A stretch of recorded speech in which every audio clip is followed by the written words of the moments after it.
My reply was a face.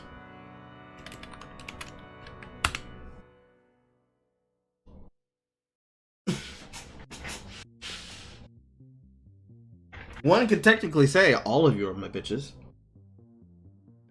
So do I get bitches? Are you here?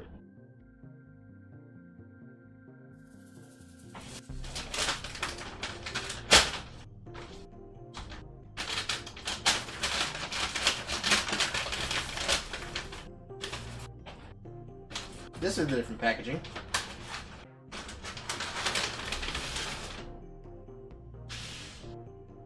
Ah, see, they've gotten full Chinese.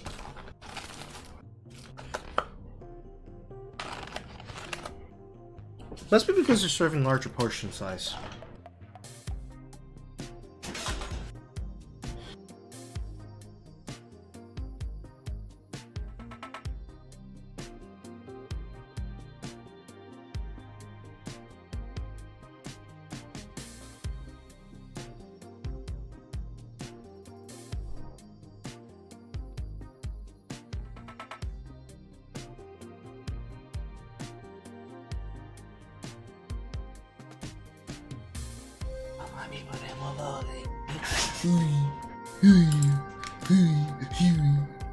Deaf Noodles making a comeback in the commentary community?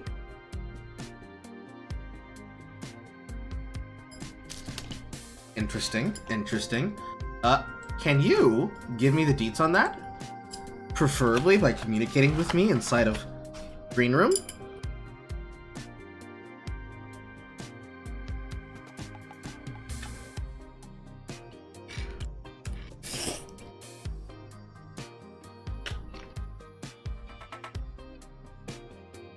Because I could have swore that motherfucker was done.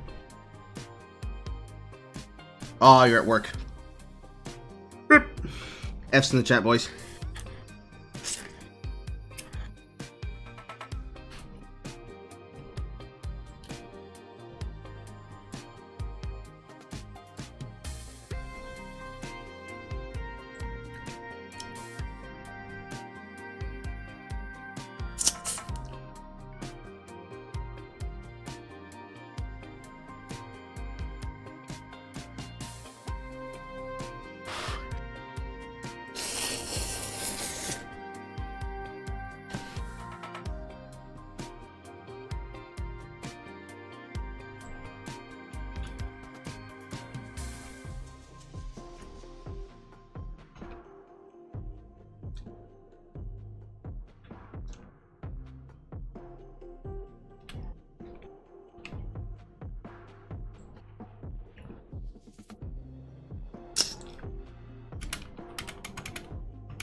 Has met up with a few at VidCon and is currently on Tommy C's show.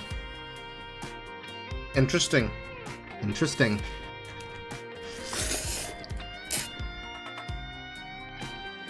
You wouldn't have to have a link to that right now, would you?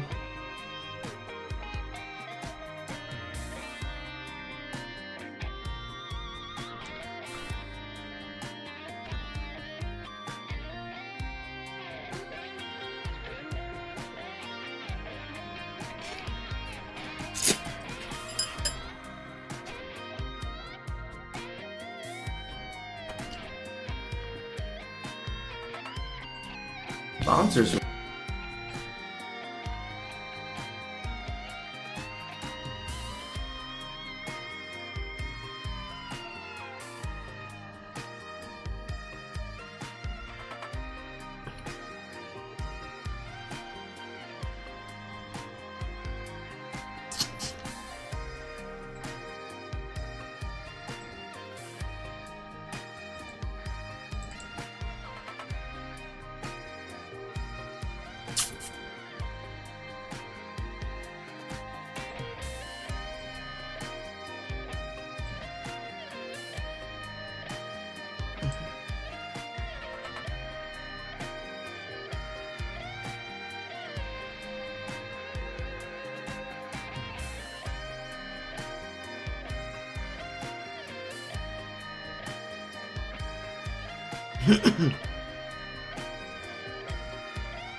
You were at the comedy show? This is news you never told me before. Wild. Also, 3-minute warning.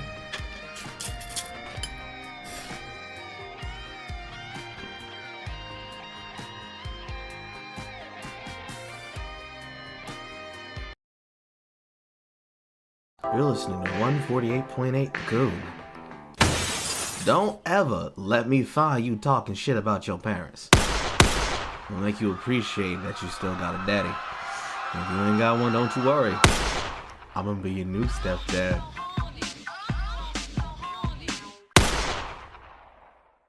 Sponsors for SinglePlayerCarl and Radio Coon are provided by Sloppy Top, Cajun Crackle Seasoning, making motherfuckers mad on the internet, and viewers and haters like you. All of it's provided by the United Negro Carl Fund, because remember, a Carl is a terrible thing to waste. And if you'd like to support Carl, consider leaving a wonderful donation at Ko-fi.com, Subscribestar.com, YouTube.com, and Twitch.com/SinglePlayerCarl. Make sure to support your nicketry today, or you hate black people. When you come to a SinglePlayerCarl stream, you're not expecting this man to make fucking sense. This man is completely fucking ignorant, insane, crazy. One could say that somebody let an insane asylum victim out and just simply start talking on the microphone. But you stay anyways. Why? Because you are inter-fucking-tained. There's not a single moment where you don't feel something that might be finger-licking good. Just don't let him find out what your mama's first name is. He will try to fuck her. SinglePlayerCarl's, home of the nappiest. This motherfucker great. Fuck you, YouTube! If you're cool enough to watch a new streamer this week, you're a big enough Chad to watch SinglePlayerCarl. Bad words, Carl's a breakdown, memes! If you think you'll find a BreadTuber at SinglePlayerCarl's, you can kiss my ass! It's our belief that if you're such a base mother lover, you watch this guy's stream! Guaranteed! If you don't find niggardry cool, you can shove it up your subscribe list. You heard us right! Shove it up your subscribe list! Bring your friends, bring your pets, bring your mom! We'll love your mom! That's right! We'll love your mom! At SinglePlayerCarl's, you'll catch 6 ways to Sunday. Take a hike to SinglePlayerCarl's, home of challenge laughing. That's right, challenge laughing. How does it work? If you can catch Carl being ignorant as fuck and not laugh once, you'll get nothing but shame. Don't wait, don't delay, don't fuck with us or you'll whip your weave off. Only at SinglePlayerCarl's, the only stream that tells you to fuck on. What are you waiting for? Go to SinglePlayerCarl's, New Orleans' nappiest, an exclusive home to the meanest sons of Cajuns in the state of Georgia. Guaranteed! You're listening to 148.8 The Coon. And now, a word from our sponsors. Are you waking up in the morning, exhausted, tired, realizing that you serve zero purpose and should literally kill yourself right now? Do you go to the fridge, opening and closing the door while doom scrolling on social media, wondering what you're going to do with yourself? Do you feel that there's just something missing in your life to bring the joy and spark that you used to have when you were younger? Now introducing smart nigga brand Sloppy Toppy. Our specially trained service girls specialize in the means of goth girl, alternative rock, dummy mommy, and ooh-woo soft girls have been specially trained in the techniques of Gawk Gawk 9000, the Salt Shaker Poppy Toppy, and the Gawk Gawk Gulp Gulp. Suck you drier than your runs at Tombs of the Masked. Smart nigga brand Sloppy Toppy. We'll get that nut out in you. Ladies and gentlemen, boys and girls, as the clock strikes 3:30, and the naps of my hair strike the floor, it's time!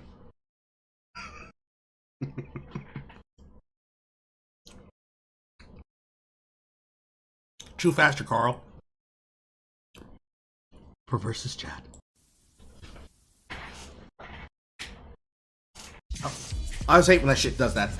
It is time once again for your favorite nigga with the naps to show you some bullshit you ain't never seen on the internet before. Well, you do so live from the chat room. Today's shit is wild as fuck. Just as unfocused as my camera is right fucking now. Hello, hi, hello, hi, and hello. What you just heard was some of the best and new content produced for the channel. Carl posts, live to your ears. Radio Carl. You would like to be able to help submit and help create Radio Carl ads. Next Sunday, I will be going through a live streaming process where I will be able to create them with you live in chat. If you want one personally made to your description, please consider subscribing, donating, and pledging to the Carl. I think for the introductory rate, I'm going to start out at 10, but we're going to eventually go up to 15 and then possibly 20, depending on how complex your request is going to be. Because after all, I am a voice actor, and you are requesting shit from me as a commission. We have programming today. We got niggardry today. We got Chinese today. And in 30 minutes, I'll have Chinese running through my system.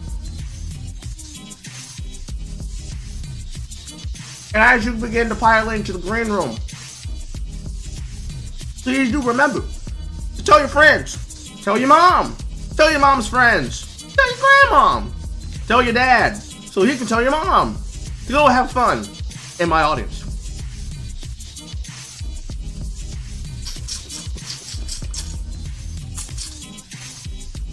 And bleh.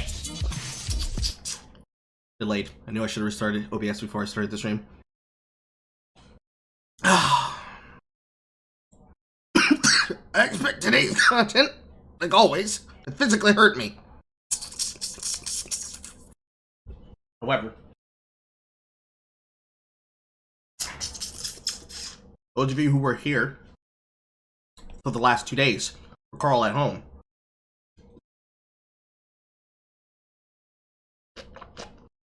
you'll have seen some of the content that we're going to be watching.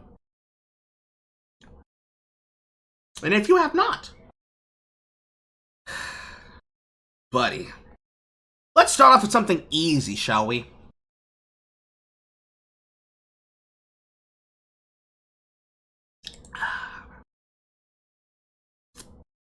Let's start off with something extremely easy.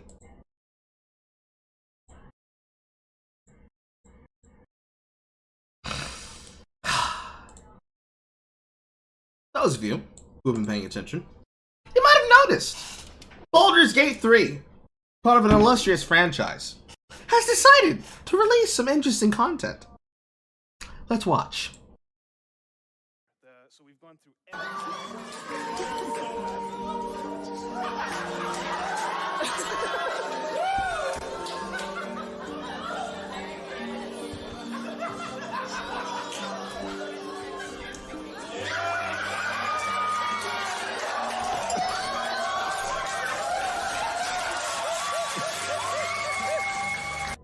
So we've gone through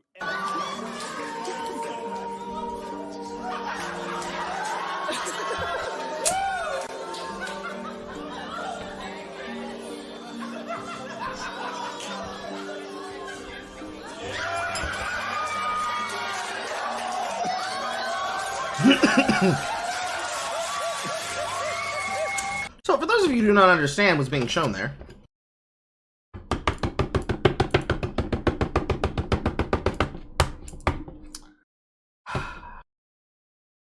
in this game, to give the further context, as this is released by Vaughn,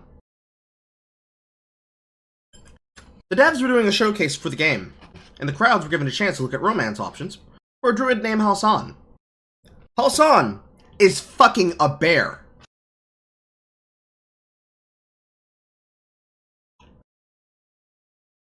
Now, Carl, we've heard of animal husbandry, but don't you think this is on another level? True. However, it's very interesting, isn't it? Very. These content goes viral because there are a bunch of people, and it's not even necessarily about Skullgirls, which I already gave my opinion on, which is absolute fucking hipsters that have no idea what the fuck they're talking about.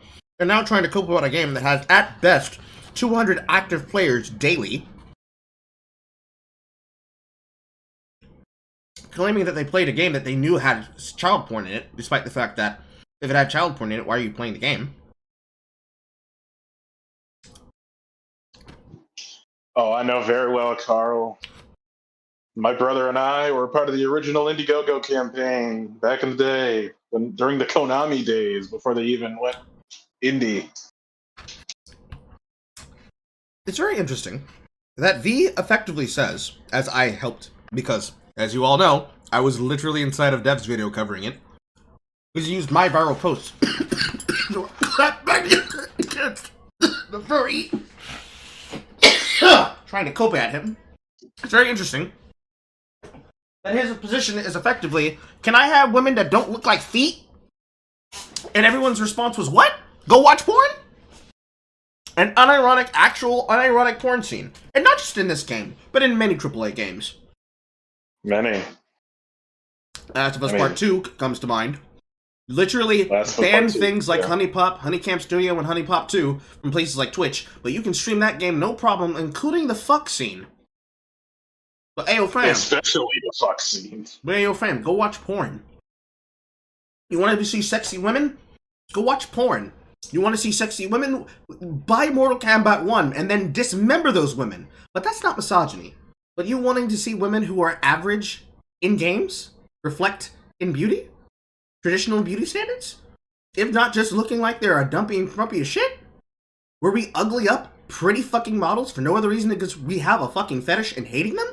Or worse, saving women from the ugly male gaze. The male gaze. Ah, yes. But, Carl, they always talk about the male gaze. But what about the female gaze?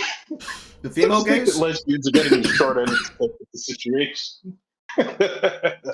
I'd imagine they would do the same thing they do for the males, which is they ignore them, because the only ones being seen here is the Fugoshi gaze. The horny woman gaze. The horny, I can't get sex from men gaze. That kind of gaze. Yeah. You know, Carl, with the Baldur's Gate thing, there's about 3 ways that you can look at the bear scene. Either 1, it's very bad, out of character for even this type of game's writing. 2, this is the writer's thinly veiled fetish going full magical realm at the D&D table. Or 3, the hidden option that people aren't looking at is the Fujo option. Because if you play a male character, Halsin is also male. I forget. Halsin transforms into the bear, or does the player character? I don't know. I'm assuming that the druid is the bear. I believe it's Halsin that transforms into the bear. Mm-hmm. So if you have a male player character, this is very close to something Jay talked about before with the Omega. If you look at the dialogue option beforehand, it's the exact style of writing of that kind of nonsense. Mm-hmm. Unironically, the dialogue that we were reading when Jay was here with me, reading through the sissification stories. That was a treat if you missed that. Yeah, it's basically that. Those are the 3 options. And then these are the same people that are telling you if you want an attractive female character, just go watch porn. And it's like, I'm sorry. So this is either like a weird out of character Family Guy joke, thinly veiled fetish, or thinly veiled fetish Tumblr edition. I would say at the top of all of this is not a culture war, like a culture war moment. It's 100% not. It's just weird understanding. Yeah, it's just weird that they desperately want to tell people there's absolutely nothing going on here. Don't believe your lying eyes. While at the same time harassing individuals who literally have a comparative idea of AO fam. These characters. Hopefully I don't have porn in my fucking this shit. Where is it? The AO fam. Oh, I didn't save it. I'm gonna have to go to this shit. But since I'm scrolling past it. The individuals who complain about games like Final Fantasy XVI have the audacity to complain about having an easy mode, then have the audacity to then go forward and explain that actually the easy mode is so that other players can play the game. But when they're given the very thing they bitch about, they then complain and say that the game is too easy. And I'm gonna have to go to V's profile for it. Hopefully V does not have porn in his profile. Hopefully. I know he has a video game he actually is making that is literally porn that he keeps featuring everywhere. Yeah, this thing right here. His situation suck model, unsubscribe star adult. But it's really fucking weird how the physiognomy of the stereotypes that we have about African Americans, especially African American males, continues to become obvious. And 2, though I disagree a lot with this post, but I retweeted it anyways, for some reason, having somebody that looks like the woman on the left is just, it's impossible. I can't have that. The best we can do is the bear fucking. But what we get all the fucking time in media is the other on the right. And it's not even saying that Zendaya Coleman or Halle Bailey are ugly. It's just this thing that just keeps seeming to crop up multiple times. How dare you want to have Laura Croft, Miss Fortune, Melina, what I'm pretty sure is Ivy Valentine? No. Druid Beardick. This is what we go wild for. It's really funny, Carl. It's like there were like 3 steps that were just leaped over to straight into wild shape druid bear fucking. Like, no goblin pussy, but bear dick? Well, there's like 8 steps between those things. Well, you see, if you allow for there to be goblin fucking, that's going to incite that people are going to look down on the minorities known as little people. The midgets! And if you make it interesting to want to have sex with midgets, you're just fetishizing them. How dare you dare claim that there's women who are underneath the height of 5'7"? Short stack enjoyers truly are the most depressed. So again, for people who are not understanding, Dragon's Crown, fuck off. Go watch porn. Bear dick? Oh my god, so cool! Like, this is Yoshi haha levels of like, what do you mean by this? It's like, what do you mean by this? I personally find it as a testament of why I have nothing but disdain for these companies, but realistically, are we surprised? I'm not. I'm not shocked at all. This is exactly on brand for them. It's just the veracity at which they're moving is now getting voraciously bold. It's moving through. I'm gonna ease you all in easy, because we have a lot more foreign men and foreign land to watch. But instead, leftist mafia. You've seen them. You probably don't know who the fuck they are, but I can promise you they hate your fucking guts. What happens when you bring 2 nappy-headed niggas? When you bring 2 nappy-headed niggas? 2 nappy-headed people! I'm playing. What happens when you bring black individuals with a leftist perspective onto a podcast to explain how they feel about affirmative action? Which, for reference, married man, has a wife, has a child, has no uterus. Caribbean man, I don't know if he has a wife. If he does, he does better than Signifier. They're not showing her off in all of his fucking content. No uterus. Black, loud woman, uterus. I don't know who this man is. No uterus. Uterus. Is that Sav? No, that's not Sav. The Savannah that I know from TikTok does not look like that. But what happens when you bring prospective leftists like this onto a platform to talk about their views and opinions? You get whatever the fuck this garbage is. Prepare your loins. I'm about to expose you to fucking cringe like you've never seen before. Except the next time I will show it to you again. If I could ever get the goddamn thing lined up properly.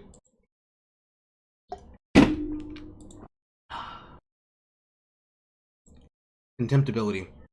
Wide and beyond the fold. Wide and beyond the fold. Oh boy. Carl, are we going to the Clarence Thomas School of Smoke Detector Battery Replacement? Yes. Make it harder for you to do it so you can prove them wrong. But I believe that conservatives and liberals figured out their insidious ways of being able to replicate liberalism in a way that always leads to anti-blackness. Supremacy. They always walk in supremacy. They will always walk in whiteness. What about me? Well, why can't it be this? Well, why can't it do this? Your reason doesn't, the struggles don't match. The racists should have their way, and we shouldn't have this policy in place, because giving you opportunities would undermine the belief in your capabilities that we already don't fucking believe in. Do you want to be black, or do you want to be American?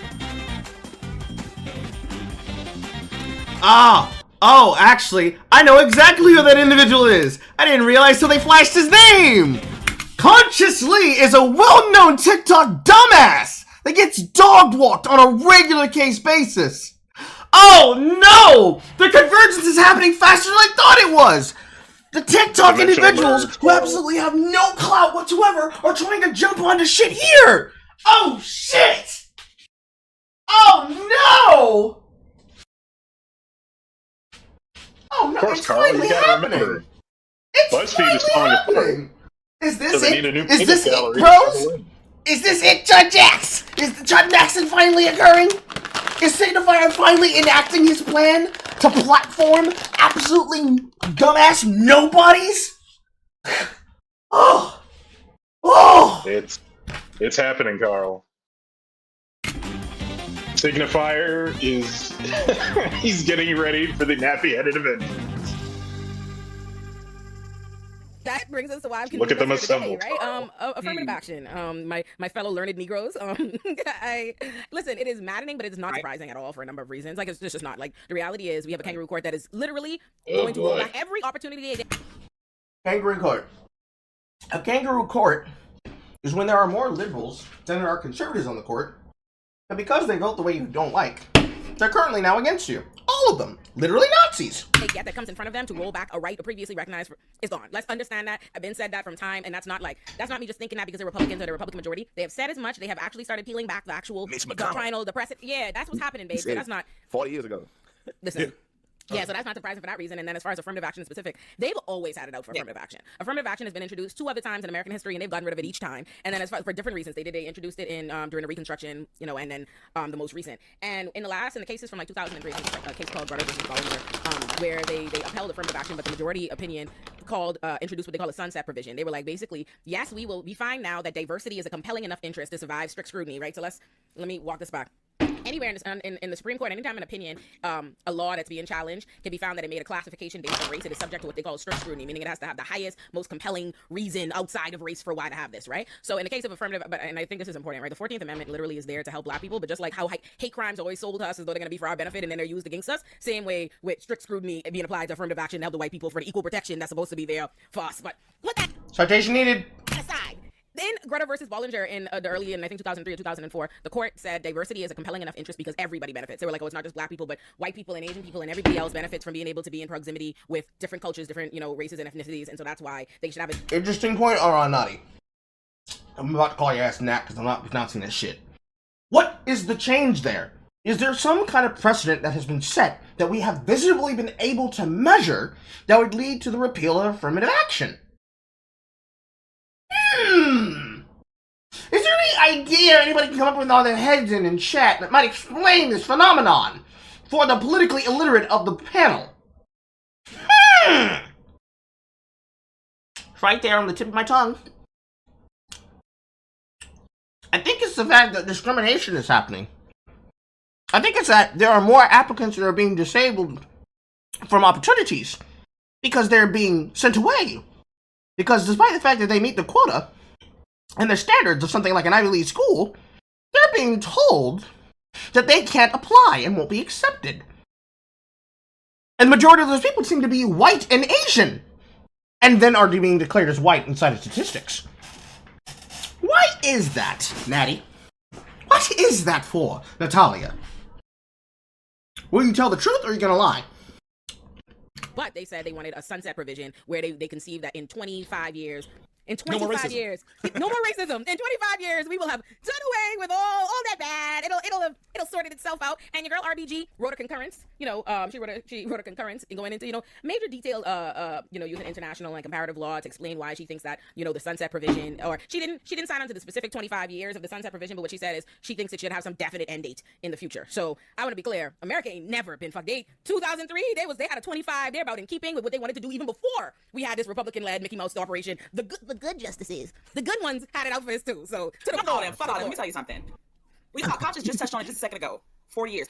This affirmative action ruling was around for 45 years. 45 years. That means that black people have been denied education for longer than we have had access to it in this country. Period. Point blank. Period. So when you're talking about the idea, the overall idea of this, oh, that's just a lie. It's actually a half lie, but then the way that you're framing it as since the history of it being accessible is just a flat out lie.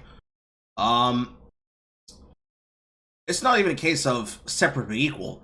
It's the concept of what you're understanding it to be applied to.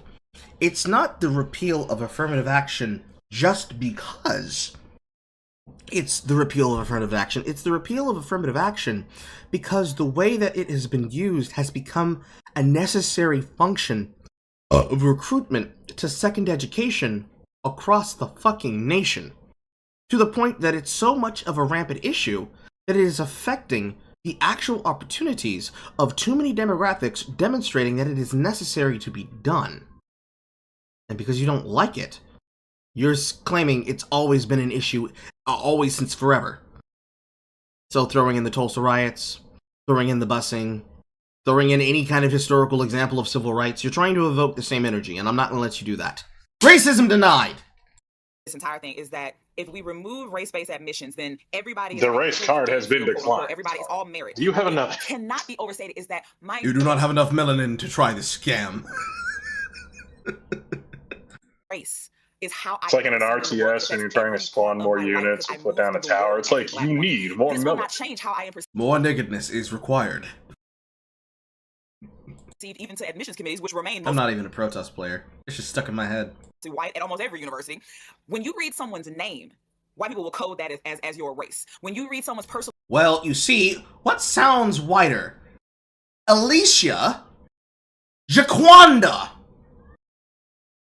Ryan, Dimakawande, Jeffrey, DeThomas,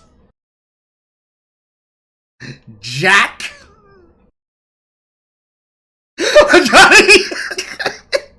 That's my name. There's a thing here. Like, the whites, they discriminate us against our names. Realistically, none of them are bold enough to do so, so you're just telling a lie because that's just the grift that you use there. The grift as in, that's the lie you tell your audience, and your audience repeats it uncritically because they didn't actually think about it. Realistically, what's supposed to happen, and is intentionally done in most processes, is that they're supposed to be screening and leaving the name and any identifying markers out of the sorting process. Sure, you can send in your CV and your name on it and everything, but it gets ran through a machine. And that machine is supposed to digitally take that information away and make it so that the application that lands on the desk of any dean of admissions, excuse me, that lands on the desk of a dean of admissions is only going to look at the necessary information, like your GPA and whatnot. Yeah, GPA, courses taken, things of that sort. Maybe like letters of recommendation, things of that sort.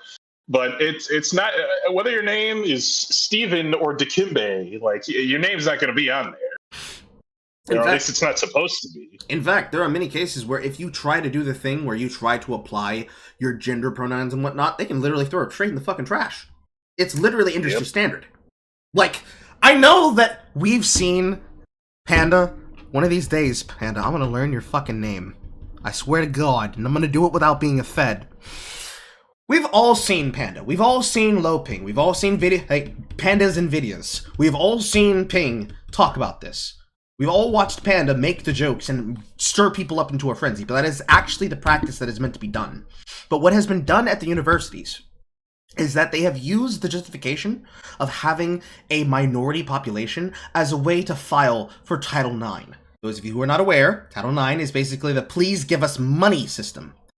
You might have heard multiple times on a stage during a event or during a town hall them talk about Title IX. It is the system that says that you are being granted money from the government for the assistance and help of education. More often than not, you tend to hear this more with high schools than you do secondary systems, but secondary systems have access to the exact same thing. It is usually these students that are admissioned, this is a hard word, that are admissed to the universities and to the colleges upon which those universities house, because the university is a collection, the college is the actual place you go to get it. So if you were to go to a place like Columbus State Universities, you were to be enrolled in computer science, you would go to the technical college. I have to explain it because some people don't understand. You would go to the technical college, and they would be the person who housed that for you. Most of the people inside of those colleges, if they were to go for something like poli-sci or for computer science, ironically enough, tend to be of the African American persuasion. Because, motherfucker, I like the bag. And you know what pays real well? Coding. Systems. Programming upkeep. Tech storage manager. Wiring. Database system management. Mhm. Networking. Like, all of this shit that people say, ain't nobody want to do that? Guess how much it pays? A lot. I mean, if you go backwards and you look at during the pandemic, like, do you know how many remote tech jobs were made at that point? There were so many that they literally had to like cut the fat because they hired too many people when things opened back up. Mm-hmm. It is bizarre how much it is worth. And it's not just the tech societies, but you see, the majority of them, you would think, oh, well, they would go for something like poli-sci. And yeah, there are some fucking dumbass Africans that would go do poli-sci, but most of them tend to do it at HBCUs, of which Georgia is proliferated with. But the majority of people getting into these universities would be applying for business, accounting, etc. You know, a bunch of motherfuckers going for MBAs, at least going for a master's, 4 to 6 years of education. So, when they would get their applications in, they would take all of the minority students, and I literally mean all of the minority students, with the exception of Asians, and they would also exclude Africans, to the point that you started seeing stories about African graduation ceremonies segregated from the rest of the colleges. That's a result of that practice. It is the end result of that particular application process. The statistics have been well known. We've all heard about them. We've heard them read out multiple times. This is the result of that. When that's how it's happening, not just in the Ivy League schools, not just at Harvard, not just at Dartmouth, not just at these places that you name check, but it's happening everywhere, all the way down to your local fucking community college, there's a clear problem. Because if everything is being geared in secondary education to a woman's standard, and then you have all of this happening, the majority of those people, if it's not just women, it's also women of color. All colors, all races, all ethnicities, which I'm going to shorten to those of the minorities. Regardless if they are non-majority or, quote, for minority, that is a majority of what you have there. To the point that it's very obvious that it's discrimination wholesale. So what other choice do they have to do than to uphold the fact that it is now unconstitutional and then to enact this policy? There's literally nothing they can do. And guess the reason why that's necessary. I'll give you a hint. They've been there since the 60s. It's the professors. It's the liberal professors that have probably argued for those tenured positions that are teaching those classes and sending out those students and proliferating these ideals that get spread across places like Twitter and repeated wholesale by Black Twitter and HBCU Twitter. The majority of the people who are saying this shit, and those that you see here on the broadcast, are the individuals and reason why. You have no one to blame but yourselves and the policies that you speak for. But you're gonna blame Republicans! Statement about where they come from, their address. If they come from an HBCU, black people especially, will continue to be coded via their applications to these universities. They will continue to be denied based upon those simple things. So this won't change. Okay, so if they get denied based on those things, take them to court. You're going to win in court because they have now fundamentally violated you, and take it all the way to the Supreme Court and make a landmark decision that will then be used as precedent. Boom! There you go. Done. Easy. It's not even a case of having money, because more than likely there will be so many activist groups who will come on your behalf and host your fucking legal fees for you. And you know that, because they've already announced that they would. Hell, you're telling me Siggity wouldn't put up money of his own? He had the audacity to ask Destiny for 50 fucking K? Of course. I mean, yeah, because let's be clear, they're not getting rid of race being a consideration how you view a person. They're not coming up with a policy that says never consider someone's race against them to create a colorblind admission, which is bullshit. But that's not what they're saying. What they are saying is that we have previously allowed for us to consider it a positive, a diversity, a compelling interest. The court has recognized that this is a positive to have black people or to have other people of color or minorities, perceived minorities, be admitted. What we're saying is now none of that positive shit. They're not saying, oh. That doesn't mean that it's becoming a negative. It means it's becoming neutral. Don't you want them to be neutral? Don't you want the merit of your individual standards to speak for you and help you to have a better opportunity in life? Do you, like everybody else who's been upset about this, think so poorly of minorities? But let's be real, she only cares about the blacks. Do you feel so poorly about the minority of African Americans here in the US who this would apply to in the cases of application that they have so low standards and so low merit that they will not be able to stand on their own 2 feet? Dead ass? Dead ass! Give it back! We need it! Is that what you're saying? Is this sounds like what you're saying? You don't get to know that they're black or blah, blah, blah. No. What they're saying is, hey, we don't like that shit. And if we had it our way, here's the thing. And I don't want to engage these people's straw man bullshit that they come up with all the just blatant. I don't want to engage their straw man bullshit. So you can't even straw man or even steel man the opposite argument, which means you don't even understand what their positions are. So I shouldn't listen to anything you say. Got it. Racism and coonery that you see happening around this. Reality is this. America's a racist country. Period. Point blank. That's it. Okay. Where's the strange fruit hanging from the tree? Because I can tell you what I do see hanging from the tree is somebody's daughter twerking and turning it up for the 99 and 2000s. Yeah, you know, Carl, that's not where I thought that joke was. I was like, whoa, man. I was like, I'm legally blind. I did not know what he was doing. I promise, officer, I swear. Nah, boy, you saw that girl. You saw her hanging on there. But officer, I swear, I didn't touch her when she was on that pole. I was like, oh, there you go. You get back in that gentleman's club and you pay Samantha what she's owed. That was a fork in the road right there.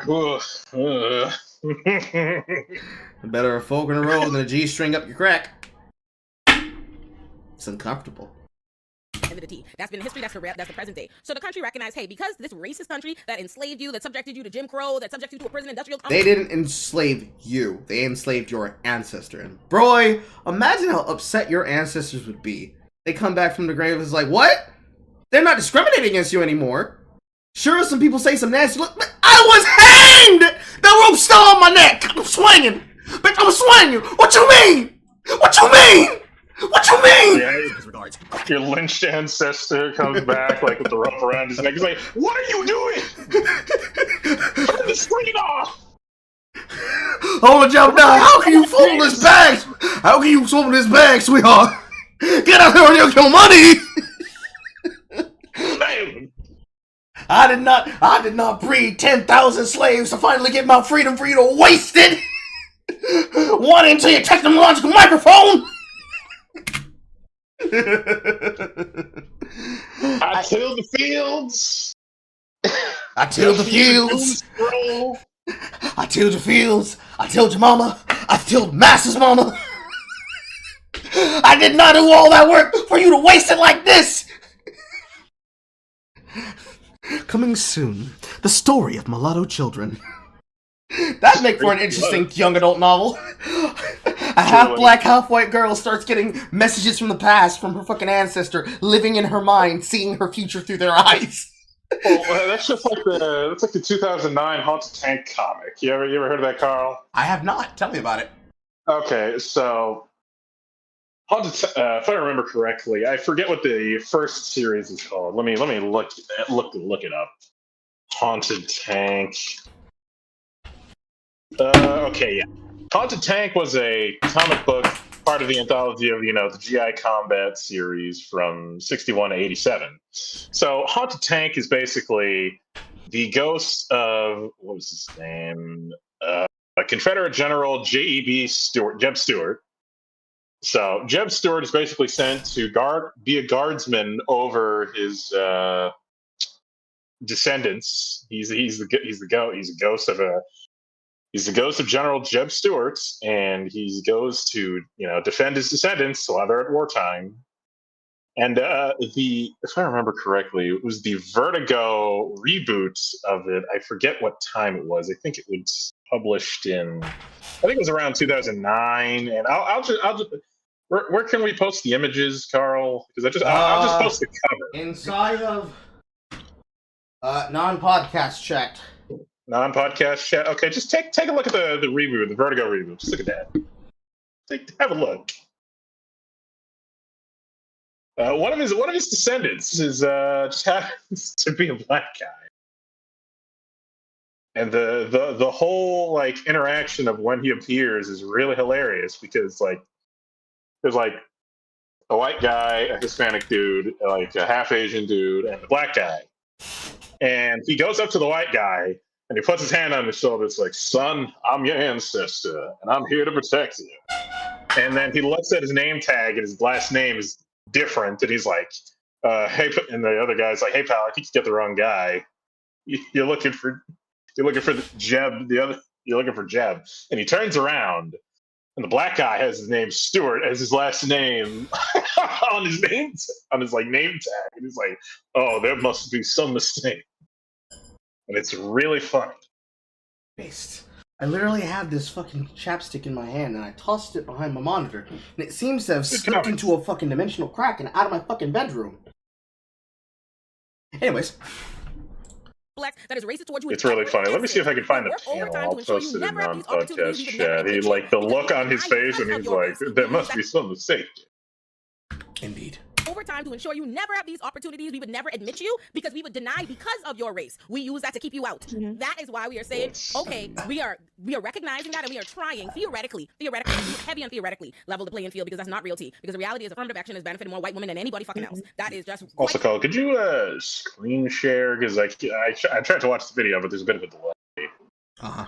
Yeah. Thanks. Oh, so she keeps saying this. She keeps saying that line. Back into the crib. It's benefiting more white women than anything. I can promise you, the white women do not need their help getting into fucking college. All of those evil bullies that used to beat the shit out of you in high school are all nurses and doctors, bro. And they did not need no affirmative action to do it. I promise you that. I promise you that.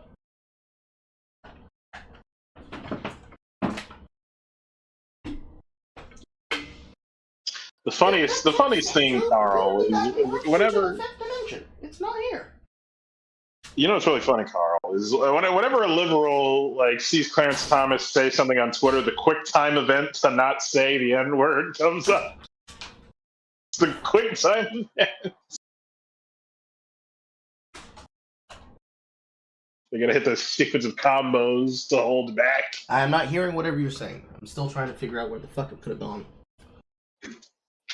I'm guessing you're having some headphone trouble. That about bitch. Chat knows what I'm saying. Guess it'll turn up by next fucking Sunday. Not like that tube mattered. Okay, what was that? I was saying, whenever you're on like lefty Twitter, whenever a picture of Clarence Thomas or a post comes up, they get the quick time event to not say the word. I mean, I suppose so. They rarely hold themselves back when they're on their own. They barely hold themselves back. It's really funny because you can always see the vitriol when people like the white liberal girl is like, oh, I love black people and stuff, but then Clarence Thomas, you can just see her slowly become red, and it's just like holding it back. I can swear that if they had the opportunity to, and they didn't have the possibility of levying a full fucking platform ban for at least 30 days for saying it, that they would definitely scream it all the time on Twitch. Definitely. Sailor du vide is what the fuck it is. Quite frankly, what it is. So it's not about and the way like white people and racists and coons alike will pretend that what it means is that black people who are not qualified or not capable, who don't deserve to be there. No, what it means is you believe that innately about all black people. We know you believe that, and so what we are saying is we are now putting a policy in place to rebut your presumptions. But the reality is there are very few of us. There are very, very few of us in any institution. Very few of us, and we have to be the fucking best to be there. And I would say this: I'm a person. I recognize racism. So you mean how meritocracy works? You have to be the best in order to have a leg to stand on? Huh? Huh? Huh? What it is. Racism is about dehumanizing us. Racism is about not recognizing the fact. So I don't feel compelled to I didn't get in school and affirmative action. We've all been to school, and experienced that. I just read Eli Mistel's op-ed about it. We all experience them perceiving our presence as that. But that's what racists gonna do anyway. That's what racists are. That's the whole point. What is this? What is this we? What is this we? I didn't experience that at all. Some of the first people who ever accepted me and my black penis were white. Individuals to mobile. That sounds like it's a take. That really sounds like it's a take, but honestly, I can promise you there was a majority of people who were probably raised in the suburbs who had a wonderful experience with African Americans and with Caucasian urbanites, because there's a difference. And the best, fondest memories they probably have was experiences they had not just amongst their own and with their family, but also with other people who they were able to identify with. And the majority of those, especially if they live in the South, Bible Belt South, where all the women sound like this, I can promise you, they're not going to speak a damn thing poor about those African Americans and those whites that they have good relationships with. They'll speak poorly about the ones that were the negative and bad ones. And there are far more goods than bad. The ones who have nothing but bad interactions, every single white person they met, they're all racist and they're all bigoted. I'm probably sure that that's quite literally projection. Quite literally projection. Mobilize the authoritative perspective, like Clarence Thomas, and be able to take their personal resentment in the way they've been able to individually internalize black inferiority and be able to be the speaking feast. Also, I just remembered. Nope, that was for Nunu Kuni. I thought I had the right browser on low. Literally the black person in the room, and you can tell that's the type of black person he pretty much been his entire life. For me, when we talk about representation, I find that's to be what I want to make my racial illiteracy analysis at. A lot of times when we think about it, in the 1960s, let's say it was 2% niggas at Harvard, 2% niggas at Yale, 2% niggas at Dartmouth and Cornell. The fact that white people can recognize in 2023 they have to be around 10% black people in those schools, it makes them feel like they've been slighted on the level of representation, and it make it feel like, you know what, my daddy only had to go to school with 2% of you niggas. Now my classroom got 15%. Something is wrong. I'm pretty sure they don't think like that, and I challenge you to find a single one that does. So even fucking even Foreign Man knows that's some bullshit, because he's fucking smirking about that shit, laughing with his hands clapped like, that could not be me. That could not be me. Even niggas. Now we gotta drink 2% niggas. Someday it'll be old. Just sitting there with a fucking Apple Watch on his wrist. That could not be me. I could not imagine this buffoonery and coonery before my eyes. And that's the craziest part is I'm sure that the numbers are very similar to the 2%. Absolutely. I'm confident that they know 15% and niggas that those are. All of this is really. That's the bigger point, though. Yeah, Exactly. All of this is really just boiling down to they want to all lives. You know I'm an epidemiologist. They want to all lives matter. Rebecca. Yeah. Oh, the mic. They want to all lives matter this whole thing. Even how we're talking right now, it's almost like when we were like, hey, Black Lives Matter, so let's go ahead and do this. It's not enough that we made our own schools, because historically you guys have always been challenging us, pushing us out, making us create our own. Now I want to get mad at our universities and try to be like, well, what about this? And then create this or take away things that we put in order for us to be able to be seen at these other universities. It's just not fair. You want to all lives matter this thing. Now we're sitting here on this panel telling you, are you out your mind? Like, this is why we're doing this. We got to work 6 jobs. Historically, we've always had to work six jobs. Cap. 2 caps, actually. First cap is, you guys did this because we tried to make a space here in these universities, and now you're doing all this to try and make space for this? So what's preventing you from just unenrolling from those schools and transferring to a historical black college in your state or out of state and area? If you feel so strongly about that and wish to be amongst, quote, your kind, go to the HBCUs and then realize that the whites there make up 2 to 15% of the population. We have the numbers. We know how many are there. I mean, shit. When we were watching that particular video the other day about the content creator who went to an HBCU in South Carolina, was it North or South Carolina? I'm pretty sure it was North Carolina. But watching the content creator who went and did a Change My Mind event at the HBCU, there were a lot of blacks that showed up to that panel, but I can guarantee you at the particular university he was attending, there were not just white professors, but white students that make up at least 5 to 10% of that particular population of enrollment. Then he greats in his regards. Quack! So it's wild that you guys say that. Thank you, not applicable. It's wild that you guys say that. Because it sounds like what you are is that you're upset that you have such a need to control this presentation that you are not able to tell the truth. And the truth is, the same thing's happening at the HBCU!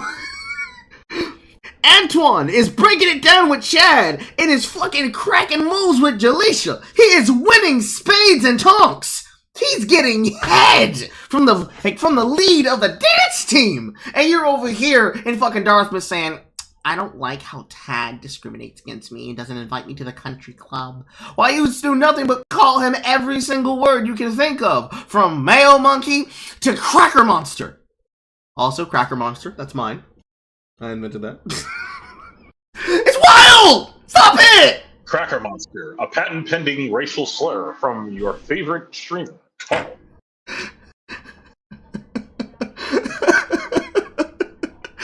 It's like you go to the HBCU and you go to what you think is going to be the traditional teams dominated by the African-American athletes, and then you go to the baseball team and it's like all whites with 2 black outsmen, specifically in the outfield. Like a French soccer team on opposite day. The reason that there's 2 black outsmen is because they're the ones that can jump the highest. And it's like 10 whites, 2 blacks, and 1 Hispanic, 1 non-Hispanic pitcher. And the lead pitcher is Hispanic. Every single time he comes to the plate, dancing fucking Chicano. Set to the beat of Selena.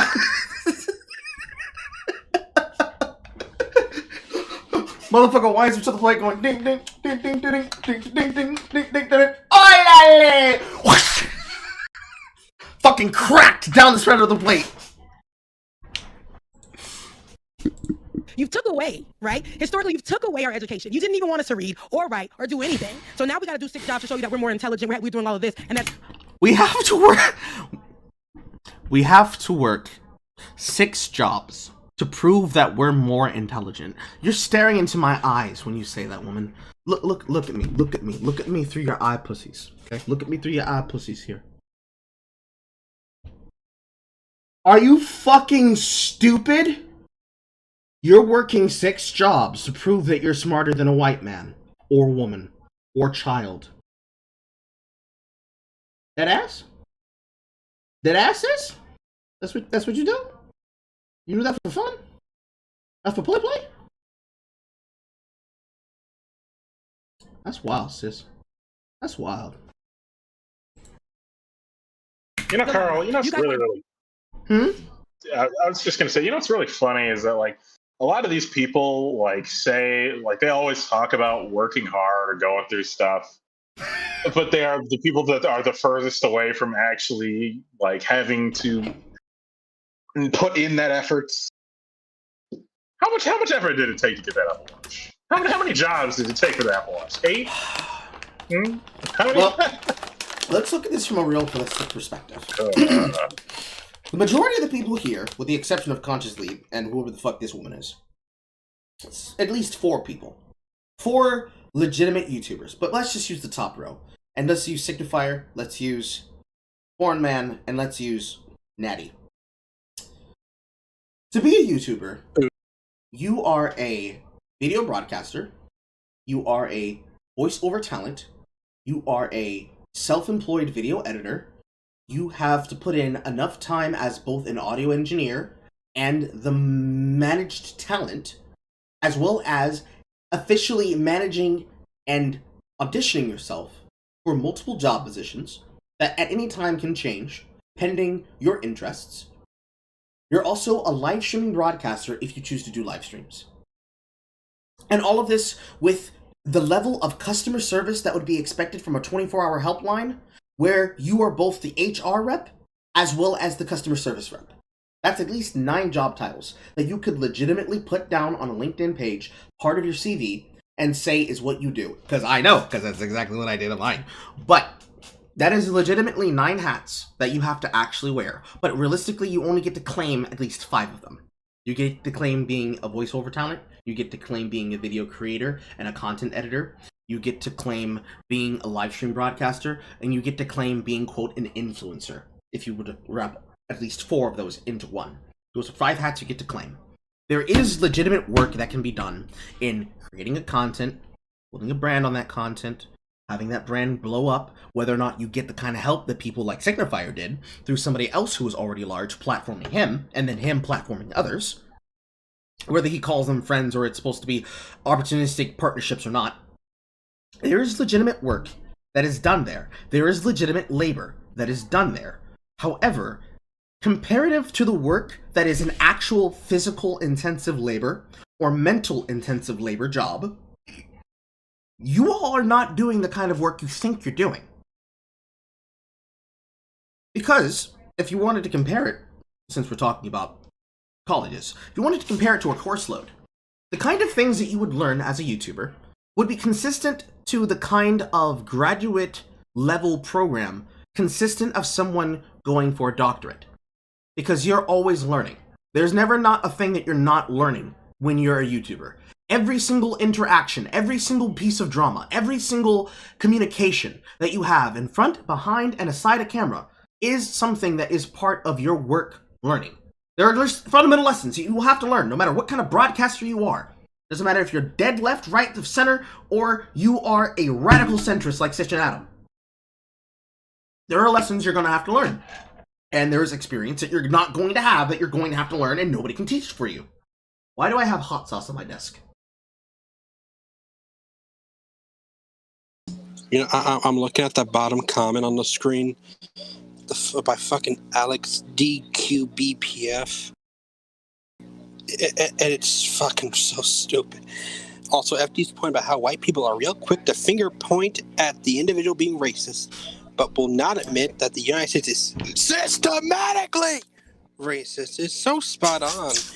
Understanding it's ingrained in the foundation of the nation is so critical. Really glad he pointed that out. Simp! We haven't even got there yet. Hold on to that nut. We'll bust that nut like right quick. Right after a word for our sponsors. I run into the fucking fridge. More at 11. You're listening to Nutella. 128.8 The Coon. Now a word from one of our I was just looking at that while you were talking. Are you tired of having a dinner that is lacking flavor and makes your husband look at you funny? Are you looking for some kind of dinner that is able to serve up a good sense of jazz at the table? Take it from me, James Bartholomew Crow, and my friends call me Jim, and have all regular spice jambalaya, red beans, and rice. Plus, more flavor than the levies. If you want to be able to jazz up your table, choose Jim Crow's tonight. So trying to establish why the fuck there was a fucking gospel spot on my desk. I couldn't even remember why. We haven't gotten there yet. I promise you, we'll get there eventually. There's always at least a few of those on every single post, but... see here, where was I? A millennial from the South. Almost nobody my age cared about race until it became politics of last resort recently. We were all friends, period. True. And yeah, there are black kids that can't read now because of the education system constantly lowering the standards. I remember that my generation going through high school from 2008 to 2012 were the generation that were intended to be the last result of No Child Left Behind, where the policies were not necessarily being repealed, but were no longer going to be used as a standard to justify bullshitting the rules. They increased the difficulty for everything for us. They gave us AP courses in lieu of the normal courses you receive. We were given advanced science, we were given advanced anatomy, we were given algebra, we were given calculus, we were given trigonometry, and then we were given college-level course loads as homework. They gave us writing tasks that were on the level of international baccalaureate students engaging on the secondary level within 3 years of college, and that's not even accounting of those of us who were in dual enrollment. Every single one of us were forced to go to a higher standard, and we surpassed that standard. Myself being one of the only few people in my year that were actually able to exceed the standards for the writing portion of the test, where everybody else was exceeding on every other standard. And the standards have done nothing but lower fucking sense. The idea to say that they are trying to fuck over blacks to the standard of they just are trying to leave them behind and forget them is to imply that there are states that are doing so specifically and maliciously that have not been reported on. Again, to which I would challenge you, present those examples. Present those examples. Give me some names. Give me some names, and I can promise you, you're going to find out real quick that not only are you wrong, but that if you were supposedly right, that if you didn't follow up on that, that would be a failure on your part, not the system's part. Because really what you're saying is that the state should give you the right to do whatever you want. Not the legislature, that the federal state should give you the right to do whatever the fuck you want and claim whatever the fuck you want. And you guys know that it's not fucking true. And you keep repeating it because nobody's calling you out on it in real time. Be included into everything. No. See, if they call you out, that means it's some sort of racism or something like that. You racist or something. Well, see, if a black person says it, they say it's coonery. So what really is it? Yeah, it's like straight coonery. Internalized racism, Carl. If one of us were to say it, it's internalized racism or coonery. Every non-black person that disagrees with me is racist, and every black person that disagrees with me is a coon. That's how these people operate. They have no room for conversation. It's terrible. Mm-hmm. Is us. We can't even, half of us can't even afford to go to even HBCUs. We got to do all of this stuff. Whose fault is that? Did you apply for a grant? Did you try to get scholarships? Or did you want to live off government checks? I wouldn't necessarily say that the college-educated people are people who are living in like Section 8 housing. However, let's talk about that for a second. If somebody who is a third-generation African-American, who is the first of their family not only to both graduate college, but to have an opportunity to go to college, tries to go through and tries to figure out exactly how they would want to pay for even just 2 years of trade school. I wouldn't even say go for a 4-year college. My official advice right now, if you are somebody who's interested in doing something that pays you a large amount of money, fuck the goddamn state schools. Go to a trade school, learn a trade skill. Go to a trade school, 2 years of your life, learn a trade skill. I don't care what it is. I don't care if it's masonry. I don't care if it's I don't care if it's being an electric journeyman. I don't care if it's being an acetylene welder for either above or underwater commercial and non-commercial jobs. I don't care what the fuck it is you do. I don't care if you end up doing something like what people in my state did, which is going to a construction metals job and getting a job at Pratt & Whitney. Just so you can then work at fucking Waffle House on the side. Please, go to a trade school. Don't waste your fucking money on the Ivy League. Don't waste your money on any of that shit. Go to a school in your state or nearby your state that's near your home that you can commute to, or an online college that you can have courses for, or a technical college in your area that you can have courses for, and do a very simple fucking 2-year course load. And get your certificates and certifications, and immediately look for someone to employ you as an apprentice, and get your apprenticeship early in your fucking years. You can do it as soon as 16 years old, and within 4 years, technically, you'll be graduating high school from around about 16, 17, 18. From 16 to 22, you could be making $100,000 a year. $100,000 a year. It'll scale upwards. You're going to start somewhere around more like 30K in the journeyman positions for things on the open upper level, and you'll have to work your way up over a 4 to 8 year period. But I can guarantee and promise you, regardless of where the fuck you start, if you stay consistent with it, you will make more money than these fucking losers do. I can guarantee you that you will. More importantly, Carl, an important factor to note about this is the fact that this also prevents you from the extreme hyper levels of debt, because even if you don't, even if you get like a mid-level job after you get your, your certificates and whatnot, it's the fact that you don't get like extremely inflated amounts of student debt by going to like a trade school. You might have to pay. You'll obviously have to pay, but you're not going to have to pay like an hyper exorbitant amount that you'll have to like take out a loan, and then you might need to, do a bunch of financial things. You know what I mean? Mm-hmm. I know exactly what you mean. So you even without getting like, oh, you're not going to be at the top with like a super amazing, like making $1 gazillion a year. It's the simple fact of less debt that just puts you way over the hill above a lot of other people in a similar situations that try to go to a college. I would argue that even to get like a different type of degree. I would argue that even though there are people who've been told that they can have the Cinderella story of making $11 billion and having a husband and a wife with perky titties or a permanently hard penis that is always perfectly shaped to your cervix, I understand. If you're not constantly in debt having to pay the principal amount on a fucking loan that you still have from when you were educated 4 years ago, it's going to help you build up money so you can start to do what actual rich people do, which is play in the stock market and then double your money in the stock market. That's how they get to that level of wealth.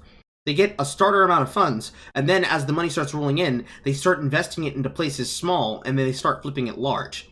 They put away money for the nest egg, and then just keep playing with that exorbitant amount of money until they have so much money to play with in the stocks that they can literally take it all out, cash it out, and just be sitting on fuck you money.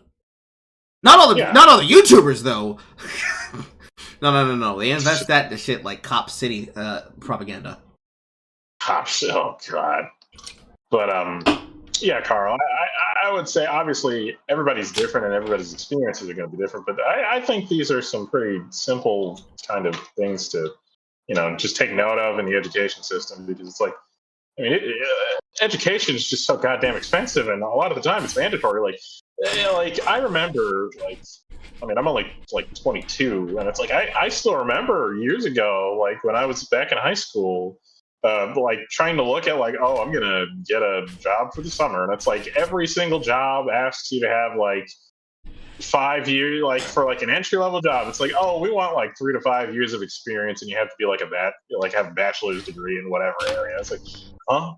It's like I think that's a major problem with just the job market in general for some people, because it's like a lot of the jobs that people look at on the surface without having to go really a lot of it really daunting to some people, which just kind of I wouldn't say tricks, but it pushes them more towards getting those very expensive degrees that cost tons and tons and tons of money. Yes. Need to grab a fucking sanitation light. One of the things that I noticed, especially as I was educated through is that a lot of these, I'll handle that in a second, is that a lot of these positions specifically try to call for that because it was just the standard norm from the baby boomers' time. Because all the people who were ending up taking those jobs, unironically, were baby boomers taking up second and third tertiary jobs before they started grinding towards retirement. Or the X generation coming out with X amount of work. Because realistically, if you think about it, you try to go to a job fair at some place like Panera Bread, and they see that you have a bakery position.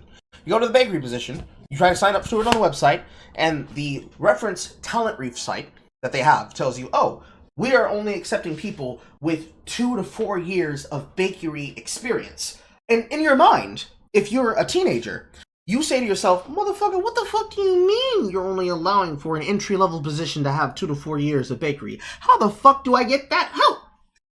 If you, like my generation was, are enrolled in a school that has a program called Skills USA, or another organization called the National Technical Honor Society, you would know the answer to that question is you would have to be enrolled in a primary or secondary school that has a program that would allow you to get said experience. For example, in this case, a culinary background with a mastery in fine dining cuisine.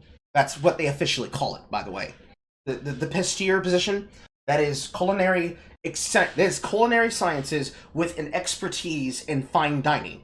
You would have to have the home economics background of taking 3 classes of home ec, a specialized class of culinary science, and then specialized positions with an accredited number to either the National Technical Honor Society or to Skills USA with that particular focus, and experience in competitions in that environment, because they do so on the high school and college level, to be able to get said job.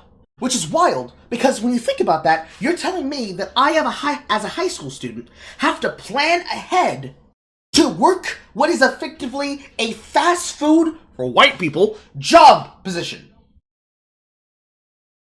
And you're only going to pay me $10.50. I need to take that level of experience for a fast food position that pays $10.50 an hour. And it's not like it's an entry level position where it's like, oh, I'll become the junior baker and then I'll eventually become the senior. No, that's where it ends. That's where it ends. You can't go up. There is no up. There's no upward mobility, and there's always people that are going to be wanting to replace you. So it's like no upward mobility, no job security, and you're expected to take so much time and money, because guess what? Time is also an extremely important factor in education. I ultimately just find it fucking wild that Crazy. people would even suggest that it's, like, sensible. Because what's wild is that as things started going past, especially with my generation's job, career employment, they started taking those things away. So to hear her suggest that means that she doesn't know what it is at all on the job market. But then again, why would they? They're YouTubers! 1 second, I need to heat my mother's food back up. Carl, I do have one question. Are you Gen Y? The Carl Negrosity will continue in a fucking moment. We'll be right back after these messages.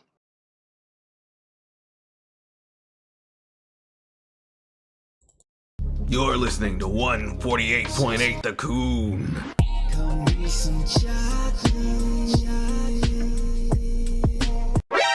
And now, Carl's words of wisdom.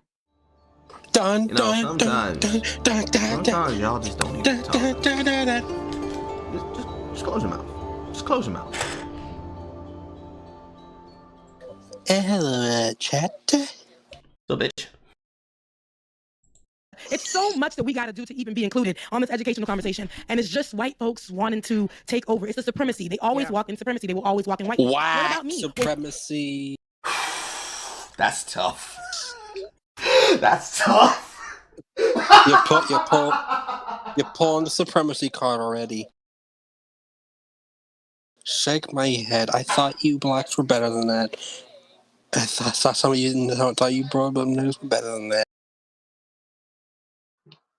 You know, Carl and Spider, like, I find it funny because guess what? We had like a similar conversation. Like, we're talking about the difficulties of education, but we're talking about it from a human perspective where, you know, it doesn't have to do with race.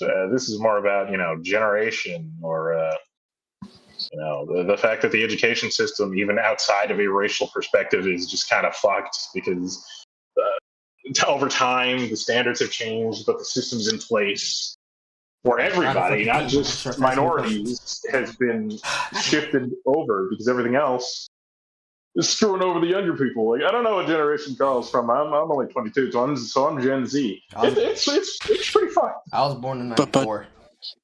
But bro, that's logical. These motherfuckers don't want logic. Like, I'm still reeling from that whites walk in supremacy. That Imperial March theme muffled in the distance. It's like fucking 90s, 80s, 60s, like jazzercise power walking. Exactly. Christ. Why can't it be this? Well, why can't it do this? Your reason doesn't, the struggles don't match. Like you were saying, Gabrielle, the struggles don't match. How dare you, white men, insist that you should have the ability to not be discriminated against? My great-grammy and grandpappy got fucked on a plantation. What did your great-grammy and grandpappy had to do?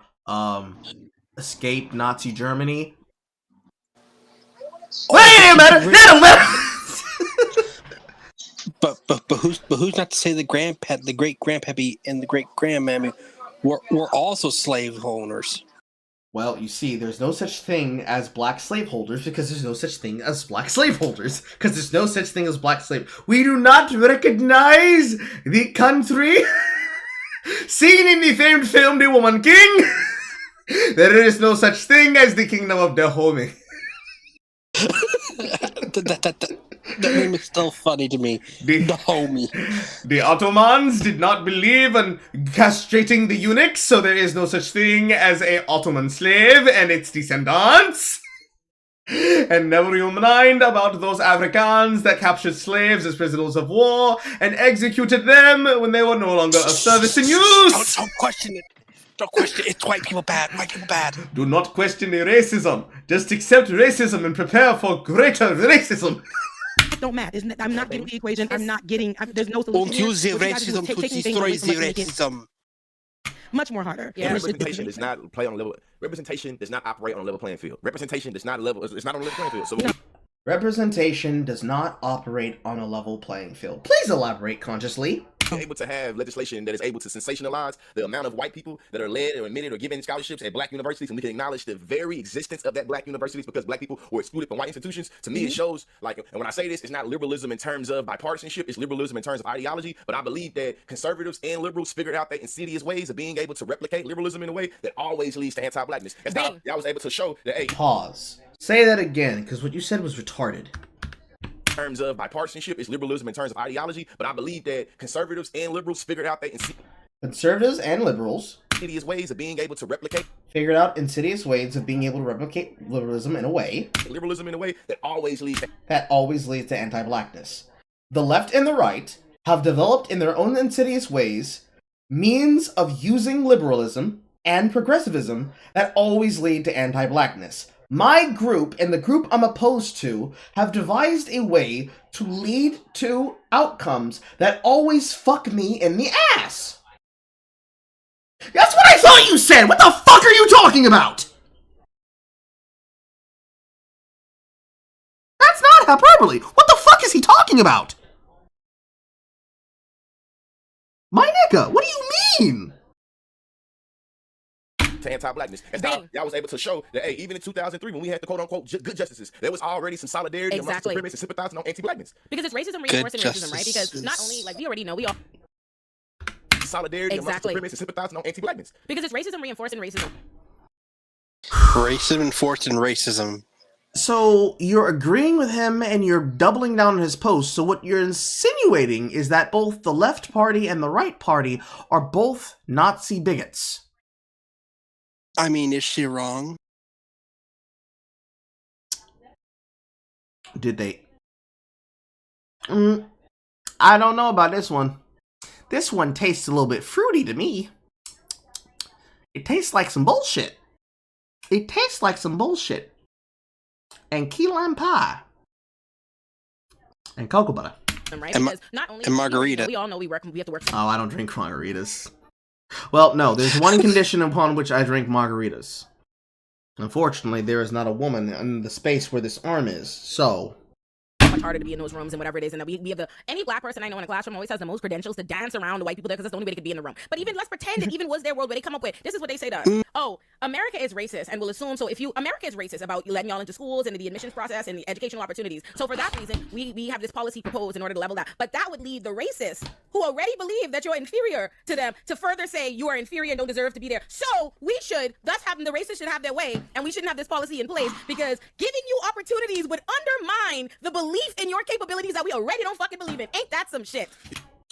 We are going to give you an opportunity to be at this place that many of the people here believe that you do not have the right to be in.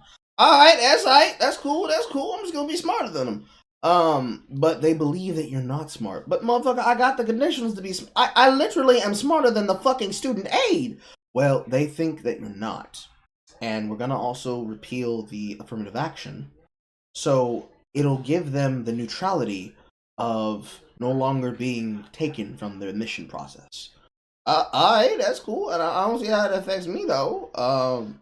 That's weird. No, you don't understand. They think that you don't deserve to be here, and now they'll have the excuse to continue to believe something that they already believed.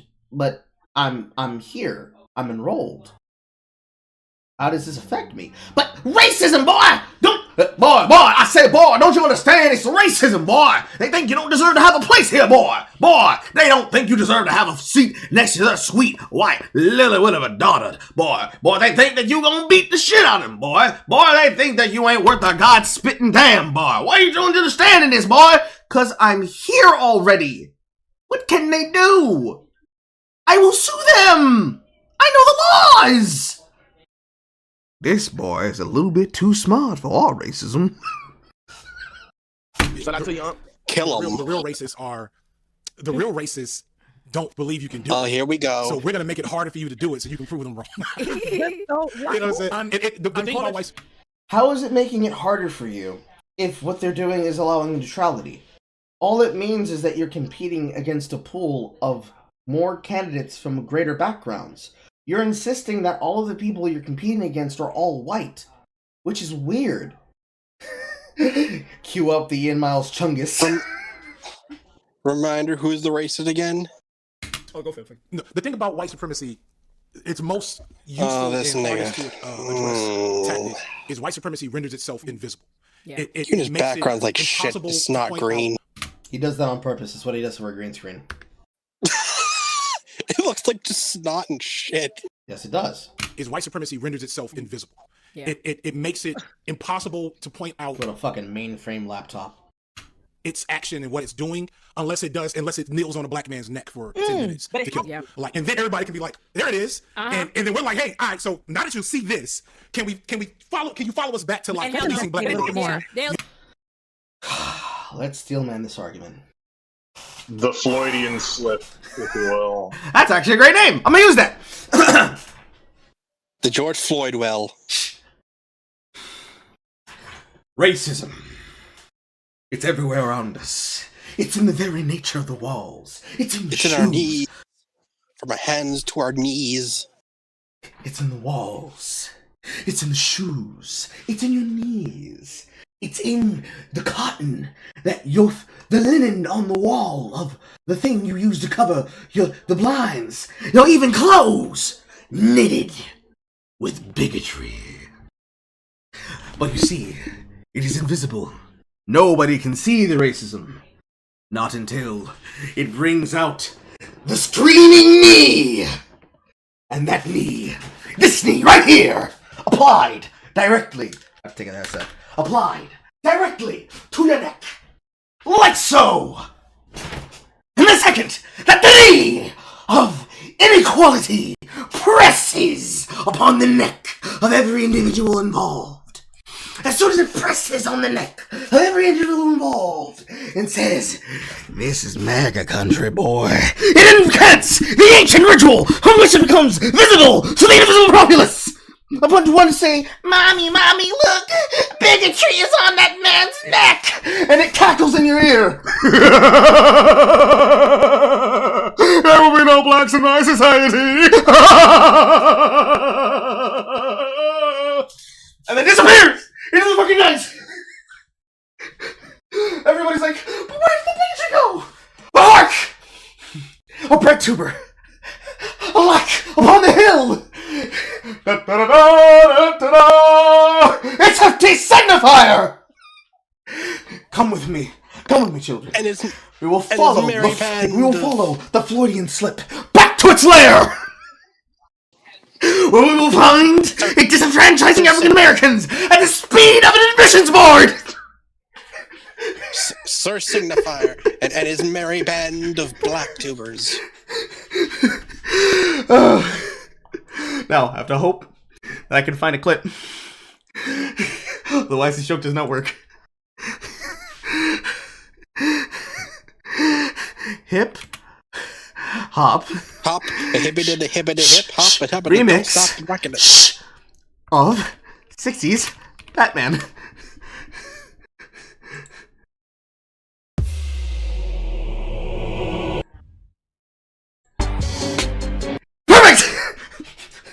Come with me, my fellow Negroes, to the Niggamobile!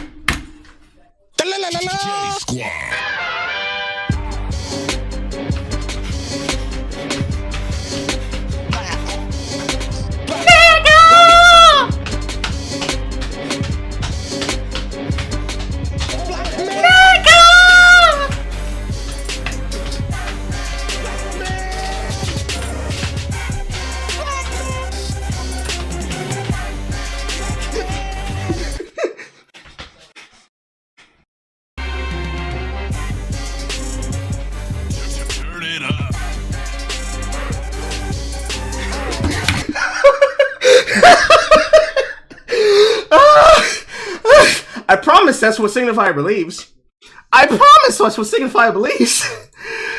Oh shit!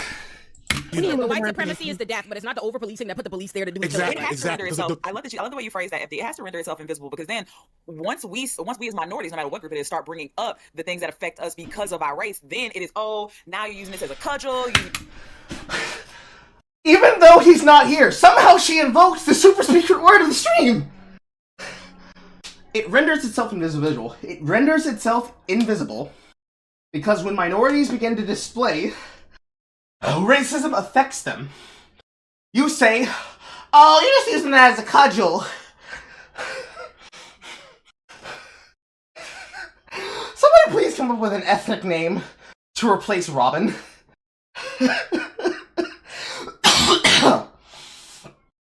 I need an ethnic name to replace Robin for this African American Negro man. Crow came to the top of my head, but I know niggas don't fuck with crows. I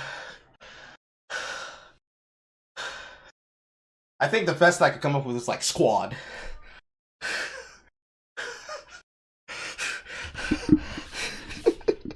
It's just it's out of nowhere as they finally get to the lair. It's like, what? Okay, I don't even know that.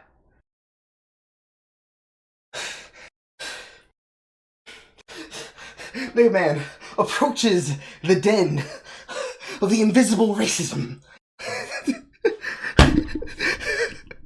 Make sure I didn't accidentally mute myself twice. I don't think I did. No, I just captured my breath.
Carl. Not on YouTube, He's but on battling Discord. Right now.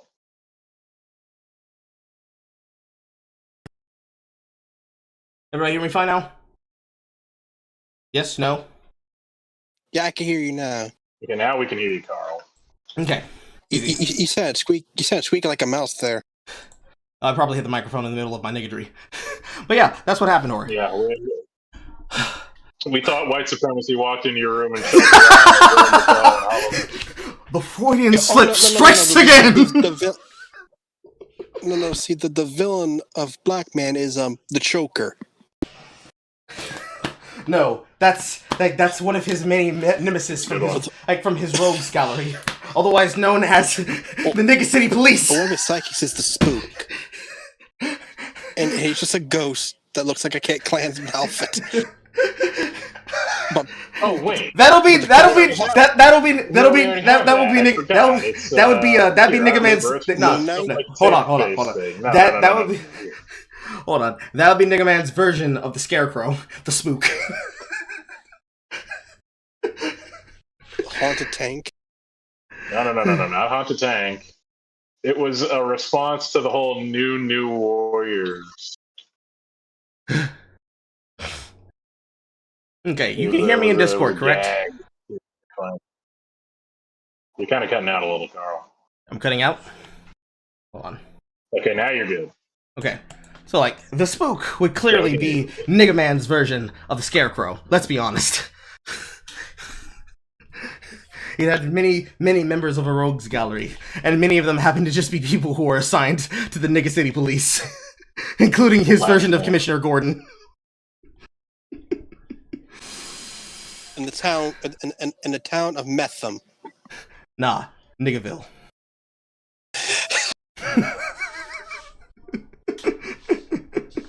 It's just so I can be able to use the fucking intro to fucking Dilemma by Nelly. Welcome to Niggerville, where all your sons get a $500,000, daughters get a care for each. I can't even fucking remember the joke. What was the fucking joke from Nellyville? As I potentially get myself DMCA'd for playing a bit of a fucking song. Oh, Nelly. Have you never heard Nelly? Have you never heard Nellyville? No, I've not. It'll be a fun. Yeah. It'll probably be a rip for you. You know, the funniest part about Niggerville is that its crime rate is somehow still lower than regular Gotham. Like, they're next door to a place that's called Whitetopia. They have nothing but fucking rampant crime coming from Niggerville, but Niggerville's internal population is just completely solidarious because everybody's fucking Antifa. Like, the Crips and the Bloods of Chads and... Like, the Crips and the Bloods have united underneath the banner of Antifa, and they just represent each other as a united blocks of Negro empowerment. This is just becoming the hood version of the horde from World of Warcraft, Carl. Come on. Yes, but more importantly, Nellyville. I forget how Trolls, the orcs, Forsaken. Forget how the song starts.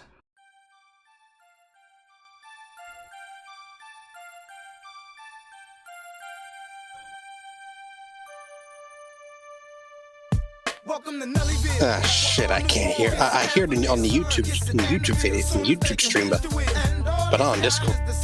Nobody can hear the lyrics over you. Better be careful with that copyright. Sons get daughters the size of the age. 1 year you get 2 carrots. 2 years get 2 carrots. That's right. But yeah. Your race is you want special treatment and whatnot. Regardless of the fact that it affects, these things matter. It affects how we move. Is Poison Ivy Miss Greens? No. Actually, yes. Real name, Shauna Collards. But her name is not Poison Ivy, and it's not Miss Greens. Miss Greens.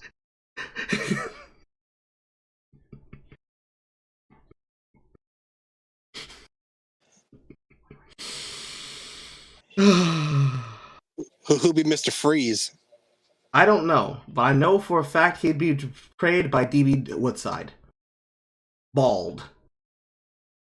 Through the world, so whiteness has to render itself invisible. It has to render itself as a default because that is the only way it can straw man its way, it can red herring its way out of accountability. That's the thing, like... That's not what those words mean. If it was to straw hat its way out of accountability, it means everybody knows what an argument against it is. And it can't red herring its way out of things because the red herring wouldn't be created by it, it'd be created by the people using it. Because they're under the understanding and interpretation that racism is an institution, but if it's an institutional understanding, then it means the people who are employed by the institution are causing it. Not that it's like an amorphous figure like the fucking monster from Life, or the SA of fucking Metroid Fusion, moving through society like an unseen social parasite virus. However, that'd be a great idea for a science fiction film, wouldn't it? Racism is literally an SAX parasite moving through society, replicating itself through the minds of the fucking politically uneducated. So BreadTubers. Carl, don't give Jordan Peele any ideas. He's already writing notes right now. You just described the sequel to Get Out to Get Out. I mean, it would be a great sequel now, wouldn't it? Because it came from my head. Yeah, it's like The Thing, but racism. Y'all are on Twitter. I am not smart. I am not smart. Smart people. So I got off Twitter the last couple of weeks because I got in trouble from a handful of Anglo leftist folks for calling out the. Carl, you have to think about it for a second. So, is it going to be like serious and dark the whole time, or are we going to have the gag of the strange alien creature just assuming the form of assuming a form that is just completely out of place? It will take the form of the fully humanized Uncle Ruckus. Like at first the alien doesn't understand, like the alien absorbs a person, but it doesn't understand any social cues yet. So it just takes the form of it either takes the form of a white guy in a suit and it just goes down to the deepest hood area, or it's the other way around, where it just assumes the form of a black guy in a tracksuit and a hoodie. No, what will happen is that what will happen is that it will start by infecting celebrities of Hollywood, starting with Tyler Perry, sitting in front of the computer screen, watching the banned episode of Boondocks that featured his character of Ma Dukes. And then it will use those who go to Tyler Perry films to find a new target. And then it will eventually get all the way to the point that it will consume Jordan Peele having a self-authoritistic wank in front of Get Out, and it will then transform into a transmogrification of the worst kind of political black midwit, which will be a real-life amorphized form of Uncle Ruckus. Speaking pitch perfectly as Uncle Ruckus. And every single time it opens its mouth to say something ignorant and niggardly, it will infect the politically stupid that flock around it with the virus. Is it just going to be Gary Anthony Williams cosplaying Uncle Ruckus? I mean, it can be.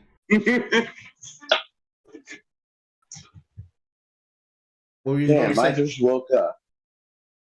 Harvey, you're missing it out. We just made the new Jordan Peele movie. Hey, I had a crazy ass dream. Damn, that's wild. Can you hold it? Mm-hmm. Okay.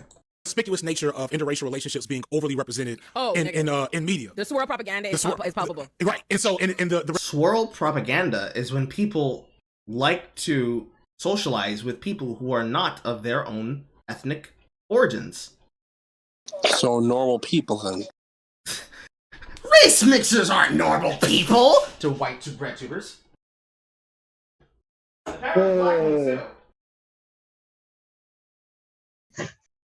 You've gotten so anti-racist, you've somehow circled around to becoming racist. Well done. Full circle.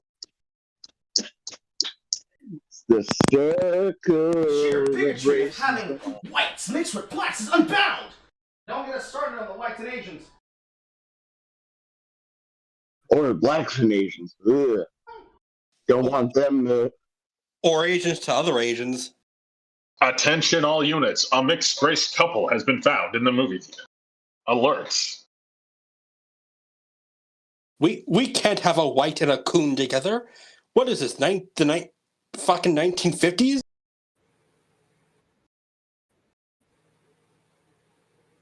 I know, I heard you first time. Oh, God forbid we have an Asian. Mother, I'm in the middle of a live show. And BBC will be smaller than a baby carrot.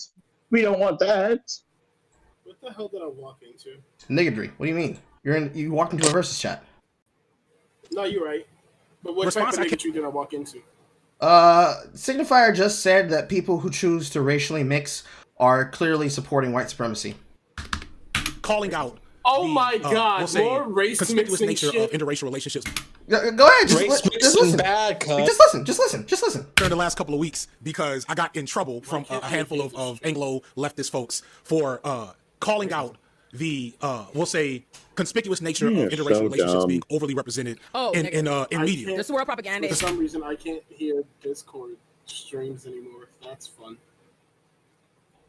Just watch back on the VOD. The YouTube works perfectly. No, he's talking about the Discord. He's talking about the Discord stream. Yeah, I can't hear it too. Oh, look at this image of black supremacy. We have bitch made Eric July. We have... Isn't one of those guys an OnlyFans model? No. That was actually somebody taking a foreign land's face and putting it on that BBC fetish site. Oh, wait.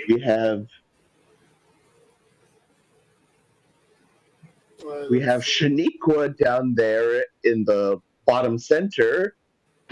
I feel like I'm about to get in trouble. The best idea. We take this screen and we edit out a couple of people. Like, I already have the top row. Dreamy Bull, Rachel Dolezal, and Tariq Nasheed, top row. Now we just need 3 more. Hold on, no. I got you. Top left we have Liquid Ocelot, Carl, usual. Middle, Middle, we have low tier God with a soy based diet. Kill yourself now. You should stop race mixing now. You have to do it with his Caribbean accent. You should stop race mixing now. You need to stop hanging with the whitey now. It's basically DJ if we had a haircut. Oh my god. I fucking hate DJ though, so. DJs I can't. And then we have every hood rat chick who had 1 semester in college. I feel like I'm getting in trouble for this. Bottom left, that's just dreamable. I don't care what anyone says. That's just dreamable. Oh my god. Oh my god. Chat, you're wilding. Oh, did you see that the tweet about how he apparently invented a Zoom chat?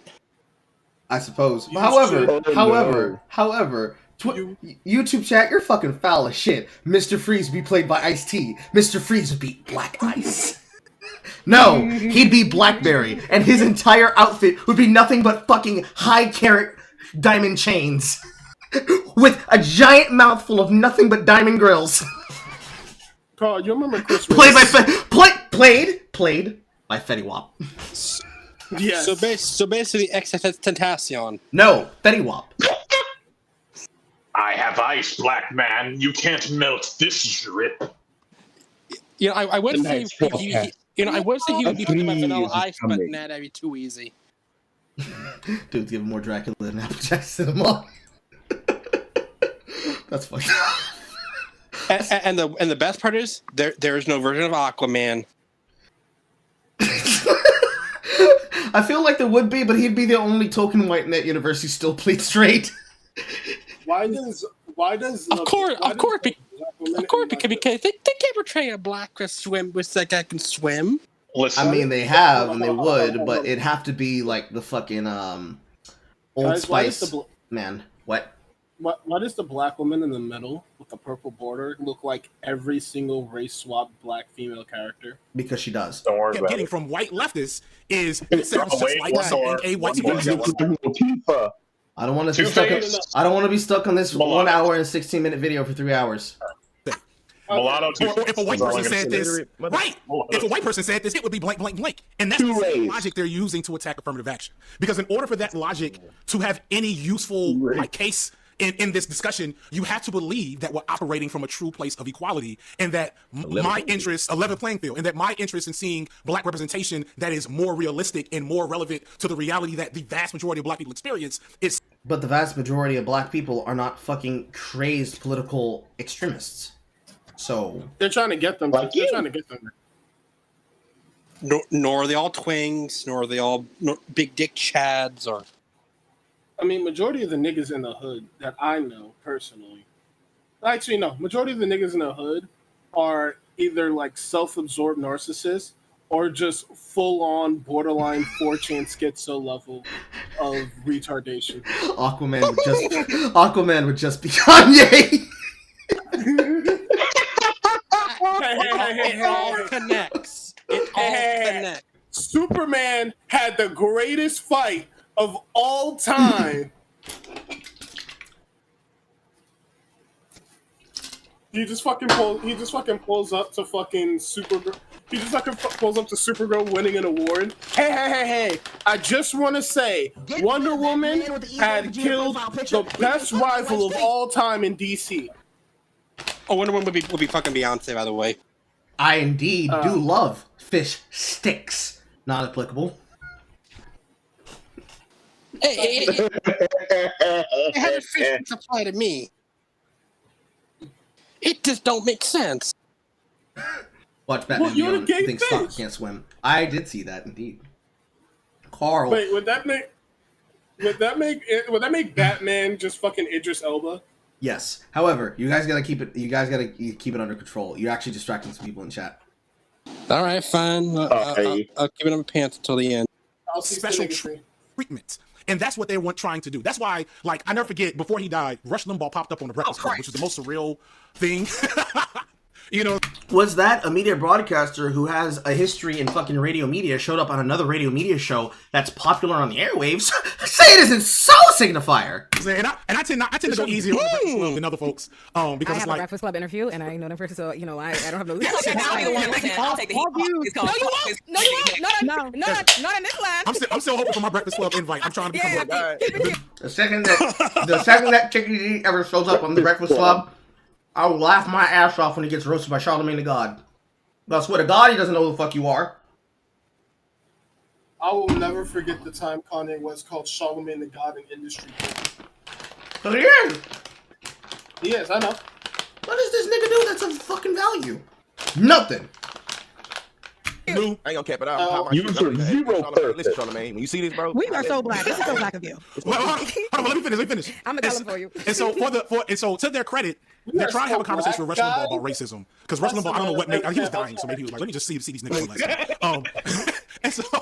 And so they're like almost there. And then Envy or Charlamagne, I can't remember who, talks about systemic racism, and the conversation basically ends. Because white folks, even the most racist white folks, they're so excited and happy to point out the racist among them, here we go. pillory them and put them out on the cross to say, this is what we don't do. But as soon as you try to have a conversation about the system of racism that they all participate in, it's like, nope, I don't want to hear that. That's not true. That's special treatment, etc. And there we go. But the problem is that if it's a system of supremacy that you all are involved in, does that not include that Charlamagne the God, Envy, and Angela Yee, I believe her name is? Who the fuck's on the Breakfast Club now? DJ Envy, Charlamagne the God, and I think her name is Angela Yee. What happened to the nigga with that? What happened to the nigga that will always play the fucking air horns every 5 minutes? I'm pretty sure that's Charlamagne the God. If you're talking about a member of their fucking staff, I don't know who everybody on the back staff is. It was, oh god, I'm trying to remember who it was, because he used to be there before Charlamagne the God replaced him. I don't know. Somebody could probably find that out, but we can't do that right now. Speaking of them not wanting you to point anything out, right? You know, I put out a video when this happened on, I was like, white women need to have a meeting. And they do. Because at the end, I was like, right, if we look at what's happening, right? Abortion is a white people's flagship issue. We know that.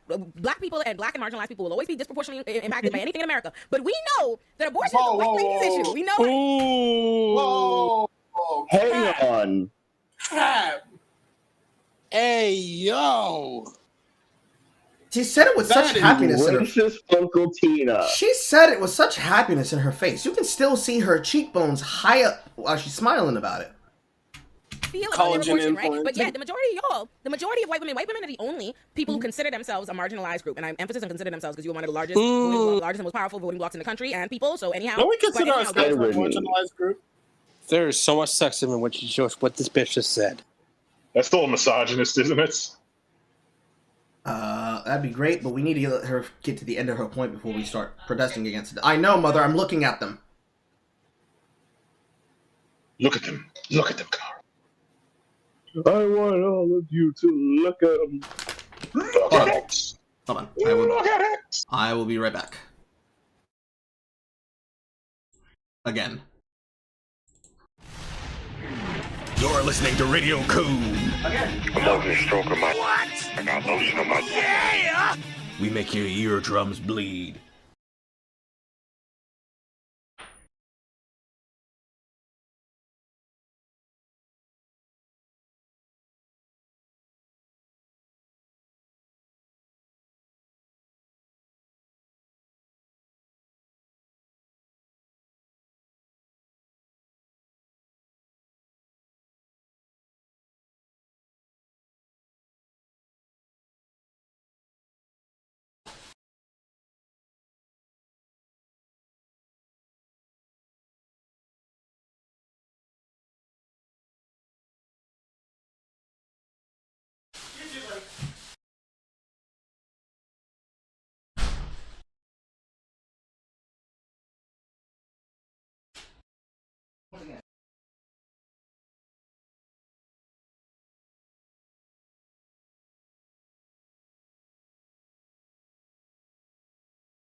Yes, I did.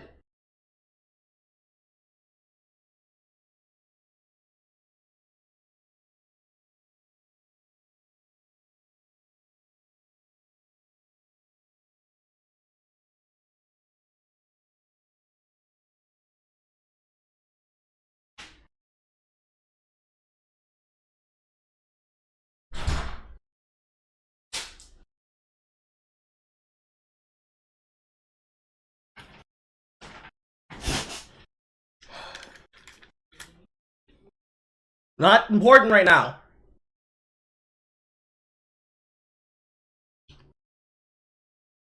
You already know what a lot of this political shit is, man. Pedophiles just want to be pedophiles. What the fuck did I come back to? No, it was mentioning because apparently abstinence is racist or something.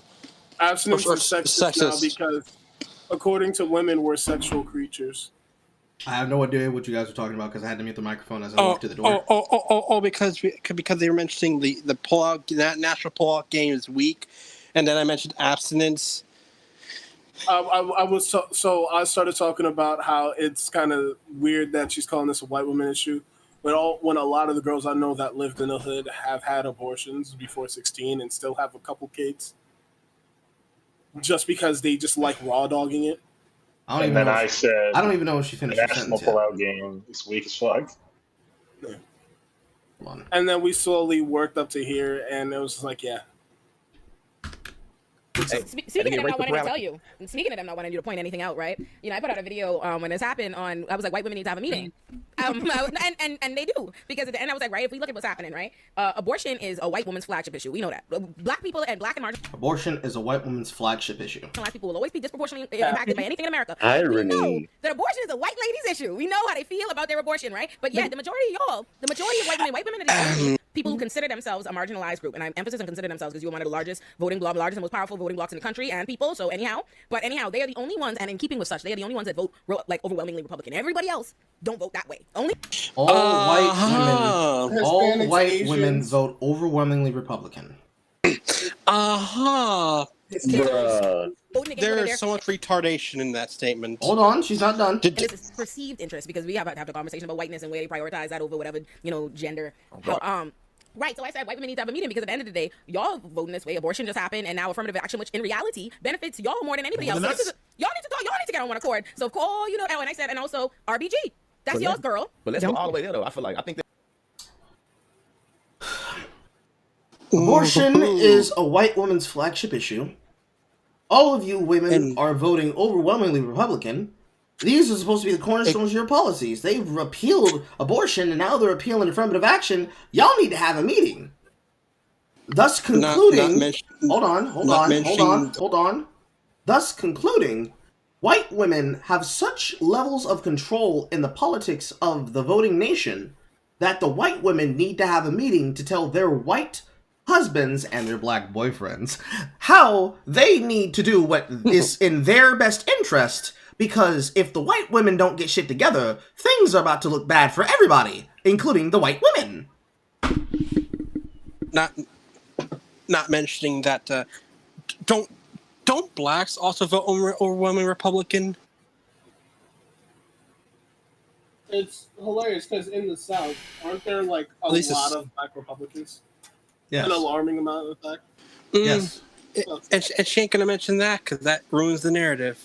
Well, she doesn't live in the South. Because these are either people who live in democratically controlled southern states or southern cities, like Signifier living in Georgia, or Atlanta. That's fucking news to me. I thought this motherfucker lived in fucking Baltimore. No, or they live either far west or far east, and also democratically controlled cities or states. Yeah, like that makes me feel uncomfortable. Okay. I don't want to be in the same state as this nigga. Get this nigga out of my fucking state. We don't claim him. Take his ass to fucking Marietta, Georgia. Oh, it's cringe. Take his ass to Austin. Oh, that's fucking cringe. No, he can't go to Texas. No. He can either go further towards the Alabama state line, or he can go to Florida. Those are his options. We don't give him the Carolinas. Austin, yet another democratically controlled city. A democratic I know. Keep digging the hole deeper. This is a real thing that's happening, and they're slowly becoming the majority because people are leaving like a lot of these democratically controlled cities and moving into red states. Like eventually, give them opportunity. They're going to turn places like Cypress, Texas, even more fucking democratically purple. I'm about to come to Florida. I feel so sorry for you. No, fuck it. Actually, no. I'm moving to Alaska. Fuck this. I'm not going to get any Democrats there. They're too soft. Alaska, or Hawaii. No, I'm not going to Hawaii. I'm not about to fight a bunch of Samoans. Nah. I have a friend who lives there. He's a white nationalist, and they don't even know that. I feel like we're skipping over some serious important details in that sentence, but we're not going to go on it for a second. Carl, I've told you about Eddie before. I know you told me about it before, but the rest of the chat just heard those words leave your lips, and it's like, Carl! You're not going to call him out with that, Carl? We ain't got time for that right now. I'm black. I'm innocent. Innocent of what? I'm white. I'm not innocent. I didn't do nothing. I'm the whitest. I guess I'm an antichrist. I'm from fucking Riverdale. I didn't do nothing. Anyways, we're just gonna go ahead and speed right by that bullshit. The selective outrage on race-based affirmative action, it really makes my ass itch. You see what I'm saying? I don't want to know what makes your ass itch consciously.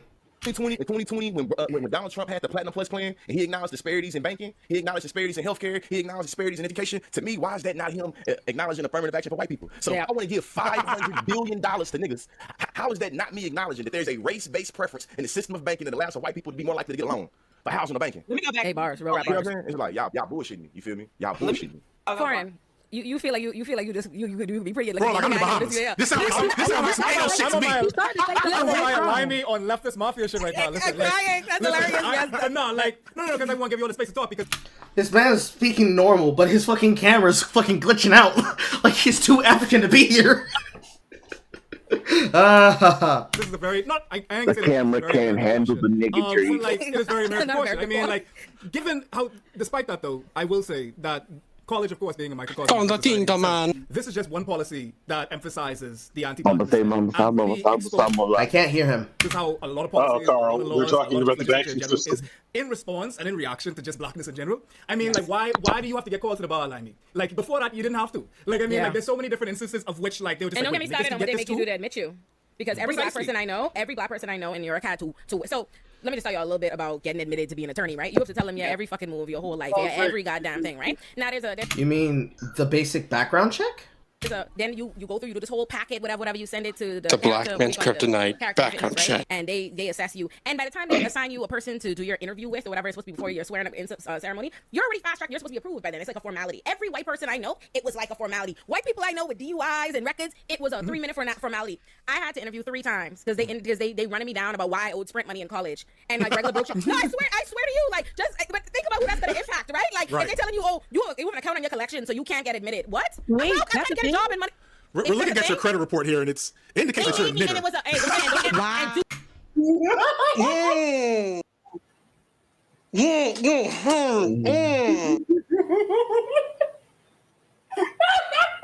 Jesus, keep me by the cross. I'm about to start another crusade. Well, rip this stream. SinglePlayer using the hard R on Destiny's internet. Not SinglePlayer using the hard R casually on Destiny's internet. I know I didn't hear that. This man needs his braids scalped. Yo, give me your cornrows, nigga. I'm not playing with you. Give me your cornrows. And yet we're not allowed to say. And yet we're not allowed to say that word over here. Come on, what is he doing? Literally. Also, I finally found where it went. It went behind my chair. I told you it'd pop up eventually. Signifier, give me your dreadlocks. Give me a black card. I'm black now. No. We're gonna give this black card to someone who needs it, like Eminem. Eminem needs the black card more than most of y'all. Let's be real. Damn. I don't think I ever want to hear a BreadTuber say, I can't believe they said that word that causes damage. Unironically, this dumbass right here, foreign man in a foreign land, having the audacity to say, this man used the N-word in such a abrasive and egregious way that I just had to call him and kettles out. What the fuck is your man doing right here right now, nigga? You smiling. You smiling. Every single one of you, well, except everybody except Big Mouth Sassy on the far right there.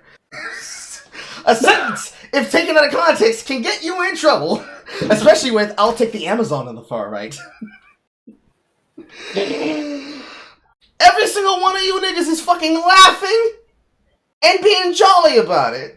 And it's not even about him using the hard R. It's just the insistence that a bar exam and a bar interview is them telling you you don't deserve to be here, dog. Not applicable. Thank you for the super chat. I too want Signifier's calories back. That is 2% of our GDP. I want that. I do indeed want them calories back. What the fuck? Holy shit! And yes, Carl, I'm checking. Give me that Popeyes you've been eating. You're doing what, Chris? I'm checking your. I'm looking at the stream chat relay. I know, everybody should. Do not get me started. It was a gatekeep. Yo, it was a gatekeeping black lady. Believe it or not, hey, the coon. It always is. It always is. Hey, that's who son, watch this shit. I'm not lying to you. This supposed, again, formality, right? Boom. I get there. I see, the packets on the desk where it has the committee's recommendation and it's approval to put through to approval. This bitch closed the fucking file, close that, fuck that, and decides why did I owe Sprint money in college? Why do I owe? Why is my bill with National Grid not paid? Whatever it is, but I'm like, bitch, I'm broke. What the fuck you talking? That's why I'm trying to be a lawyer. Because of what you're saying right now, I do want to circle back to what you said about white women who have a meeting. Because of what you just said right then, they have had that meeting. They have decided together as a unit that, though they do operate a duality of being able to co-opt feminism. Hold on. I want to know where she's going with this shit, so I know where the fuck to put it. Together and decided that whiteness is too powerful. It is too much of a unifying force, socioeconomically, politically, to relinquish it to stand in solidarity with the rest of us. But in that same vein, what you just said about admissions, their time is coming. Because let me tell you something. In the state of California, it's already happening. One professor, I believe, is suing USC and a couple other universities out there. There was a Forbes article about this 2 months ago. They had everybody talking about it. A professor is suing 2 different universities for gender discrimination against men in admissions, scholarships. So he's trying to get rid of gender scholarships. Oh, that's big. That's big. Ooh, Jordan Peterson did it. I want y'all to know. Men have been, white men have been taking challenges to the Supreme Court on and having that so that's also RBG's claim to fame is intermediate scrutiny for gender-based classifications. So trust and believe, white men rolled up there a while back. I remember I got to break out my go get in my book on my thing. There's a specific case. I'm trying to remember what it was. They created some law like white men. So what we're supposed to understand here is that this is supposed to be a fucking lawyer. This is a lawyer. Right in front of you, in this pink fucking frame. This is a lawyer. This is a paralegal expert. In New York, no less. Hot shout on that. Carl, whenever I get arrested, please shoot me. I would rather die than have someone like this defend me. Are you certain? You sure you don't? Look at my you sure you don't want Miss Illuminati showing up to your case, be like, hey yo, let my case, let my nigga go, yo fam, let my nigga go right now, B. Let him go right now, B. Like this is excruciating presses upon which you do not have the legality to hold him on case, fam. Like for real though. You sure? You don't want that showing up as your fucking public servant offender? I hate how accurate that was. Including the hand clap. Bitch. For real, no cap.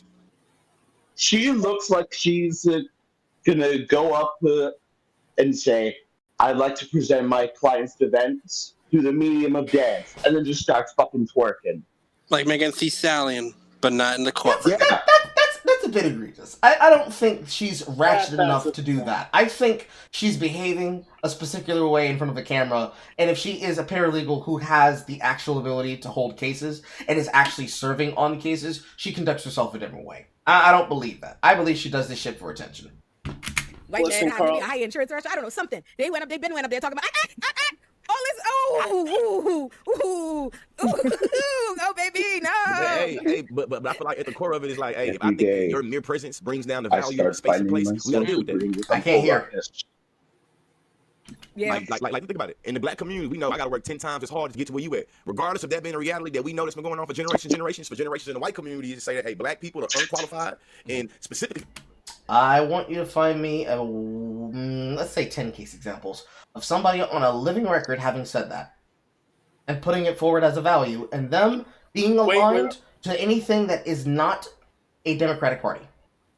After the 1980s, because knowing them, they pull up some old ass Yes, after the 1980s. After the 1980s. Somebody who is in office, who serves on a board to this day, and is paid and tenured by taxpayers in your state or in a state of your opponents.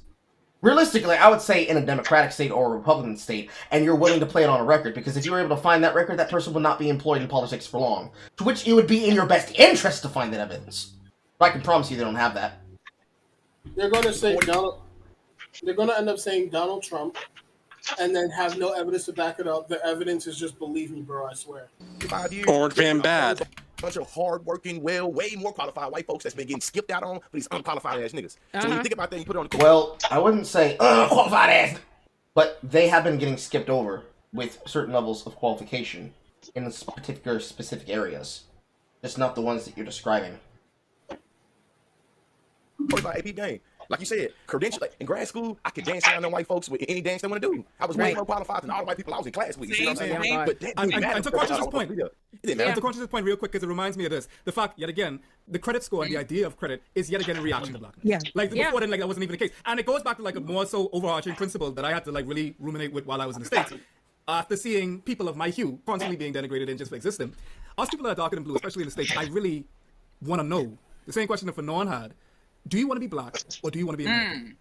And it's a very difficult quandary that a lot of people have to come across. What do you mean by black? They mean like them, part of the black monolith. Then he's talking about politically black. No. Are we talking about the black monolith from 2001? No. He means like them, like the black monolith. Like when they say black, dreadlocks. Dreadlocks are either fade, usually nasty ass attitude, like these guys have, and super entitled self-ego. That's what I said. Politically black. Yeah. Because quote unquote black, because I refuse to accept this shit. As it is, to be American is to not be black. It's to not, and it's everything in response to that. And as much, and like, not to like start no diaspora war real quick, but like a lot of the time, Nigeria. You know, I don't know this thing, but like, you know how they are. But I'm essentially saying that just as white women will find ways to placate whiteness just for their proximity to it, will throw whatever womanhood, their femininity is second to their whiteness. In many ways, you have a lot of black people in the States. You will not find this of any surprise, where their blackness is secondary to their Americanness. And you know what I find frustrating about that? Clarence is one of them. I just want to say, and that's Coons. So like, define American. Anything that is anti-black. Of course. Coons and their belief that they have that question to make is that the thing about blackness is you don't have whether or not you're going to be black or American, you don't have a choice in the views of white people that see white and American as synonymous. That's the reality. That's the reason why every time it's convenient for him, Clarence, I have no problem. Those of you who are African American have to understand that whiteness in the view of everyone who is a part of quote unquote the supremacy, the Freudian slip, are going to view you through the what again? The thing about blackness is you don't have a whether or not you're black American, you don't have a choice in the views of white people that see white and American as synonymous. You don't have a choice in how the white views of those who see white and Americanness are portrayed. That's the reality. That's the reason why every time it's convenient for him, Clarence, I have no problem invoking race and racism, right? Because that's the thing. Clarence is quick to when Anita Hill accusations, all of a sudden he remembers lynching, right? It's a high-tech lynching. He black. He remember racial identity when shit like that happened, right? You mean when the current president that's sitting over our nation accused him of a crime he didn't commit? You mean that, right? You mean that landmark prejudice case against him that he had to survive? That was meant to try to keep him from being a Supreme Court justice? You're a paralegal. You don't remember that? What I find interesting, let me tell you, this is the problem with like Hillary and internalized anti-blackness and wanting to be in proximity of whiteness. Yes, Corn Pop. The well-known coon who had to get his position by defending himself against the racism of our current sitting president. just right and just wanted white approval and hating oneself, and it makes you blame your community for stuff that logically you know don't make sense. Don't make no fucking sense. Clarence will talk till he blue in the motherfucking face about how affirmative action tainted his Yale legacy, blah blah blah blah blah. Because all the racists that he refused to acknowledge as racist are the ones that believe he was there for that and don't deserve to fucking be there. But that has not stopped him from having his Republican billionaire sugar daddy Harlan Crow donate over $100,000 to Yale to make shit. But I'll push back on that, Ole. I'll push back on that because you said that there is. But see, if that's money that he's having him donate, that means that's black excellence on behalf of him and whatever sugar daddy moves he had to do to get that money. Which then leads me to say, why can't you put on the sugar baby news to a black affluent investor of your own? With your titties pulling up in this fucking sports bra bigger than the moon out at night. Now that's a tube top. There is no choice in that regard. It looks like a sports bra. Yeah. The essence of tokenism is that choice that Foreign said between being black or being American. Tokens, who are typically the people who are, like that woman you described, who are pulling up the ladder that they themselves ascended to get to that space, to be the only one in that space. That is the essence of it. But the functionality of tokenism, because that's not the ladder in their mind. Because there's a difference deeply in the spirit of what is a token and what is a coon. Because I'm sure many of we learned Negroes have been the token in a room to black people, in a room full of white faces. I'm sure we all have. I'm confident. In fact, I know every single one of us with a platform is that to several thousand white people. But the thing about a coon is where the resentment is. Every black person, Derek Bell talks about this in Faces at the Bottom of the Well, when he talks about rules of racial standing. Every single black person is presented with the opportunity to coon or legitimize anti-blackness by repeating white talking points. We all have it. What the coon's problem is not that they want to pull up the ladder because they don't perceive us as being on the same ladder. Their problem is that you're not playing the game. The learned, no, I'm gonna use her exact words, YouTube. The learned Negro and the coon are two different, and I'm gonna go ahead and get out my imaginary calipers. Click, click, click. The learned Negro and the coon are two different homoticides of the African American Homo genus. The American learned Negro is an individual who is responsible unto themselves to ensure black disparity amongst the bunch. But the coon does not perceive himself to be on the same ladder as the learned Negro. Instead, he recognizes his position for what it is, an individual who is responsible to only himself for playing the game! And if they play the game and play it better, he looks to his learned Negro and says, in his jive jigaboo dance style, as I pull my headset out, because it's tangled around my fucking handlebar. This is a reenactment. God damn, why can't you motherfuckers be in bodies like me?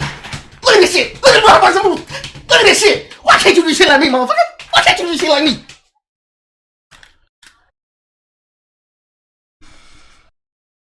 That's that shotgun. I can promise you, everyone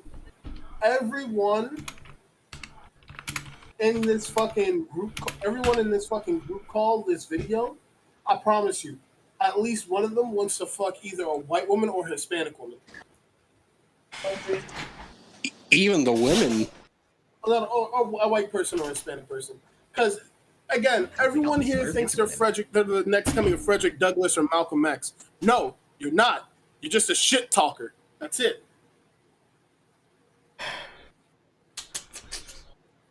I want to hear you out, but then I want to respond. Go ahead. The functionality of it is absolutely the awareness that you have to shut that fucking door behind you for anybody else as a coon, as a token, and that goes hand in hand. I do believe there's a functional awareness of that, of shutting that door behind you to any other black person, any other minority who's coming after you, so you can remain the only one in that space. That is the white supremacist functionality of tokenism, of cooning. That means every single person who's a part of CornbreadTube and WhiteBreadTube are indeed, by your standard, coons. By your exact wording. That means every single one of you here, and every single one of you who's responsible for trying to deplatform people, are the very thing you're describing. Isn't Signifier coon the way he wanted to suck up to Destiny is trying to use? Yes! Trying to use Destiny's platform and demanding him give him money!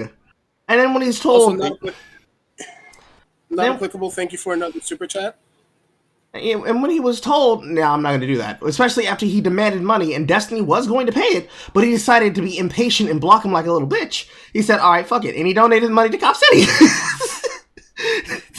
It's exactly that. Or when he said he wanted to be a platformer and a kingmaker, realistically, he doesn't want to be a kingmaker. He wants to be a coonmaker.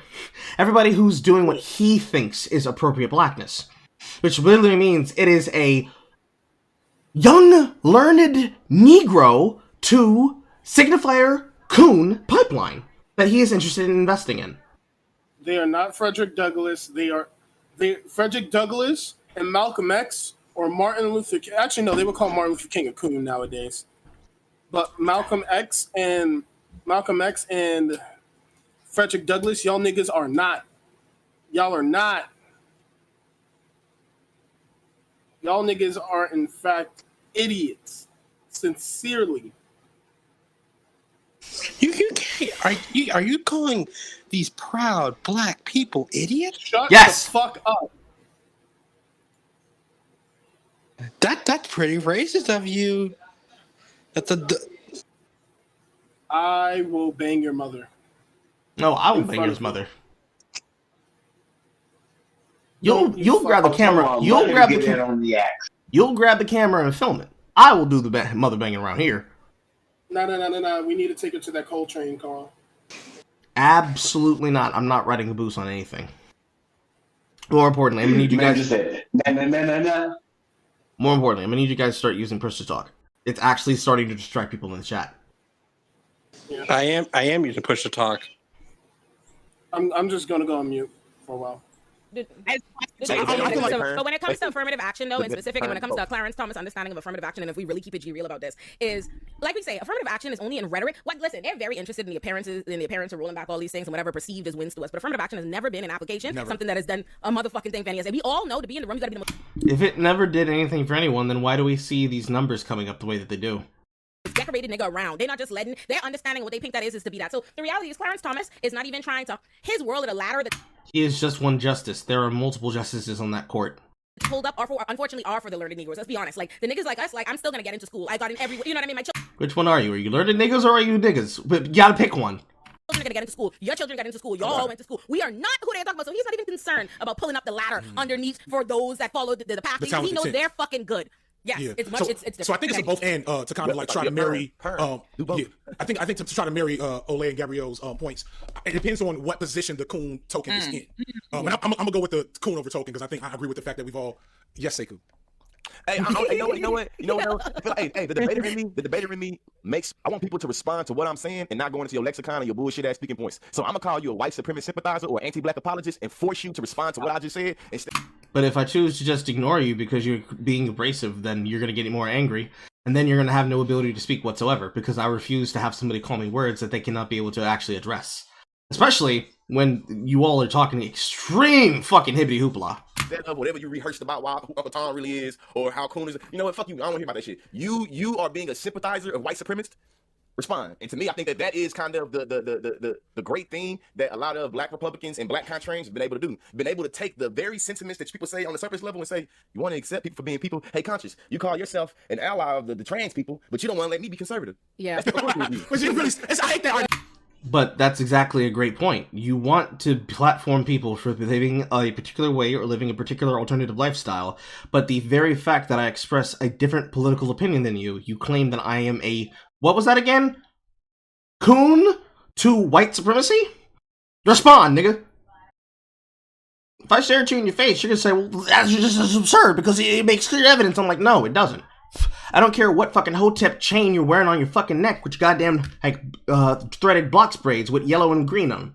Explain to me with that fucking gold chain Apple Watch on your fucking wrist. Explain to me how you can justify the position that you're trying to debate there with your fucking USC debate plaque on the goddamn wall for second place, nigga. That means you're not first! But more importantly that, explain how that would be a justification. Because it wouldn't. You would have to justify, well, actually, you see, Clarence Thomas choosing to appeal affirmative action. No, nigga, that's not what that means. Explain to me why people can't have views that are opposite to yours without being a coon. Is there a correct way to push against your opinions? Because the obvious answer is that there's not. If I'm not on your side, I'm a coon. So why would I ever want to have a discussion with you, let alone debate with you? We can't come to common ground, because we can't even find out what common ground is. To you, common ground is I'm underneath you, and you stand on the high ground above me, because your argument is more moral than mine. That's not common ground.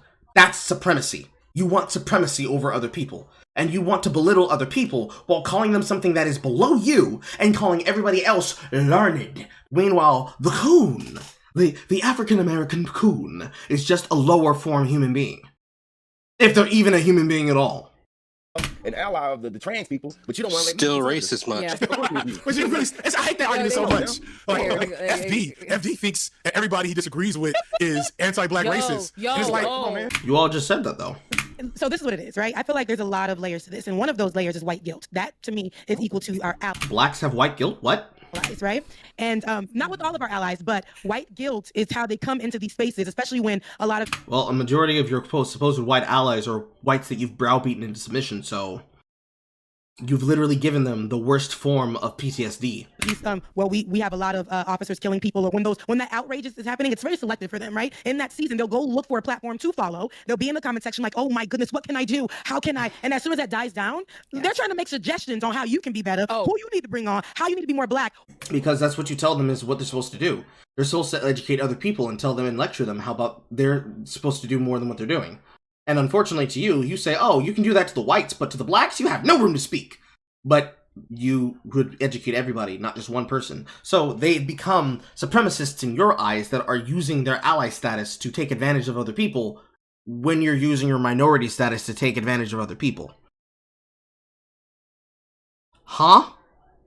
What you need to do to include all of them. Yes. Like, I want to be included in Juneteenth. How can I be included? Go to work. Don't talk to me. Not putting in my cash app. Okay? Like, just don't. All of it. Yeah, so this is how I feel about all of that. And you know, but in retrospect, too, when you look at it, these people, especially, and I don't know if I want to say they mean it, but they don't mean it, but I don't know. I can't speak for white folks. So I'm like, talk to yourself, have your meetings. But it's like, when you go into these platforms and you're a part of these platforms, the white... Also, one of these girls dipped. I don't know why. White folks... Maybe she disconnected. Who knows?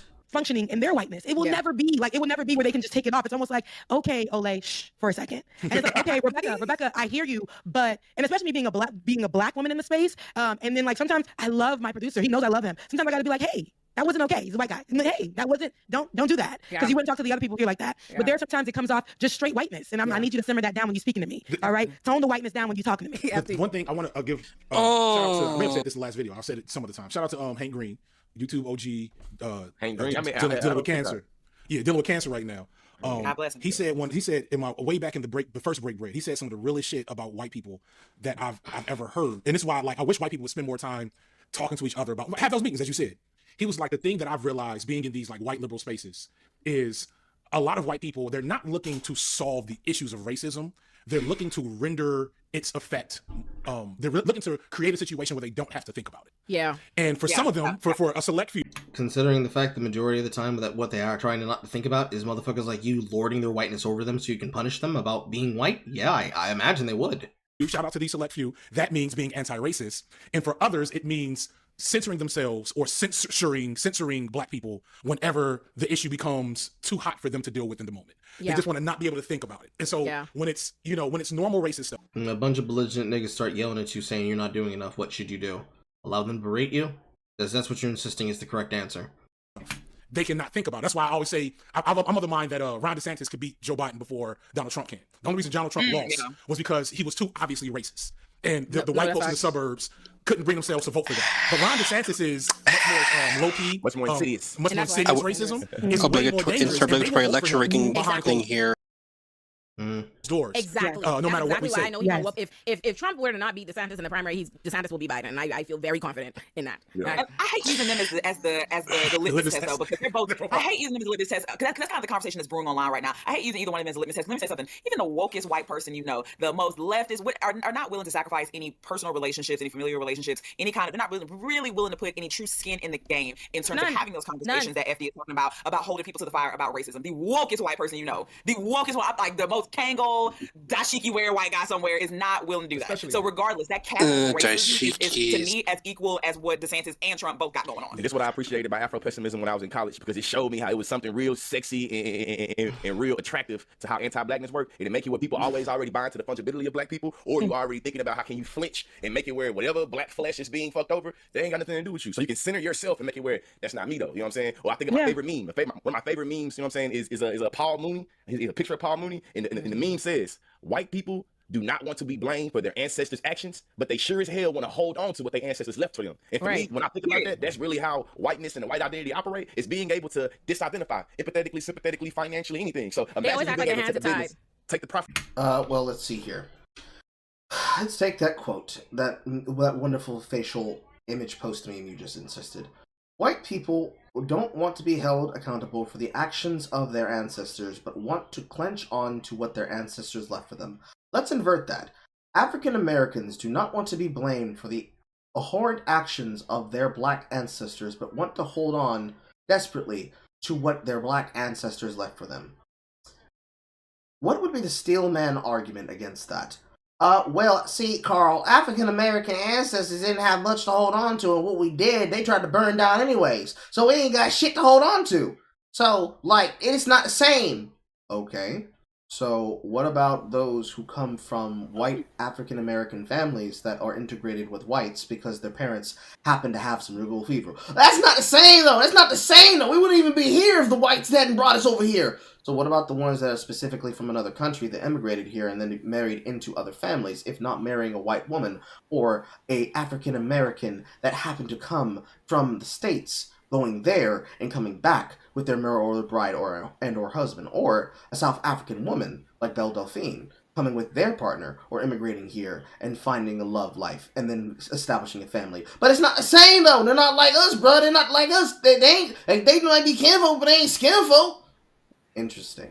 Carl, I think I got one. I think I got an example. Black people always want to bring up slavery in the ways of the past, but always want to act like they're peaceful, like Martin Luther King. We want to pretend like we're better than every other race, but do so. Even though Martin Luther King did some not cool shit, but that I hear there.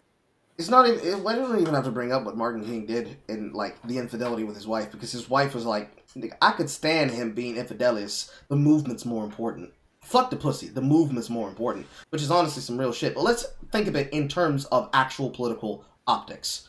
African Americans want to claim the biggest opinions of slavery, but then act as though they are the most peaceful. What is the Steelman position for that? African Americans have been given the greatest injustice that a particular genetic heritage could be given with their induction into the new world, both on the actions of their fellow skin and kinfolk, as well as the happenstance and the regrettable decisions of chattel plantation breeding slavery.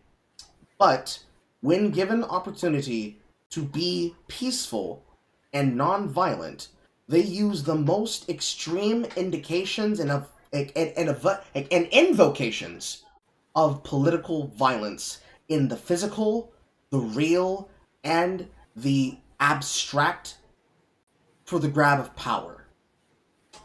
That would be the straw man position for it. What would be the straw man and Steelman position against it? Trying to think of the way that you would frame that. We have to be violent because we've never had a voice to speak up for ourselves, and every time we have a leader that tries to take us somewhere, y'all kill him. But the same ones that you had that were a part of the Black Lives Matter movement in America actively took the money for themselves and used it on themselves. And everywhere else in the world where Black Lives Matter movements had organizations and charters, not a single individual black person of note has been cited as receiving monies from those organizations, with the exception of the GoFundMes and the Kickstarter drives made by individual citizens on behalf and then cross-promoted by members of said group. Makes the best you could actually do. And even then, you still have nothing. Because then it'd be, well, we have to be politically violent because we don't have any other weapon. Like, we try being non-violent and we get shot down and killed by cops. Okay. Have you tried making sure that everybody understands how to move. Well, we ain't gotta move everywhere. It's like we're not all one organized unit, so you can't blame me for what they do in one place, what they do for another. So that means when I address a person for what they do, and you're not them, you have no reason to spring to their defense and say, this is just that is just the well-known fucking coonery. This is just the well-known coonery of an individual who's just speaking against black folks that just want to be seen by whites and recognized by whites. Because for what reason would you say that, if not to shut down the opinion of a legitimate argument against your movement? If you're not responsible for the violence of a terrorist figure, denounce the terrorist figure and say, while I could understand and be sympathetic to their plight, I understand that this person's actions is a detriment for the goal that we are ultimately working towards. I'm not thinking of a counter argument to that. Yes. You know what this reminds me of? Niggas? Well, yes, but no. Back when the Black Lives Matter protests first originally started, they were talking about why was there police presence there, even though they're peacefully protesting.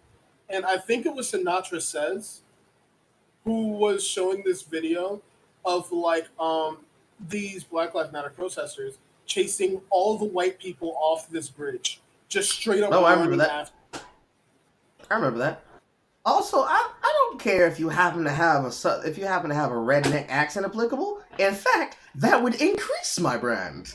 You're gonna bring all the Southern white women. Then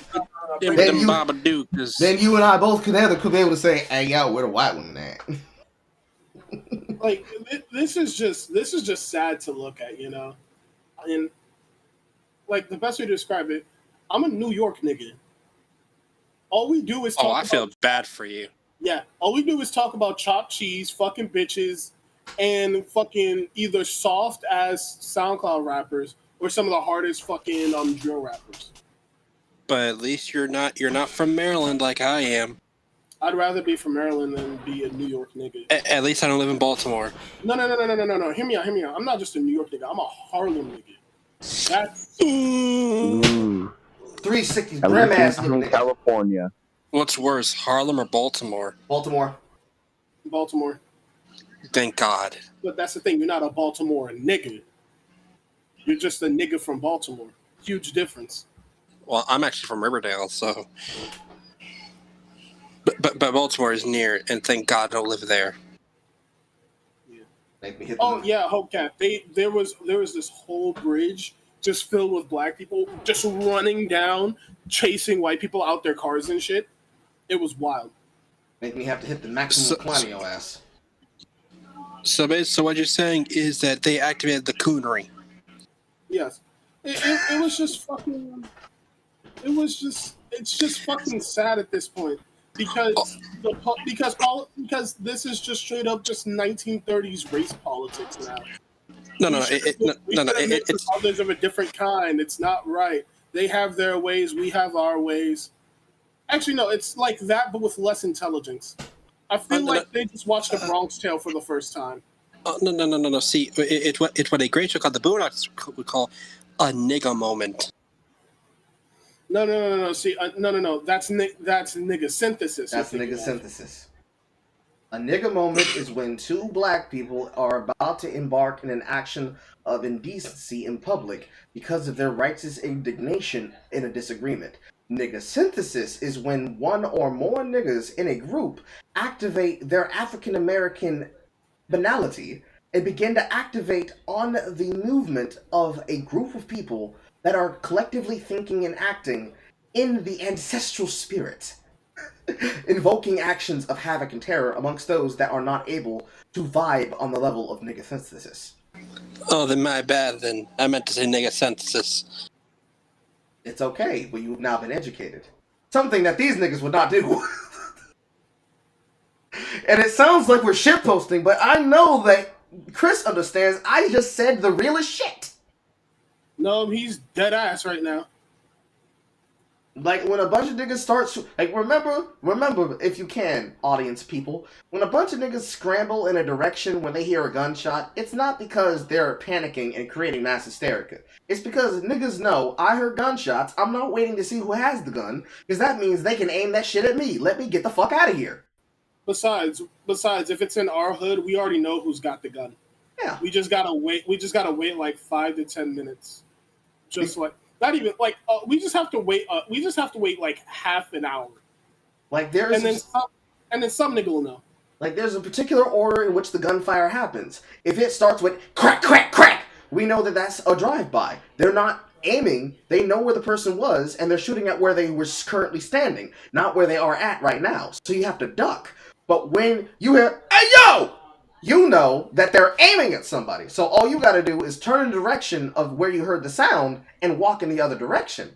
Then, once you hear the crack, crack, crack, crack, crack, you know that the first one hit, then they walked up to ensure the coup de grace. That's why it's crack! Hey, what the fuck you said was on this shit? Crack, crack, crack, crack, crack! It's like, aw, damn, they got Tony. Anyways, what's good, Felicia? Yeah, no, that's dead ass. That's on God. Carl, why do you know that?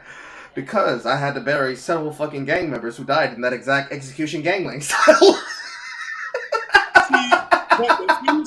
See, things is different at a party because if it's at a party, everyone knows who did it. They just not speaking about it. Because if it's at a party, a nigga has been... It's like a tiger hunting a prey. Because this nigga's been being stared down for 40 minutes straight. And he don't know nothing. Like, they already orchestrated the hit before the party even started. They knew where you were going to show up. They picked the particular ammunition. They decided when they were going to do it. They had a countdown in mind so that they could isolate as many people who would legitimately be able to give identifying information. All the niggas who knew something were like, listen, I don't know who the fuck's going to do it, but I know who's about to get got. So you don't want to be standing here in 30 minutes from now, all right? Niggas, if they see the nigga moving, they will actively clear out the way with their drinks in hand. Like, yo... Like, niggas know. Like, all the women are going to see the nigga who's angry, be like, shit, baby, what's your name? And he going to look at her with the eyes of like, bitch, any other time I would dick you down. Any other time I would be in this shit voraciously, savaciously, Carl, the voice is not deep enough. I'm not using my real voice when I'm reclined at maximum niggadry, okay? I am reclined in maximum niggadry. To use my actual voice, I'd have to lean up and use my diaphragm. I'm not doing that. Listen, any other time I would hit that shit raviciously. I would hit the meanest licks with this back shot. But right now, bitch, I am on a mission. I am not here for that ass. I'm here for that ass. No cap, no pause. What the fuck did I just come back to? Hey yo, pause. Nah, nigga, resume.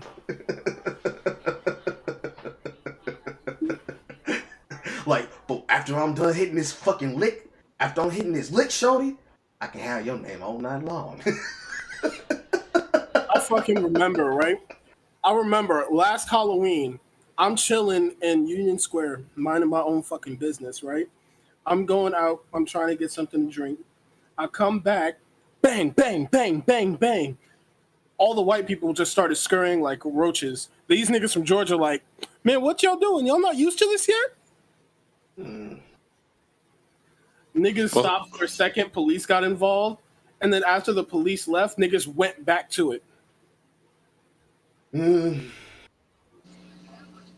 Well, thankfully, I'm basically in fucking suburbia. Oh, niggas can come fight in suburbia too. Fun. Yeah, but my neighborhood is actually not. It has no gangs in my suburbia. There is always a non-zero chance that niggadry can find you. It's just like the invisible racism. I'm gonna keep it real. Niggatry is like the Venom symbiote. It is. I swear to God. You don't know when, but when it's got you, you're good. You're done. Like you think everything's fine, and all of a sudden you feel an ancient hatred come up through your body, and the haterade begins to flow through you. You got for something. You chilling one day, you know, wearing your Crocs on your lawn. Next thing you know, you got this so weird urge to cross some random niggas up in basketball and buy a new pair of J's, you know? Like It's like you got Miss Cleo in your head going, oh Lord, I don't know when, but something awful is going to happen. No, and no, it's more like Topher Grace's Flash going to the church and being like, "Dear Lord," in the voice, of course, of Cat Williams. "Dear Lord, please help me hate on these niggas. These niggas do not know what bullshit they are fucking with." Why is my Cat Williams so fucking good? "These niggas know not what they are fucking with." Let me get some gospel music in this bitch too. Hold on. Hold on, I'll be the gospel hype man. Lord, praise Jesus. Praise it. Hate them niggas. That awful, hateful word will not be tolerated here, kind sir. Shut up, nigga. Get your old titty ass out my face, nigga. Hold on. Nope. I want me that good gospel. I need gospel chords. That's what I need. Yes, Lord! There we go. Hallelujah! Hallelujah! Thank you, Jesus. This is gonna be hard to do with one fucking hand on a fucking Dear Jesus, help me hate on these niggas. Amen, Jesus. Amen, Jesus. Help me, Lord, to put these niggas in a place to know that I'm the freshest nigga in this goddamn theater. Oh, do it, Lord. Praise it, Lord. Praise it. Let these niggas know exactly who's got their fucking number, and it's me on a Tuesday with a number 2 combo with extra mustard on the side. Tell these niggas, please, who the number 1 is. Let these niggas know I will break a gator off of their ass and make them clean it with their mouths, cause I stay fresher to death, and I let not my swag be wasted on these niggas like Onan wasted his seed on the ground when you told him to put a baby in that bitch, dear Lord. Clean them gators, Lord. Clean them gators. Stay fresh. Jesus, let these niggas understand that I am the bestest, realist, That's when you gotta hit the high note. and free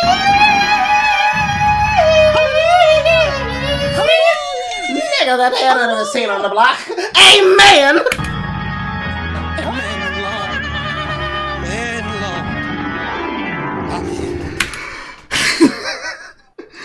Lord, ladies and gentlemen, remember, your money influences this level of niggatry. For only $5 a month, you too can assist me in pissing niggas off on the internet. For only $5, you too can help me make content to entertain you like this. I'll start passing around the collection plate. The nigga plate. I'll start passing around the collection plate. No, the nigga plate. Yes, the nigga plate. Yes. Oh, the nigga plate. All right, bet. And remember, for $5 more, you can be able to. Hey, for $5 more, you can be able to get yourself an actual plate with red beans and rice, cooked by yours truly. You will be invited to the cookout. You will be invited to the cookout. 10 bad bitches will indeed twerk for the 99s and 2000s, and they will tune it up 2 times, not 1 time. Dropping it 2 times. Drop it in the name of Jesus. Death rolling in the name of Jesus. Hallelujah. Hallelujah. Just for extra fuel. Okay, Dennis, hold on, Dennis, let's get back to it. That right there is the unifying nature of anti-blackness consciously. That is the unifying nature of anti-blackness and that's also why it's inextricable from capitalism. I love that you brought up the economic aspect of it because for capitalism to continue going on, there has to be a permanent underclass. You're bringing a fucking capitalism. Fucking shoot me. Anti-blackness, you keep a permanent underclass and you keep those socioeconomic tables moving upward and away from black people who have historically always been the permanent underclass. And then how we started this off, we're talking about that. Blacks can't be the permanent underclass because if blacks are always a permanent underclass, that means even those who immigrate illegally to the country are able to elevate themselves above us. And the reason why is because they supposedly hate African American descendants so fucking much that they would rather see an illegal immigrant that is unfairly gaining the American dream off the backs of those who were born here and legally moved here than see a regular African American nigga with a camera. Man with the ego Vegeta profile picture, he made fun of my wife's titties. Yes, I did. They would rather see an African American suffer who was born here or moved here legally with a green card for education, or with a green card for marriage, or with the decision to leave a horrible state of existence in another country, and they would rather give those economic standards and means of upheaval and bootstrap lifting to an illegal immigrant who cleans the houses of the rich, who takes out the trash of the rich, who builds the economic standings and footholds that they will then use to enrich themselves, before they would ever enrich an African American learned Negro with a microphone. That's what you're saying to me. That's your claim. Stick by that claim. Hold it.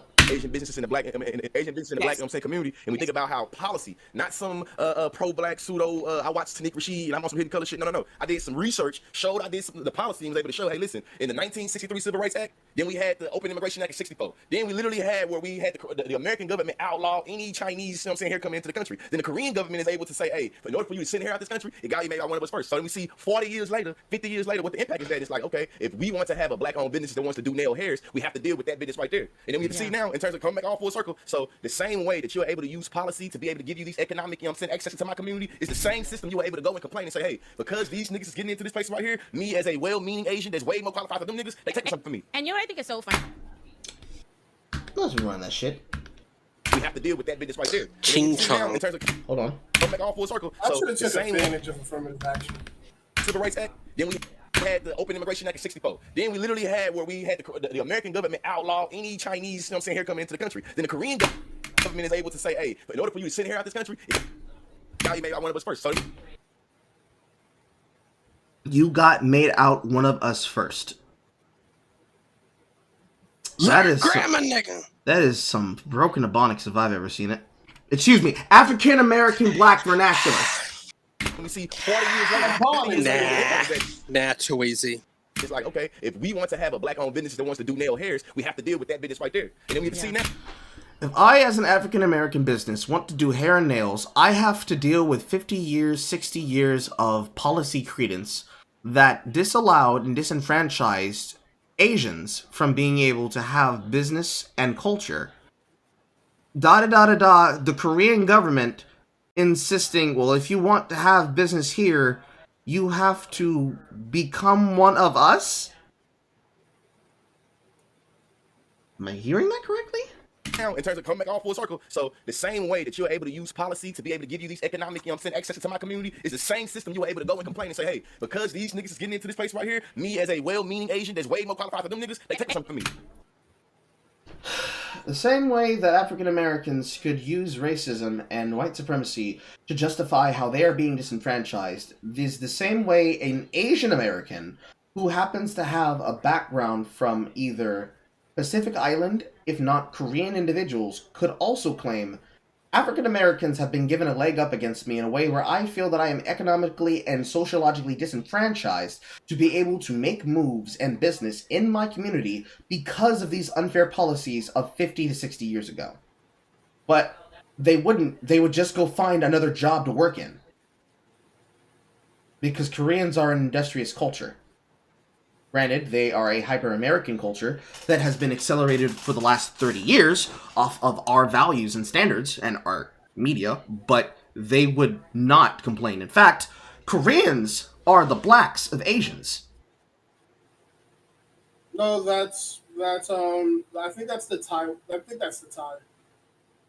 Like, if what you're insisting is that a Korean immigrant or a Korean descendant or a Korean American would be disenfranchised because of African Americans moving in on hair and nail salon businesses, I don't think they would care. They would just move in next door with a fucking American wing restaurant. I know that for a fact because I literally know 5 people who own nail restaurants right next to fast food services. One of which being a wing restaurant.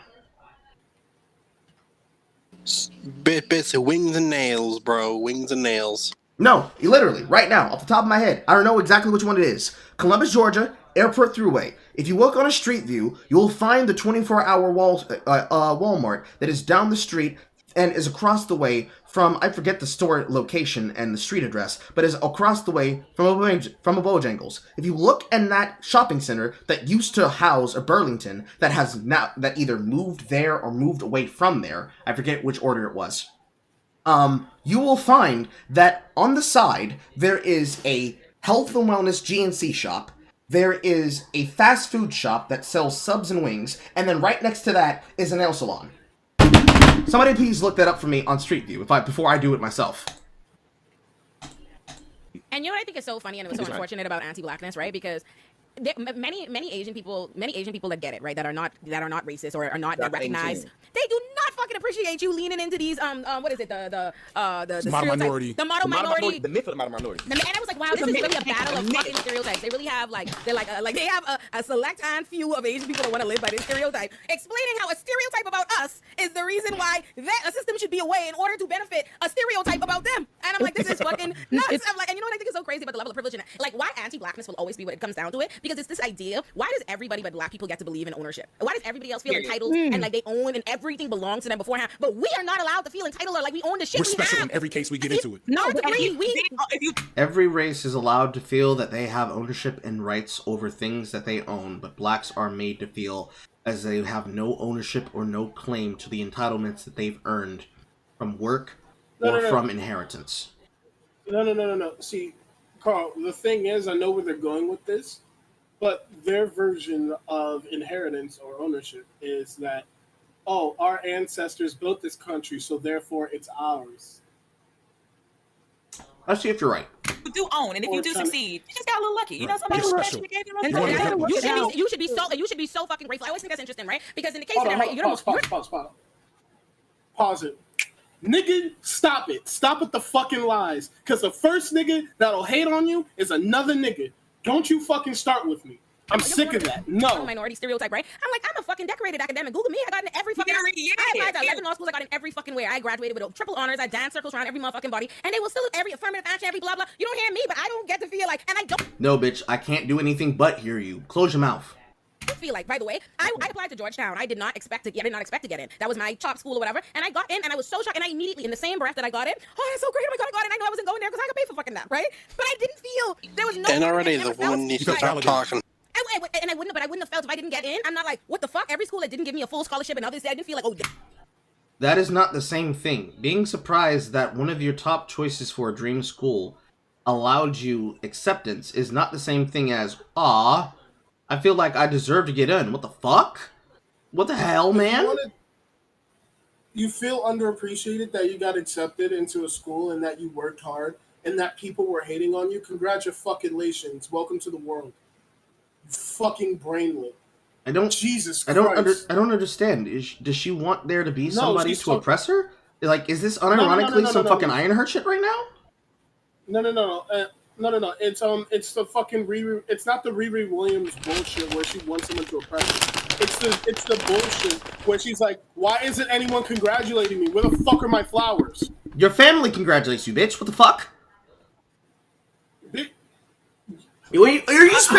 Are you expecting a fucking gospel choir to come out? And I don't mean gospel choir as in gospel choir. I mean like a Greek chorus choir. Are you expecting a fucking Greek chorus to come out and sing your fucking praises and your personal fucking history and story like you're the fucking musical Hercules? Oh,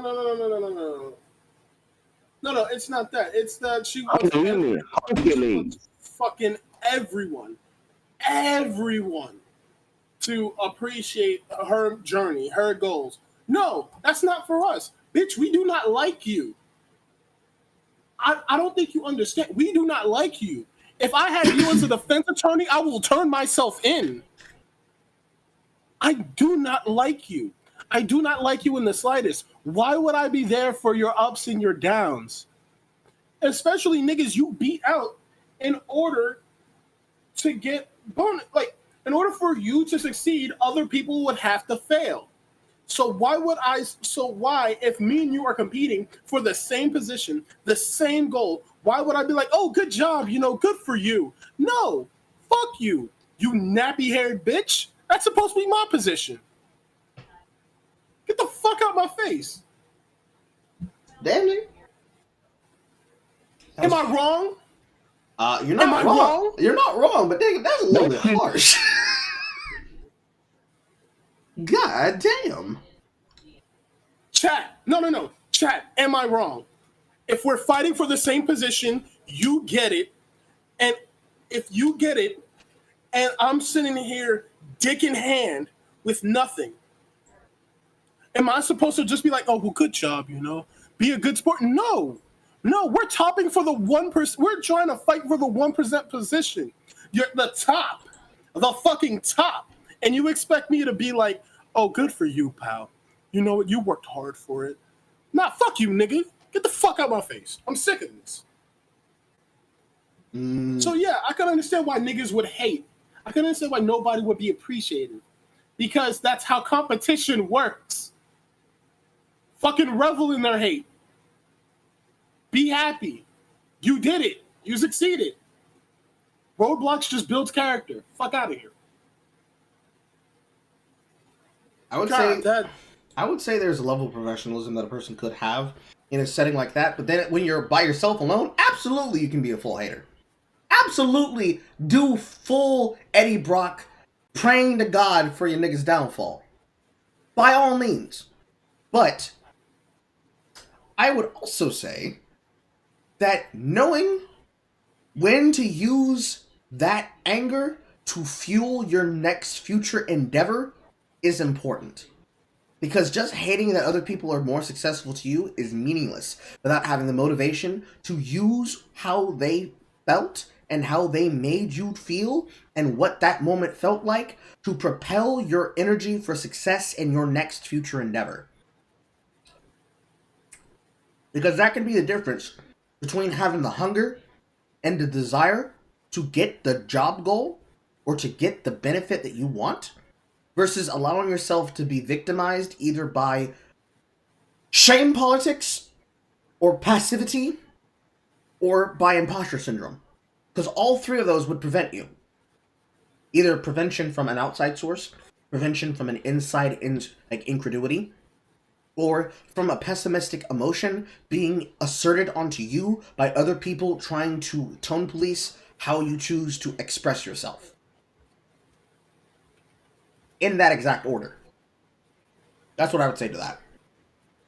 They owed me this. I'm like, be for fucking relaxed. That is a certain level of privilege and entitlement and how you view the world because you truly don't see anybody else. Like, are you living in this world? Like, you have A's? You think, oh, you have a G? You think there's nobody else? What makes you competitive? There's nobody else in this world turning up in the classroom. Like, that's what they really think. To me, I think that's what they think. To me, I feel like to hit home on this anti-black analysis and the fungibility of blackness and black people, the military academy exception in the... Fungibility.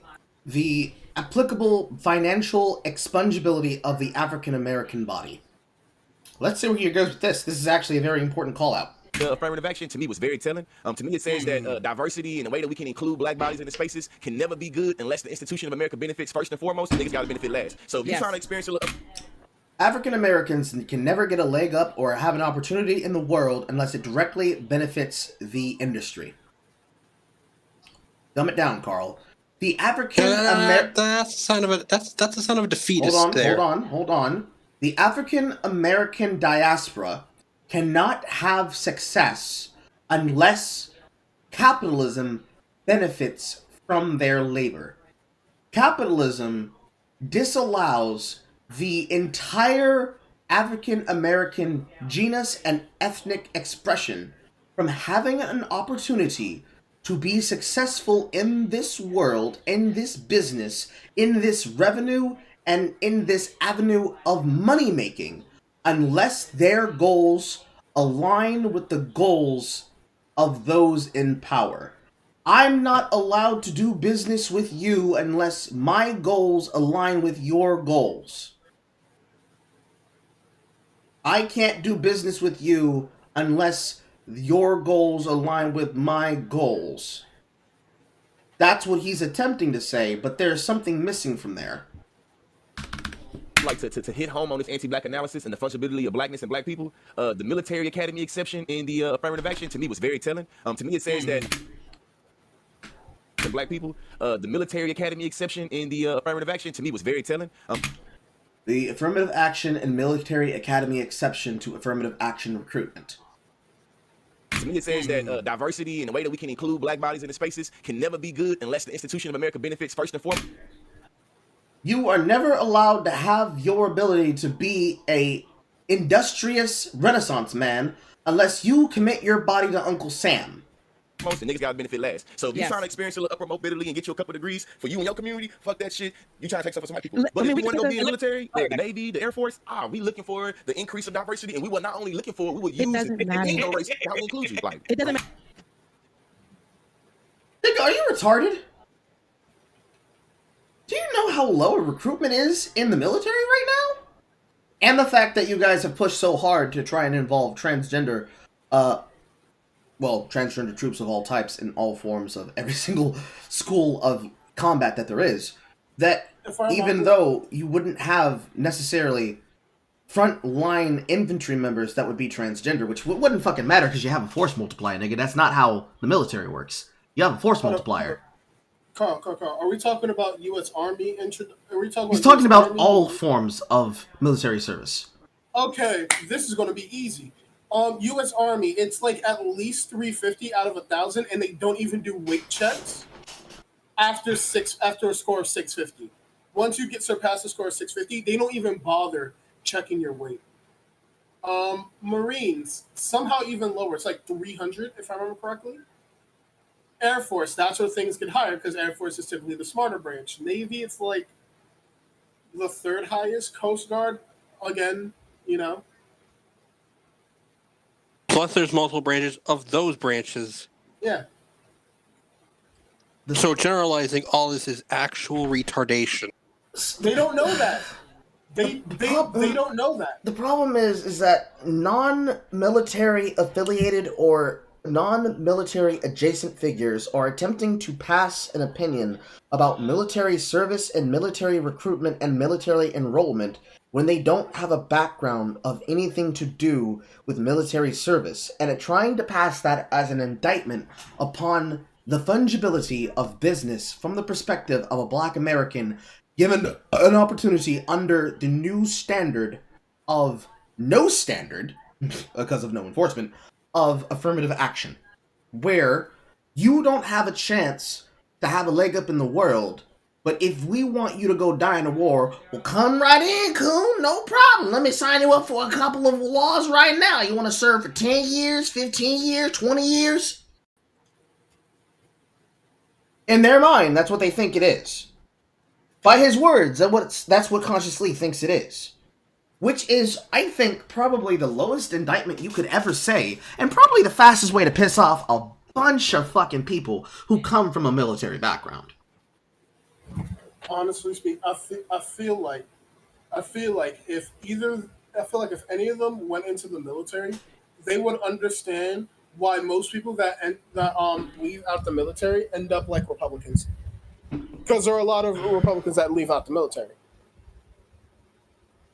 If not, become centrists. I don't think they would ever put themselves in such a position where they would go and be at the risk of even ever being close to being deployed to a war. Because they want to be inside boys. They're inside boys and girls. They want to be nice and industrious and money lucrative in an environment where somebody else fights their wars. Because if you want to talk about whataboutism, I can't imagine what the biggest whataboutism is than insisting that you give an indictment on the military experience as a fucking civilian. Not a citizen, a civilian.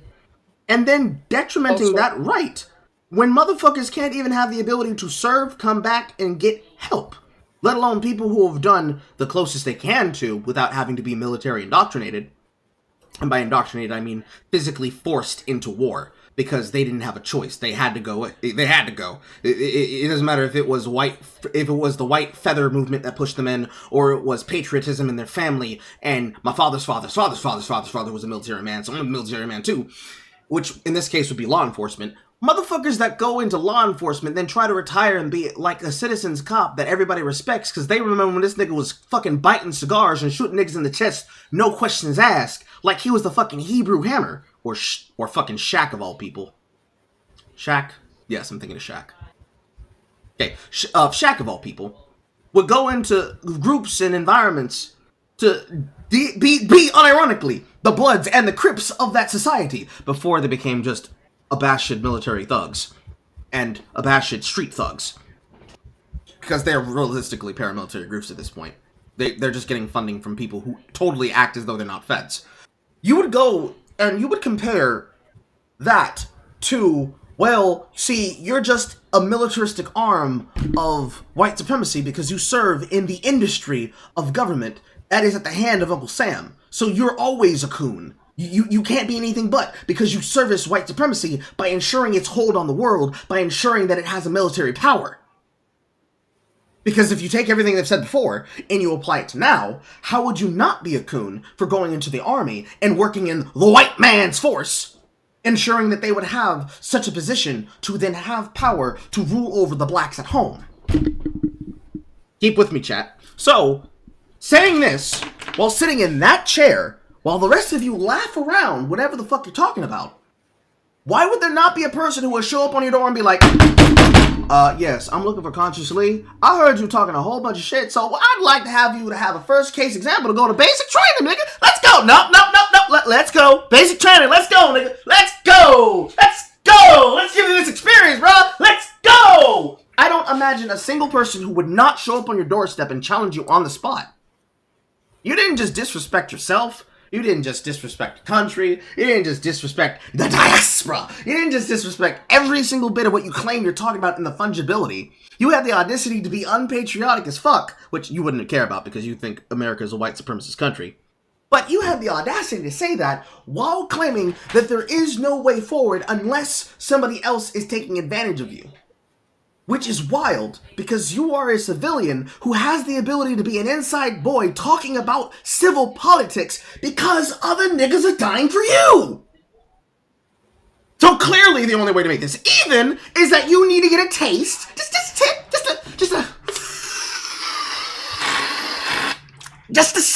just a small little sip of some patriotism, which means a staff sergeant, a parole officer, a boot camp official putting the foot in your ass. 6 months, 6 months of basic training.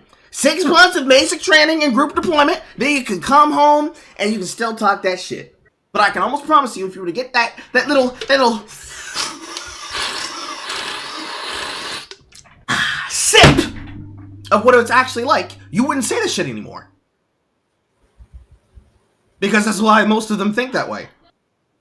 It's like having an opinion about gun control, but you've never actually been to a shooting range. You have no context for any of the policies, any of the safety checks, any of the understanding and knowledge training that it takes before you're ever allowed to even touch a gun.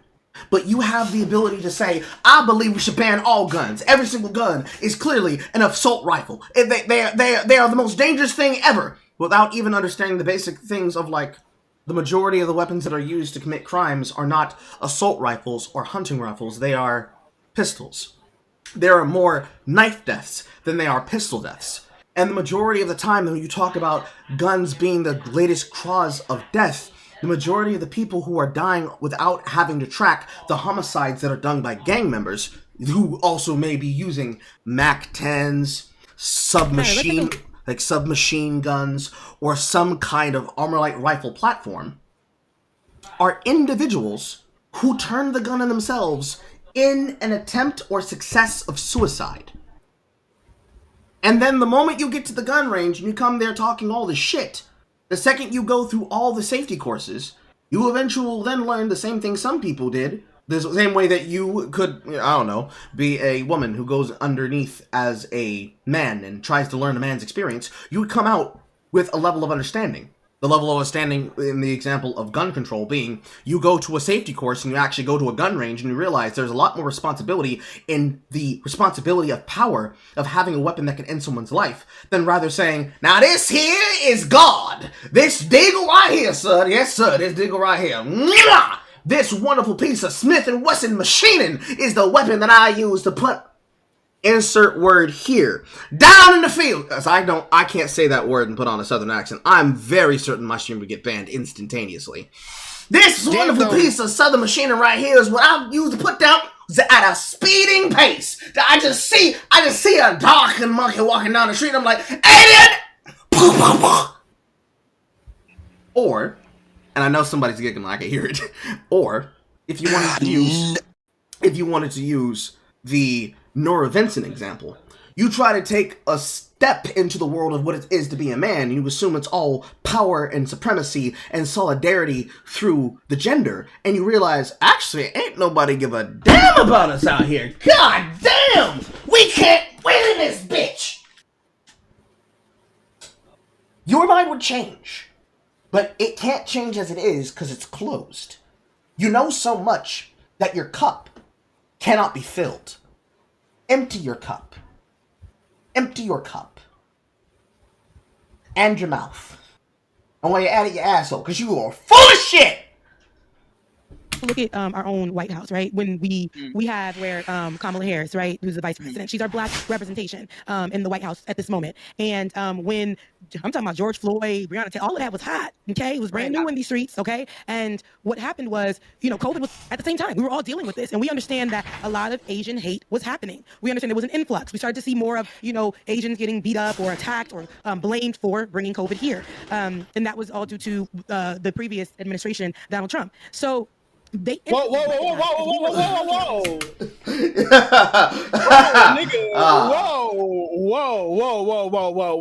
we not gonna zoom past that like you just like you're not lying through your fucking gullet, my man. No, run that shit back. No, run that back. This just in: Donald Trump is responsible for COVID-19. As though all of you did not attempt desperately. She said no. What she said? No, I heard what she said. I heard what she said. As though it was she said Donald Trump was. I know. I heard what she said. As though you did not try to cover up that Anthony Fauci was directly responsible for not just the human response to how you ruined the world due to COVID being endemic, but that you tried to suppress the fucking disease coming from the Wuhan the Wuhan research lab. Doesn't matter if you say it's because a pangolian fucked a bat, or a man fucked a bat, or they ate a pangolian stew. It doesn't fucking matter. It came from the Wuhan lab. You suppressed information and you told people don't believe your lying ears and your lying eyes.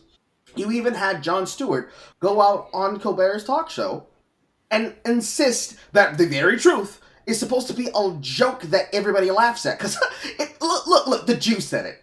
And it's not even a fucking anti-Semitic line there. Look, the Jew said it. The people who would say that it's a fucking, that it's a fucking grift, that would say that it's a ploy, he's saying it. So now you guys can laugh.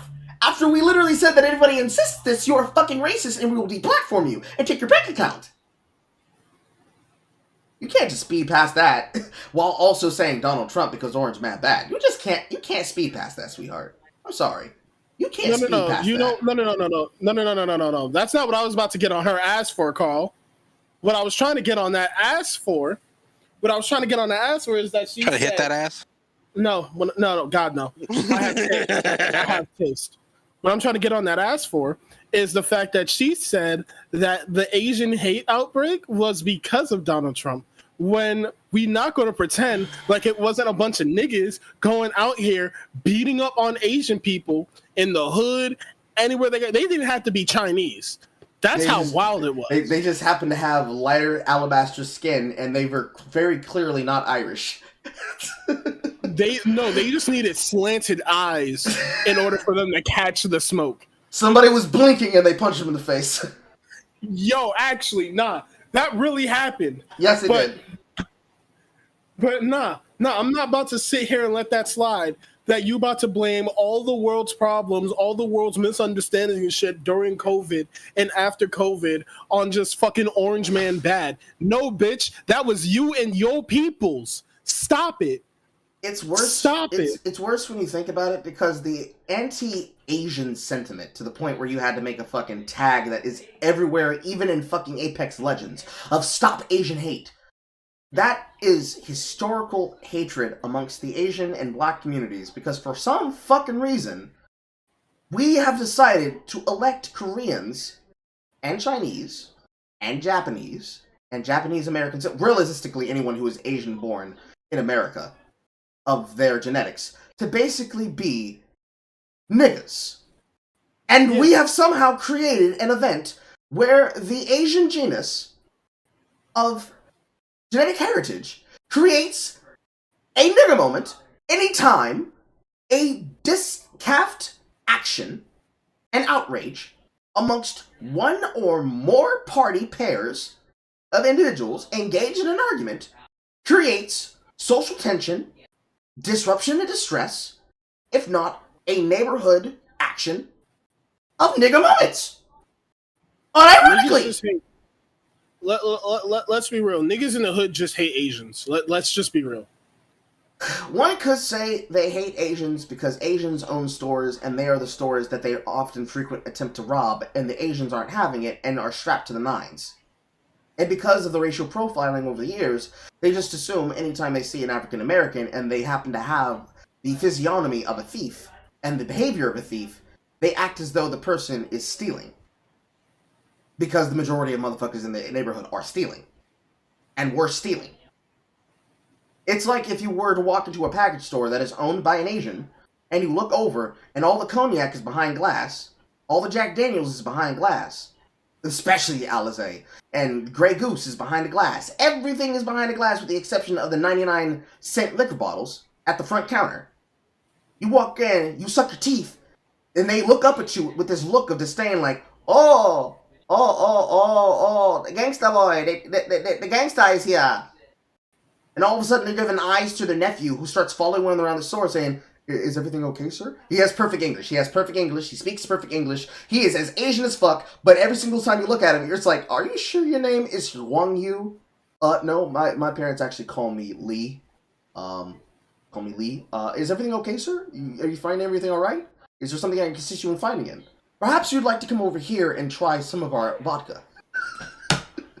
I'm shitposting, but I'm unironically describing what many people have probably lived through the majority of the 90s, especially inside of fucking Compton.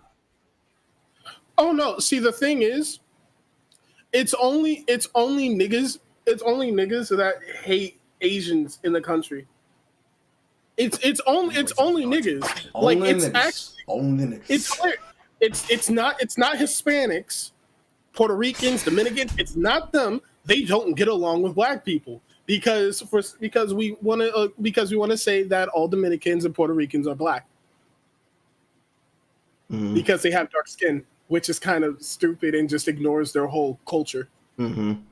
It doesn't help that once it was revealed that African Americans were the ones specifically attacking Asians, that it died down, because realistically, in a nigga synthesis fight, my hair's already fucking up. I did all that work to do my hair before the stream, and it's already fucking up.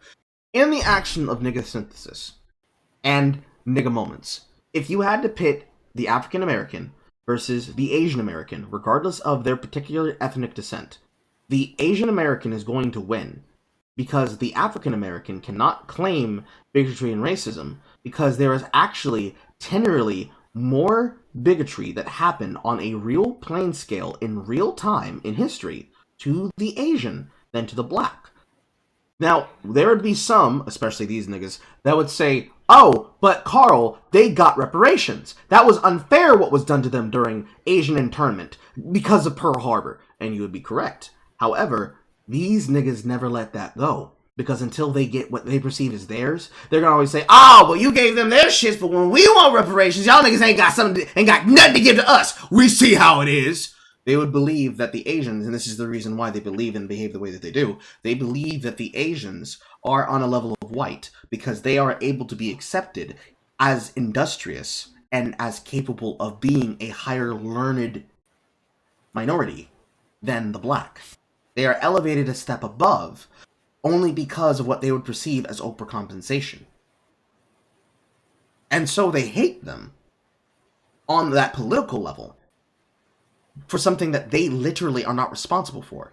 Literally no person who was not responsible for Pearl Harbor deserved to have that internment done to them, especially if they were legal fucking immigrants. But because of the overcompensation of believing that any fucking person who was Asian must have been a spy, and thus their over-assertion to intern them, the rectification of that slight, which is accutable to the point of any other group that has been done to. Any other group that had that done, Mexicans, and whatever happened on constant clashes on the border, immigrants from other nations, whether they have been Irish in descent, Italian in descent, French in descent, German in descent, Polish in descent, any group, honestly, especially those of the African diaspora, unironic African diaspora, whether it was groups of an inward take, whether they were Jewish or not, but very much especially so if they were religious Jews and not just heretical descendant Jews, because I would put a lot more leniency for a person who is heretically and religiously Jewish, because they love to go for the Holocaust, than somebody who happens to be heretically Jewish, but they are not practitioners of the faith. It's the exact same exception and the exact same exclusion I would make for somebody who is Muslim in design, because you cannot claim something that you do not practice and believe in, but you are more than willing to use because you know it shuts people up in an argument. They view them on that level where they are ratcheting upwards in terms of privilege that is granted to those of a down group, that in their perspective, as they've already explained, they believe that the African can never be higher. They are always going to be the Untermensch of the classes. So in the class struggle, if the Asian is even one step above to here, then they will have derision with them no matter what the fuck they do. And no matter how high the African climbs, they can never get above the level of being below an Asian. Which is ironic enough because there are so many African Americans, celebrities or just simple in general, that have had relationships with and or children with other of this minority group clash, that it can only be the political black who believe this. Because god damn it, if Asians are not on the list immediately after Africans, Latinos, Southern Pogs, and Southern white women, I can't tell you how many people would be willing to fuck them in the black community. They're like the fentanyl, I think, ironically. But Carl, this is something that I wanted to bring up. This is a point that I want to make. It's also the fact that although they perceive themselves as this, native like Africans, like Nigerians, West Africans, and etc., they get more well accepted by other race groups because they bring in an ethic of hard work and etc. While we like to think our culture as nigga culture, aka scammers, thieves, and etc., to the point where we like don't you fucking say in New York, Blue Gopher, don't you fucking do that to me. Anyway. No, but we like to believe that quote unquote hood culture is better than actual culture, and we like to try to steal and adapt other cultures in order to make ourselves feel more superior. Like again with Puerto Ricans and Dominicans, we like to claim that they are black. They are not. You're not a minority unless you're black. So any Hispanic, any of them are just being slowly digested into the black monolith. So now we just have this point where it's like, oh, what about Africans? We don't get along with Africans, but they're quote unquote culturally accepted as white more than us, which is why we don't bring them up in arguments unless they agree with our political takes. It's a bit insidious when you really think about it, that particular angle of discussion. Because the insistence of bringing everybody underneath the black monolith banner is specifically a power move, specifically to use them as a tool to gain more power. Because if you claim that they are black, then it gives you more legitimacy in an argument that you have, when very clearly they are not black. Because if they're politically black, it means they adhere to those policies. And I can promise you, a nigga from Brazil, I say a nigga from Brazil, an individual who has tan skin from Brazil is not a black person. I know, exactly! That was what I was worried about, horror! But, let me finish this before we can continue. There is not a world where you can be able to argue for the political black position without having an indignant desire to claim that everything that affects you personally from making money off of the idea of your politics is not specifically a power move, when every single bit of what you would say is white supremacy is explicit and is specific to an angle that only benefits those who happen to move the way that you move. To that I mean, in the same breath that you could call somebody like Anna Kasparian a grifter because they're anti-trans the way that they did on the last Black Leftist Mafia video that they did that we watched 2 days ago, that is the exact same thing that you are doing when you act and move the way that people like Signifier has moved, when he speaks about how he acted and behaved on Twitter, when he tried to attack Destiny, and when he tried to attack Abba Atlas. You called Abba Atlas a coon because he didn't agree with your political position.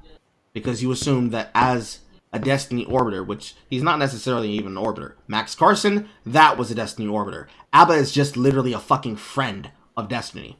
You insisted that by him being around Destiny, that made him an Uncle Tom, and therefore he only had the specific illicit purpose of being somebody who served his benefit and nothing else. So in your mind, it then was justified for you to insist that, no, I will not speak to Destiny and I will not platform with Destiny unless Destiny gives me money. Then I will speak to you. Then I will talk to you. Because that is what a grifter would do in that situation. You would insist that there is something wrong with the person who built a platform bigger than yours, more relevant than yours, and more powerful in influence and reach than yours, and insist that he must platform you your way on your terms with no leniency, no argumentation, and no bartering in order for you to deign him as acceptable to your plight in the movement. And when he does not do so, because who the fuck is going to take those terms, you insist that that is proof that he is out for no one but himself. When literally a year to the date before, you had the exact same argument said to you, unironically by none other than Christopher himself, bitching and complaining about Destiny not platforming him. When ironically enough, it was not because Destiny wasn't platforming him, but because he desperately wanted to use Destiny to try to build a career of his own off of being in orbit around him and his politics. And he was rightfully seen as what he was. I could play that clip, but we've already been here long enough. Let me move to the next topics. I have more to do today. Streets that Black Lives Matter. As we were protesting amongst COVID, as we were getting shot with rubber bullets, as we were getting shot down by anti-Black people who blamed everything on Black Lives Matter, all of that was going on. The police are anti-Black people. That administration sat there, and Kamala Harris herself, who was our Black representation, said, people don't agree with her anti-Black. America is racist. Anti-Black people who blamed everything on Black Lives Matter, all of that was going on. That administration sat there, and Kamala Harris herself, who was our Black representation, said, and that was nice, as we were screaming out in the streets that Black Lives Matter, as we were protesting amongst COVID, as we were getting shot with rubber bullets, as we were getting shot down by anti-Black people who blamed everything on Black Lives Matter, all of that was going on. That administration sat there, and Kamala Harris herself, who was our Black representation, said, I do not think that America is racist. And then turned around, and said, and created and signed and sat there an anti-hate for Asians bill or something. I'm glad you brought this up. Yeah, I'm so glad you brought all this up. That's a great example because, you know, even the people who are supposed to represent us in some way, shape, or form, even them, they'll sit there and they have to walk in some kind of whiteness or something close to it. The Vice President of the United States is supposed to represent all Black people when she can't even represent herself well. Because if she was to represent anybody, she would have to represent all Black gold diggers who get somebody else to give her a political career. With Southern niggas. Nah, fuck this. South Carolina? Alright. Do I need to remind people of the Summer of Love? I'm trying to think of how our argument makes sense and it doesn't. No, that doesn't make sense. In order to, like, Let's keep it, no, that's what I was about to say. Let's keep it real, right? So let's go through because I think Kamala's presence there illustrates several points. I think it illustrates one, what Conscious was saying, right? The willingness, they'll make this military carve out or whatever because how you serving it. Kamala is not there because black people like her. In fact, Kamala was chosen to be there right after black people demonstrated on wax that we don't. She decided she was gonna run for president. We said, nah, you're a cop, go sit down. You're a fucking prosecutor ass, locking people up. And that is the reason, because she is a that's a black woman, like right, prosecutor, lock niggas up, because she serves the state's agenda. That is why Kamala is there, right? But to shoot another point though, let's talk about it. Because Kamala is way more of interesting concept. You do realize that Joe Biden is the exact same thing, right? Didn't Kamala actively brag? Yes, she did. Yes, she did. It was made into a collage, even. Every single person that she locked up in jail with her prosecutor status was demonstrated and shown, and the majority of the people she locked up were African American males. Yes. Everybody knows. At least they're finally acknowledging it. You know, but they're only acknowledging it. They're only acknowledging it because they cannot use her anymore as a talking point, which is bizarre because you bring that up and you say that, but you do understand that. What do you think the Clintons were, or rather, what did you think that Hillary Clinton and Joe Biden were? Joseph Biden. No. I want to have a sincere talk with someone who believes this political bullshit.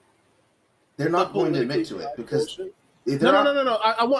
I just want to have a talk with them, and I want them to sit down and sincerely think when a black organization actually did something for us instead of rip us off and run away. They still wouldn't do it because they would insist that any organization that did it wasn't properly black. Because a properly black organization is one that has them in power. Specifically them in power. Black Lives Matter, NAACP.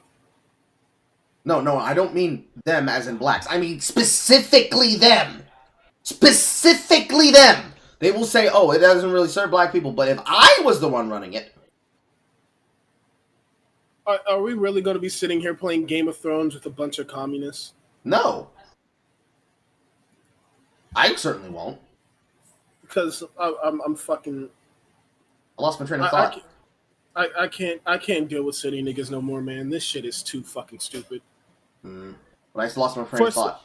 Hold on. For niggas who seem to be so educated and intellectual, you seem to be causing a lot of people to lose brain cells whenever you speak. Hold on, Chris. I'm trying to regain my thought train. She decided she was going to run for president. We said, nah, you're a cop, go sit down. You're a fucking prosecutor ass, locking people up. And that is the reason, because she is a black woman, like right, prosecutor, lock niggas up, because she serves the state's agenda. That is why Kamala is there, right? But to shoot another point, though, let's talk about it. Because Kamala... If that's the argument that you're putting forward for why Kamala Harris was chosen to be the running mate of Joe Biden, it wasn't yes. Yes? My brain hurts. Yes, Joe Biden. Love you too, not applicable. Love you too. If Kamala Harris was only chosen because she serves the state's interests, what the fuck do you think Joseph Biden is? What the fuck did you think Hillary Clinton was? I feel like Joe Biden was just a bunch of fucking member berries, you know? I mean, yes, but then, again, he is the person who was responsible, along with Hillary Clinton, technically Bill as well, but Bill was just the president at the time that it was pushed through. It was Hillary's fucking marketing and his fucking penmanship on the bill that put VAWA in order to put the, quote, super predators in jail. You elected the man who called African Americans super predators. No, that was Hillary who said that, not Bill.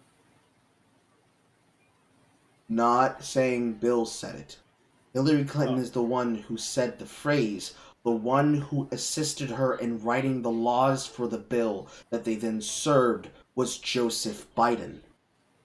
Joseph Biden was responsible for writing the bill and putting it through the House because he was serving at the time, which is around the exact same time that Clarence Thomas was tried for the supposed rape, where he was digitally lynched by Joe Biden. Ergo, if you're saying that Kamala Harris served the state as a coon, by your words and your standards that you've already laid out for the stream, if Joseph Biden is agreeable to the same standard because he had the exact same involvement both him and his white wife, that you've clearly shown a disdain for because white women are willing to put their politics aside when they need to hold on to power because their whiteness comes before their womanhood. A white woman chose to create a bill that her white husband, who was in power for several years before true racism was undone with the election of Barack Hussein Obama and the re-election of Barack Hussein Obama, for which he served as vice president for 8 years, including his years in the Senate and the House, and now including what will be possibly only his 4 years serving as president. He demonstrated, in the same capacity you claim that others did with bills that they passed on laws and books, that he is just as much a coon as you said all the others are, including Kamala Harris. Why aren't you talking about that? Why aren't you excoriating him for that? I need you to keep the same energy, dog. What's going on? What's happening, Pep? Because they like to... It's hilarious, because they like to exist in this bubble in which nobody can change. Once a racist, always a racist. But unless you're one of us, then you're a good boy. You're a good boy. Unless we can't use you anymore, then you're a coon. You're a white advocate, white nationalist, Destiny. I don't even think that Biden can even remember what gender he is unless he had his handler remind him that he has a penis. No, he can. He just has to fondle a few little girls first. Allegedly. There ain't no allegedly. Allegedly, I don't want to get sued. Allegedly. He allegedly steals the melanin from black people, and that's how he still is able to run in White House. While his son does coke and gets feet put on him. Allegedly. Those photographs that were taken by him prove nothing. Allegedly, everybody. Remember that, chat? Allegedly. I said it. Allegedly. Because for legal purposes, that's a joke. Is way more of a decorated lawyer and academic than fucking Joe Biden. Let's talk about something. They're talking about affirmative action, right? They're talking about affirmative action. No, let's talk about it, because they're talking about affirmative action and being up at the bottom of the class and where white people is. Joe Biden was at the bottom of the class, failed the bar, and was a public defender for 2 seconds. Talk about it. The black woman that was at the top of her law school, Katanji, as at the top of her fucking law school class and decorated in every fucking kind of way for her to be on the Supreme Court, and for her to be chosen by that mediocre white man. But Joe Biden has only ever been mediocre. Only ever. The only reason Joe Biden is president is because of Donald fucking Trump.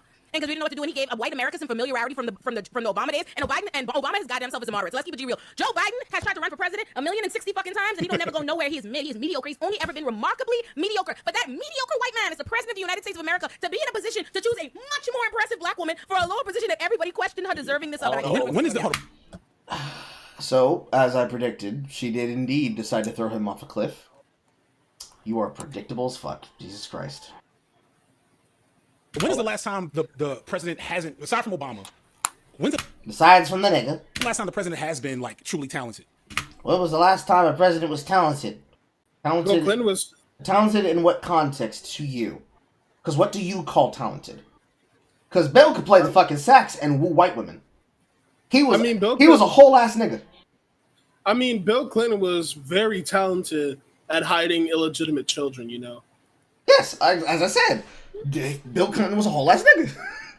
No, you're right. I'll never forget the black child that he has that he just refuses to talk about. That was a documentary, and I love it.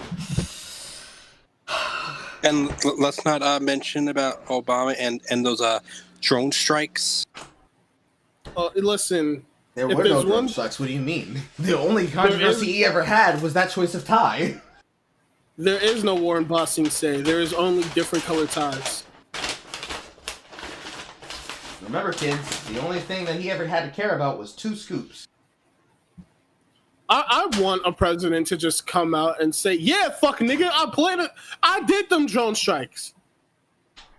I would give Obama so much respect if he just came out on air. "Yeah, fuck nigga, I did that." I don't think Obama would ever say the word. And I don't think he'd ever allow himself to say the word. I think, ironically, he would have to have a nigga translator.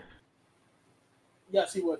But it's hilarious because for historical purposes, Obama's black. But whenever it's these black monolith types, you know, though we all think one hive mind, we are the Tyranids to suck away they're Tyranids. They're fucking Tyranids. Just here to suck away the resources, bitch and complain and kill us all. Ruin us from the inside out. They're fucking Tyranids. Oh my god, how did I not make that connection? But for their purposes, Obama's white or a moderate, which is pretty much Republican in their eyes. So he's only black when they decide he is. He's only black for historical context. First black president. Nah, he's white. We can't use him anymore. He's white. White, I tell you. Do it in the, if somebody could do this in the Frieza voice, it's perfect.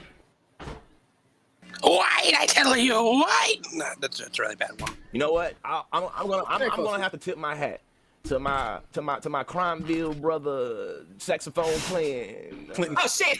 Clinton was mediocre too, though. I mean, you know what I'm saying? Like people maybe it's the Southern in me, right? But the way that Bill Clinton was sold to me in terms of his upbringing and what he did, it's like, hey, this white man from Arkansas, his mama was That's another mediocre nigga. Bill Clinton is the Joe Biden is a CVS brand, Rite Aid brand. Clinton, that's what he want to be. Let's keep it G real. Clinton is a mediocre. I think Joe Biden, he's a pedophile. I think Joe Biden more decorated than George Bush. Bill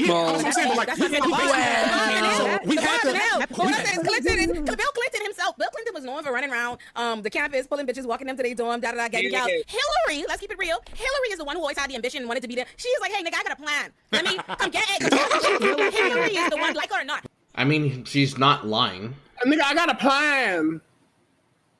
Hillary is the one that was no, that's literally it. Melly realizing it was easier to package fits. But that's what Bill Clinton is. And I will say, I'll give him this. Bill Clinton has some great speeches. I will always respect a good orator. I thought he was in his bag. The speeches he was giving in the Monica. No, stop. No. Who the fuck? I want to know though. Who came before Reagan? Was that Carter? I just had PTSD. No, it wasn't Nixon. I think it was Nixon might have been. Fuck around. Nixon might have been the last. What's wrong, Bill's speeches? Now y'all going way too far. I know, conscious face, like, but like for real, like, in terms of like, I'm just saying, like, so we're gonna get away from. You remember? Shit. We're getting away from like the actual politics, but just like to bring it back to affirmative action is was the point I'm trying to make. That's my point. Like the perfect case, the case study, the perfect case proof of case. What is it? Case something. Perfect proof of whatever. There's a phrase there. I can't remember what it is for why affirmative action should be a thing. Large YouTuber, everybody. Can't find his words in the middle of a debate because he's too busy laughing. Carl, is the fact that I just had a stroke remembering something. Okay. Can it wait? Yeah, I can wait. 8-9 presidents have all been mediocre in every facet of their like existence except for Obama. Right. We have to go back to Richard Nixon, who was, I think, the last person that was an accomplished, that was a high-level student. The problem is white people and an accomplished person. Mediocre. That's the problem. That's the problem. It's like they write the narrative. They get to write the narrative, so they get to decide. They're just putting down whites casually. Okay. The greats that they add all this extra lore. They do. If you get to control the story and you get to decide what is great and what is elite, they never conceive of themselves as mediocre as mid. They always conceive. They perceive themselves as truly. It's not innately, divinely special and deserving, and that's their spots. And these are the institutions. And nice jiggle. They are putting it onto you as a favor. Like they are grand. You should be. Her nipples hanging out, bro. Because this is their country. You know, I feel like we be on the anniversary of July 4th, right? The way that they see it, we know what they celebrate when they talk about independence and freedom and who and blah blah blah and whose country, who was free, who runs this. They perceive this as all of the shit is theirs. If all of this shit is mine, you should be so fucking lucky I give you any motherfucking thing. And if I perceive you to be, I don't give a shit if there's 3 of y'all in the body. So that finishes the point that I was making much earlier. Yes, they do not believe that people have a right to actually claim anything because they insist that white people think that America belongs to them and them alone. In her mind. Her giant fucking mind behind those goddamn giant ass eyes. Big brain, empty head. I truly believe that all 10,000 spots deserve to be occupied by white people because innately I am divinely more talented and qualified and special than your black ass. And that's how Carter operated because I bet listen, that's how President Carter operated. You and Jimmy Carter ass now? Yeah, don't girl. This is why you a Twitter villain. Hated gay people, hated black Jimmy Carter? We on Carter? Let me tell you guys some hot takes. He good by comparison. The problem Carter is that he had the talent, but he just didn't use it. He used it for like that's one thing that in particular makes me mad about any political scientist worth his worth will actually talk about how Jim Carter is one of the most upsetting things about American presidentialism. Because he actually had political talent. If you look at Henry Fairley's political talent, he had it. The only better one than him would have been Mahatma fucking Gandhi. But guess what? This man is one of the most upsetting. He chose to be mid. He had a conscious choice. It worked out. And that's the reason why it worked out for him. I always felt like history is not particularly kind to him just because of the things that he advocated for being, you know his environmental love himself and all these different things and yada yada yada. I feel like that's why they be dragging him. Yeah, I always figure that's why they do we're that. probably about 10 years out from Trump getting the same treatment that the Bushes are getting now, because George Bush being able to be this cuddly old sweet white man. Oh yeah. Well, I think if we keep it real, if we keep it a real conversation, we want to talk about. I thought the narrative was white man was orange man bad. That propaganda switch, and it's the Obamas. It's the Obamas. The Obamas did more PR for George Bush than anybody else could have done it. The Obamas with the Michelle Obama and George Bush giving him friendship. candy at the speech. Oh, nigga. She's still getting dragged for that. They love that shit. Every time I see it, that's why I really love it. Even my mama like that bullshit. Something random to bring up because we ain't brought it up yet. There is a intimate relationship behind how we were able to overrule affirmative action and overrule the matter of fact, I seen talk about it I think on Twitter. The student loan forgiveness, and thinking about how the increase of black participation in higher education also led to the more subsidized and unsubsidized loans that we was getting. So for me, it's like, okay, if you have overruled these race-based admissions, fucking overrule these old race-based ass loans you gave me. You know what I'm saying? Overrule my student loan debt. Overturn that. And let's not forget, and then I think the student loan was day one. Affirmative action was day 2, and then the next day was queer discrimination. Is basically legal. Yeah. Oh yeah, that cake shit. Affirmative action was first. I think affirmative action was first. Well, I'm pretty sure the way that you're schizo-posting about that is kind of out of order from what it actually is.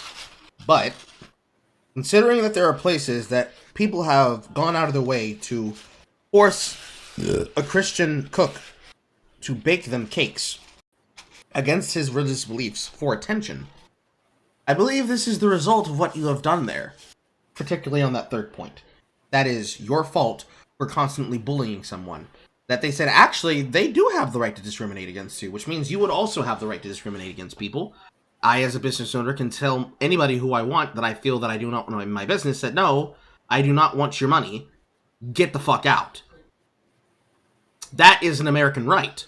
That is literally the right to say, no, you will not force me to do business with you. I don't live in Vosh's Coconut Island command economy. Suck my fucking dick. Actually, don't suck my fucking dick. You don't deserve my cock. Leave! But, alright. Just racism, bigotry, white people. Grrr! Then student loans, then the discrimination against queer. Listen, they really got on their bag with some evil shit so much, I almost... Something I want to bring up. Something that I very much want to bring up is that they're talking about the overturning of student loan forgiveness. Do you know why they did that? Yes, but tell the audience.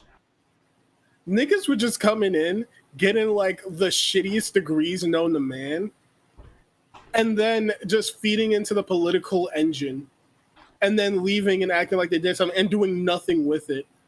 I have an art degree. Why am I working at Starbucks?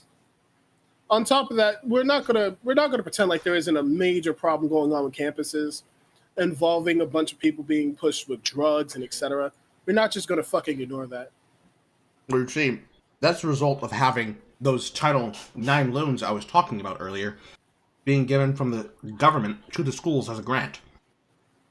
The reason why I told everybody you need to go to a trade school, you need to do it for 2 years and get a VOTEC job, is because trade schools do not have the overhead of a state school as a university, let alone if it's just a well-gone-off college. Because the university, because the university is full of multiple departments and multiple colleges that are also subsidized with lifetime payments for your enrollment to the school. There is a fundamental line on every single invoice sent to your student profile that is associated directly next to your GPA standard for your grades. That is tracked specifically because of your enrollment to the school. And when you look at that invoice, it is listed as lifetime debt ownership. They charge you for your use of the rec center, whether or not you do or do not use the rec center. They charge you for the facilitation and the enrollment payment costs of creating new dorms and creating new roles and schools and jobs and businesses at the school itself, especially for tenured positions. They charge you for every single use of anything you ever use that has any involvement with student life, especially any event that is directly involved in student life, especially meal plans. Especially meal plans. Your use of educated materials, especially if you get them from a campus bookstore or from a campus resource. This includes the online textbooks that you need specifically to be able to do your job and do your work in a class, and it's specifically given to you on a key-based basis, so you have to get a keygen operator from your particular professor in order to do your class course load.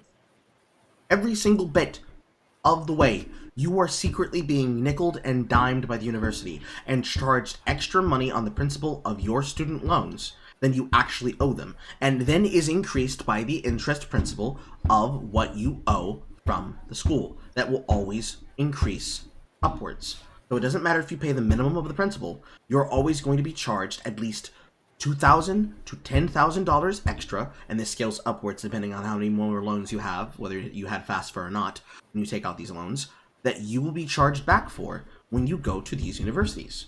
And it is something that is worked into the system because that money is being taken from you as an investment cost of Title IX by the universities, because whatever monies they do not use gets sent back to the government.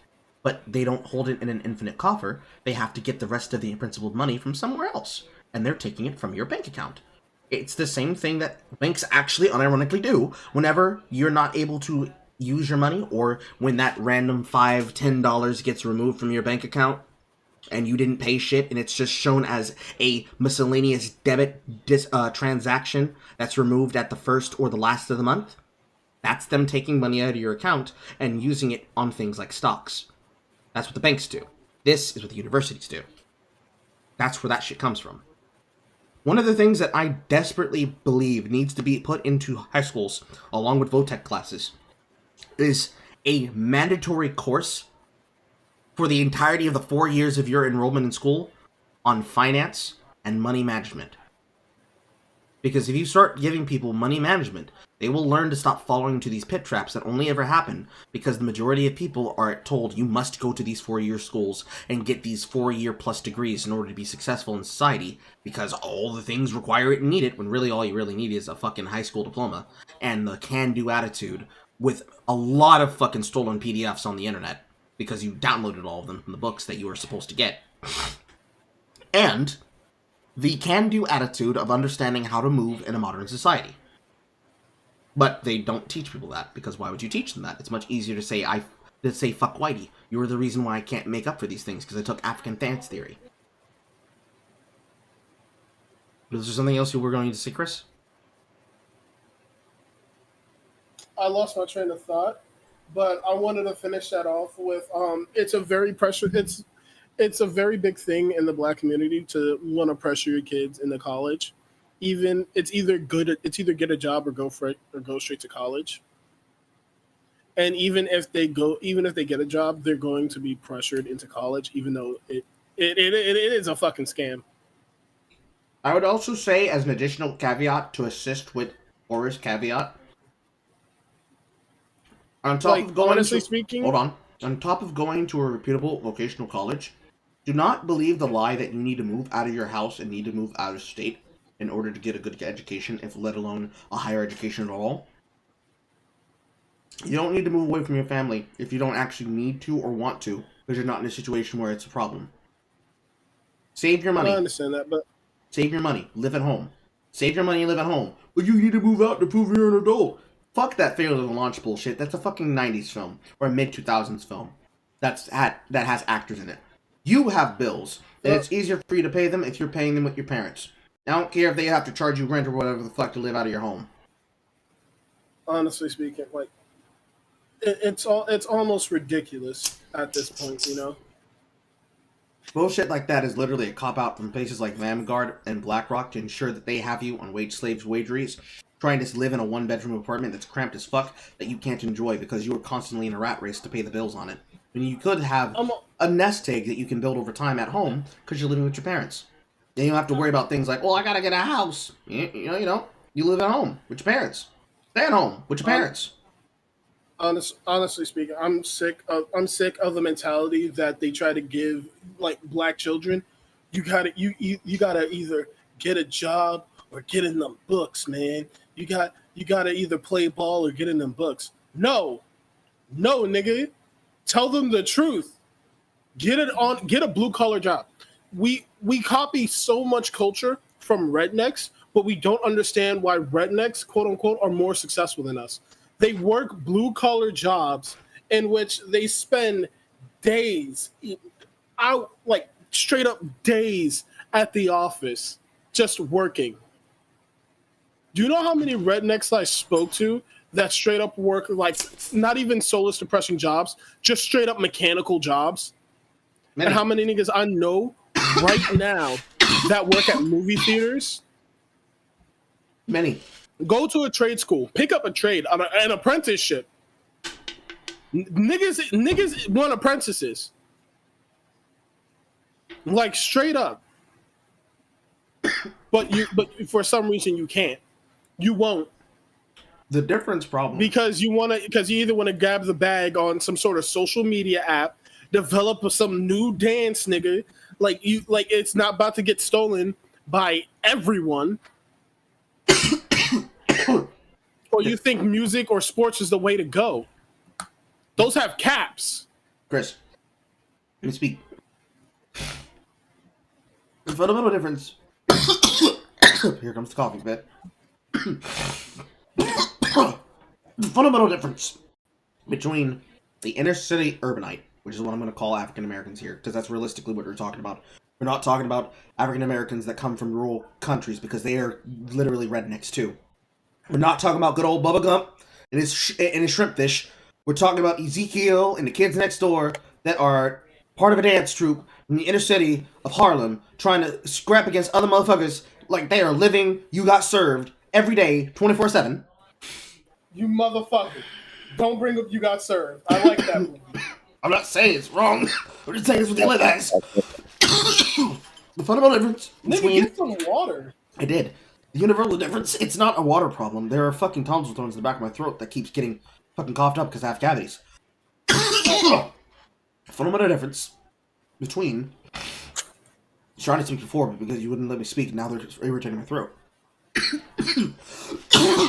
The fundamental difference between an inner city urbanite and a redneck is that the redneck, when it comes to work, has no shame, and they have a work ethic.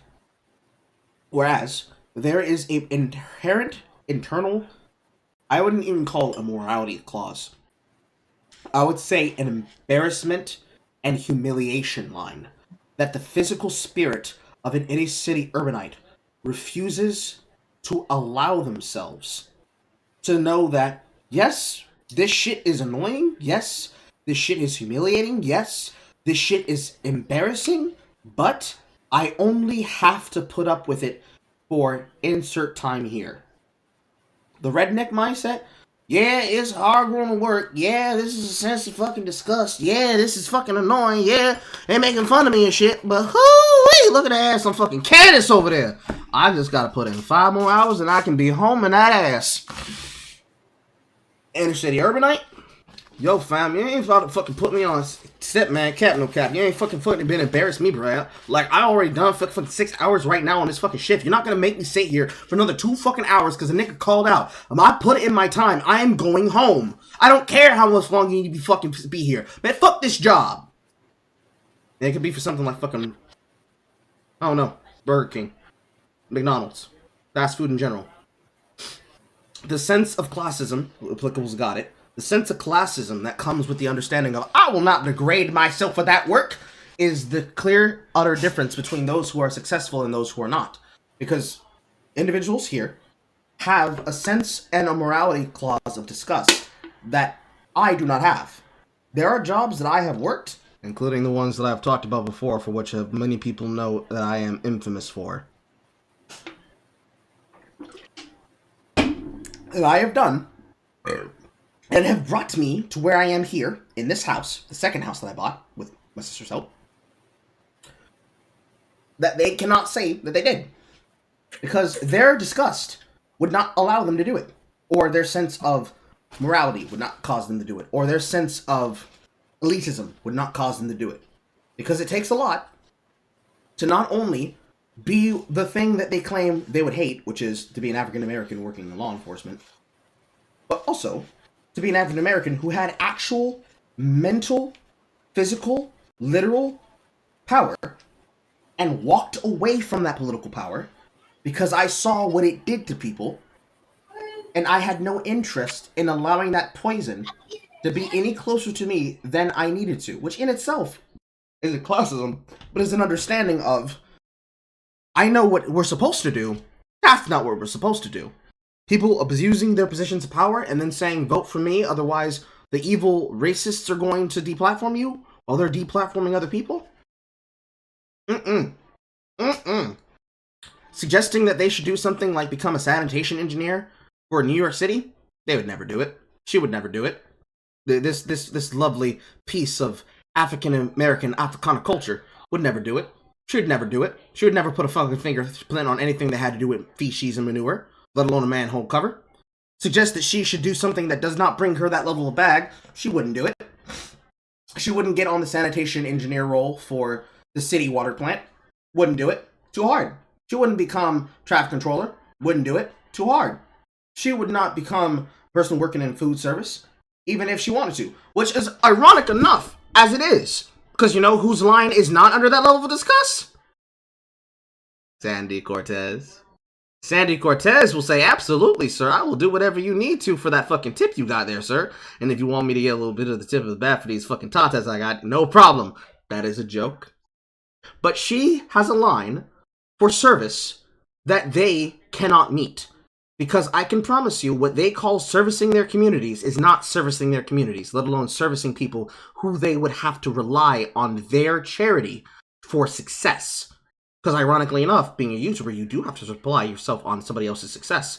But they don't actually have to be charitable for that. They have the ability to stick their nose up and say, oh no, I'm not accepting that money. That money came from a racist Nazi. Although dead ass, if they were given enough money by a racist Nazi, it would say, oh man, I love what you do and what you have to say. Or they were given the money as a joke, they would definitely keep it and be like, haha, I got this white supremacist money, bruh. I'm finna go buy me a Bugatti. They would still take the money. Whereas in other places, they would not have a comparable basis for which them to have this discussed. Because their entire career opportunities are implored and is given from other people's pity or gratitude for what they perceive as their value in work. And as I already explained earlier, there is value. Value. There is a tangible value. I'm air quoting it not because I think that this is disgusting content, which I do, but because there is an inherent, quote, value to this, just as all of what I've done here so far has. There is an inherent value to this, in which I can now point to this and say, don't be these niggas. Don't ever be these niggas. These niggas right here, you never want to be niggas like this right here. You see these niggas right here? You never want to be like these niggas here. Be like this nigga here. Be like this nigga here. Don't be like these niggas here. Be like this nigga here. Be like me. Be like me. Be like me.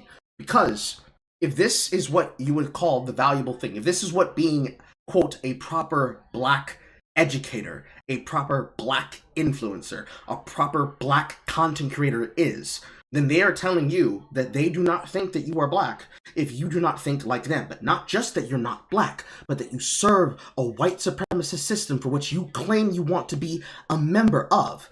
Wildly while all of the famed people in their own circles, whether you want to say that they are part of their group or not, are successful because of work that has been endured by those of a different skin color than them. Focus camera. And because they don't want to side themselves with those individuals, they are willing to talk shit on them and say, but what about us though? What about the niggas getting paid? The whites got paid, what about the niggas getting paid? Because they are proving, and at least demonstrating in their own words by their own examples, that they aren't getting up that ladder, not because, well, not getting up the ladder fast enough to their degree. Some of them are well off, especially Senior Fire in this case. Certainly more well off than fucking Foreign Man and Foreign Land is. But they are not higher up on that ladder that they perceive themselves to be climbing as the educated, learned Negroes, as opposed to a supposed coon climbing said ladder, which in their viewpoint would unironically be somebody like Clout Shark. It would unironically be Shark03. It would unironically be Christopher. Because Christopher has demonstrated he's willing to say and do whatever he can to get up the fucking ladder. The same way that Vosh demonstrated he's willing to do whatever he say and can to get up the ladder and try to get as many people on his side so he can build his coconut dick utopia. That eventually becomes a command economy that he can then be able to use on people to try and levy himself to have permanent trade partnerships because he has proven that he is smart enough and duplicitous enough to say whatever he needs to and do whatever he needs to be able to get to that point. It is an interesting take, and it's an interesting value to supply. but it's not the value that they would say that they should supply. It'd be a value in the category for people like me, not a value for the category of people like them.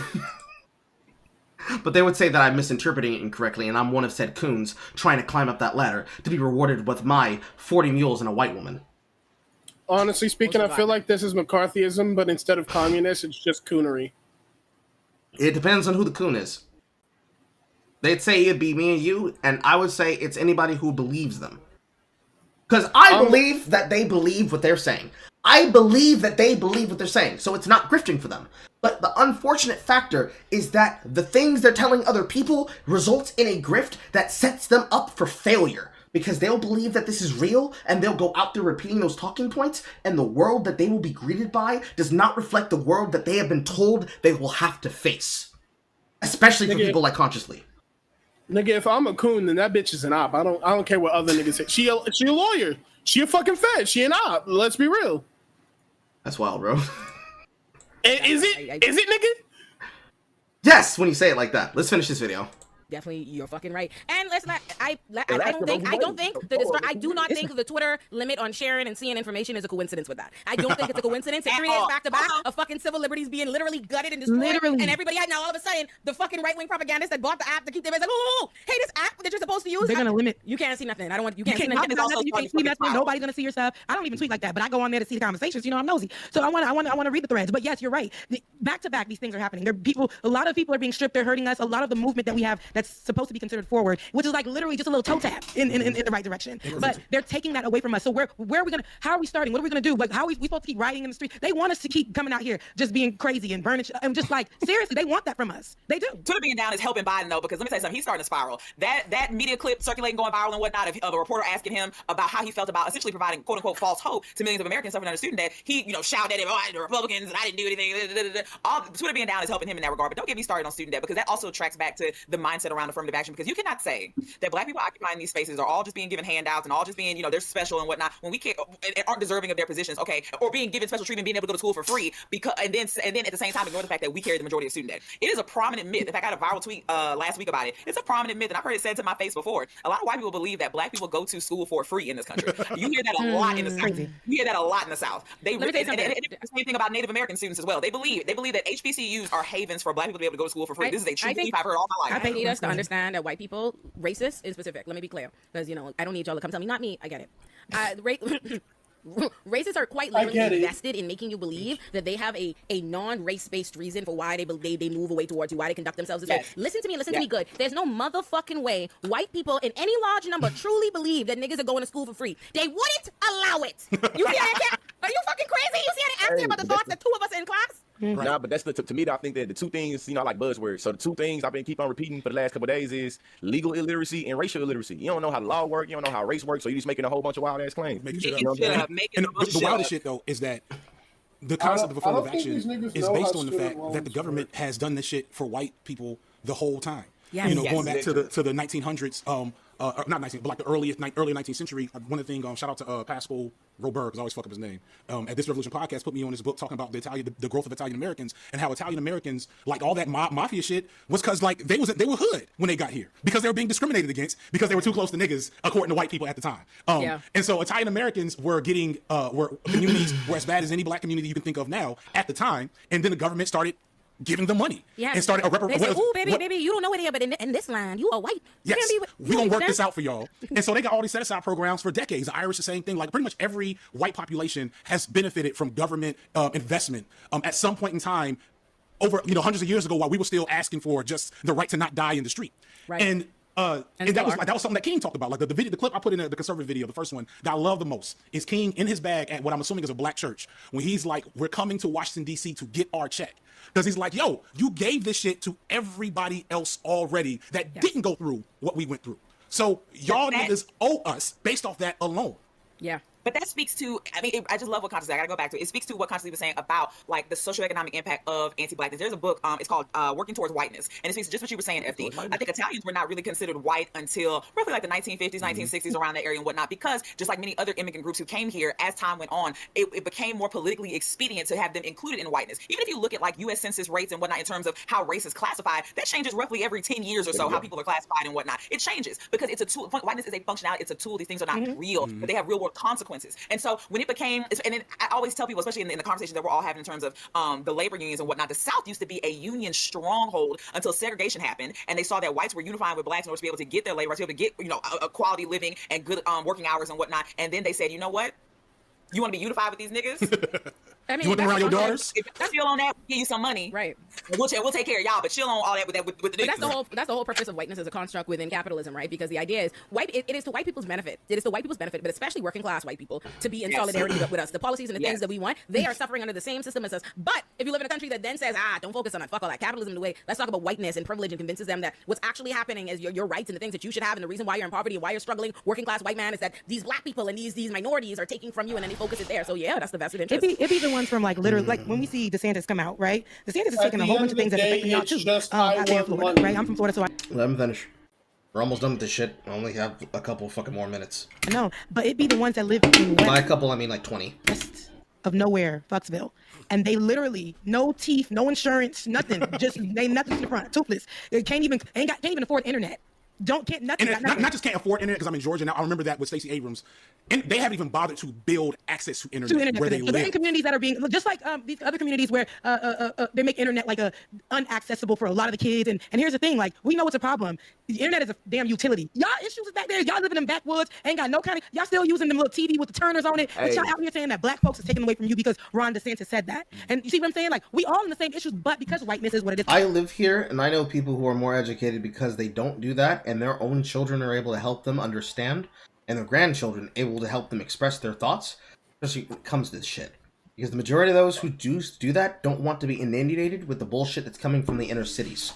And by the inner cities, I realistically mean any place that is not their communities. They don't go out there to be in the backwoods sticks, as you would describe, because, man, I just hate black so much, I just want to be out here to be my true self. They live there because they like the quiet life. They don't get involved in the shit happening in the cities. They try to look out for themselves and their own, and they don't look down on the people in the cities. They might have, some of them have opinions of them, but they don't use that as a justification to then be unabashed racists. They specifically look out for themselves and those around them because they understand that that's going to be the thing that they are helpful to be, that they are going to be helpful to be able to fall back on. The same attitude exists here in the suburbs and inside the city itself, but unfortunately, some people are just fucking burnt out from the attitude of the individuals responsible for this action because they are treated like shit because of it. All right, Carl, give me 1 second. I have to head out now. I got to go bowling. No problem. But I want to introduce you to the nigga code. You know this as the Sith code. Equality is a lie. There is only activism. Through activism, I gain self-individuality. Through self-individuality, I gain money. Through money, I gain equality. Interesting. Okay, have fun. All right, bye. Love y'all niggas. People will function in whiteness. They make it a supremacy. They make it supreme. And if they look at black people, they no matter what state they're in, like ain't got no home, ain't got no roof, but they're looking at you and being like, you are inferior to me. At least I'm not a nigga. I never forget. I'm not a nigga. I gotta run because I gotta jump on with somebody else in a second. But I never forget the scene from fucking. I got something. You blank that. I got you. Goddamn. Go ahead, Conscious. I'm gonna look at this movie. Did y'all see California Governor Newsom getting on Fox News dude head about conservative states and liberal states and the economic, visions of these states? He was saying so you take Mississippi's economic, what you call over California's, and when I say he got it, I'm gonna go find it and post it. When I tell y'all this man got in their ass, and for me, it made me think about all the various ways as a Southerner I've been indoctrinated to think about you Northern Yankees and how y'all live. Yes, talk about it. In terms of like, hey, we have a cheaper living down here because we better this, that, and the other. But now now I learn now, it's like, no, we have a cheaper living down here because you suck at building economic infrastructure. We have a cheaper living down here because you, motherfucker, you getting paid and pimped out by them lobbyists, by them interest groups, and by them bureaucracies. You know what I'm saying? You don't tell me that part. You know what I mean? So listen, all that old socialism bullshit you talk about, getting out of living on the state, living on the government. Hey, the red states live on government assistance way more than blue states. They living off the blue states. Your state so poorly ran. As soon as a hurricane or a tornado hit that motherfucker, you know what we gonna call? Federal New Jersey. Hey, because you know I gotta speak on it for Louisiana. One thing about it, just what you said. I'm born and raised in the South. Constantly from Texas. I'm born and raised in Louisiana. I'm born and raised here. 61% of babies born in the state of Louisiana are born under Medicaid. 61%. We are. I think we duke it out every other year with Mississippi over who is the poorest state. And let me tell you something. It's so easy. Going back to what Rebecca said, it's so easy to put rural white people as the face of racism because it makes you feel like, okay, well that's just those people down there in the South. And so that's those red state people. Keep in mind the fucking live, laugh, love dual set poster she has behind her head that reads, it's not really a problem out here and whatnot. Something that we have to as for me in this house, really interrogate their poor. I will serve the Lord. Keep that in mind when she's talking. Anyway, so who cares? Nobody's gonna really interrogate that. No. I was the only black girl in my epidemiology program at Tulane University School of Public Health Medicine. I think we had like a 10% acceptance rate the last time I checked. I was the only black girl in that program. And I have seen too much from rich white boys who feel as though having anybody who doesn't look like them in a space is something being stolen from their people, who feel the same way those rural rednecks feel about black folks. It's a unifying factor. It's just that rural white people are the face of it. So DeSantis knows what he's doing, appealing to the base, but he also knows exactly the entirety of who he is talking to. They're not the only, the rural white folks are just more likely to publicly espouse it. But DeSantis knows who he's talking to. Us down here in the South, we peep that bullshit because we inherited this battle from our parents, our grandparents. We know the dog whistles too. We know who you talking to. We know. The only way you would know the dog whistles is that you are a dog, by your own assertion. Because this means that you do not understand what a shibboleth is. The way that you're describing it, you don't know what a shibboleth is. Because that's what you're describing. You're describing a shibboleth. For the persons who are part of the in-group, what you perceive as a dog whistle is a shibboleth. For the members of the out-group, what you would perceive as a shibboleth is a dog whistle. But you're describing this as all people, not a particular group of people. So I don't believe you inherently on itself because you cannot differentiate or even straw man or steel man the positions of your enemy without being disingenuous. I know what you're saying. We hear that shit in the South. We're not dumb. We know what the fuck you're doing. I think the reality is, after you go. Let me because I'm about to run. So the movie was, Gabriel just helped me. It was Mississippi Burning. And it's Gary Oldman talking about his father. This more of the story was that he had done something horrible, and the whole point was, I may be poor, whatever, all these horrible things, but at least I'm not a nigga. And if a nigga's higher than me, then I can't stand that, and something has to be done about it. And that tracks throughout so much of like the problems of America and explicitly the problems of white people. Because I'm working on this prison video, and I talked to a homeboy, a very radical brother named 2 Black from the Black Power Media Network. He was talking about he doesn't like how people talk about prison as slavery because 65-70% of all prisoners are white men. And like that just doesn't jive with him, but it speaks to the way that, I don't know if it was you, Ole, or somebody said, white people don't care about other white people, they care about whiteness. Yep, that was me. Okay. And like that's such a powerful like thing to consider, and why they need to start having the meetings, because we may be shouting the loudest about it, we may be getting the most coins off or getting the most tweets off about the shit, but at the end of the day, everything we're arguing and fighting about is affecting the majority of white people way at a much higher number, not more proportionally, but like the raw numbers of this shit, the raw numbers of people suffering under these systems are middle to lower middle to impoverished white Americans. And they are busy fighting us, fighting women. Well, you say that they're fighting you, but also, yes, crack that whip. You say that they're fighting you, but realistically, you can't bring them over on the class struggle, because when you say this shit with such voracious hate in your heart, they see that you hate all white people, not the white people you claim are oppressing you. Because the second that you get power, you will turn on them, which is why they're not siding with you. If just out on the fact of, hey yo, you have luck, good luck, I wish you well, but I can't stand with you, they recognize that the second you have a chance, you will put a knife in their fucking back. But it's worse than that, because you'll demonstrate, as you did with Antic Experian, the second that you're not getting benefit from those whites, especially if you share the same talking space and air with them, you will immediately say, hey yo, this person was never a friend of us, fuck them niggas, fuck them niggas, fuck them niggas, and you will never hear the fucking end of it. In general, fighting queer people, fighting immigrants, they fighting everybody, but they fucking rich uncles. And it needs to stop. And I think that's the problem with teaching people to despise. I think that's the problem with teaching people to not to despise the system, but to despise their place in the system. Like everybody is constantly trying to replicate. They revere these systems. They love capitalism. They love this. They love all these different things. What they have a problem with there is where they're at in it, right? You see these people, the handful of Asians they're using to push this model minority myth, right? Their problem is not in systemic institutional disadvantage. Their problem is not any of that. The problem is the idea that Black people could be where they're they're at, because they recognize a hierarchy where whiteness is at the top and they're trying to be in proximity to whiteness. So any level of inference of being a black people being here, or God forbid, in your perceived mind above you in some way is a disrespect the way you get. But the problem is they're not challenging the system, and I think that's also the second part is the problem with always teaching. We have to stop teaching white people and non-black people and people who are supposedly to be our allies that they're doing us a favor. I think we need to dead allyship, like the idea, because it leads them to believe that they are being altruistic, good people and going out of their way to support something out of the goodness out of their heart because they care about you. They're so good to care about you, as opposed to caring about themselves. I'd rather people just lean into selfish rhetoric and say, actually, no. This system harms you. You're being fucked too. And so you should be out here because it's for you, not because you're doing it for me, not because I need to convince you to be good. But that speaks to the greater issue about the narrative around racism, around anti-blackness, because the general belief, even after everything we've experienced from 2015 to now, even after George Floyd, is that racism is something that is simply just a mindset, a difference of beliefs, a personal feeling about black people or people of color, and that is something that affects you at the individual level, and you need to work on that, and you need to be more learned, as opposed to what it actually is, which is a systematic dehumanization of a group of people for socioeconomic gain and profit. Yeah.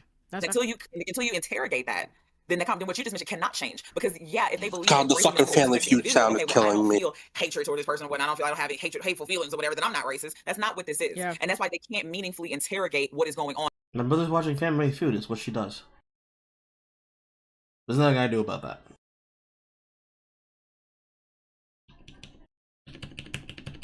I can't stop her from watching daytime television and fucking game shows, but it's what she loves to do. And why they feel the way that they do. And it's not, but also at the same time, it's not, I don't like to lean on ignorance. This is not, these people do the same numbers that we do. In fact, last month, there was a viral article, a young Asian student, 18 years old, applied to, of course, this basic Ivy League schools. And one of the schools he applied to was Berkeley. Berkeley is 30% Asian. So you're probably just a loser that you didn't get in there. But here you are on TV, blaming black people who are probably, I think somebody said, Wait, did you call him a loser for... university. It's easier. It's a black person's fault that you didn't get in. Now you're on TV being given a Yes, she did. nationwide platform. You didn't get into Berkeley. You know why? Because in a society, in a white supremacist society that prioritizes or that centers and that celebrates whiteness as the default, whiteness is what is great, they will not even entertain you suggesting that the 60% of white people there, that any white person is undeserving of the spot. But they will jump at you saying it about black people, and ultimately what you truly care about is unseating somebody. You know what I mean? In your mind. Period. Yeah. First of all, in any school that Literally every single one of you all are talking about deplatforming white people so you can take their place and use the power for yourself. You're not dismantling the system, you're just co-opting the system.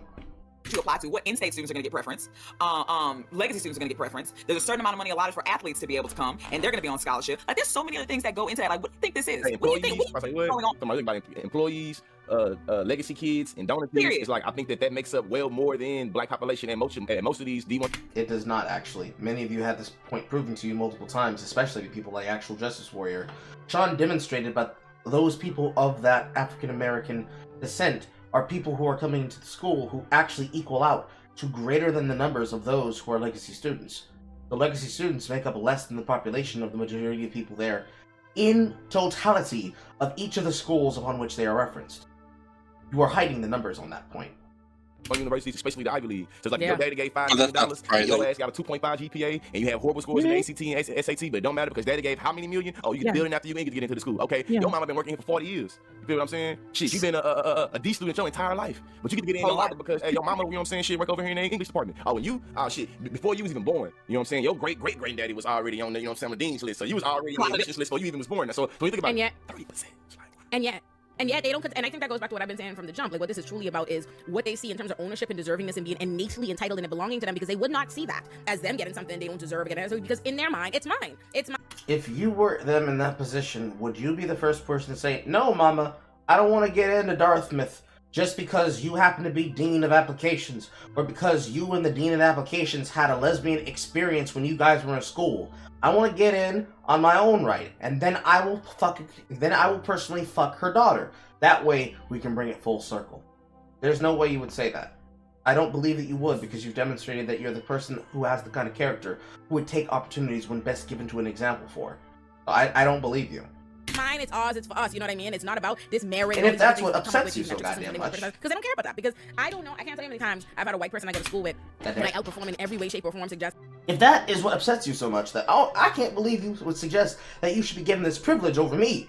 If that upsets you so much, go found a school, go donate money to a school off of your YouTuber dollars, go give money, go enrich and create that black excellence that you like to take for credits for yourselves so much about. And become one of those people that is able to make that status. Signifier could do this easily. You've got more than enough money at your disposal if you're willing to fucking festoon at somebody about what money you should have them donate to you. to a charity of your choice for them to have the right to speak to you. Create a legacy for your son to go to a school for. Oh yes, you're Francis. I'm imagining that like the F stands for Francis. Oh, you're Francis' son? Well, come right in, Mr. Signifier. Here you go. Go right into Omega Sci-Fi. You are welcome, son. You are welcome here at the Purple and Gold. No problem, son. No problem. Your daddy done gave enough money, especially when he was feuding with Destiny and Destiny's Kid. And then Destiny's Kid can walk right the fuck in and be a part of Omega Sci-Fi. Now, remember, Signifier is a scholar hot. He is a scholar that respects women so much that he got no pussy. His wife pulled him. He didn't pull her. His wife's son. He was a loser. He was a fucking loser. I would believe that he was more of a Poindexter by his own admission. But he was so much of a Poindexter that came from a society that told him to respect women that he unironically, and he admitted to this, said, no, I'm just going to sit here and wait for my queen. I'm going to sit here and wait for my queen. And now he got his queen.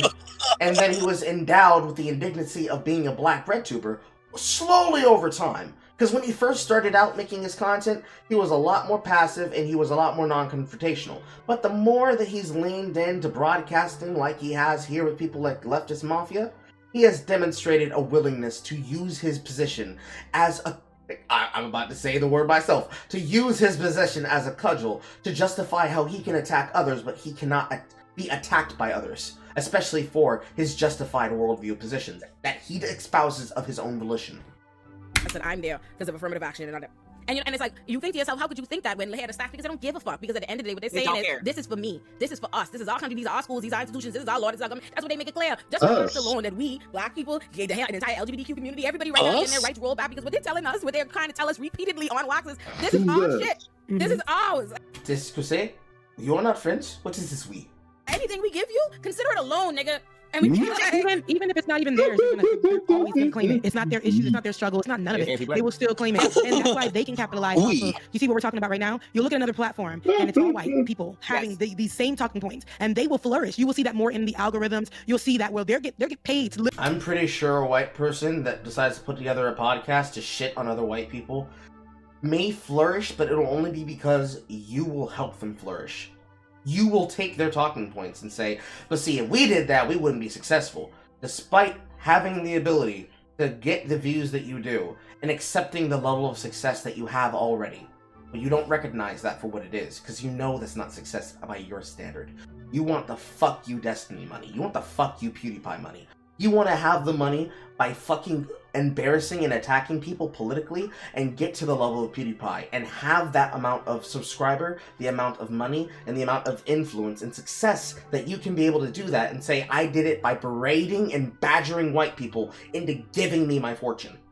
And unfortunately, you're not Anita Sarkeesian, so... literally say exactly what we're saying. They watch how we move. They will watch and study and by exactly this what we specifically. say, a fourth of it. And the watered down 1/16th version of it that doesn't offend them personally. Yeah, but that's true too. But they will literally say these things and be like, and have these talking points and be like, black people deserve, and then they'll listen to us and be like, this and this and this and this and this and this, and all the white people will be like, we're such allies because we're learning this from white people. Yeah, it's really ridiculous. And it's worse. You know what's worse? They'll do you one worse. They'll steal the white liberals or whatever, the white man, whatever. They'll steal, a handful of the talking points from us, and then they'll bring on a coon to the show for the coon to be saying and legitimizing all the anti-blackness and all the cool. And then they're there. Me, good shiny white. Oh, I'm outraged. How could you think that about your brother? Very selective. Yeah, very selective. And they do that on purpose because if we have somebody black, this is my black friend, and my black friend said it because I couldn't say it. So, and the audience is like, that's why I like. Here we go. That black person. Yes. Different. Yes. That black person. It's that one black person in the group. He's not like the rest. That brings us back to rules of racial standing. Derek Bell, right back to it. And I want to very quickly just mention the point as this all goes back, because yet again from the outside looking in, because despite me being born in New York, I can't claim nothing over there. And the fact being, you go back to John Locke. I want to draw the line. You can't claim me over there. And I mean, if you go back to John Locke, life, liberty, and the pursuit of property. And let's not change it. Let's not equivocate with what they actually mean. And yet again, going right back to it, black folks were brought there. Rendered from their actual tribes and brought there because they were taken by other tribesmen that sold them to the Ottomans, that then sold them to the rich. It's white thing, white slave, black slavery. It's all whites. But they citizens. And yet again, when we talk about everybody's rights being rolled back, it's literally they've told you this: make America great again.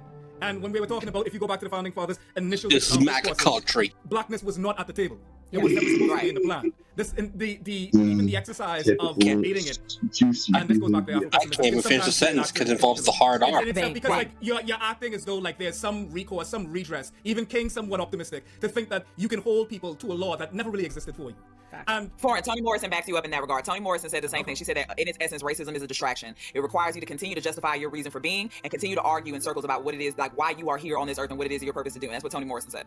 It backs you up. And I believe that Kimberly Crenshaw also backs it as well. When we talk about how the Plessy versus Ferguson, as well as the Brown versus Board of Education, how when we were reading that, how the way that race is coded within the law is one that is always based on racial illiteracy. How we talk about what Plessy versus Ferguson was trying to define what it meant to be black, and we see the courts didn't have the capacity to understand that shit. We see that in 1950s when the Brown versus Board of Education they still did not have the capacity to understand how to define race, and that's what we get at. And I feel like that right there set the precedent to make it where it's always going to be a slippery slope and a question of interpretation on how we're able to define race, who gets to be race, and what it means to be black, and who gets to define what it means to be black. And I think that's always what happens. You can't even define what it means to be black in a consistent pattern that you don't immediately rip away, because any person who defines themselves black, you would call them a coon. When it comes to policy and legislation about black people, because you know what I'm saying? Yeah. Olay, show me in the Constitution where the word race is there. I think you racially obsessed Negroes just talk about race. There's nowhere in the Constitution that talks about race. Show me in 13 that talks about race. Hey, I bet you can't tell me the Constitution is racist. Oh, cry me! They got my fucking nerves. Listen, don't get me started. On that one, this has been very black. I adore all of you all. Yes, thank you, my learned. No, honestly, I feel like we can rap. Thank you, my learned Negroes. Well, imagine this. He was probably the least talkative. It was just the majority of these four as signifier fucking not gaslighting, signal boosting, and attenuating the rest of their fucking talking points to justify them. It almost feels like he was an afterthought. Love that. Oh, that's some bullshit. Moving on. Next topic. As I play with my fucking hair. Oh, finally. Let's see here. After Hours. Those of you who did not know, Nick Fuentes was interviewed by Fresh and Fit, and then went on to the Rumble After Hours stream with a bunch of black women. Those of you who were here earlier when I was listening to this recap before the stream, I said I was going to save this for here. It is now time. Welcome to the Fresh Fit Podcast After. It is more time. Did he just say it's time? Welcome to the Fresh Fit Podcast After Hours edition. We'll join Nick Fuentes. It is time. What do you read? There's a bunch of lovely ladies. Let's get it. Hold on. You see what we did here? I see what you did there. I see what you did there. Let's go.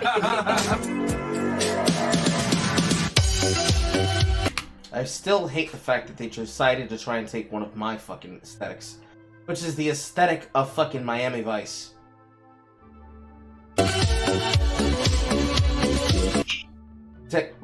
Let me not Illuminati myself. It is an aesthetic that anybody can use, but it is so ugly the way they use it because the way that they have this fucking titling. Nick Fuentes and a bunch of lovely ladies. Let's get it. Hold on. You see what we did here? I see what you did there. I see what you did there. Let's go. The way that they have the titling, they are definitely trying to use that Miami Vice lettering and aesthetic, especially with the fucking cursive highlight in neon.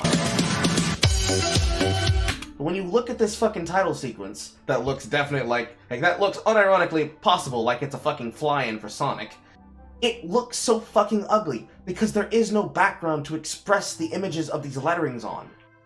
It's just fucking teal and pink flying in a empty void set up to a background of a Miami cityscape. It's so ugly. But that's just me. That's just me and my graphic design knowledge. Graphic design is my passion. It is actually one of my passions. It's why so many things that irritate and piss me off when I see shit is so fucking disgusting to me. Because I was taught this is something you shouldn't do. Never make these kind of mistakes. This is not how you catch eyes, and they do it all the time. I've actually seen this title sequence before, so it's just annoying as fuck.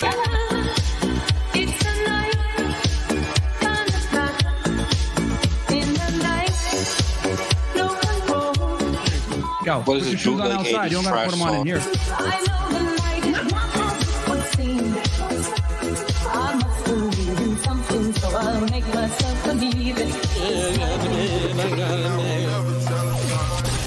Sounds like somebody from ABBA.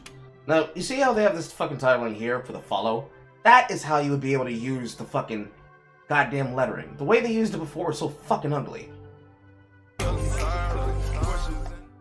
We are back. What's up, guys? Welcome to Fresh Air Podcast, man. We're joined with a bunch of lovely ladies and Nick Fuentes, the legend himself. Quick announcement, guys, before we get into the show. Number one, rumble.com/fresh legend. I'm going to fast forward through their title read. You've seen this before when we covered Fresh and Fit. I'm gonna block the whole process from the time we land to the time we leave. And on Fed Reacts, you guys know that's episode I did before. You got the softcover version. Welcome back. I got the hardcover version. Check out Nick on privated, and you have photos. And if you're flying in from some other state, that's a great show. Your age, what we do for a living, dating status, and if you want to, of course, your body count. And we're gonna start right here. Welcome back. Hey y'all. Hey, my name is Glodian. Wait, what? Okay. Okay, so my name is... I can tell she's an art hoe. Oh, every single body of her fucking outfit is screaming art hoe. Her hair, her fucking perky ass titties. I'm not joking. Like, the way that she looks and the way that her entire energy is poised, but the fact that as you follow those strands of hair downwards, they're just up, at attention. She's got a good support system. Miss Glodian. Now imagine the smell I go by from the Glow. My grandmother. I can actually imagine the smell. Black art hoes do not smell What's the her same. sister name? Black art Placenta hoes Jones? do not. I don't know. Black art hoes do not smell the same as the ratchet, grungy, hippie art hoes that people will be familiar with. The ones that do nothing but drink yerba tea. They smell different. They smell different by design. I was thinking I'm wrong, but that's just me.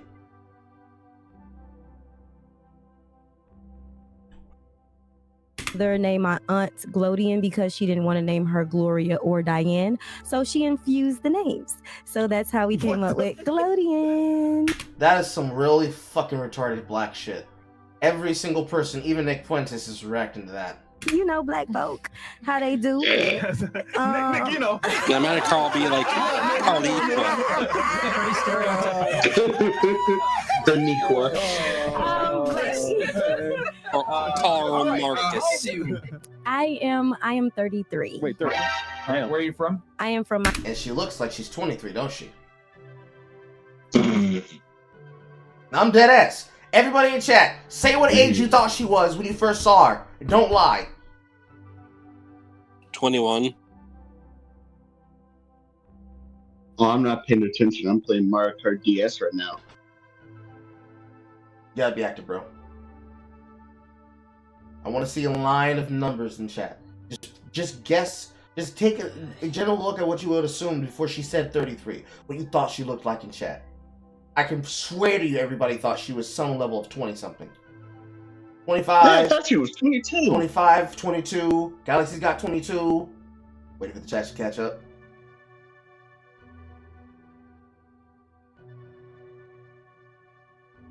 Peon X got 30. Why not Doria? Gloria and Diane would be Doria. I can't answer that question, Hope Cat. I literally can't. 20-something, 23, 27. Dead ass. Dead ass the chat thought she was fucking younger than she was. I knew she was an art hoe, because I could tell by how she dressed that is not what a young art hoe wears. Them titties are way too perky. If she was an art hoe, she would have saggy titties, because saggy titties are natural titties. And art hoes that are naturalists do not believe in bras. A perky titty like that is either somebody with good biology, or she has a sensible push-up. How should she have a sensible push-up, Carl? Because women who have sensible push-ups have measured themselves and know what their titties do when they are wearing particular levels of clothing. And they do not want to be uncomfortable. Ergo, nice, perky, presentable, in a sweater no less, she's got good protection. She cannot be younger than at least 27. All the women in the audience, tell me if I'm fucking lying. Married women in the audience, tell me I'm fucking lying. And I'm a call cap. Also, that gross-ass lime sweater indeed applicable. That gross-ass lime sweater. I thought they sag less if you don't wear a bra because it makes the muscles stay strong enough to support them. Not always. Realistically, they're going to sag even more if you've had children because they are now heavy with milk. But young, fertile, unsown seeds, they will sag a little bit. But that's because in the natural titty meat, as you can clearly see from the illumination of my own breasts, will hover at a particular point because of gravity. But they're not going to go beneath that and under that. Because somebody at that age, the skin is going to sag more because the collagen in the fat cells are breaking down and getting heavier as more fat is stored in the upper part of your body for whenever your body will then begin to produce milk. Especially at her age as she starts to approach menopause. So they will start to sag slightly more, protruding downwards, like nipples pointing like this. Again, women who have had children. Tell me I'm lying. There's lots of things being a fuckboy can prepare you for, and this is one of them. Miami, Florida. Okay. What do you do for it? I am a creative producer and a program manager's assistant at Camilla's house. Okay. Oh, Hey. Camilla's. Okay. Yes. All right. Camilla's house, the shelter. No, I'm familiar. Oh, okay. You guys also, For those who don't know, Camilla's house.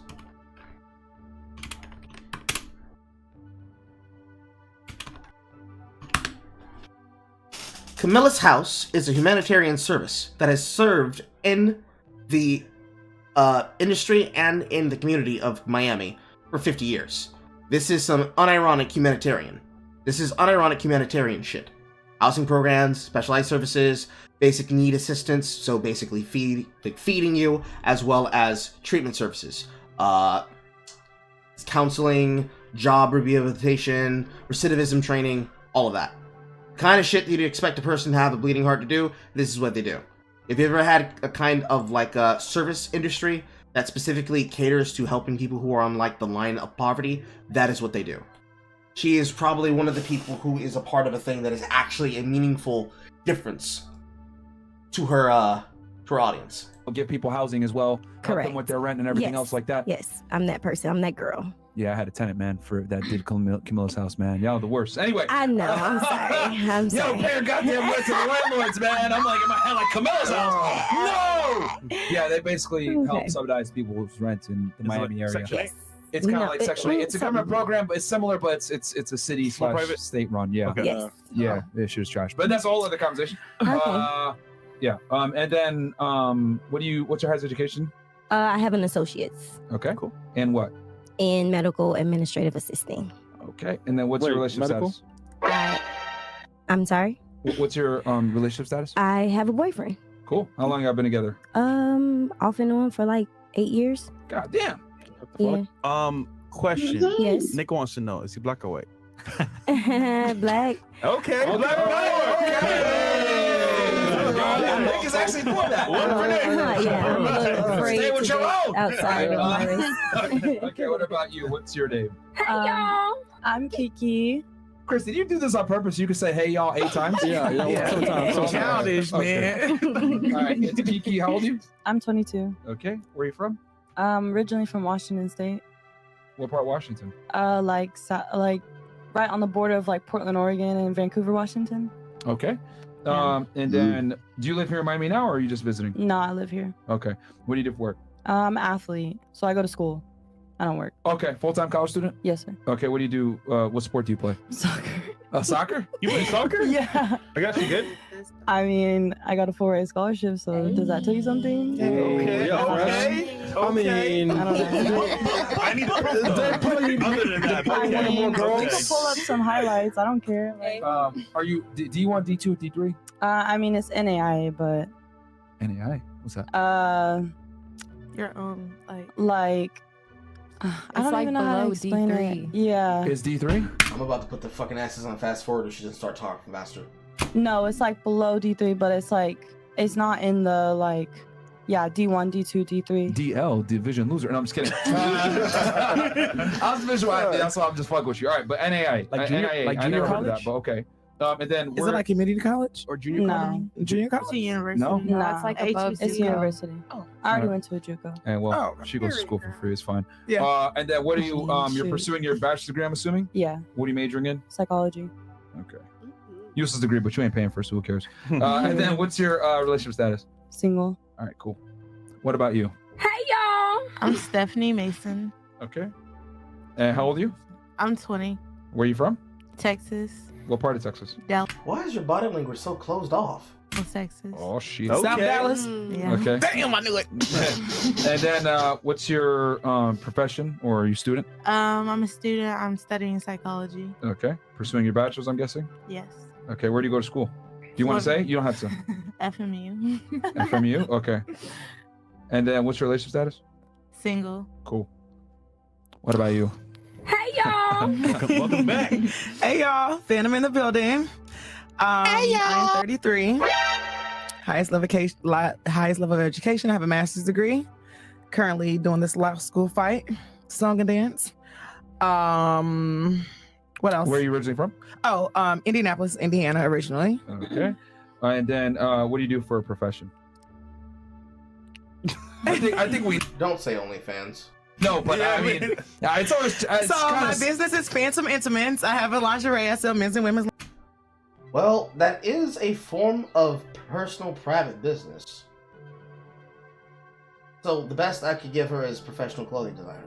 Lingerie, so phantomintimates.com. Make sure you check me out.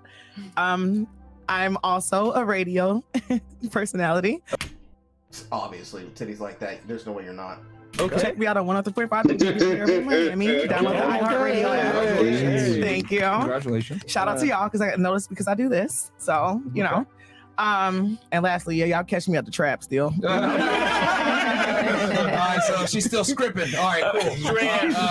And then what's your and then highest education master's? What do you have it in? Hospitality and tourism management. Okay. And dating status? Oh, single. She belongs to the street. That's wild. Okay. What happened to the last guy? Yeah, well, Oh my God. I'm so heartbroken. I don't want to talk about it. Like, it's really fucked up. God Like, damn it. We'll probably get into it. Wait, what was his race? Was he black? Yes, I won't date a white guy. All a white guy can do for me is give me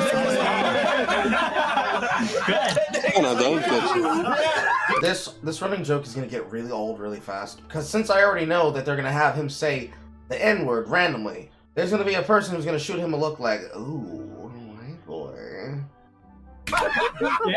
Nick's like, I'm safe. Oh shit. All right. This is more entertainment than I thought it would be. Me just sitting in the background. All right. What about you? What's your name? Hey y'all. Wait, hold on. Yeah, there's I knew. Hey, When you looked at her, I was like, wait, hold on. Just ask you questions. Okay. Yeah. All right. What's your name? My name is Anna. Anna. Okay. How old are you? I'm 23. Okay. Where are you from? Washington State. Okay, that makes sense. And then what do you do for work? I'm an esthetician. Okay. What's your highest education level completed? I'm home, stop it. Sociology. Okay. Did you also play soccer for free? Yes. Okay. Okay. Did you go to the same school as her? No, I had gone to UAP in Arkansas. UAP? UAPB. UAPB. Okay. Is that a divisional school? Yeah. That's it. Okay. So who's clearly the Don't better do one? that. Don't do that. All right. And then what's your relationship status? I'm newly single. Oh shit. shit. I'm in Miami. Are you visiting or do you live here? I just moved here like 2 weeks ago. Okay. And you came. I've been lived here for like over a year. Oh, Okay. okay. You go to school out here? Mhm. Okay. Okay. All right. And then cool. And then why the relationship? Okay. What race is he? He was black. Okay.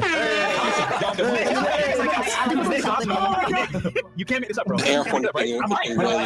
have my theory on why this is, but we'll continue. All right. Fantastic. All right. And then what about you? What's your Hey name? y'all. So I go by Sauce Goddess. What is it? Sorry? Sauce Goddess. Sauce Goddess. Hey, y'all. First name Sauce, last name Goddess, or? She loves salsa, right? What the fuck?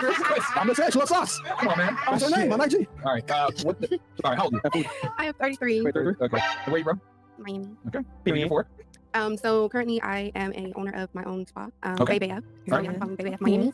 When you say you're an owner of your own spa, do you mean you're a legitimate owner of a spa, or you're giving happy endings for an extra $200? And I also am a dental assistant as well. Okay, cool. When are you gonna quit the? Well, if you own a spot, you don't need to get done. You gotta get that money. So, but I'm just like still, working up, building my clientele. Okay. And then, Okay. so I And can, then you're gonna leave. So you got 5 people. Yes. All right. All right. Good. And then what's your highest education level completed? So High school, associates. Well, esthetician.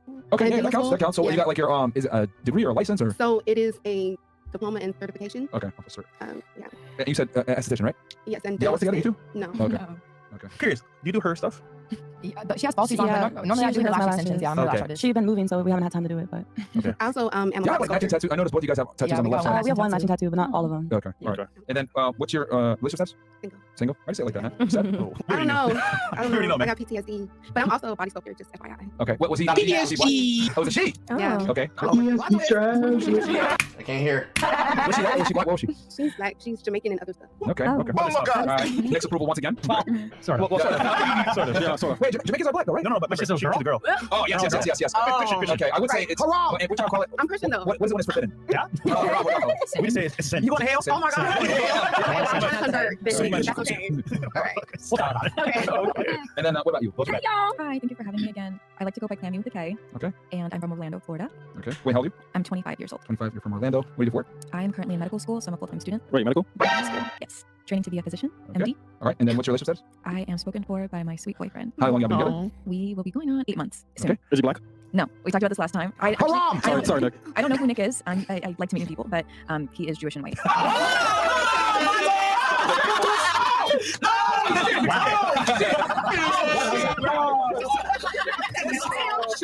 If you're actually Jewish, it's weird to me. Listen, first time in history that Chris is a W. Because somebody was in advance tonight. Let me in the chat. Let me in the chat. I really wish I had more knowledge on right. Oh, don't worry. Nick. No. He's the number one guy that's in the chat. Don't worry. He's all for Israel. Okay. Let's continue on with the show. Where we at here? Oh, hold on. Last but not least. Oh, sorry. Guest of honor. Wait, hold on. Right. Who are you, brother? Welcome. Wait, sorry. Beforehand. Oh, yeah. Leave it on Twitch on side. We gotta get on everything. Come on, bro. Just say it We're now. on YouTube, ninjas. We'll see how long we can last on YouTube. Yeah. Please tell them who you are, brother. Yeah, bro. Well, hi. I'm Nick. I'm 24. I'm single. What else? What did everybody? I'm a live streamer. I'm a political live stremer. I do a show. And your body count? 0. No bodies. I also love cat. She says it in a mean way, though. I'm religious. I'm saving myself for marriage. Like that. Let's go. Okay. So, What religion? Is it Christianity? Catholic. I'm Catholic. That's weird. You're Christian. I like the concept that we're just skipping over the fact that the reason that Nick Fuentes is here is because he's burned himself out on so many people, and everything has gone so poor for America First that he needs to get clout from somewhere else, and he has found himself on his knees, sucking off Myron and Fresh. You said you were Christian though. Well, yeah, Catholic is Christian. Uh-oh. Bring it up. What kind of Christian are you? The kind where they like lesbians or something? Such safe action. Yo. The only W's ever gotten. Really? On what, SoundCloud or something? No. I'm on all platforms. Okay. How about you diss him right now with some bars? Yeah. Let's do it. You get scared now. Nick, she's gonna be a confessions to you. There you go. There you go. You can't spit a bar. No, not right now. Oh, no. Not rapper. on She goes down. Yeah, She goes down. She spits sauce. Chris, make some toast today. You're doing a good job today. You're doing a good job today. You don't need to be fucking up. Okay. All right. This is Subscriber Friday. Yeah.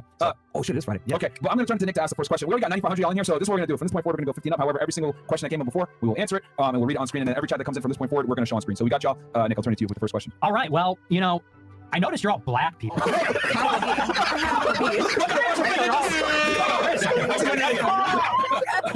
And what about you? I think you're all black. What about you? You're the only white First of all, Nick never around this many black people in his life. I know. So let's give him some grace. He's handling himself. Yeah. He's Italian. It's expected. I just want to say at the outset, okay, I don't know what you guys know about me. I love black people. Okay, I just want you to know. Oh, yeah? All right? You want to know? I'm not a racist. I'm a big fan.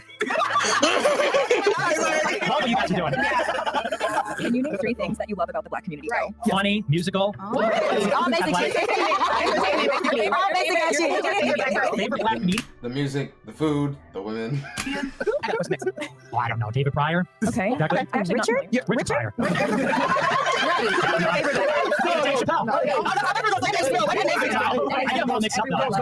Twisted up in my head. Of course, Nick all look the same, so don't worry. They all look similar. You have to admit. I feel my hair coming unraveled.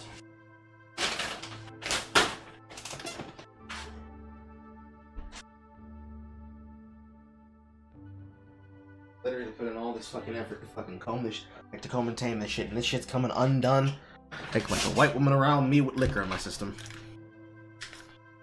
It's like The longer the night goes, the more fucking open the parts just decide to spread.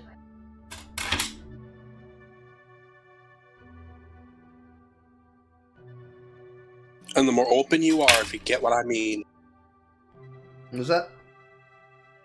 And the more open you are, if you know what I mean. No, I'm always open. The other people get more open.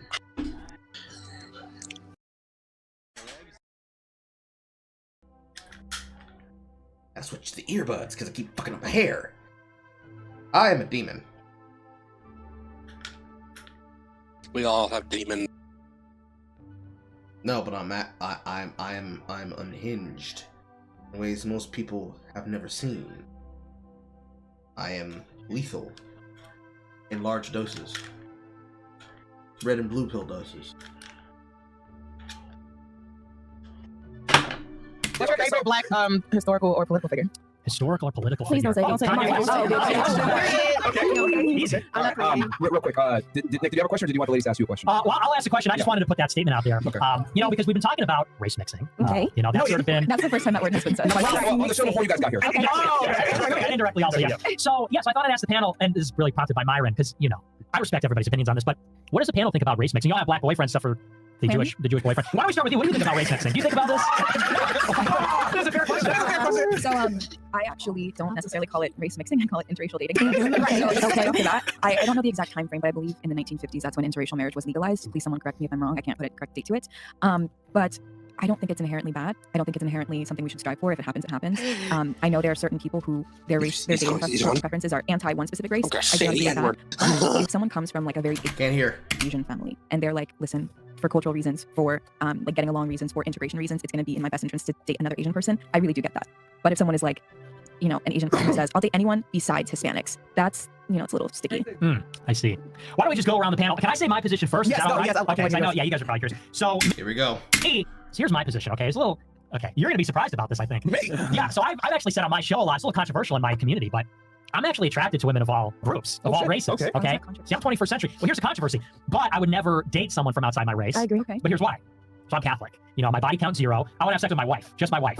And I only want to have sex to have kids. And I want kids that are from the same group as me. I want white kids. So naturally, it follows, if I want to have a wife and I want to have white kids, then I shouldn't date someone outside my race because I'm not going to marry them. Correct. So that's my position. Yeah. But we'll go around. What do you guys think about that? What are your thoughts on it in general? What about you? So I'm sorry. Someone had a I was going to say, if that's the way you think Baby Blue, then keep that in your vicinity because, But he has the right to not. I agree. Because dating outside my race makes me feel weird.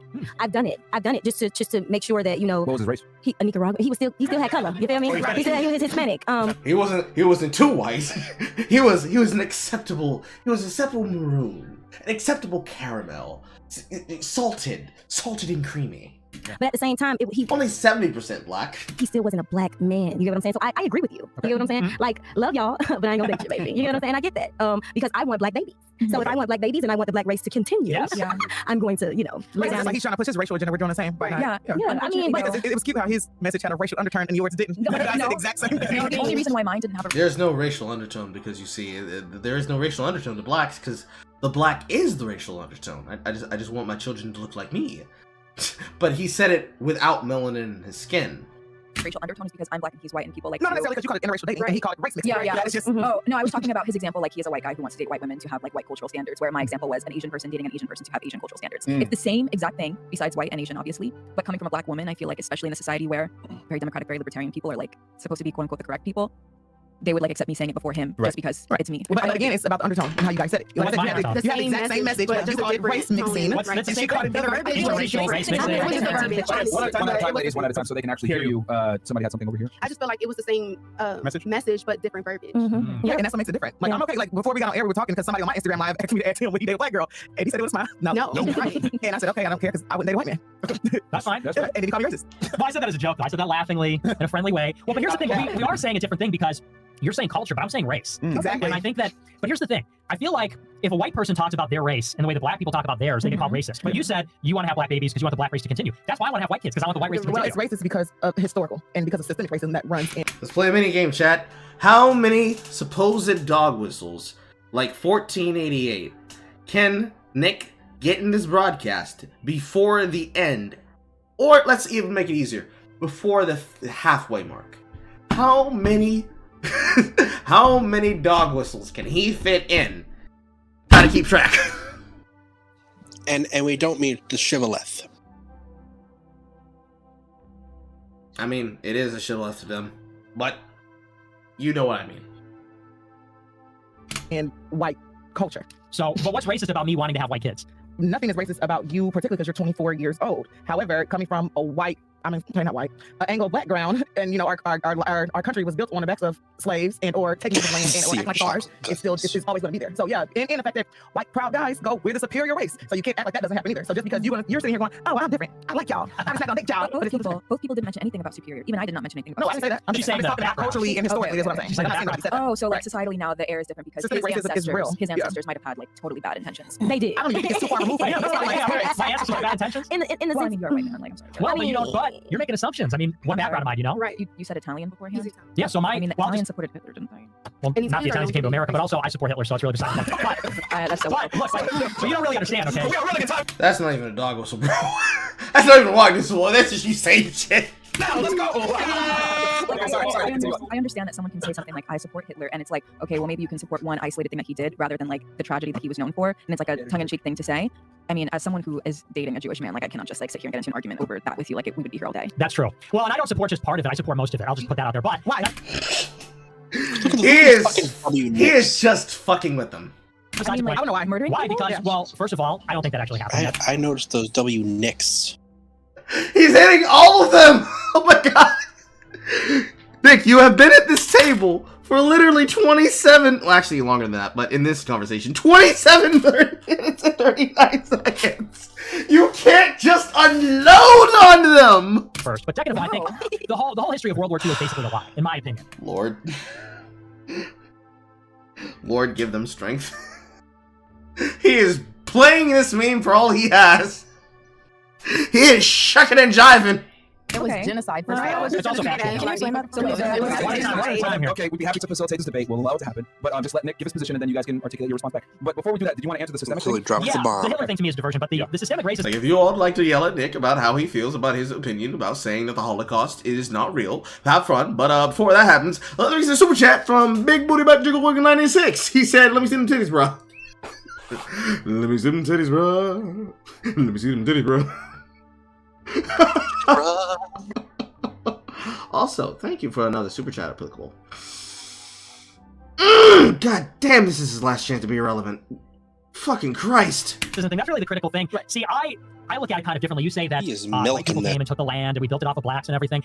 The thing is, though, where were blacks working? Or where were they slaves in America? They were slaves in the South. And they were doing agricultural work. And so as a consequence, they didn't really... Are you calling it work? Or were they forced? Were they happy to be there? Forced labor is still labor, right? That's forced labor. So, I mean, but the point is, it's agricultural labor. And, you know, America's not built on, you know, cotton necessarily. It's built on buildings and railroads and things like that. That the majority of African American people actually help facilitate and make. But the point is that, you know, blacks picking cotton doesn't mean that they built America. Moreover, all of the wealth that they created in the South was destroyed by the Civil War. Civil War destroyed the entire South, and by the end of it, there was almost nothing left. They were occupied by the North for a generation. So, you know, the notion that like blacks built America, whites built America. You know, it's a good thing they didn't mention the cat boys shit. I'm not saying that. I'm saying that they were brought here. They were told to do the work, and they did agricultural work. But to say, you know, blacks built America. Give them some time. They'll get there. They were always a fraction of the population. They were never. Well, what I said was that America was built on the backs of slaves. Is what I said. And then also the other part of that is you gotta give Nick some time to keep trolling them until he can be able to make himself ingrained. Right now, and I can almost promise, there was a conversation that was probably had between Myron and Nick, where he said, "Be flamboyant and braggadocious and irritating, so that we can farm the chat for clicks and money. And then, as the conversation gets a little bit more personal, try to be more personable, and we will try to endear you to our audience." That is probably a conversation that was had, because if you're paying attention to how fast the chat was going by, when he kept ribbing them in the middle, especially with the fucking "were you dating a white man" shit, the chat was fucking eating it up, and dropping 10s, 20s, 50s of dollars. So if you were to look at how these conversations are going on, you can see that there's probably a mixture of his cozy members and a mixture of Myron's usual Red Pill audience. Because the messaging and the attitude that Nick would have is congruent and is actually applicable to function within... Why do I keep doing this with the goddamn pick? To be applicable to work... Because I talk with my hands, that's why. Because they would be applicable and they would be congruent, if not... What's the word I'm looking for? congruent, adjacent, and not adherable, but adherable also works. Adherable to what they already think and believe. Because Nick's position is, I want to have sex with a wife for marriage because I want white children, because 1488 words. But in the mindset of a red pill, those who are bought in to what Fresh and Fit have to say and believe. Because all the women haven't been ignorant yet. Maybe one or two of them, especially this one in the fucking denim bodysuit, but that remains to be seen yet, because Nick is pissing them the fuck off by talking about what they do or don't believe.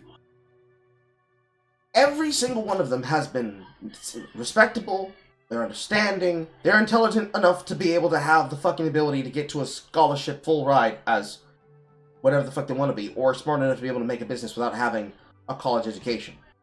So, it all works together at this moment. Nothing has really knocked the train off the tracks, and right now, he's basically being a court jester. He's being a court jester to make the kings of the situation, Myron and Fresh, money. As long as Fresh Prince makes money, he don't give a fuck. As long as Fresh Prince makes money, he don't give a fuck. And he's making money right now, so he don't give a fuck. Why would he?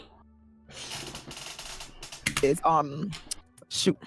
We'll go back to racism real quick, because you had said that you want black babies and everything else like that. And then he said he wants white babies. And then you said, well, back in the day, there's a part of systemic racism. That's what makes it racist. But my argument would be, if you look at someone like a Malcolm X or Martin Luther King, etc., they all push for, black families to stay together. Right. I don't want to be so cynical to say that it's all scripted applicable, but I am not going to believe that this was just something that was done impromptu when they first brought him in for the interview, because the interview section is on Fresh and Fit. I can actually go to it, because I looked it up beforehand. Oh.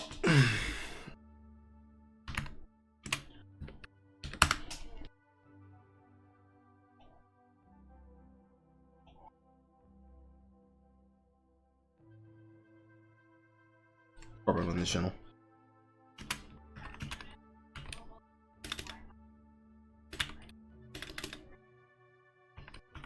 Fuentes. Lord, have mercy. They took it down!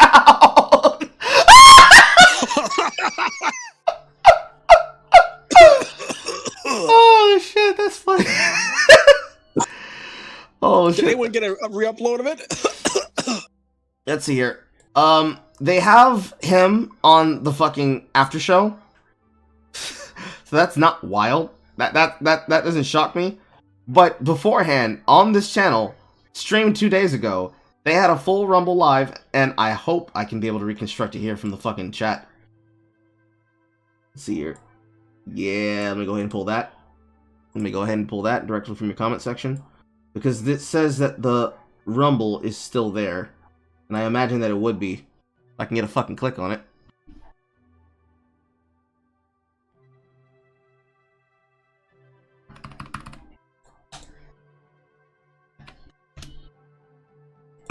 Live, what's up? They have him here in the daytime doing an interview. So I can imagine after he was done with this 2 hour and 57 minute and 34 second interview, they wanted to invite him to the after hours when he got the women there. And he probably talked him through, hey yo, here's what we're gonna do. You can do your whole thing, you can do all that, because I don't give a fuck, because we know that Myra doesn't give a fuck. We know that Fresh doesn't give a fuck. And you can do all this shit, you can have all your fucking memory, and back and forth with the women. We'll fucking allow you to have all the fucking room to say shit. He's even in the same fucking hoodie. He's even in the same fucking hoodie. How's that different from what he was saying? He's in the same fucking hoodie. Remember, Myron is willing to go onto a podcast and say shit that Nick would say unironically to his audience base, but they don't have the ability to keep up an hour and 35 minutes of a 2 hour and 57 minute interview, but are more than happy to put this motherfucker out to the black titty pasture. I'm trademarking that. The Black Sea, if you will. No, that black titty pasture is funnier. It's like a ranch. It's like a ranch for men who want to have interracial relationships with women. No, just a ranch. It's like a ranch for men who want to have interracial relationships with women, and they're extremely racist and do it because it's their fetish. Come on down to the Black Ranch, where you can get your flavor of your favorite blackberry. Remember, boys, the blacker the berry, the sweeter the juice. Yeah! You're more than happy to put him out here and do what, ironically, by the standard that was just said by all the people that were on Leftist Mafia, is coonery. But you have enough sense to realize, let me go ahead and take this shit off my YouTube. Let me go ahead and take this shit. Let me put this shit on Rumble. Let me put this in a place where it's not going to be deplatformed by the main platforms, because they know that this is Nick Fuentes I have here. You're intelligent enough and you're manipulative enough to know that. Because since I went there and I saw that, which is why I included it in the section, you clearly are doing this for a monetary benefit. Because there's no reason why you would pull off the other side when you're not even putting this version of events later in the evening onto YouTube unless you know you're specifically putting this there for the purposes of money. Because you didn't stream this live. You know you put this there. You know that you put this there specifically for what he was going to do. But even then, I'm not going to be cynical enough to say, oh yeah, they scripted the entire thing. The only thing that's unscripted is how the women are reacting. I'm not going to say that. I'm going to say Myron knew what he was going to do, Fresh knew what he was going to do. They're cool with what he's going to do as long as he doesn't do anything stupid that'll get them banned on Rumble. But they knew full well what the fuck was going to happen if they put that on YouTube. So they wanted to see what was going to happen and see the reaction. It got way too much fucking heat because everybody started talking about this particular shit. And from there, the jump off happened. That's what I'm going to say happened. Because that's what actually makes sense. But, hey. that's just me being intelligent, using my fucking frontal lobe. Either way, saying because they were also around during the civil rights era. No, I didn't say him wanting to date within his race is racist. I didn't equate that to systemic racism. I was talking about his verbiage, the fact that he called it mixed, and the fact that it's blacks, and the fact that it's like, yeah, I like y'all, but I'm cool. Right. That's where the systemic racism comes from. And I'm okay with that. Like, I want to have a black family. I don't mind that. Like, I'm okay with that. I would never date seriously outside of my race. I wouldn't. But would it be fair to say that systemic racism can be played on both parts? Because on the black community, they also were saying, hey, back then, same thing with racist whites. There were also blacks are racist back towards them. Like, hey, we're gonna keep black culture. But black people being racist was a response. Yeah, that was the response that was met with racism. That was them standing up for themselves. That was them regaining their lives and their cultures and their. They're not going to see it as the same thing. They're going to say that blacks saying, oh no, I don't want to have white kids, I just want to have black kids, is going to be a reaction to what was done, not a participated outcome of what was done. They'll never do it the same thing. Their identities. That's what they have to. Is that racism, regardless of whether it's in retaliation or not? Fair point. I feel like this is an argument of like what is the definition of racism? It's general disdain or hatred towards one racial group for no reason. Right. Or like wanting to date someone. So stop there. So if it's whatever you just said for no reason, right? We as black people had a reason to be racist. We had a reason to be angry. People literally came and took us from our families and beat us. See? And made us stay here and work. That is not the same. I absolutely believe that black people do have a reason to be angry. However, for moving the black community forward, I feel as if there has to be some level of evolution where the current white people do not necessarily have to pay for the sins of their potential ancestors. Okay, so there has to be accountability before you get to us. And white people don't want to have accountability. Some people like, oh, those were, but we're talking about generations. We're talking about generations. I don't know. What does accountability look like, though? Exactly. What does accountability look like? It looks like reparations. It looks like no. It looks like reparations. It looks like owning what your ancestors did. It looks like not trying to whitewash history. It looks like erase it. Period. I mean, or erase it. Right. Teaching like history as it was. So how would you do reparations? Would you tax all the white people and give it to all the black people? No, I'm against that. No. If we're talking about reparations, one of the first things I would do would find a way to fund education publicly that does not disadvantage low socioeconomic status households, because unfortunately right now a lot of black and Hispanic people are living in low socioeconomic status, and when we have education that is funded by the neighborhood, you're putting people at a disadvantage. We tried that already with the Black Panthers, and what happened with them? They became public enemy number one. Yeah, number one, because they were pushing the black family. They were pushing cultural within our culture, our community, education, food program. They are also acting as terrorists. Whether or not you want to go with, we'll see, they were set up by the government, they're also making terroristic threats to move exactly like the Crips and the Bloods. And having seen the representation and also the resonance of how a citizens revolt already in progress, Crips, and how the neighborhood Bloods, moved with such consensus and unified messaging that they could not unsettle it until later on that they decided to water it down in the minds of what younger children thought was supposed to be the thing that held them together. That rather than solidarity, it became, I want to make money, fuck everybody else, I'm gonna get mine. They saw an opportunity to exploit the Panthers. They saw it, They seized it, they took it, they forced it, they moved quickly to eliminate them as a threat. And what stands in their place, the new Black Panther Party, much like the Black Hebrew Israelites, is just a racist movement of individuals who believe fundamentally black supremacist talking points and views, for no other reason than because they want to hate white people and believe that they should be in power by their standards.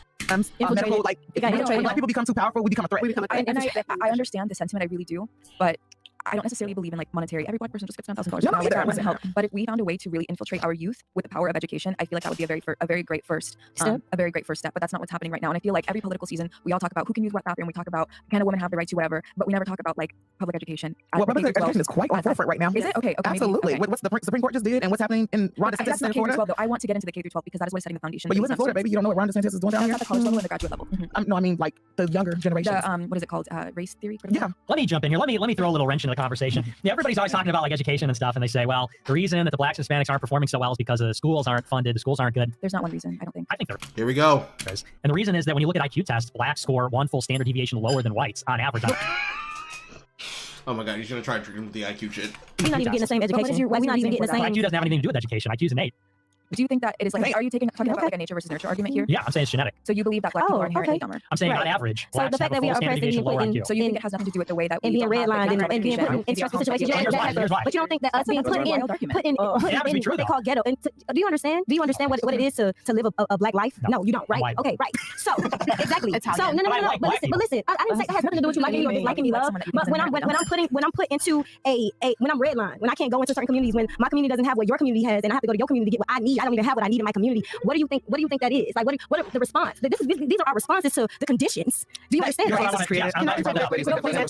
him respond to her situation, and then we can go ahead and let you guys chip in. And then we'll probably have to go rumble sooner than I thought. Yeah. But it's amazing. Sorry, go ahead, Nick. So here's the thing. What you're talking about when you say that blacks don't have access to resources, that's of course because these neighborhoods are impoverished. They already don't have wealth. They already have these problems. I would throw something else into the mix and say, let's look at something like a food desert. That's a big complaint, is that they're not able to access fresh food in these neighborhoods.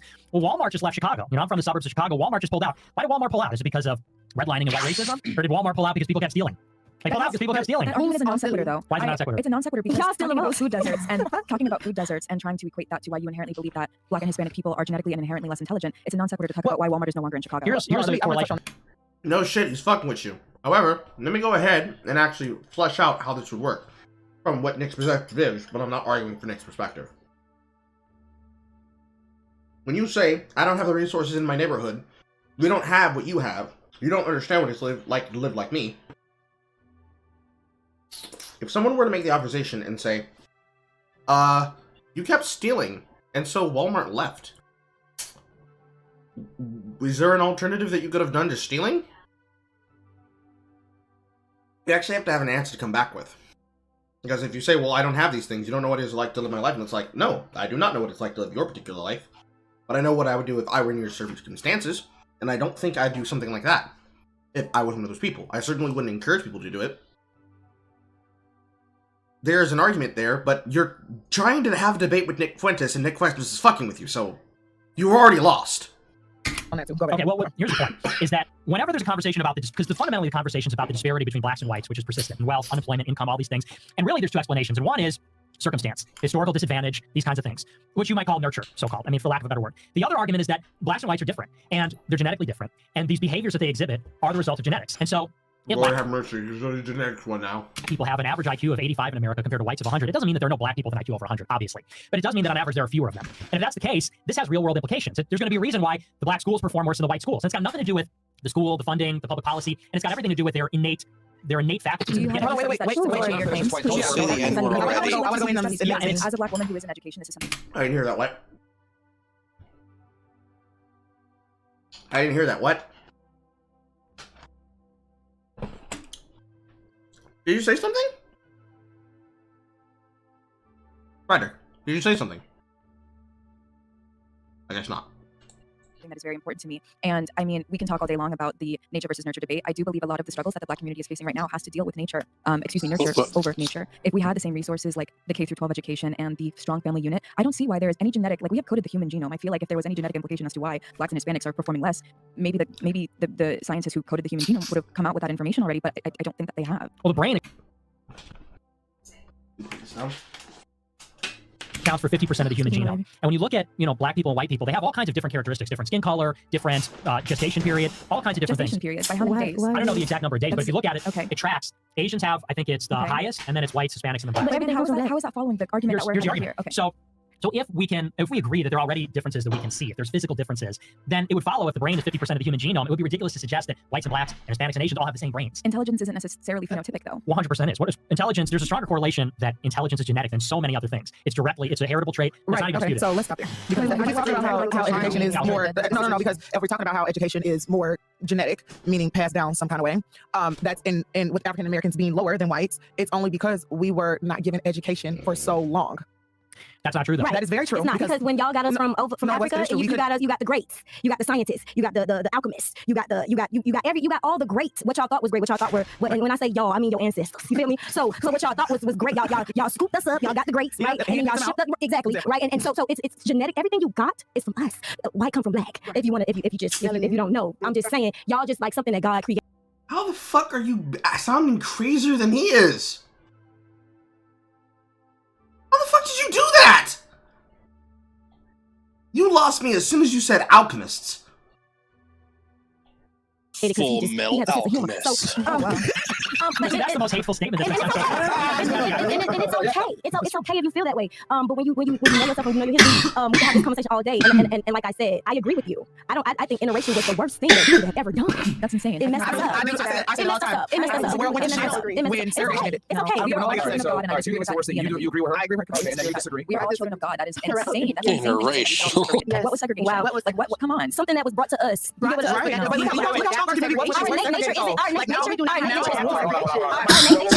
nature. I'm sorry. Let her finish her point. You made your statement that you think interracial was the worst thing. She agreed. Let her make her point. Why she? Well, we know why she did that. I'm sorry. Well, yeah, but I want her. Yeah, she has a guy. But why? So you said. Look at him. Look at him. Let her make her point. Why? Racist, unbothered, thriving, malevolent, instigating. I'm sorry. Well, yeah, but I want her. Uncaring. Chat. He is just reveling in the unsettlement that he just created. So you said we're all children of God. Finish your thing. Why did I finish mine? So I want to go next. I mean, even in the Bible, it calls us to look at one another as brothers and sisters. I don't think that the Lord would have wanted for there to be such division amongst races or to be like ridiculing or. Hello, Sarah. Welcome back, Sarah. Everybody, welcome Sarah back to the chat. Welcome back, Sarah. Higher one race or lower one race in metrics of intelligence or I know you didn't say this, but worth or like deserving of kindness and love and so on and so forth. I just can't agree with that. I don't think that because people wanted. I mean, mind you, white people were just like me in racist rights. That is a given fact. However, just because I believe that people should stay within their own cultures, that's not necessarily a negative thing. The reason I sped it up is because it's 4 hours. I'm not sure you all want to sit here for another 4 hours on top of this because then it'll be midnight. Look how strong the African American community was when we were separate. It'd be really boring. This is 175. This isn't even double speed. Look how far the black dollar was when we were separate. Now what we're doing is we're fighting against people like you and like Nick here, my buddy, because we want to sit at the table. But we didn't have to. I've never been in competition with a black person. However, I have to I don't think Nick cares if you have a seat at the table. tell you that whenever a black student comes to me and they want me specifically to mentor them in a education. Well, I did care. I see on the back of the I do that bus. for black and Hispanic people more than I do that for white people because. And you're showing a favor. Why? Because I want to see our community strengthened, but I would never impose my viewpoints on dating saying, oh, hey, I'm going to help you with this MCAT equation. But also, when you're like successful, make sure you only date within your race. I wouldn't do that. I wouldn't do that. Okay, how many of you agree with race mixing? I know she does. One, well, y'all obviously do. I was going to ask you guys. You guys have white Yeah, I parents? was like, my mom is white, so there's no way I couldn't. Mom is white, dad is black? You wouldn't be here without. Yeah, I was going to say that. I was like, No, that's fine, that's fine. So you guys agree with race mixing? You do race mixing as well? Yes, I am Haitian, but I'm also Dominican and Venezuelan. Okay, you can make that argument that. Remember when Chris said that line about Haitians and Dominicans and blacks claiming them? God damn! Dominicans are African Americans. Afro-Americans. Or black, excuse me. What about you? What do you think? I'm American. But I think. Do you believe in race mixing like I do again, whether black chick or white person? You do agree with it? Okay, so you two think, hey, keep it in the. I mean, it's just not. I mean, okay, that's fine. I just want to kind of get an idea. So, I'm not saying that it's a negative thing, though. I'm definitely not saying it's a negative thing. I just have my preference. I believe that people have their preference and exercise in that. I agree with that. Okay, so it looks to me like all of you are for race mixing then. You just only two. I have to let you know, when I'm using these earbuds, I can hear every sound amplified. So if you're talking inside of the Discord, you have to let me know, because if you talk while they're talking, I literally cannot tell the difference. But I can hear something that isn't the fucking programming. You don't practice it. Right. Do what you want to do. That's your business. Do you date white guys? I Outside of the mean- black race? No, you don't. I mean, Yeah, you know, I can't say yes You because that's a type thing. I feel. What about you? Do you date outside of your race? No. I dated white guys, though. I will say that. Yeah, I have too, but it's a type thing. Of course, different money. What? No, I was just trying to test something. Gotta make sure to mute your mic when you do that. Do you date outside your race? I mean, black people? I have in the past, but I don't anymore. Your preference is black? Okay. Yeah. So, what about you? Do you date outside your race? You do. Okay. So, realistically speaking, all of you have race mixing, but only 2 of you date outside your race, it seems to me. Okay. All right. Just, you got the numbers here. Yeah, well, it seems like sort of a Just general you know. towards it. Yeah, just you know. Liberal attitude, like politically liberal? No, liberal like open, more like liberal-minded. But to get to your point, because I think it's an important distinction, you said that God would want to see us as unequal in terms of IQ or worth. But that is the distinction, because we can say that people are unequal qualitatively without saying that they're unequal before God, which is my position. Because, and we talked about this on the earlier show, when you look at individuals, no 2 individuals are equal. If I stand next to Myron, he's taller than me. Yeah. And if I stand next to somebody else, we're going to be unequal. And I think groups are unequal too. I think that inequality is just a state of nature. I don't think you find equality in nature. The important thing is, though, and it's like you said, we have to love each other. The equality we bring to the table is that everyone has a soul. Everybody is equal before God. And I agree with you. People should be treated with care and kindness and that sort of thing. But that being said, and this is why it's important to be specific, when I look at other people, I think it's important to treat them with dignity, respect, love, that sort of thing. I agree. At the same time, that's totally different from saying, like, the government is racist or the government shouldn't be racist or things like this. Here's what I mean. The government has to take into account that people are different. Yeah. So for example, like when we have this mass immigration into the United States, the people that are coming here are different from the people that are here. They have a different ancestry, different culture, different background, they speak a different language. So look at those people and say, well, we got to treat these people exactly the same in the spirit of equality. Well, they're not equal. They're not the same. But why I don't not? know if I necessarily made the argument of equality. I don't know if I said that because I have no views about equality. I think that equity is... The thing that Nick is living out is that what he is speaking on would be the talking point to festoon a narrative about how actually Habib, coming from the Middle East, is not going to be the same as me. And he's not differentiating between the difference between a moderate Sunni and Shiite versus a jihadist Wahhabist that is an Islamist fundamentalist. So somebody who comes here with the fundamental beliefs of ISIS and Al-Qaeda, who wants to destroy America, versus somebody who literally, like I said earlier, when we were talking about what we were talking about on the last fucking segment, somebody who wants to make a life for themselves and escape that kind of fucking terrorism and just make a fucking living at a fucking corner store. Is much more efficient for society, for even relationships and families. But I think what I'm getting tripped up with and the sticking point that I'm having with your arguments is when you're saying like one specific race is inherently lower intelligence, that opens the door for so many. And you believe but you believe it's like a genetic component that opens the door for so many people who maybe are not a part of that racial group to disrespect the racial group that you believe is genetically lower at intelligence. It's a sensitive subject. And I really do believe in the goodness of you as a person, just the way that you carry yourself and the way that you speak. But when I'm assuming you're probably a guy that is like very polarizing and has millions of followers and viewers, there's probably at least a handful of people, or like a percentage worth of a handful of people who take what you're saying and use it in a very, very, very ugly way. Yeah, you're right about that. And, I'm bombastic about it. But in truth, it's not just about putting black people down. And I talk about that a lot because I don't think that black people should be put down. In fact, I think that a lot of the grievances are legitimate. The problem is, though, what you find is it gets mixed up with rhetoric like what you said, where you said God made white people to laugh as a joke. Like, and I'm not trying to put you down for saying that, but I mean, all I'm trying to say is the same could be said really about any kind of statement. Like, we listen to grievances, historical or otherwise, that people have. By the same token, people could take an historical grievance and say, well, we have a right to be racist against white people because this is a bad joke that God made them. In the same way that, you could take something like I said and twist it. As far as the IQ goes, though, it's stratified. Asians have the highest, then whites, Hispanics, blacks in terms of average. The only reason I say that is if we want to help everybody, we have to kind of meet them where they are. Yeah. And it's like, if that's the problem, then throwing more money at it's not going to fix it. Exactly, and I agree with that. Okay, so since we're on, okay, real quick. I want to hear from Glove, though. What are your thoughts on, because you didn't talk at all on your thoughts as well. So these two right here. On what? For example, he just said on the scale, black people are lower IQ. What are your thoughts on that? I don't know. I just don't agree with a lot of what he's saying. He said some stuff earlier about how apparently everybody's brains are different, which I don't know how that's like scientifically possible that a black person's brain is different than a white person's. I don't know. He was hypothetically speaking. No, he's like Nick, trying to say like it's like a fact. Well, I mean that, there's this idea we talk about race and we say, like, skin color doesn't matter. I don't think that race is just skin color. I think that what we call is human biodiversity, meaning there's biological diversity within the human population. So, white and black and Hispanic and Asian people are distinct categories of people. Minority. Well, people, because minority is, in America, whites are going to be in the minority in a decade. Not if you have anything to say about it. You're right. You're right about that. I'm trying to make light. This is an intense conversation. I'm trying to bring light. Well, hold on. So, did that answer your question? No. So she wanted to know how your brains are different based on race. So here's the thing: I'm just trying to see where you got all this information, because that just doesn't make sense. Our nature is good. Our nature is good. Well, ladies, you know what you guys know what he specifically said? Yeah. Do you remember what he specifically said? Yeah, he said that like black people, white people, Asians, whatever, they all have different brains. Why do we have different brains? No. What he said is that, that's a component of it. But what the real bottom line is they're saying that each race has different IQ level. Right, but they don't have a problem with that, Myron. They don't have a problem with that. They have a problem with the fact that he thinks that black people's brains are different than a white person's brain. They understand the hierarchy, and I understand that too. I understand how it is. But to sit here and say, oh, I know a black brain is different than a white brain, How? I mean, one's darker. Because y'all experimented on us. Because y'all experimented on us. Here's what I mean by that. Yeah, let him please explain. Go ahead, Nick, because I think I know what you mean. But I want to put words in your mouth. Go ahead. So we have different skin colors. That's a genetic difference. Okay. And black people look different than white people. Not even just their skin color. Like if a black person turned white all of a sudden, like you could still my lips will go away. I mean, I could distinguish that you look black. Like your face looks black. My face looks white. Royalty, baby. Let's go. Sure. And Let's let him finish his point so that she can understand where you're going with the brain. So the point is like people say race is just we're all the same, but just in different colors. And I'm saying that we're different in other ways too. We're genetically different in other ways. Our bone structure is different. Our faces are different. Our skin color is different. And then the point is to say, when we talk about IQ, people say, well, how could black people or white people or Asian people have a different average IQ? Well, their brains are probably genetically different, just like their skin color, just like their bones, just like other things. And so it's to say it would be ridiculous to suggest that every person in the world would have the same average IQ. Why would that make sense? Right. We're talking about like the brain. This is his. He is trying to beat those fucking allegations, and they are not having it. Opinion though, because keyword was probably. Yeah. There was no factual in that. No, because he's like, our bones are different. He's saying IQ. I'm not talking about IQ. I'm talking about the physical brain that we all have and we're born with. He did mention that we're all differently made. So I understand that, but like that doesn't mean our brains are different. Like IQ wise, that's like shit you learn throughout life. Like you know what I mean? So you're just like born with a low IQ. Is that what you're saying? No, he told you the answer, but I guess you're not like taking it for what it is. Real quick, thoughts on this, real quick. You didn't say anything either. I'm smart, so. I think, okay, let me just know what he said. I think what he said is very simple. He said, Mo, Fresh, and Mylan are desperately trying to help him beat these allegations. Oh my god. They're trying so hard to keep him from coming across the table! And yes, Nick also wants people to be treated as groups instead of individuals, when individuals widely vary.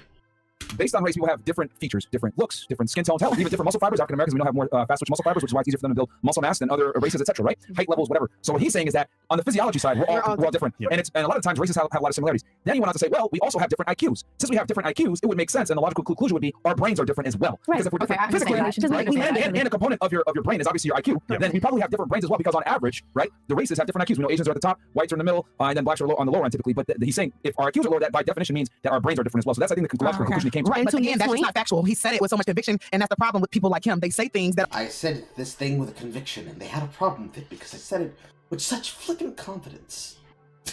Even though it was bullshit, you still had to reply. My trick is working.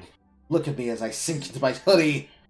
are opinionated that isn't necessarily factual and say with so much conviction that Kakaku means logically plan. it follows, but there's Look at his shitty grin. He knew what he did. He's happy about it. no science that backs that up. People like me. Yeah. What is that With supposed to mean? opinions like you. White people? Asians are trained differently. They're trained to.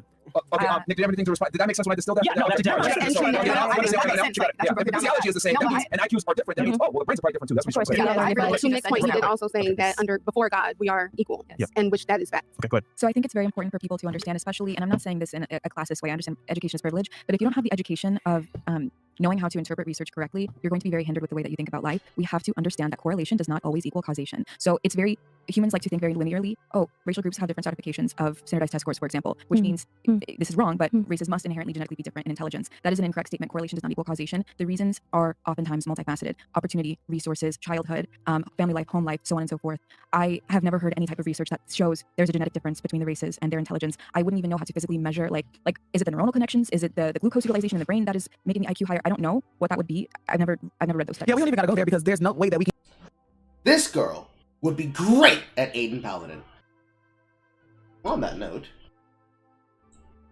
I'm gonna do something in the background. Even prove that as a fact sitting at the table. That's like a losing argument right there.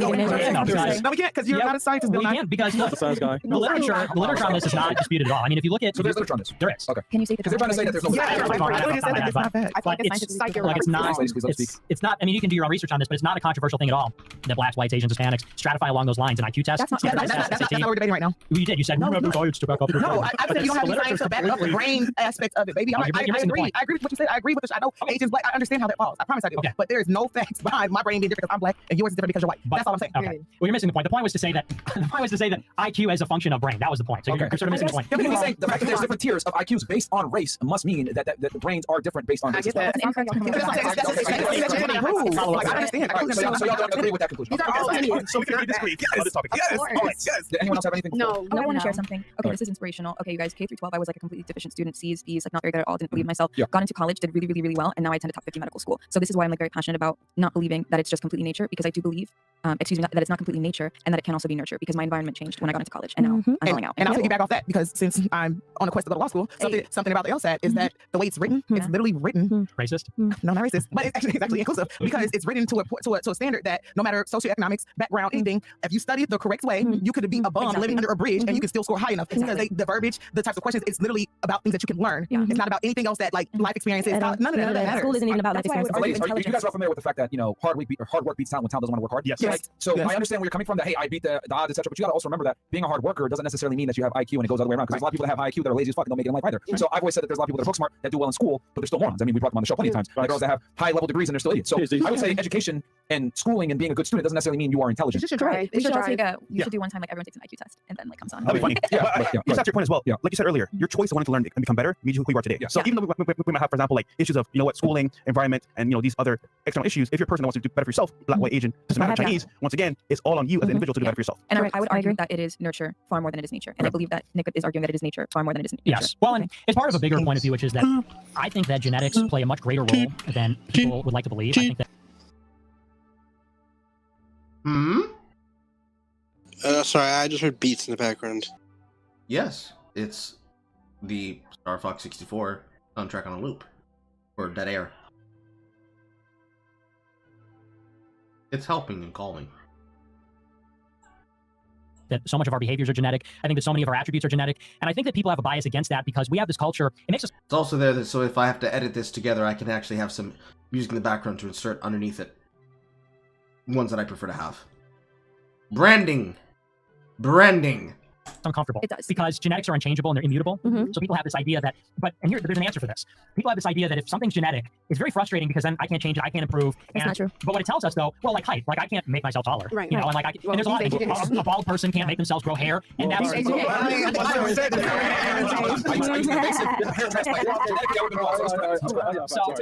the point is that although the reality might be that genetics matter a lot, I think have a tendency to it's wishful thinking that it's not so. Here's the thing, though. When it comes to these attributes, the answer is like, yes, inequality is real. It shouldn't make us uncomfortable. It's a fact. We see it all the time. And so many of the culture war issues are about inequality. Like when you look at the dating stuff, the sex, incel stuff, it's about inequality. Gender stuff, it's about inequality. Race stuff, inequality. And the answer to inequality is that people are more than matter. People have souls. People are not just, what their product of their labor is or their house or how tall they are. People are created by God. So the answer to inequality is not to ignore it and not to get offended by it or make it uncomfortable. We have to take those things into account to govern society because we can't solve problems if we don't know the real causes. And so I posed earlier, what's the persistent fact is black and white inequality. What's the answer? Is it racism or circumstance or is it genetics? People should be open-minded about the genetics because we want to solve it, but we should love people regardless of, whether that inequality is baked in or it's a result of discrimination. So that's just my thesis. So I want to talk about something else. My point. But you just had me think about something. Because if it's genetics, right? So why is it when the slaves came over who were kings and queens, their offsprings didn't transform, I guess, or bring those king and queen qualities and attributes? I don't think they brought kings and queens over. Because what happened is that not kings and queens. Okay, let me not muddy. Okay, cool. But blacks sold other blacks into slavery. They were captured in war. So, but again, you said it was genetic. So there were smart blacks that got brought over here because we wouldn't have half of the shit that we have if we didn't have the smart blacks that came over. Well, and here's the thing. I'm not sure what argument she's going for. However, we know that the people who were captured as prisoners of war that were then taken into forceful servitude, if not just outright sold into the chattel slavery, were specifically those that would be the warrior caste and the farmer caste of those villages and societies that they came from. And because these were river tribes that were doing it underneath Lord Aska the Most High, who was ruling over the Gao River from the areas of the city of Jenne to Timbuktu, as well as working with Ottoman slavers, because he himself was Muslim in his origins, you would end up with people who would not be kings and queens. You would end up with people who at the best, if they were to be considered royalty, maybe would have been like princes in waiting and ladies in waiting. The handmaidens, rather than the princesses or the queens themselves. Because the queen would have never allowed herself to be raped and taken into slavery, let alone into servitude. It was an honor code that they would execute themselves via suicide. Because it would be more honorable to die as a free man underneath your own rule than be the slave to anyone, whether it was a white slaver or a black slaver. Because there was no concept of indentured servitude in African tribes. You were a prisoner of war, and you would be kept as a prisoner and as a slave until you were deemed no longer useful, or that they decided to allow you to have freedom after being of value and use to them when you no longer could be monetized for your benefit. So if you were a man, you were used until your fucking back was broken, and if you're a woman, you were used until you could no longer be used, meaning you would be used until you died in childbirth or you were no longer capable of getting pregnant. Barbarism. It's a nasty world we live in. You look at African immigrants; they do way better than blacks in America. Yes, absolutely. We're not talking about African Americans, so let's not muddy the waters. We're talking about African immigrants, right? We're talking about slaves. I'm not talking about African Americans. I'm talking about, well, here's the point I'm trying to make, though, is that the descendants of African slaves have, you say American blacks have a much lower income and wealth than whites. But you look at African immigrants like Nigerians or others, they have a higher average income than whites. That's because the immigrants are selected. The people that come here from Africa today as immigrants are already pre-selected. In other words, we're not just getting a bunch of people, we're getting people that are going to school on a visa, or they're an engineer on a visa or something like that. And so as a consequence, it would be hard to explain through racism why an African can come here and do super, super well, but blacks are mired in poverty if the answer was racism. But if the answer is genetics, it's like, well, the general population of blacks here is lower IQ than the... It wouldn't be genetics. Again, remember, Nick is trolling you. It wouldn't be genetics that's the decider for that. The decider for that explains why an African immigrant can be able to become naturalized, if not get a green card, to get education in America, and then go back to his country and use the education he learned here, would not be genetics, it would be culture. It would be culture, and it would be understanding. Cultural understanding.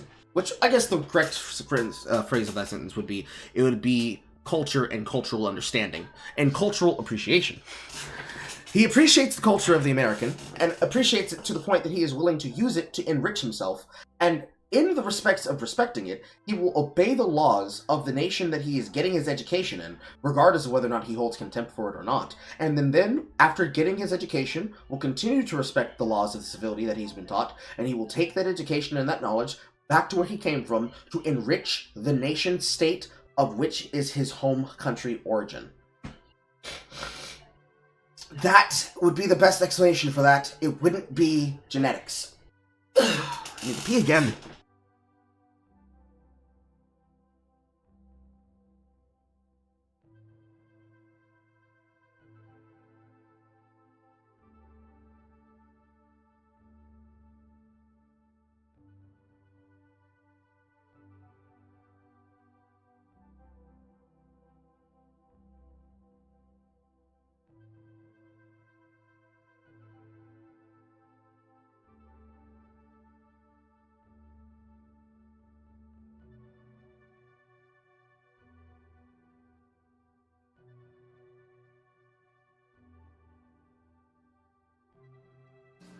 It's getting late. I'm gonna probably head out soon.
Now, as I demonstrated with having to take a poop, which because it turned into a poop. That is the reason why that background music is there. Ooh.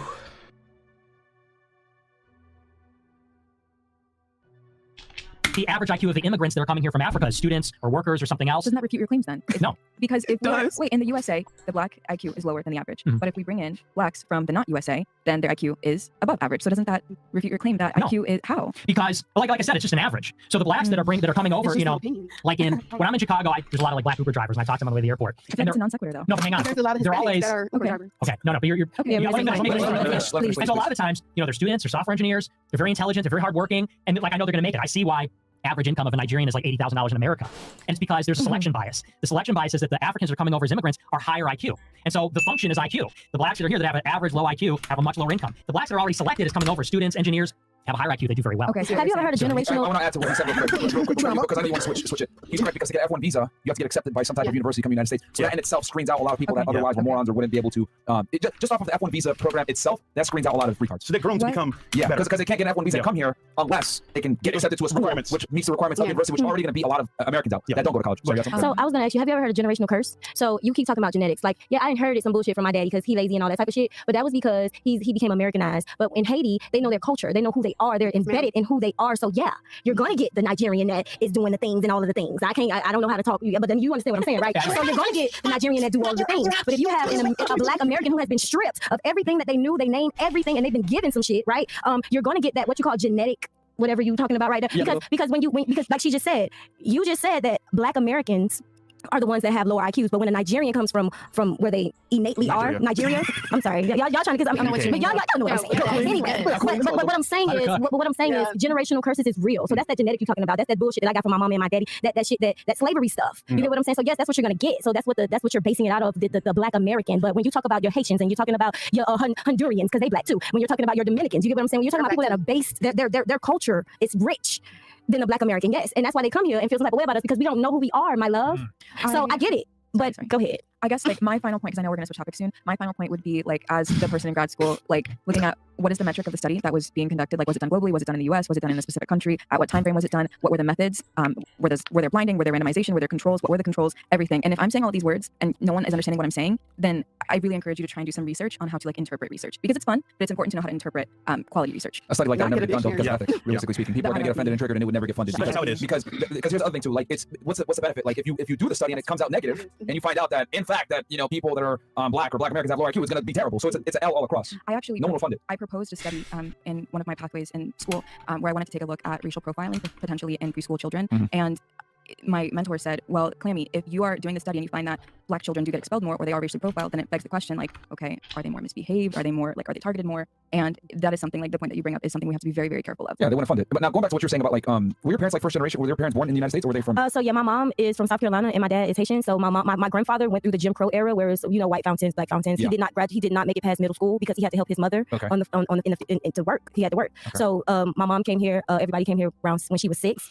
So yeah, it is that South mentality. Like, it is, I can only give you what I know, what I got, because this is what I know and this is what I got. I think that's a cop out, because the reality is you're worse off immigrating from a foreign country, not knowing the language, coming over here and trying to make a way, than someone that was born and raised here with all the opportunities. People might say, oh, welfare, I'm a product of government cheese and Section 8, whatever. You're still better off than someone coming from like a Nigeria, a Haiti, whatever. The reality is that it's not necessarily that a lot of black Americans are unsuccessful because they're black, is because they're just fucking lazy. Whereas you take an immigrant from Africa, they come over here and they figure out a way to make money, not even knowing the language, not knowing the culture, not knowing anything, and they figure it out. But I think the reason why is because they don't have the opportunities in their country. They come over here, they actually appreciate it, they thrive in it, and then they make something of themselves, versus someone that's born here, they're entitled to it, they think they deserve it, and then they complain and cry about why they're not where they want to be, and they blame it on the white man, when in reality they're just lazy. I agree with some of that, but I don't agree with all of that, because we could go back to the system. It systematically works. It systematically works. They drop things.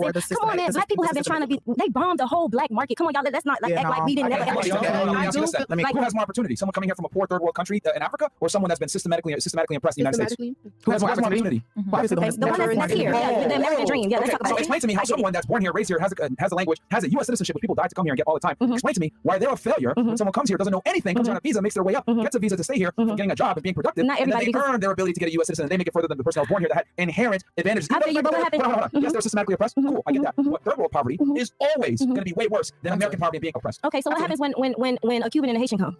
Because I feel what you're saying. I get it all, but at the same time, it's different when you could come here and you could just get off a ship and you could get more than me than what I work. I'm an American and I work hard. They get a check. They get food stamps. They get everything. Come on. And then I'm working in a system where I see it all the time. It ain't a lot of black people coming in and where I'm at, acting like they entitled. Are you talking about the Cuban wet foot, dry foot? Yes, and I was trying to get there.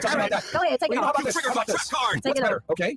you're born and raised here, you can speak a language, you have free education, right, all the way up until college, and you have an American citizenship. Or you come here from Cuba, don't speak the language, don't have any status, your ability to travel is limited, you don't have any documents to be able to go ahead and get a driver's license or get a job or anything else And you like still get everything, bro. No, hold on. You get let's say a couple $1,000, right, through the wet foot, dry foot situation. Who's better off? Really, The person that's coming here off the boat, bro. No, so hold on. my Can I add this real quick? So Am I wrong? Am I saying So basically for me, right, I'm from Barbados. Okay. I came here 7 years ago, right? Obviously speaking, I'm not from here, and I didn't even have a job. But what I saw was opportunity. So my mindset is, all right, I'm from a small island, not as successful, not as wealthy, but still I'm coming here for opportunity. But at the same time, I saw my peers that were over here, been here for years, they were born in America, they were literally working the same job as me when I got a job, just lazy, doing the same stuff. You know what, I'll be here for 40 years, I'm happy. And I was like, hold on, what's this between that person and me? It's a mentality. Mindset. So the environment, I agree with you, does breed comfort and I want to say laziness. However, as an individual, if I want to do better for myself and my family, it's up to me to make that choice. So ultimately, I'm saying here, like, it's up to that individual to make a choice. Now, the environment does play a part in it, but once again, it's up to that person. So okay, my problem with what y'all, you and Myron are doing right now, y'all are taking a select few of people and generalizing it.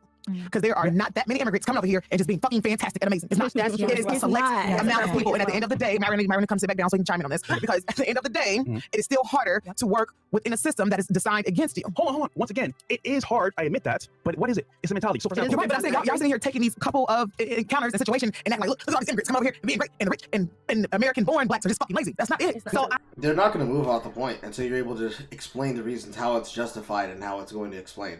Because regardless of what the fuck Nick is doing right now, which is just enjoying the chaos he made, you have to explain the reason why that is. And you would be correct if it weren't for the fact that you're dealing with 3 ignorant niggas. Nick's in this situation.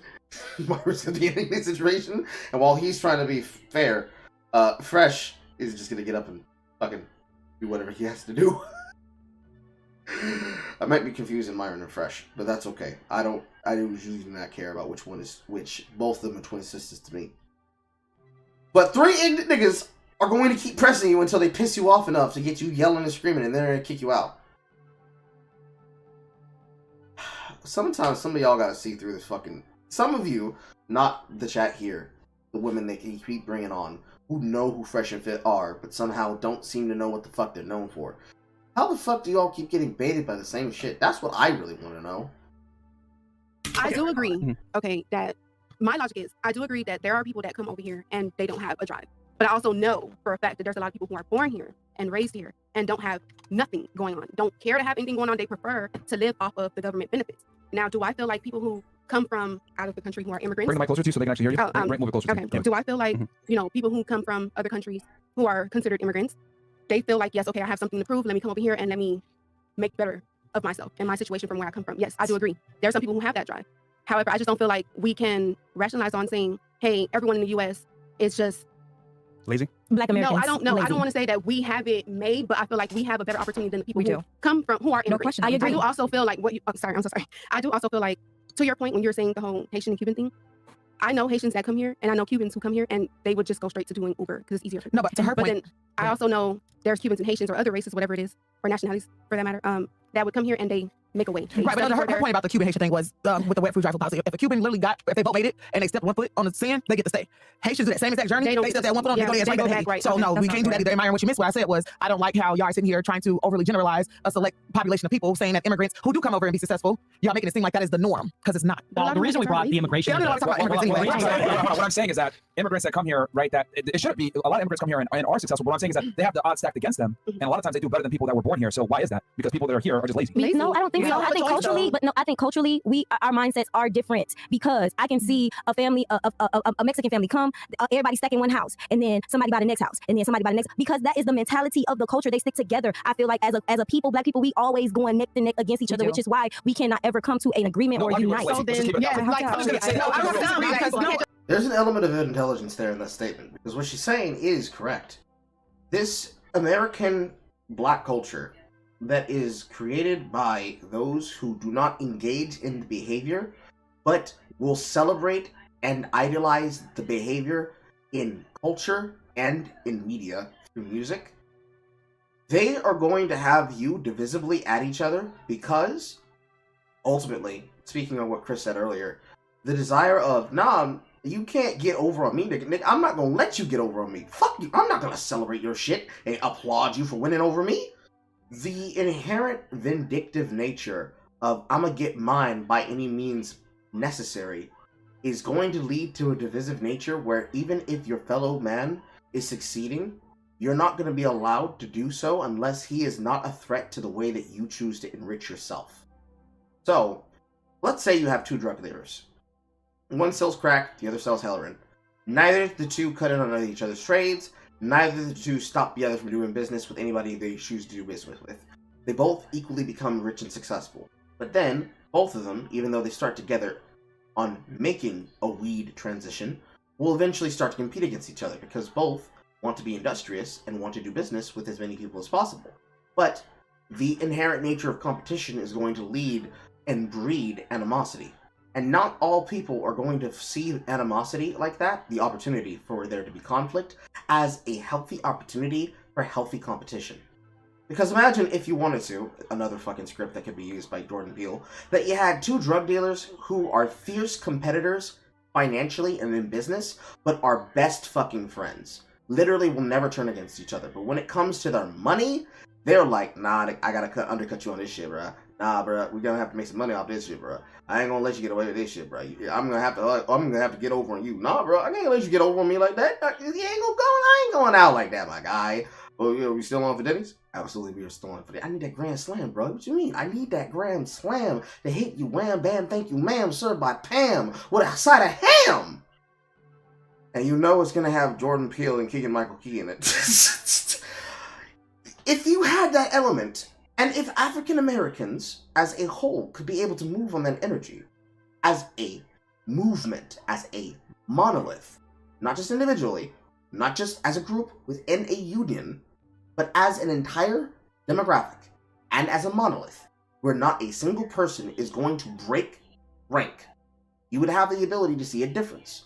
Because then, it would not be a world of I'ma get mine by any means necessary. They would instead do what our ancestors, or rather, let's not say ancestors, because ancestors invoke something much older, do what our forefathers and our grandparents and great-grandparents did, and learn to work together with each other and make ends meet however we should, which would be the communal neighborhood standard. If you acted more like your neighbors in a community that love each other, know each other, grew up as children, got houses near each other because they didn't want to move away from the community they were in, found businesses in the town because they didn't want to move away from the community that they were in the past, again, the pastoral institute that they were in, and they put in the effort to build something for themselves where a founding five family grows into a hamlet, grows into a town, grows into a city-state. That kind of enrichment can only be had if you have the culture and the mindset and the movement and the energy to make it possible. And that cannot happen if you are at each other's throats trying to take what the other fucking has. Because there is a culture that is told the American black, the American African-American black, especially if they're from the inner city, that you need to get money by any means necessary and you need to undercut and attack as many things and as many people and as many factors to do so as is necessary. And it's all necessary, because if you don't do it to them, they're going to do it to you. That particular element is not something that's going to be understood unless you truly understand the voracious nature of appetite, like that of somebody who is hungry for success. And those who are hungry for that success are carnivorous. They are carnivorous, they are pernicious, and they are going to be cannibals all of the time. It is the very nature of being a headhunter. It's an unfortunate nature, but it's the rule of nature when it comes to that business, because it is the nature of the element. It is the nature of the circumstance. If you're in the wild, and it's either you or the thing you're hunting, it is prey and predator. Some days you're the prey, some days you're the predator. The ultimate ideal there is basically you have a society, and you have a sector of that society who believe that they are fully under, and this is a phrase that doesn't get used often, survive or strangle mentalities. That is the rule of nature. Survive or strangle. If you can't survive, you're strangling. And if you're not strangling, you're surviving. The goal, the dream, is to thrive. I don't want to just make it day to day, live paycheck to paycheck. I want to wake up, my bills are on autopay. My children are thriving in school. My children's children are having fun. My son or daughter has brought another child into this world and they are unstressed about how they're going to pay the bills or how they're going to feed the child. All of my snacks are organized in a lazy Susan. I can rotate that bitch. I can rotate that bitch. And find what it is I want. My life is good. You'd think that if you were to visualize that picture in your mind that I'm describing, a white suburbanite with organizers for every single thing that they have, where they take it out the original package and put it in a smaller package, like that of a storage system that you would find for storing food products and powders inside of a gym for creatine supplements and shakes. And yet, that American dream, in the mind of the African-American black, as it's told to them through song, is the ultimate goal of every immigrant moving. If you cannot get away from that, if you can't accept that, you'll end up in a loop, deadlocked on this topic like they are right now. And lazy Susans are good. Lazy Susans are good. I can't accept that. No. Every morning they go to work. I can say this as a landlord. This is a fact. Statistically speaking, the most evicted race of people are who? Blacks. Specifically African American women. So my thing is this: if you don't even want to pay the fucking rent, that's a serious problem. Immigrants, on the other hand, come here, can't speak the language, don't have citizenship, can't even properly get a house or get the thing, but they always pay rent on time. I think that you have all the opportunities. You don't have the language. You have the citizenship. You have something that people come here to die for. Yet you go ahead, don't get an education, don't get a job, can't maintain a roof over your head. And what percentage of those people do that? The thing is this: a lot. The black community is so coddled that we can't even criticize them. The reality is this: I'm a black guy too. Y'all are just fucking lazy. Well, I have to speak up about what Myron is saying, because as a black woman, I feel like there is humility and power in recognizing that we have problems in the black community. I agree. And these obstacles need to be overcome. The only way to overcome them is to wildly recognize that they exist. I was raised in poverty my whole life, literally dirt road poverty. There was a time in my childhood where my damn apartment was on a dirt road, and I had to share a bed with my mom, my sister. We only had 2 beds and 3 people, 1-bedroom apartment. And now, why am I? What? Don't worry about Chris. We saw on YouTube. I live alone. Chris, man. I live alone. But to get back to my point, now I am where I am. I understand most black people who came from my situation will not be where I am. Not because I'm speaking poorly about them, but because unfortunately the tenacity that I have is not very common in the black community, and that pains me. That absolutely hurts my soul. And I feel like tenacity can be taught. I feel like work ethic can be taught. It's up to you, right? It's up to you. She doesn't want to say fucking lazy. It's the give up mentality. Like, my option is not give up ever. I cannot. Okay. And some people let that be an option for themselves. Go ahead. Again, it's mindset, man. Yeah. My point. Let me the right way. And I say that because I'm never trying to argue or anything. I don't think so. Let's change gears here and talk about chats. It's Friday about the chats. Oh, shit. So, Nick, do you have anything before we switch over to chats? No. On the chat? I think we exhausted this one. Okay, so Venom says, question for ladies. Is there a guy you dated in the past you still think about till this day, and what do you want to get back with the opportunity to present yourself? So there's a guy that is on your mind? No. Yes. There's probably a guy, right? I only got one that I can literally say I blew. Okay, let's start here. Is there a guy that you dated in the past that's still on your mind? No, the man that I'm with now is so amazing. That's a very good answer. What about you? Guy in the past? Maybe one. Would you get back with him if the opportunity presented itself? Possibly, yeah. Okay, for you? I know there's a yes for that. I don't know, technically my ex is in the past, but Can't get over him? it's not that I can't get over him. Like, I just He was love black? him. Is that D-game? Yeah. Did you see He was black? Of course. Was it Jamal? No. Yeah, let's go. So yes for you. Last time. Yeah. Yeah. For you? I blew it once. Yeah. Twice. You blew one time? No, I said I blew it once. Twice. Yeah. Yeah. I blew it a lot of times though. Was your guy black too? Yes. Okay. Of course, she's from Dallas. All right. She's from South Dallas. South Dallas. For you? Yes. Yeah. Yeah. Was he black as well? Yeah. Definitely. And for you? No, there's no guy. I'm with the guy that I want to be with. Not the cap. I love it. I love it. I was going to say that. You're 33. Can I ask? Oh, okay. Right, thank you. I'm 33. Tom says, that's your opinion.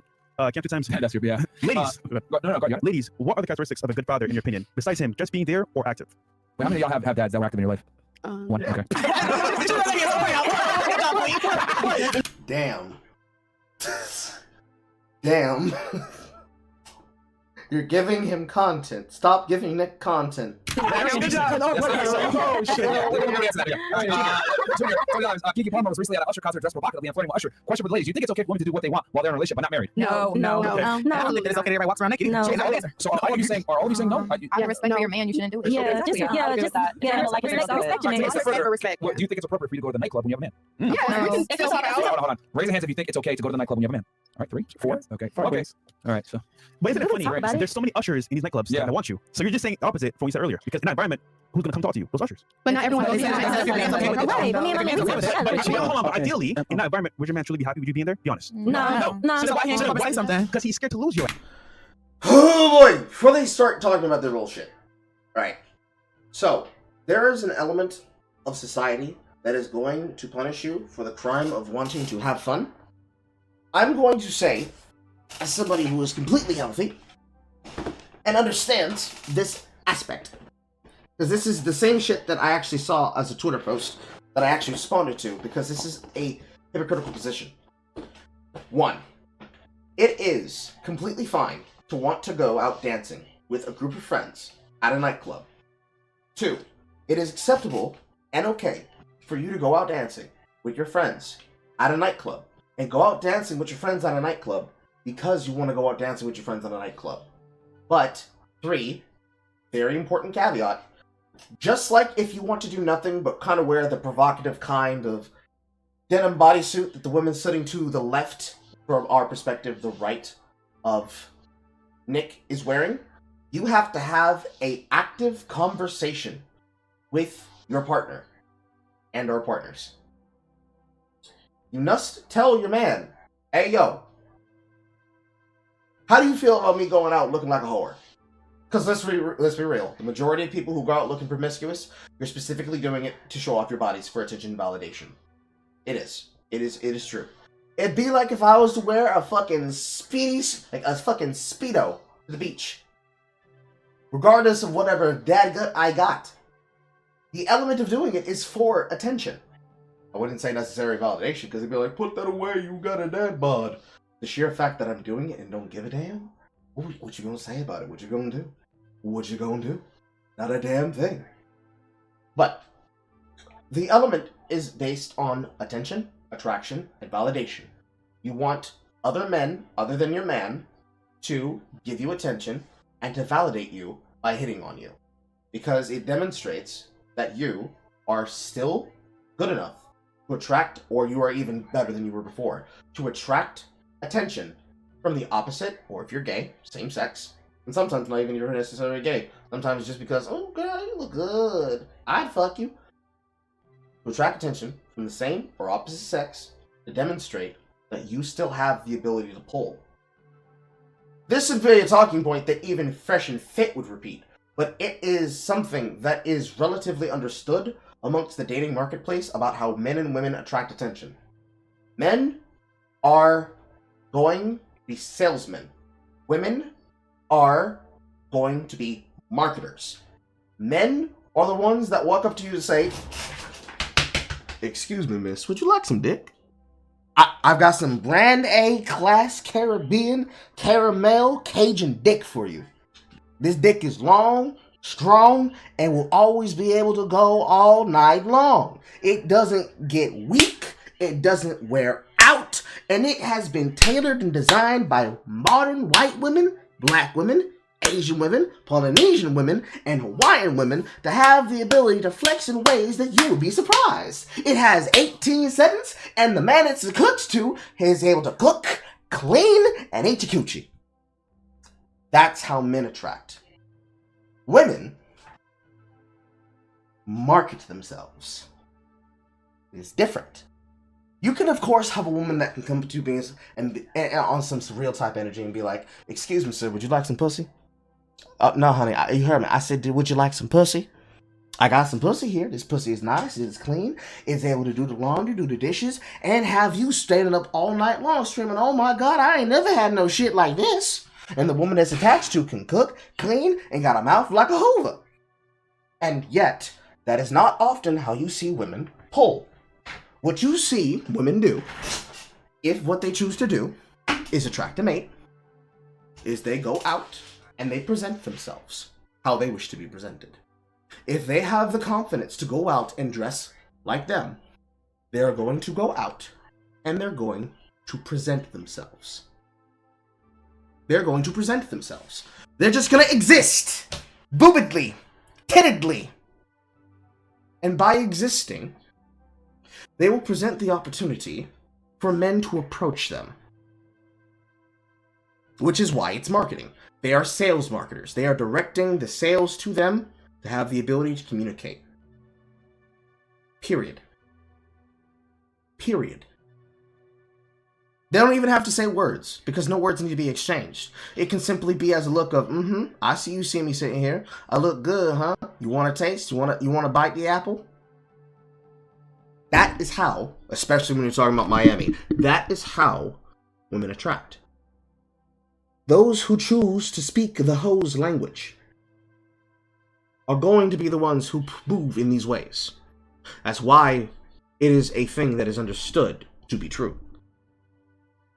I hate how my hair just fucking looks like I play for the Roots. God damn it.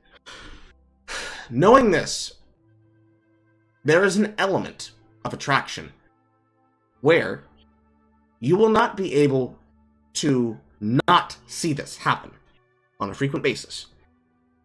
There are plenty of times in relationships where women will do this. It doesn't matter if you're famous or not. There are women that will do this. Sometimes they do it without thinking, sometimes they do it explicitly.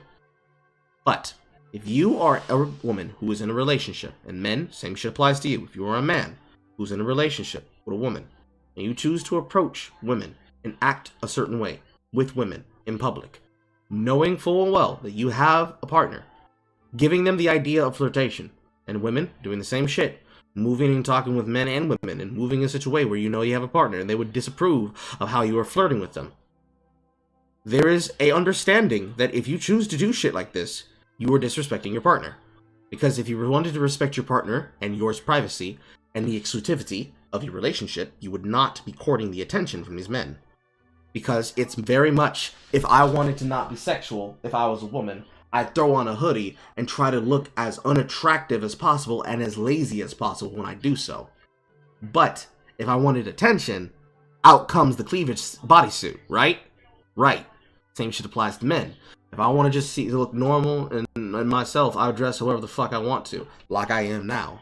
But if I wanted to look attractive to what is conventionally a standard, not just, hey yo, take me as I am. I'm goofy, but you love me for what I do, not for what I can do for you. If I wanted to look conventionally attractive, I would hit the gym until I looked like a chiseled Adonis. Probably lose a little bit of fat in the face at the same time while doing so. Get a fucking haircut. And produce and present myself a way conducive to what would get bitches. And I would watch the words I say, I would watch the actions I would do, I would behave and initiate myself upon somebody consistent of what I actually have been taught how to fucking do. Because that's what you're supposed to fucking do. Because if I'm supposed to be the one that markets myself, period, I have to work on what I'm choosing to present. Because as a salesman, it is all about the presentation and about the sale. It is all about how I am able to get my fucking foot in the door. I can't get my foot in the door if I'm not meeting their standard. If I don't bring them interest, if I can't pique their interest, if I can't be able to keep their attention by demonstrating that I'm the 13th man that comes along and doesn't just say, damn girl, you look fine as hell. But instead, oh, that's cute. Is your sister letting you borrow it?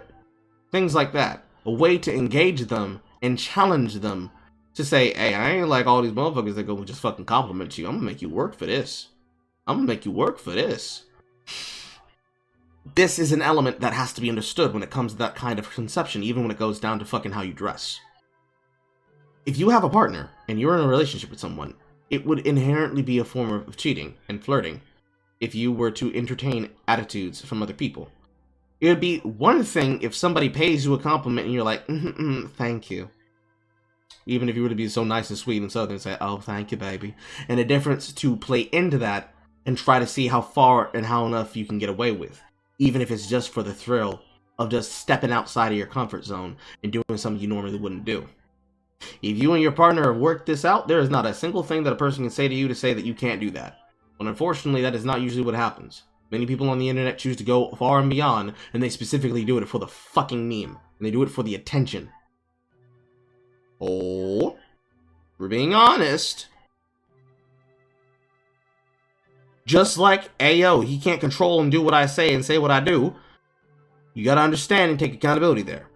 Because if you raise your hand and say, oh no, there's no problem with this, I can go out to the club, it's different, it's different, it's different. Now, he shouldn't want to control and do what I do for fun. It's not about controlling you. It's about respect. Period. Period. Like, it doesn't fucking matter at that point.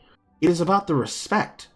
Because then, what happens? You stay out with your girls late at night, none of them check in for you, all of them are friends that you claim hate me, so they're not going to tell the truth. If you happen to be involved with shit, it's going to make it harder and much more difficult to be able to help you and keep you safe. It's going to be really hard to ensure that shit doesn't go awry where you happen to be. I have to be concerned with what the fuck you're doing at the time which you're doing it. Unironically, I have to worry about what's happening to you because you're not talking. And now I have to say to you, bitch, where the fuck you were at? well, I was safe, I was secure. Like, why are you so worried? There ain't nothing to worry about, bitch. If you understood what the fuck I was concerned with, you would not act this way. Because you can't sit there and say, well, but baby, I love you. If you did, love would have brought your dumb ass home at night. And realistically, that's what you'd have to understand there. Especially if you wanted to play that angle. But not a lot of people are able to tell the truth about that. A lot of people don't want to be able to tell the truth about that and want to keep it one way and have it be hypocritical and different. I'll have to resize the screen for Rumble because the Rumble screen is a little bit smaller.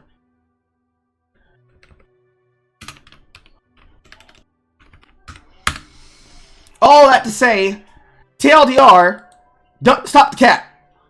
Stop the cap. Stop the cap. If you want to go out, party with your friends, and be whores at the club, go out, party with your friends, be whores at the club. Have fun with your friends at the club. Enjoy yourself. Come back home safe. Can't do that. And you disrespect me in the process because you think, I ain't gonna matter what he knows. Well, he don't know I'm gonna hurt him. You are part of the problem. And you need to stop lying to yourself and your partner. And just say, listen, I want to do what I want. And if you won't let me do it, I'll say that you're abusing me because you're a misogynist. Period. Period. Period. You just gotta tell the truth. You just gotta tell the truth. If you can't tell the truth, you should be in a relationship. Because you should be able to be honest with your partner and say, listen, I want to go out with my friends. Because realistically, it'd probably be the best thing you could do. But people want they want. Class. Right. That's what it is. No, if he's secure, then I feel like I agree with you. If he's secure, he'll tell you. No, not tell you, but like, okay, so it'd be like if girls out at the nightclub doing like single shit, like talking to all these boys, you know, doing whatever she wants, acting like she's single, that's different. But if she's like just going out to the club with her girls, drinking, you know, having fun, but like, Wouldn't it be fair to say that is single girl shit too? yeah, I guess, yeah, like in a way. But at the same time, like you can still have like a man and act like you're in a relationship and not be on that single shit. Like you're loyal to your man. More than likely, we're gonna have to do a part 2. I feel like we're gonna have to do a part 2. You're loyal to your man. Like, Isn't the club a single girl's place in general? not really though. Really? No, because there's couples that go out, like Exactly. you know. You said something about secure. What were you saying about that? You said if your man's secure? Is that what like- you're trying- I think what I'm gonna do for this particular video is we're gonna get to the 2-hour mark. When we get to the 2-hour mark on this video, we're gonna cut it there and then pick it up tomorrow. Not like okay, like secure with himself. Also, like you guys are on the same exact page. Like I don't want anybody else. I don't want anybody else. Like I can go to the club and have the time of my life, but not flirt with anybody, not talk to a man or something. And I still had a really good time. And I come back home to my man. And Let me ask you a question. Okay. How about if your man went to the club and on top of that, you knew that there were going to be women that are better looking than you there, that have more money than you there, they're inviting him to sections, they're giving him opportunities. They're Is he offering going to these sections? Hold on. He's getting offered all types of things, and there's a bunch of females there that are better than you in every single way, better than you in every way, better looking than you, better talking than you, have more money than you. We're giving him offers, want to fly him out, all this shit, and he gets free alcohol. Would you feel as comfortable with your man being there and they were fucking right then and there? Would you be okay with that? I would say if my man wants them, then he can go have them. Right? No. But would you realistically be okay with you sitting your ass at home? I'm and going secure there? with myself. So if my man is being loyal to me and I know he's being loyal to me, then I'm gonna be at home like waiting for him to come home. But No. Given the factors I just gave you, with the scenario that I just gave you, would you realistically be okay? It's easy for you to say that okay, now. I would have that thought in the back of my head, obviously. Thank you. But... Well, how can you expect a man to be okay with you going to the club? Well, I mean, I feel like that's just like trust, huh? I No. It'd be a question of trust. Again, this is what they do when they try to trap girls in hypotheticals where they try to solicit this for their audience. But realistically, the answer would be, I would have to have faith and trust in my man. If a bitch at the club can pull my man, she can take him. I don't want him. Take him away from me. Send him far away. I gift him to you. I still haven't found the goddamn song lyrics for Selena that comes from. Somebody please fucking help me. Me and my broken fucking Spanish can't figure it the fuck out. But yes, I gift him to you. Take him far away from me. He is going to ruin you, and I cannot wait to see you in detriment. I will be happy. I will thrive. Because now I know my man is too weak to have loyalty to me. He would easily fuck a bitch at the club, and I no longer have to have the question in my mind. It has been answered. Now I'm gonna go fuck these niggas at the club and not give a damn in the world, because now I'm a single woman. Hallelujah. Hashemada Sande, Hashemada Shanda. It's as simple as fucking that. Same shit for men. If you can take her, you can have her. If you can take her, you can have her. Because the most solid fundamental women are not going to fucking buckle. Well, actually, no. Let me be correct. The most fundamentally loyal are not going to break. They might buckle, they might wibble wobble, but they will not fall the fuck down or fall the fuck over and twerk. They will be able to say, that's a very interesting officer, but no dick from me. No dick from me. No dick from me. Same thing with the men. That's a very nice offer, man, but no pussy for me. I'm sorry. I'm a one-man vegetarian. I'm a one-woman vegetarian. I'm so sorry. I'm so sorry. Same thing with the gays. I'm sorry, ma'am. I am a one-dick penitarian. I only can gobble one thing. I'm so sorry, honey. I'm so sorry, honey. I can't do it. I can't do it. It's as simple as that. It's as simple as that. No cap, no cap. No, you go ahead and say this, no offense, with all due respect, this bullshit female double standard that you're trying to say right now. The reason why women say that is because you know deep down, your man, when he goes to the club, he's not going to have nearly as many options as when you go to the club. So you actually hold the leverage. But if you knew that your man was going to get the same amount of attention, the same amount of girls hitting him up, girls that are better looking than you, they'll fly him out, give him money, give him alcohol, and fucking that night, you would not be okay with it. A man wants a girl that doesn't even look better than his whatever. What men are you You're missing the point. There's better women at the club, and you can go there and they want to talk to him and want to give him attention. You would not be okay with that. There's always I don't even want men outside when I got a man. Ladies, if you actually take what I said and you put yourself in that position and your man has that opportunity to go to the club, none of y'all would be okay with him going. But for some odd reason, you told us secure. No, I know that. But I'm saying most girls will sit there and say, no, just be secure in yourself. It's okay, blah, blah, blah. But if the roles were reversed and men had the same amount of opportunity in the nightclub that women did, none of y'all would be okay with it. It's the truest fucking lie. The reason why women say that dumb shit of I should be able to go to the club and you go to the club too is because women know deep down that a guy doesn't have a fraction of the chance that a woman has when she goes to the club. An average looking bitch can go to the club, go, ah, make some weird ass noise. Whoa, who's gonna hit on her? What the fuck happened? Did you just pause fucking randomly? Yes, it did. Is that 27:54? Yeah, well, I'm gonna go to fucking jail. Average looking bitch can go to the club, go, ah, make some weird ass noise. Whoa, who's gonna hit on her? I go in the club and go, ah, I'm gonna go to fucking jail. Like, it's not happening. As you should. It's not happening. I agree. I think that women shouldn't go out if they're already anchored. Unless it's with the man. So I agree. Stay out of the club. Nothing good happens in the club. You know what you're looking for. Okay. Yep. You're supposed to just sit at home and do nothing. Well, there's other homes to do. Together. Work on some recipes or something. I don't know. Work on something. Stay at home, play some video games, fuck your man's brains out, fuck your girl's brains out. There's a lot you can do when you're at home. You ain't gotta constantly go out to be able to turn up. In fact, it is much more efficient for you to buy the bottle yourself and stay the fucking home. Because now you can do whatever the fuck you want with the privacy of your girls. Or guys. Gotta shout out to the homosexuals.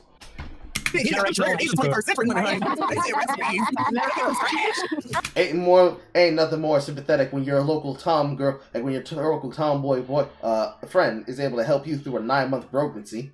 It ain't gay if you're helping your bro out through a bromancy. You're just getting the nut out. I'm tripping. I don't think it's nothing. Listen, I don't think it's about be secure in who you. I think it just depends on the person. I really don't think about. I can have all that shit in my head, but at the same time, like, if that's what you want to do, bro, do that. Because when you've been cheating on, when you've been going through so much stuff, like, all that, if that's what you want to do, I hit a violin. But at the same time, it's true, though. Like, if a person gonna do what they want to do regardless, like, you don't have control over another individual. Are you in an open relationship? Am I in an open relationship? No, ma'am. I thought you meant, like, whatever you're going through, go ahead and do it. Like, you would still stay with them. No, but she's been off and on for 8 years, so she's open. No. Guys. If you off, if I'm off, I'm open. If I'm wrong, I ain't open. Okay, well, realistically speaking, like, so do you guys still think it's appropriate to go to the club, given if the roles were reversed and what I just in the scenario I described? Yes. Go to the club, babe. If that's what you want to do, go with your friends. Do what you got to do. What you want to do. You're with me. They actually want you to be able to do what you want. You're with me, but you're with me. Like, we're together. No, so why do I have to? Temptation is very well documented. Temptation is very well documented. And when you are in a relationship, you are called in that relationship to not put yourself in positions where temptation could take you over. And if you have no self-control. I don't go to the Only club. when you have no self-control. I don't go to the club. It's just not my thing. It makes me anxious. But I used to like to go to the bar and have my little book and drink a little Cosmo because I wanted men to approach me. Yes. Okay. And when you were single. Yes, when I was single. Okay. I'm not single anymore. I don't even think about it twice to go to the bar by myself and read a book because I know men are going to approach me. So like that's my single behavior that I completely hung up my heels. And now I'm in a relationship. And on Friday and Saturday night, he takes me out. We're going to the Mango Festival tomorrow. Oh my god! I might see that. It's so cute. Oh my god, so cute. And let me tell you, this is the thing that's so frustrating because I love women so much and I love men and I think that like totally we could have great relationships. A lot of women, if they just humble themselves before the tenets of a relationship, they would have something so beautiful and so just like exciting. Yeah, but you want to realize you're so cute. She's so cute. See, the problem is that for them, they don't care about that. They want to turn up. They want to turn up. They don't give a fuck about that shit. We're turning up. Because who knows gonna roll through the club? And that's the element that they're not talking about. That's what they're not actually mentioning here. Which is the element that somebody who's actually been to the fucking clubs and has actually been out, people fucking tell you. You go out to a social function. Right now, down the street from my house, there is what used to be called the AMF Peach Bowling Lanes, which has now been rebranded with the rest of the company to what is called Bolero. It is still a company that specifically services as a bowling alley lane, but it also basically is a bowling alley with the opportunity for party catering. You're going to want to be realistic. Imagine the inside of a Chuck E. Cheese. You take all those fucking games you would find at Dave & Buster's and Stars and Stripes. Just put them in that building, along with a laser tag center, which I don't know the fuck you happen to have put a fucking laser tag facility inside of a goddamn fucking bowling alley off to the side of the fucking building, to the point that the shit's so expansive in the back that you can't even have parking lots on the right side of the facility, except further out in the woodland area where it happens to be indentured with its back-facing habitat that a storage center is built out of. Bizarre beyond me, probably one of the stupidest things that was ever put forward to the consolidated government to build, but they did it anyways, because this is what Columbus does. It is effectively like a party rental / inside cater and inside bar, because they do serve drinks, that caters to the college town environment that I live in. You have no idea what may or may not happen with you and your socialite friends when you go out there to go do this, especially back before the coup. You have no idea who's going to turn up. You have no idea who will turn up. As in, you have no idea who's going to show up, and you don't have an idea who's going to turn up. Once time, my best friend just flashed his fucking nipples over to a fucking lane across from us just because he happened to decide to fucking see what would happen being a wild man as he was.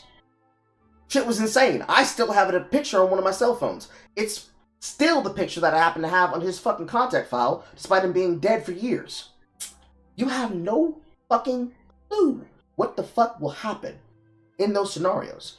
Put this in the context of the club. You have no idea who will show up to the club. You have no idea what will pop up at the club. You have no idea what environmental chances and opportunities you might get at the club.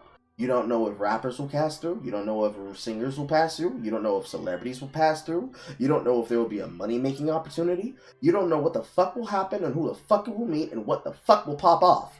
So you go not just to have fun with your friends, but in this female perspective, to have fun with the friends and to turn up and be a fucking wild banshee who's remembering that she is still capable of being hypersexual and feral while still in the controlled environment of having female energy around you to protect you from biting off more than you can chew, metaphorically speaking. But also, in said environment where anything can happen, if a better opportunity were to pass by you, you could be able to pursue it, your man not know, and if something fruitful was to come from it, and you wanted to still be loyal to your man, you wouldn't have to worry. Because now you got yourself a sugar daddy on the side. You don't have to worry about that being his money, because it's another man's money entirely. You could run game on said guy, and pretend that you were single when you wholly had a wholehearted man that you were fucking. Maybe even pregnant by. Maybe you've been married and pregnant by. Maybe just married to, and both of you just love fucking doing this to people. Maybe it's an agreement between the two of you that you can have fun on the side as long as he never has to smell you with him on your breath. Suck him, fuck him, doesn't matter. As long as he doesn't see it, hear it, or have to smell it, he doesn't give a shit. Which is a lot of what happens when you're talking about the ratchet's elevation of this happening. Which is what is most fucking common and often to happen, as one would do. However,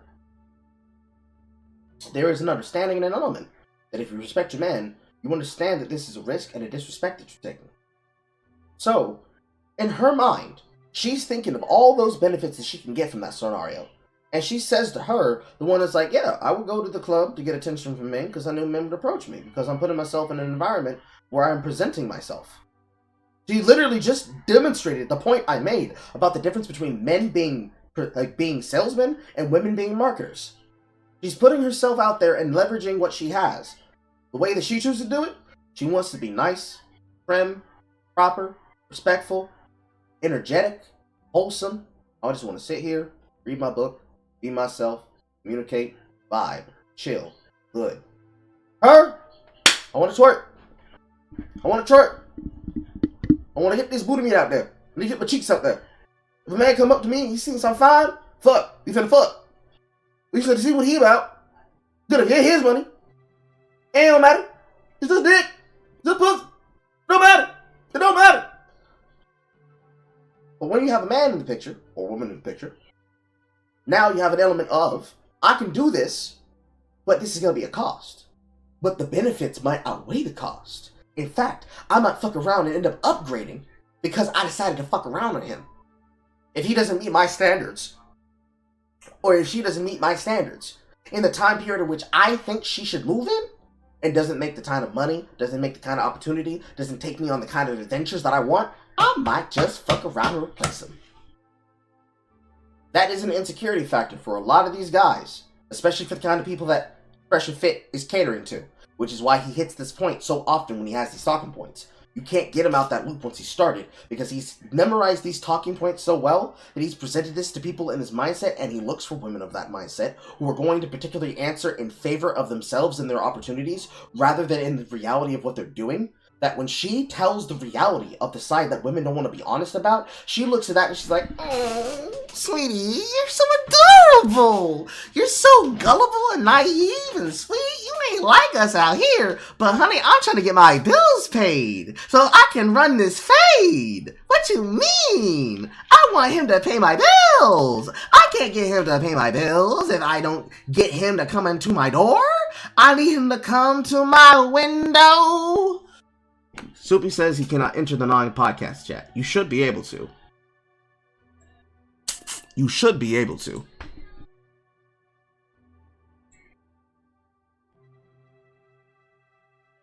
Also, Smokes, thank you for boosting the server.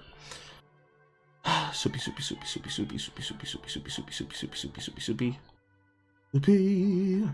gonna go to Carl posting because I know he posted there. Soupy, you should have the ability to. You're at Mangdu Kiva level. You definitely should be able to.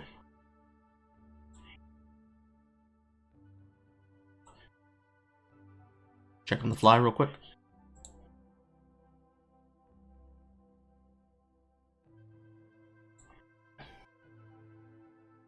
Yeah, you can go into the non-pod. Like, you can post inside of non-podcast chest. Are you talking about the green room? You can't get into the green room?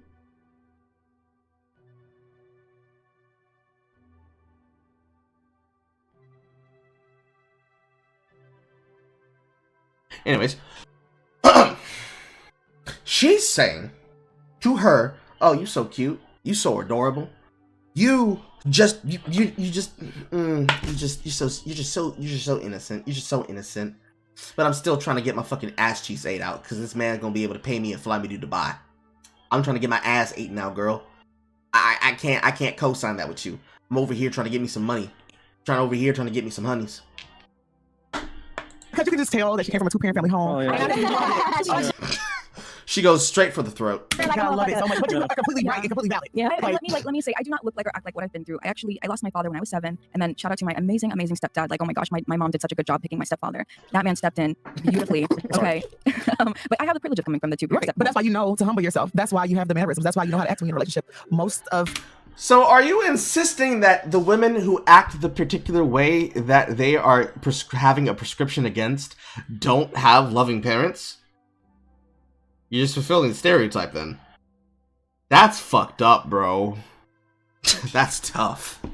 Us black women will raise off of survival and by single black moms. Yeah. What does everything in the club when you have a boyfriend at home have to do with survival? Well, one, because again, my statement was she was raised with different values because her mom and them do certain stuff. And so if you're growing up... I was raised with different values. So you're insisting that the actual reason why there are people who are not thriving in the environments they are is because they have a learned behavior, which directly goes along with exactly what was being said in the chat by non-applicable. No, you were not able to join. Interesting. But that goes along with exactly what the fuck non-applicable just said. They're not lazy, they're brainwashed. They've been told not to try because society is out to get them as a political strategy.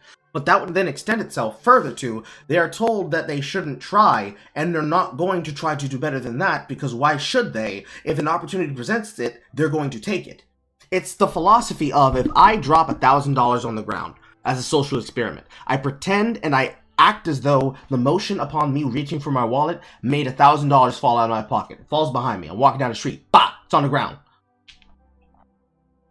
If I specifically, intrinsically, by specifically and intrinsically decide to steal it, I've decided, oh no, it's not his money anymore. I don't think he might reward me for, you know, showing him that he dropped some money. I'm not going to try to give him the opportunity upon which he can be able to get and use to do what he wants to do and speak how he wants to speak and act how he wants to act. I'm not going to do that. No. No. I'm not going to do that. No. Absolutely not. No. I am going to take it. Because it's not his money anymore. It's my money.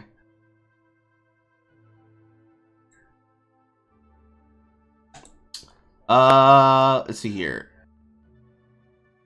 Okay, I see. Yes, that would be the problem. You sent me the DMs, I can see. It's because the channels are age restricted, specifically. I apologize, Soupy. I'm so sorry. I'm so sorry, buddy. I'm sorry, man. I'm sorry, man. But they are of the philosophy that if you were to drop $1,000 on the street, accidentally, purposefully, for a social experiment, they would be the control group that would steal it every time. Because why the fuck should I? I'm trying to survive, motherfucker. I can do a lot with $1,000. Whereas the other girl is a part of the group that would be like, even though I could take that money, it does not sit right in my heart that I could take it, because what if that was me and I lost that money? In the viewpoint of her, she's thinking, baby, if I drop money like that, I shouldn't expect it to get it back. Because she would say, if I was somebody who saw that happen, I would steal that money from me too. She's saying, I know how I would feel if somebody took that from me, so I'm going to ensure that I will be better than the version of me that I think would benefit off of that.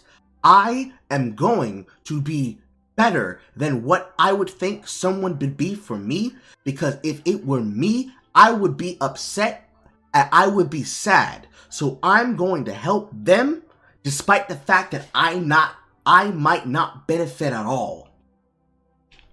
And if she's saying that by saying I want to benefit off of you, yes, exactly, Bloodia. If I want to benefit off of you being caught slipping, nigga, fuck. Nick, fuck.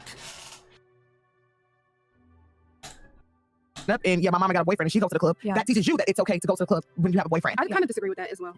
I just feel like it's all. I feel like it's all perspective. If I'm a humble person and I know I respect myself and I know I respect myself and I respect my relationship, I'm not gonna go to a nightclub with the intent to be a cheater or. Right, but it's not about intent, baby. Exactly. I agree. But what I'm saying is, I don't think it has anything to do with how you were raised. 100%. I don't feel like it has anything to do whether you grew up in a 2-parent home or a single home. I feel like it's just you. Like you have a different set of values when you grow up with 2 parents. That are yes, happy, that is true. However, I just feel like it's not a set of values. It's about the self-respect that you set for yourself and your standards and how you're willing to break them for what you're willing to give them up for. Because if you're willing to go out to the club and disrespect your relationship, and you say, well, the reason why I feel comfortable going out to the club where I met my friends, and my friends hooked me up with this one dude whose dick was bigger than yours, was because even though I didn't do nothing with him, but I did flirt with him, I'm willing to do that because, you see, I just got different values. I saw my mama do this. It's fine. I can promise you, I can whole ass promise you, whatever man you speaking to, if he is not on the level that is like, bitch, I can replace you instantaneously. It's not going to be an emotional response unless they happen to be an emotional person and they're going to feel some type of way about that. And trust me, hoods are very much a possessive type, because when you go together, you go together. It's very much a biblical understanding where if you fucked him, you two are dating in each other's mind. Realistically, it doesn't have to be like that, but for most people, if you fucking, you dating. Because why are you fucking if you're not going to be willing to do it? Because if you fuck him and you fucking raw, what's going to happen when you get pregnant? You're just going to be baby daddies. You're just going to be mutual friends with a bromancy for 9 months, and then you're going to be mutual friends with a bro, like with a broader or with a brun. You're going to have your bro son around and be like, hey dad, why did you and Jaleisha have me? Well, you see, I was being a bro and I was breaking in Jaleisha's back because Jaleisha needed a homie to keep her right? So I said, hey, yo, fam, I can hook you up. I got you, Slick. And then 9 months later, after hitting it raw for like 3 weeks straight with no protection, You got here. This is what bros do for each other, man.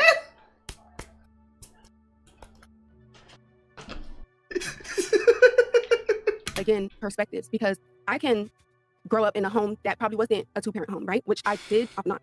However, I just feel like if you are a person who is self-aware, you don't necessarily go out with the intent to be this.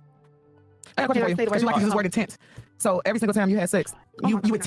When he says what bullshit theories disseminate from the top, he's talking about what bullshit do they push for that is going to be easily disseminatable into the street and hood knowledge of somebody who's going to repeat that behavior in the wild based on how they are speaking when they are on a concerted effort in front of an audience where they can be heard and seen for everyone to witness. That's why. That is the difference. Because a lot of the shit that they're discussing, especially when you're talking with the shit that Myron chooses to repeat, a lot of it is talking points that they always repeat in every single stream because that's what they're there for. They bring them there. They bring these women here as a slaughter, a sacrifice to the game. In their case, the game of getting motherfuckers to pay us money to try to be like us, to be hustlers. When in reality, these women are part of a lifestyle choice that if you really wanted to have a good partner, you would never involve yourself in. You would not be going after. Well, let me correct this. For the people on this panel, for her, you would want to go after a woman who's like her. She has an even mind on her head. She doesn't have hate in her heart. She doesn't festoon hate for somebody else because of things that they say and they believe. She has the ability to pace herself, to eloquently debate, and to eloquently express herself without being taken out of context and able to hear and listen and put no existent and exigent energy into the world. She is moisturized. She is moisturized. She is kept. She is taken. She is thriving. She is surviving. She is flourishing. She is healthy. She is a healthy, mindful woman who knows what she wants and how she wants to do it. Meanwhile, with everybody who can fit on that spectrum, if she's the spectrum of I know who I am and I have self-respect, Jean Jacket Denim, here, Miss Titties, I'm gonna call her Miss Titties for the purposes of explanation. Miss Titties represents the ratchet side of the conversation. The kind of woman that you do not want to marry, but you would have a lot of fun fucking. She is the woman who would do whatever benefits her, and her bag, and her pockets, and her circumstances, and her environment. If a nigga want to run her through, real shit, if a nigga want to run her through, and he can hit, and he's got the bank, and he got the roll to do so, she will hit a nigga hit. She will let a hit multiple times. Because it benefits her at the end of the day. She's getting resources, she's getting entertainment, she's getting an experience, she's getting an adventure to write home about, something to talk to the girls about, gossip, tea, clout, doesn't matter what the fuck it is. But if it's somebody who's got money, ultimately at the end of the day, on top of all those other things, it brings her money. It brings her potential opportunities. Because if you're a networking shark, you have the ability to benefit something off of anything. You could be an Instagram thought who's like, I'm gonna fuck somebody this week and I'm gonna have that boyfriend be able to film tapes with me and do shit with him. You upgrade to another one, and you upgrade to another one, and you upgrade to another one. You could be monkey branching around and benefit off of whatever the fuck you want, because ultimately, your loyalties do not lie with them. Your loyalties lie with yourself and what you're willing to do for yourself to make the bag. Because you gotta put you first. And in her mind, hey, I wanna go to the club, I wanna party, he can't stop me. He can't stop me. And if a nigga can pull me, well, that just speaks to how weak you are as a man. Because if you were really strong, you would put me in my place. Sometimes they can be abusive. Sometimes they can just be emotionally abusive, if not physically abusive. Or psychologically abusive. At the end of the day, she is out for her and her alone. And that's the kind of woman that Fresh and Fit wanted their podcast to try and exemplify and demonstrate are the kind of women that you should never want to be with, because these women they're just uneducated and they're not smart. Not in any way, shape, or format. But you would definitely pay money for their OnlyFans, which is realistically the grift that happens. The girls who know that they are all about themselves and they are OnlyFans models that fuck for money, setting up sets, setting up nudes, they will get guys from Fresh and Fit to subscribe to their shit, because even though they are supposed to be the unattainable standard that all of them would never have a chance with because they wouldn't be interested in you, they will happily take your money. Because they ain't gotta fuck you. They don't even have to touch you. They could post up 50 pictures that they already posted to their Instagram, that they already posted... Something on the back of my tongue. They already posted to their Instagram, that they already posted to their OnlyFans, that they already posted to their Pornhub Aria account, that they already posted onto Twitter, that they already posted onto TikTok in a censored format, and videos suggesting to it, that you would eat the fuck up. Because that's all you have access to, and you would still take it. Because that's what you take. Because you have no other way to access her. So whatever she's willing to put out, you're willing to pay for. That's the element of consent in that concept. She's willing to debase herself for money, and you're willing to debase yourself for her pictures that she will give to you for that money. You could sit here and say, oh my god, you're such a whore, I can't believe you're dressed like this. But you're still doing it anyways. You're still getting that nut off, and she's still getting paid for it. How that content loop works. And yes, it is a hood ethics version of the Coliseum for angry men, incels, and non-select men who want to see club chicks and Insta models get put in their place. It is a interesting concept of a debate / culture conversational version of a Rube Gold machine, where the money gets printed by the trolling and griefing that the hosts do to the guest panels to bring them into what is both their place. Because remember, the Fresh and Fit studio isn't just a studio. That is literally their fucking apartment that they live out of. You are bringing women into your home, potentially pissing them off in your after hours show, booting them out because you want to get the clout and views from doing it live, and you are doing it all for an audience who are paying hand over fist hundreds, thousands of dollars monthly, yearly, to see you entertain them with the bread and circus that you have come to use to get them to be a part of you. And they see you as fighting and defeating giants for display. But really, it's the same old circus routine that you do night after night. You put your mouth in the head of the lion, and you be like, what's gonna happen? What's gonna happen? But you know that that lion has been perfectly trained to never bite your fucking head off. You will never get Siegfried and Roy. You will never get Siegfried and Roy, because you control the horizontal, you control the vertical, and you control the microphones. So if you decide, oh no, I'm not getting content from this, I can't get anything off of this, I will just cut it off if I were to be Fresh and Fit in that perspective. That would be what a natural grift looks like. And yes, Bloody is correct. It is a trade-off. The women get debased for money from a male-centric audience, and the women get to be seen by the men who will then simp for their OnlyFans and make them money. We've seen this with Fresh and Fit. We've seen this with all of the other Red Pill creators. I don't think this applies to Pearl. I don't think Pearl applies to this, because her daddy ain't got way too much money. She got way too much money, and she's not exactly the conventionally attractive looking. But hey, yo, I ain't got a guy that makes a judgment. I'm just saying. But Pearl probably wouldn't apply to that, but there is a similar grift in the way that she uses rhetoric. But we're talking specifically about this kind of engine. But the best place where you can see this kind of engine happen real life would be the Whatever podcast. Because if you remember, when we were watching the Whatever podcast that one time, and we actually saw that episode where the 9 OnlyFans girls just chose to leave and protest, and he just kept looping and looping about it for an hour and 30 fucking minutes after the fucking broadcast, you cannot fix her! You will not fix her! You will let her fix herself! I will fix her. I joke, I kid. But where all those 9 OnlyFans girls would have gone on with their fucking name next to their Instagram accounts, and one of them had a Pornhub Aria shirt to try and promote her OnlyFans, even though, well, her Pornhub account, but even though all of them would have done so to get attention, they would have benefited from it, because they were told, no, it's my platform, I can't have you on, that's a fucking content violation, I'm trying to get my fucking channel banned. They decided to leave and protest. And he knows, and they know, absolutely, I benefit from this. Even if I get humiliated, even if I get mocked, I'm still going to benefit from this, monetarily speaking. It is a trade-off that they are willing to make. The ultimate answer is that they're going to debase themselves as long as they're able to make bank off of it. Because why not? It's an effort, it's a resource, it's an opportunity. Why not make use of the opportunity?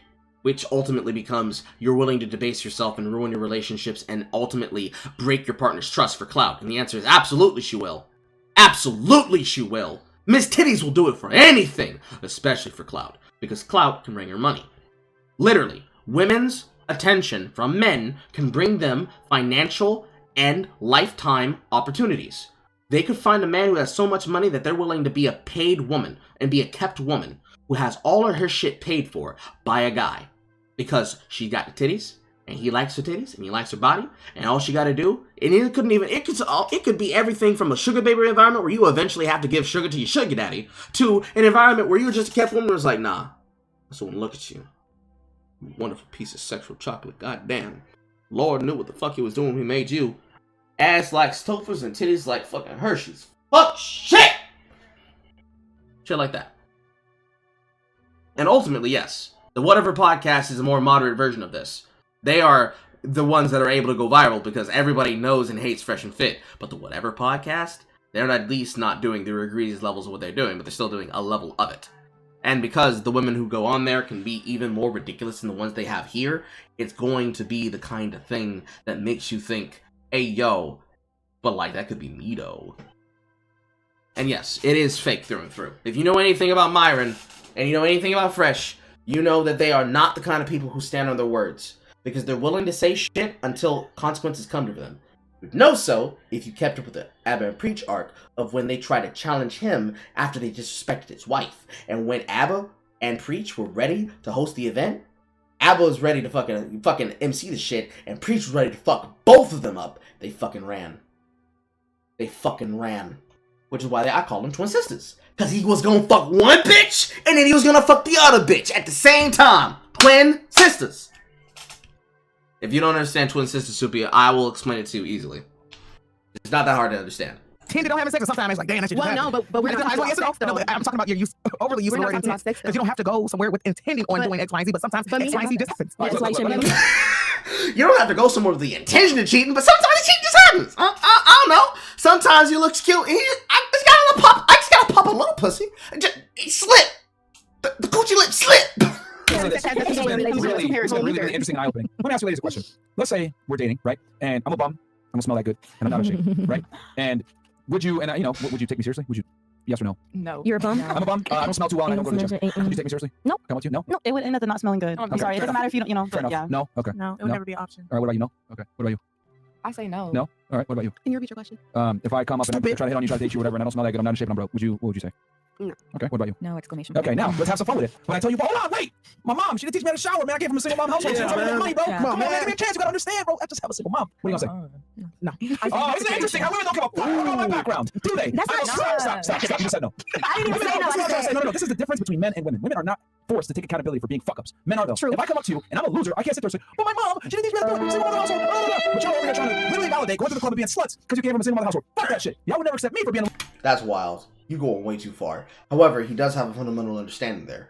This is why I said what I said earlier when I said if I wanted to go out and do that, I'd have to fix up myself and then present myself so I could market and say, excuse me, ma'am, would you like some Cajun caramel dick? You literally cannot be a bum and have women approach you as though they do not see it because, unfortunately, when it comes to the dating environment, women do not see what you can be.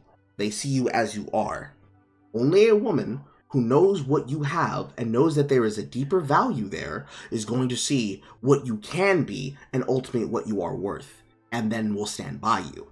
That's ultimately that's the serious question that's being asked there when he asked, would you feel comfortable if people who were better looking than you, people who were smarter than you, people who were funnier than you, people who were sexier than you, people who were willing to fuck him that night, didn't make him wait, didn't play games, didn't beat around the bush, said, would you like some pussy? Yes, ma'am, absolutely. Come with me, baby. And took him home and fucked his brains out. They would not feel comfortable with it because they would not be able to compete, because they would not be able to compare. Because if you could not compare, you cannot compete.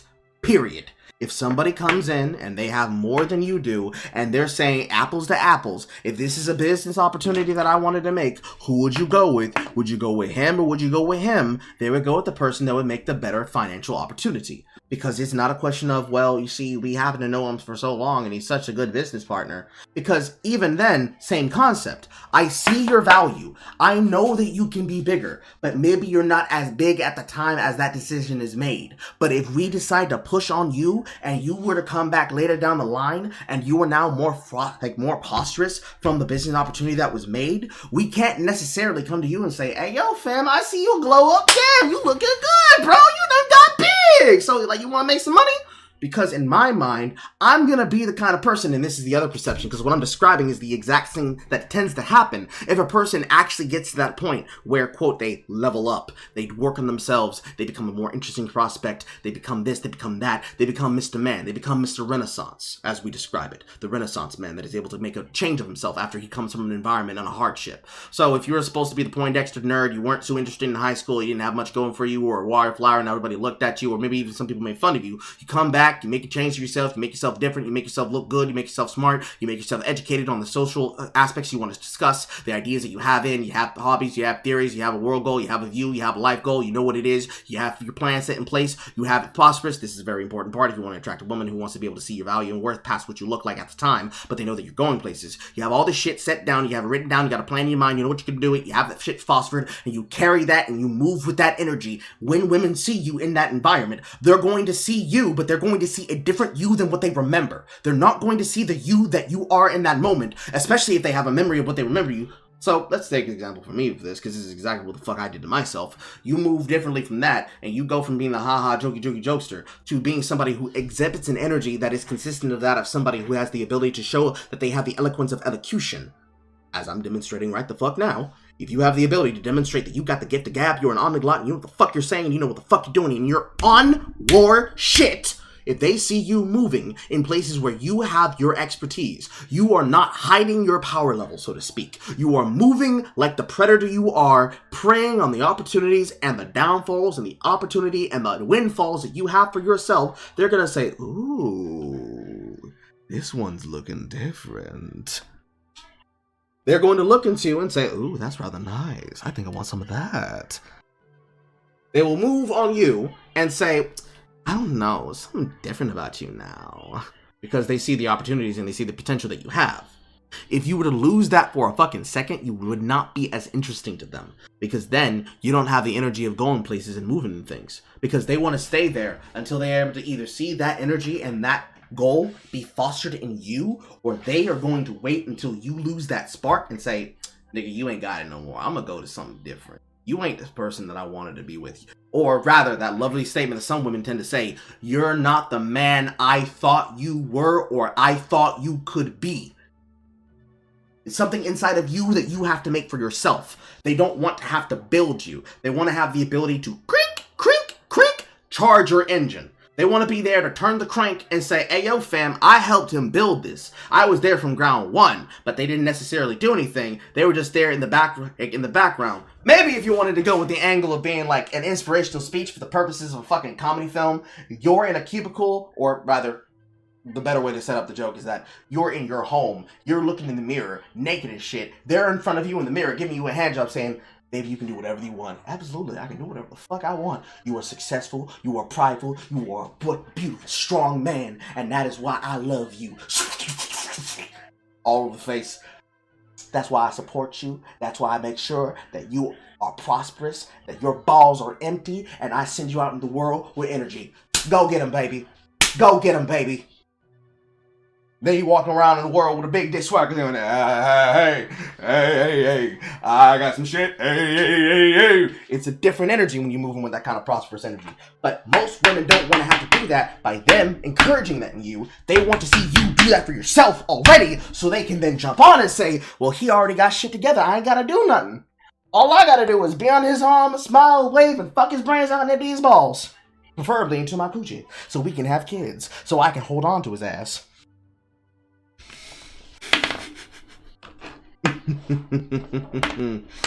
Why was Nick there? Because they interviewed him earlier in the day. They had interviewed Nick earlier in the day, Ebony, and they brought him in for the after hours stream. That's why. My personal theory is that they had him there specifically for the purposes of getting them money from instigating an environment for conversation so they could fuck with people. And yes, I do think I'm going to go with my idea that when I hit the 2-hour mark for the video, I will stop and we'll pick up probably tomorrow or Wednesday. I'm feeling like Friday, honestly, but we'll see. Oh, I accidentally muted it. You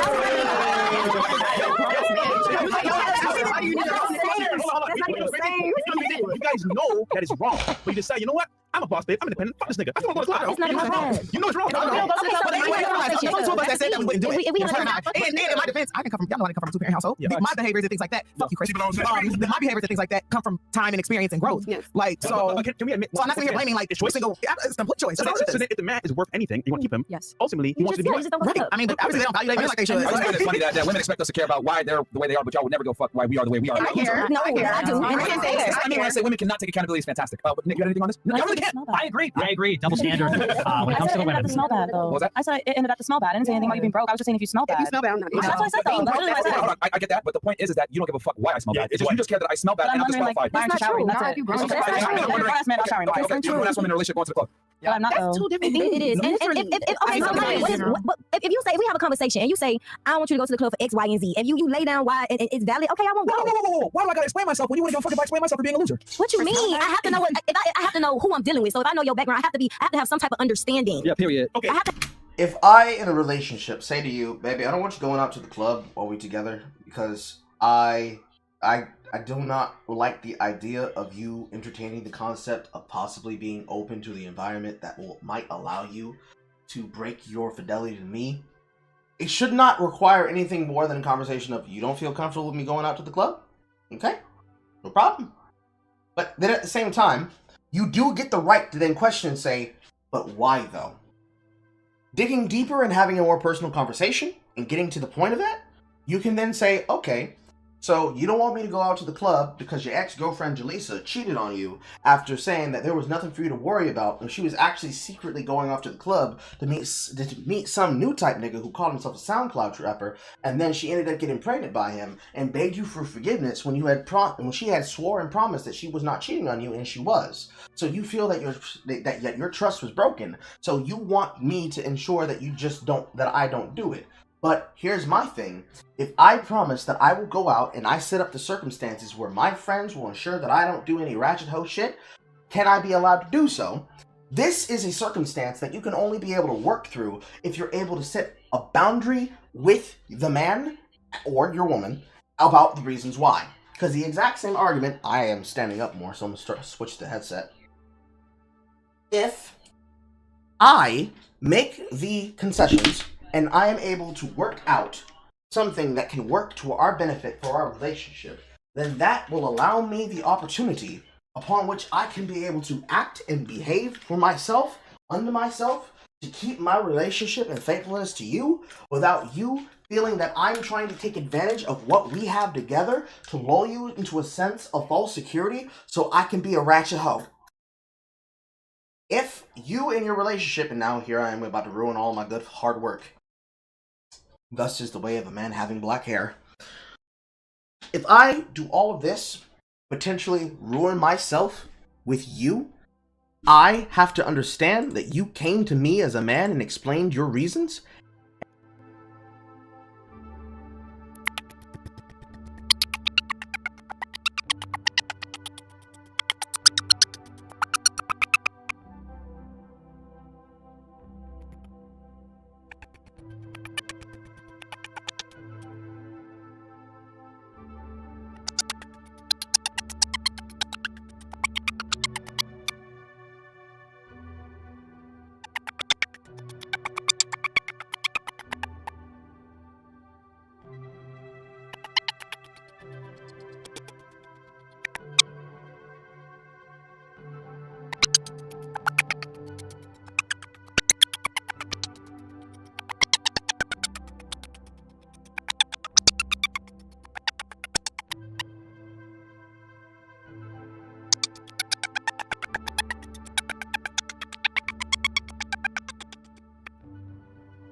Test, test, test, test, test, test, test, test, test. The chat's gonna be behind, so it's gonna take them a while to tell me the tweaking is back, or wrong, or fixed, whatever. It's gonna start talking.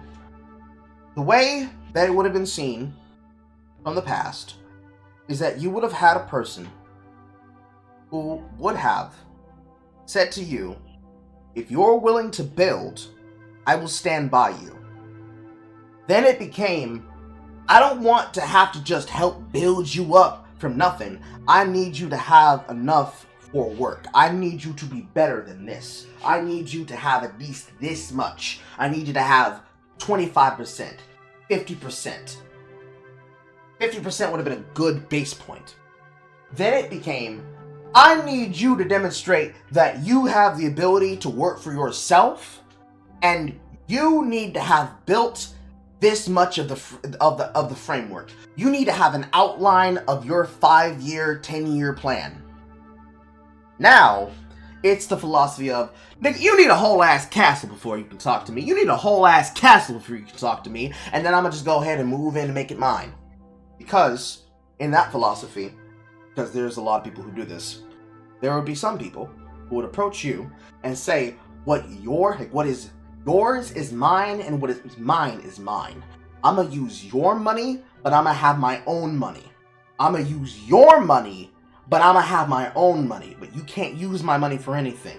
You only get my money if I decide I want to give it to you. But anything you have, I should have access to freely. I should have access to your numbers. I should have access to your house. I should have access to your clothes. I should have access to your friend circle. I should have access to your businesses. I should have access to everything that you would have access to, and you don't get anything of mine.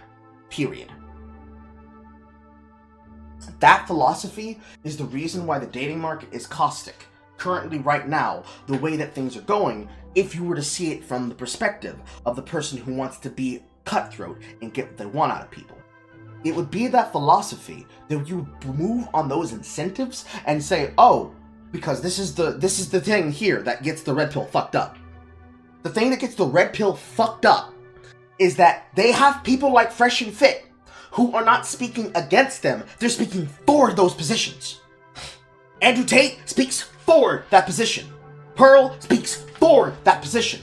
They're not saying, women, be realistic, try to be willing to build with a partner. They're telling you, men, these are what the women want, so you need to go ahead and give it to them. You just need to go ahead and give it to them. You want to be like me, you want to be top G, you need to go ahead and give it to them. That's toxic. Because now you're expecting men who should not want to be with a person like that they should meet their standards, even though they don't want those kind of people, but that's what they have in the pool. So what they should do is they should be willing to build that so they can build a harem off that. And with building that harem, if you want to go the Andrew Tate route of fucking sex trafficking, of tricking people with the lover boy technique into doing what you want, into basically committing themselves to you before entrapping them into your country and taking their passports, you get them to co-sign into the shit, and by co-signing into the shit, they're able to then use that as the opportunity upon which they will then use that to festoon further for an opportunity in life that they might not otherwise get to have, or an opportunity that they would know that they otherwise would not get to use and make. Which is ultimately concerning. It's ultimately concerning.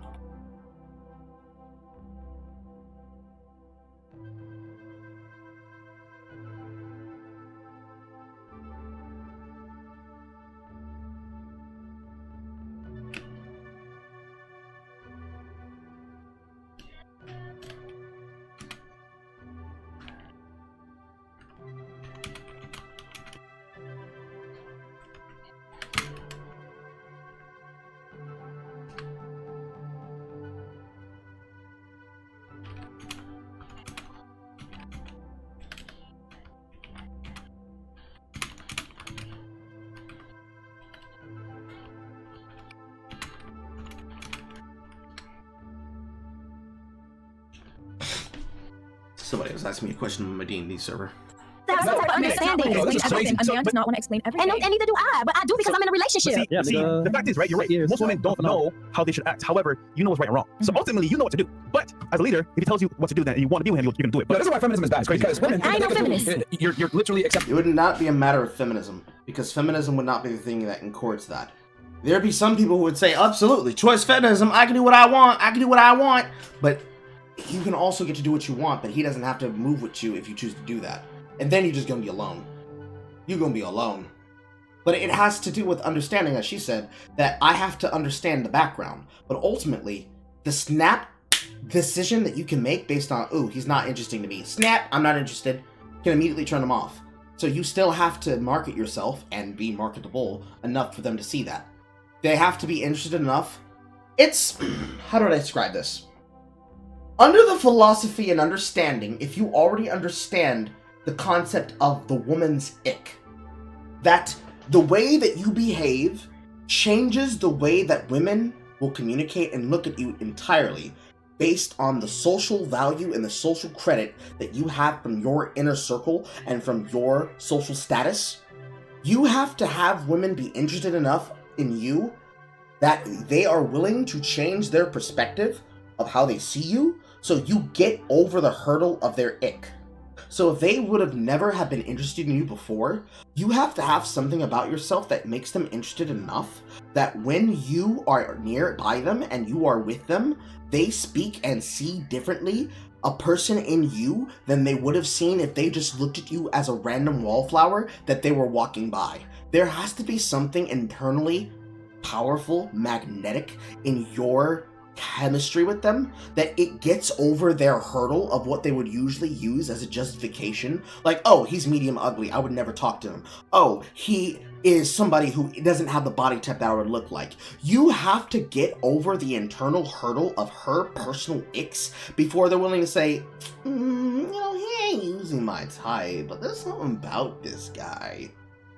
And once you're in that zone, you have a chance. You're not guaranteed, you have a chance. And then once you're with them, long enough that you're with them, it'll just be like, oh, that's just my guy. He just like that. Like, this is me. This is me all day. But like, bitch, he's fat as hell. Yeah, but his dick is big and he makes me laugh. Like, that's what you gotta do to get over the hurdle. But there's so much hypocritical hood standard that can go on with this that usually the woman can fuck herself out of an opportunity because they see, based on perspective, not on interest, something in you that if they don't see what's behind that and something else, they might not be interested. So let's say you are my body type, but let's make it easier. Take a clone of me! Take a clone of me! Take a clone of me! Clone of me! Me! The clone of me is a bum, I got $1 million. Same person, other than the monetary status. If you wouldn't go with the bum, but you would go with me, and the reason why is, well, he's got $1 million. You are interested in something that I have that lets you get over the hurdle, and that inherently allows you to grow to like or love me. Sprinkle, sprinkle. Sprinkle, sprinkle. Real shit. Sprinkle, sprinkle. Because realistically, that's how they think. I'm not with him because he's Usher. I'm with him because he's himself and he's got a lot of money. But after having been with him long enough, even though he's got a lot of money, I also like him for his personality now. But the money also helps. That's what they would tell you if they wanted to be real about the opinion. That's what they would tell you if they wanted to be real about the opinion. If you want to be honest. If you want to be honest. Also, goodbye, Sophie. Goodbye, my child. Goodbye. So, anyways, moving on. Accepting a feminist doctrine right now by trying to sit there and say a man needs to explain to you why you shouldn't go to the club. That's wild. That's feminist I'm saying, mindset. I'm saying, if I say, yo, babe, I want to go out, and he be like, nah, G, that's not what we do. That's not how we doing this because I'm bum. No, I'm like, bum. That's what it is. That's what it is. Like, all right, cool. Like, I'm not gonna go again because if I want to be with this man, if I really want this relationship, I'm not gonna go. Stop the show. We're at the club, right? And some girl grabs your ass. And we're in a relationship. We've been together for 10 years. No. I look at you, I look at him, and he runs away. He doesn't do shit. Sorry, I don't do anything. What are you doing? Why? Wait a minute. I'm with my guy, Yes, and I'm the with guy you. touches me. Guy and he don't do nothing about the guy touching me. Yes, and then as a matter of fact, on top of that, I say, I look at you and I say, what do you want me to do here? I would already check the situation in the first place. What'd you do? My chest is hot. I guess we leaving because you don't fight. I guess we leaving. Because you ain't no fighting Hold on, person. so it's because I didn't do my masculine duty. And He's hitting his points right now. If I go out to the club and I'm with my partner, male or female, somebody walks up, touches her ass. I look at them, they look at me, they try to give a little sheepish grin and try to run off or walk off. And I look at you. The question that I'm thinking isn't, hey, you want me to do something? My question is, would you like to handle this? That's what I would say. Realistically, the male duty he's speaking of is somehow for me to be the aggressive one that's like, oh, you thought you were just gonna touch her ass? Oh, you just thought you were gonna touch her ass? Come here, motherfucker. Come here, motherfucker. And I'm supposed to dog walk you in the club. Absolutely not.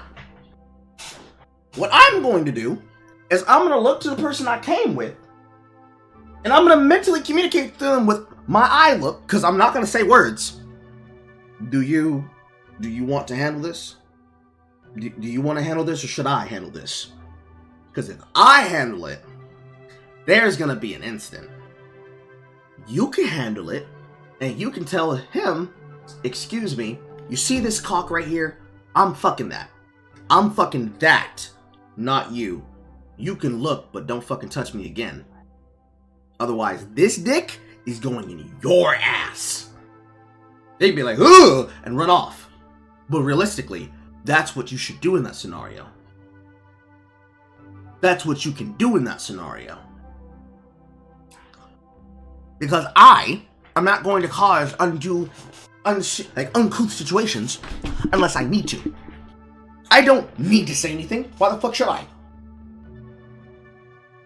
He has disrespected you and me, but it's your body. Handle this however which way you want. And once you decide what you're gonna do, I'm with you 100%. You say you want to walk up to him and be like, hey, you want to have a threesome? He's gonna fuck you in the ass. Whatever you gotta do to make this clear to this man that this will not be interceded, fucked with, or broken, by all means, let's have some fun with it. Let's have some fun with it, baby. But yes, really on some real shit, yeah. And protect you, right? That was a problem. I had to even ask you, right? That's a problem. So why the fuck should I tell you to be a lady and stay at home? Now, what he's doing is he's trying to give the negative of, oh, I didn't perform my manly duties. I'm a little bit of a bum. I'm a little bit of a fucking nerd. I don't have the ability to fight. I'm a bit sheepish and standoffish to violence. I'm not doing my male duties. How could you be interested in a man like this? Would you still stay on them? Would you still stand 10 toes behind me? Would you be interested in having sex with me still? He's trying to explain with the most pathetic example given of, oh, this man is not willing to do the shit, so I guess this is what we're gonna do. I guess we're going home. Because you're not gonna commit violence on behalf of me. Realistically, as a woman, with a man out at the club, and you're together, it's not your place and it's not my place to create unnecessary violence. And more specifically, unless you are about to go fight this motherfucker, you should not be putting me in a position of violence where I potentially can get harmed because I have no idea what that motherfucker's got. All I know is that he touched your ass. Am I gonna die because he touched your ass? Is that what you want to have happen? Oh baby, no, I didn't know he had a 50 caliber in his pocket. Oh no, not my baby. Now I gotta explain to my family. The reason why your son got shot in the head was because a man touched my ass in the club and I wanted him to fight on my behalf, but I didn't notice that the bulge in his pocket wasn't his penis, it was a deagle, and now your son got domed and he's gonna be a vegetable for the rest of his life. I'm sorry. I'm sorry. You're not gonna have the conversation. More than likely, my sister's gonna kill you. 100%. I can almost promise it. In fact, as I move the microphone towards the door, Mama,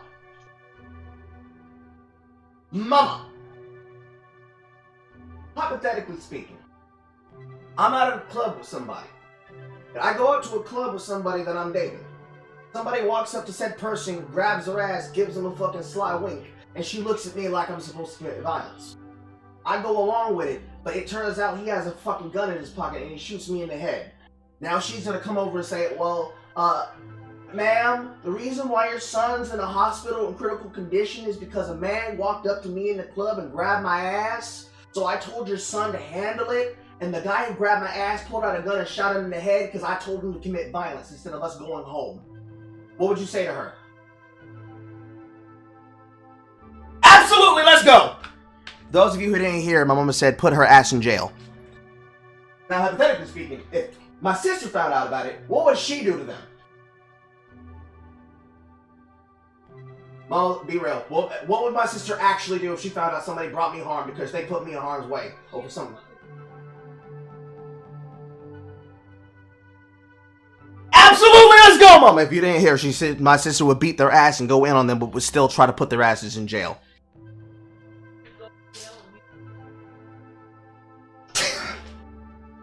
I don't know if Chat heard her. She would get my sister would beat her ass, go to jail, we would bail her out, she'd beat their ass again, let's go! Beat their ass again, let's go!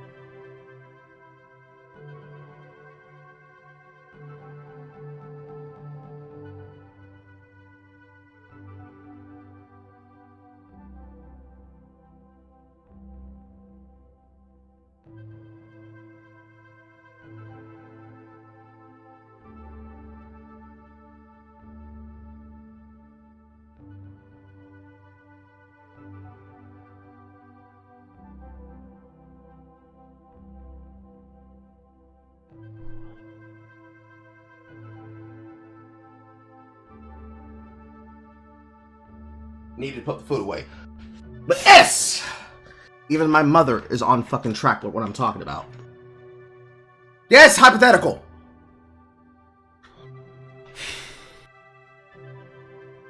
That's what real shit sounds like. That's what real shit sounds like. So, fuck all this bullshit he's talking about. He's trying to piss them off to get content out of them. This is what I'm trying to say. This is what's crazy to me about women. Like, you don't expect us, right? I'm not a lady because I want to go out with. Yes. Okay. Yes, you expect me to be a traditional man and put my life on the line to protect your dumb ass that doesn't even want to listen to me at the club, right? But on the other hand, my authority, right? You want me to have this responsibility over you, but without the authority, you should be able to do whatever you want. But I gotta be able to put my fucking life on the line to protect you. So in other words, I must be a traditional man at all times, but you can pick and choose when you want to be a lady. You want to go to the club here? Go ahead. You don't have to be a lady in this instant, but I always have to be a traditional man. Tell me why that's a good deal. I'm gonna pull this out. There's one thing here that he's saying that is an element of why the current dating scene is fucked up. Modern women want modern men to live and withhold and act upon traditional values while being modern men, while they reserve the opportunity to continue to behave as modern women with modern dating strategies. This means they want men to do chivalry, they want men to be dominant, they want men to be breadwinners, and allow them to the opportunity to be the trophy wife, but not have to call themselves the trophy wife label, and still be able to move as though they are out here single in the streets when they could be a kept woman at home. That is an element of the dating scene that is responsible for a lot. But Fresh and Fit feeds the cycle that would allow for something like that to exist in perpetuity. For me. It's not. It's unfair. So why would I commit to a girl like you when I could just get a girl that I don't have to tell you can't go to the club? I'm just gonna get a girl that does her fucking job, just like me, always doing my job. She doesn't ask me to do my job, be a man, pay the bills, take care of me, protect me. Why should I have to tell her, be a lady, stay in the house? It's not a good deal for me. Fair point. That's why we don't commit to girls that want to go to the club and say, oh, I'm single. Act like you're single when you have a man at home. We just don't take y'all serious. But what about, is it club men? I have one question. I hate going to the club. Did your man tell you, listen, sit down, let me explain to you? I acted right from jump. But why? Because you saw Because value in I him. was scared to lose him. This man is everything. Exactly. Let me not get like. But you saw the value in your man, so you know what? I don't fuck this up. So ultimately, you know what you need to do. Yes. And you don't do it because maybe you don't respect the guy that you're with if you're willing to go in a situation. Exactly. Whereas Maybe you don't realize you don't respect him as much as you think you do. But all these women talk about, I want a man who takes the lead, who opens my door, he pays for the date, we get an ice cream cone, he plans the vacation, everything. I have that, and I know that if you ladies were in that, you would fall in line so quickly. I know it. I know it. And I got cheated on. saying that on a personal level. Sorry. I'm really sorry. Most men are not going to be that leader that you need. But when you do find that man, you still go to the club, it's your fault. You fucked it up. Correct. So, I mean, if you get cheated on, that's not your fault, and that is I know really it's hard. not. I'm sorry just saying, about like, I was at home. I was like at home, and I got cheated on. So like, She was doing what she needed to be doing, so got cheated on. So, the response that I would say to that is, oh, well, I did do the respectful thing. I stayed at home and he still cheated on me. He is yours! I gift him to you! Take this rancid dick of a cheater away from me! I will get loyal penis and I will fuck it at home! I don't need a man in the street! I've got dick at home! That would be the answer. That would be the result. You would say, okay, he didn't have faithful in me. I ain't gotta worry about it. Legs open, head back. Lord, here I come! That's all it has to do. If you really want to be real about it, that's all the fuck you gotta do. Get over him by getting under somebody new. Or getting on top of someone new. We love feminism around here. I'm wildin'. I'm geeking. I'm tweaking. I'm sweating. I'm actually sweating.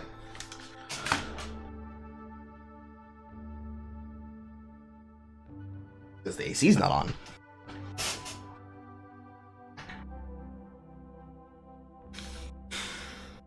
Or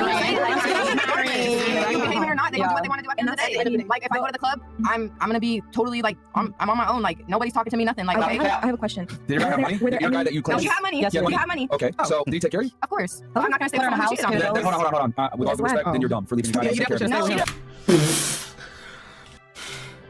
That's a talking point that Myron just said.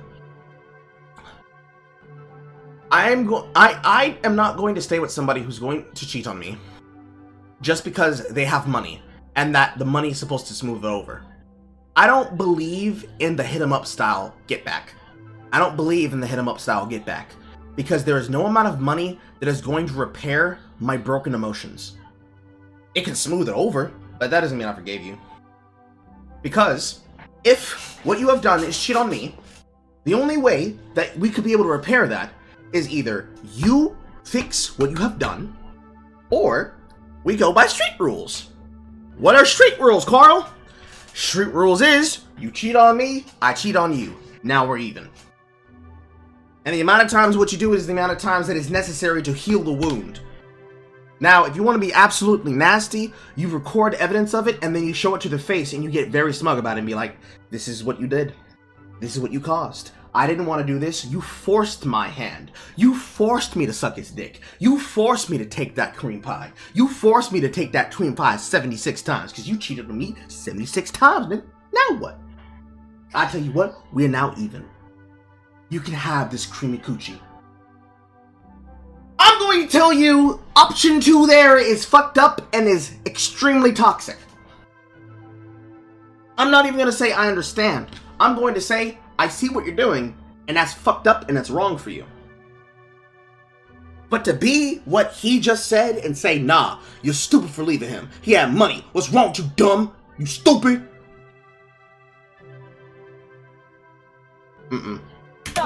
No, she can't matter because of money. Like, I'm not in a relationship because of money. It's like we literally in this rest of our life type shit. I get that. We can have the fairy tale and all that shit. But the reality is, what percentage of men do you think can actually take care of a woman where she doesn't have to work and pay the majority of the bills and put her up in a house? She does no. I was working on the side, but like I wasn't. She paid the majority of the bills, correct? And you worked electively. Yes. In other words, you have to work. Okay, so my point is this. What percentage of men do you think actually can take care of you where they're paying a majority of the bills, you're working from an elective standpoint, not a mandatory standpoint, very important, and have an abundance of income? I have standards and I have self-respect, and I'm not going to stay with someone who cheated on me, no matter how much money he has, okay, that's cool. period. But that's not the question. What percentage of men actually do you think? I don't know. They don't. So here's the difference. There's a minority of men that can actually do that. However, there's a majority of women that are beautiful, that may be younger than you, better looking than you, whatever it may be. If you secure that guy. This is the millionaire philosophy point where, hey, he has the working funds to pay for your vacation, pay for your life, pay for your kids, but he's gonna have to casually cheat on you. What you gonna do about it?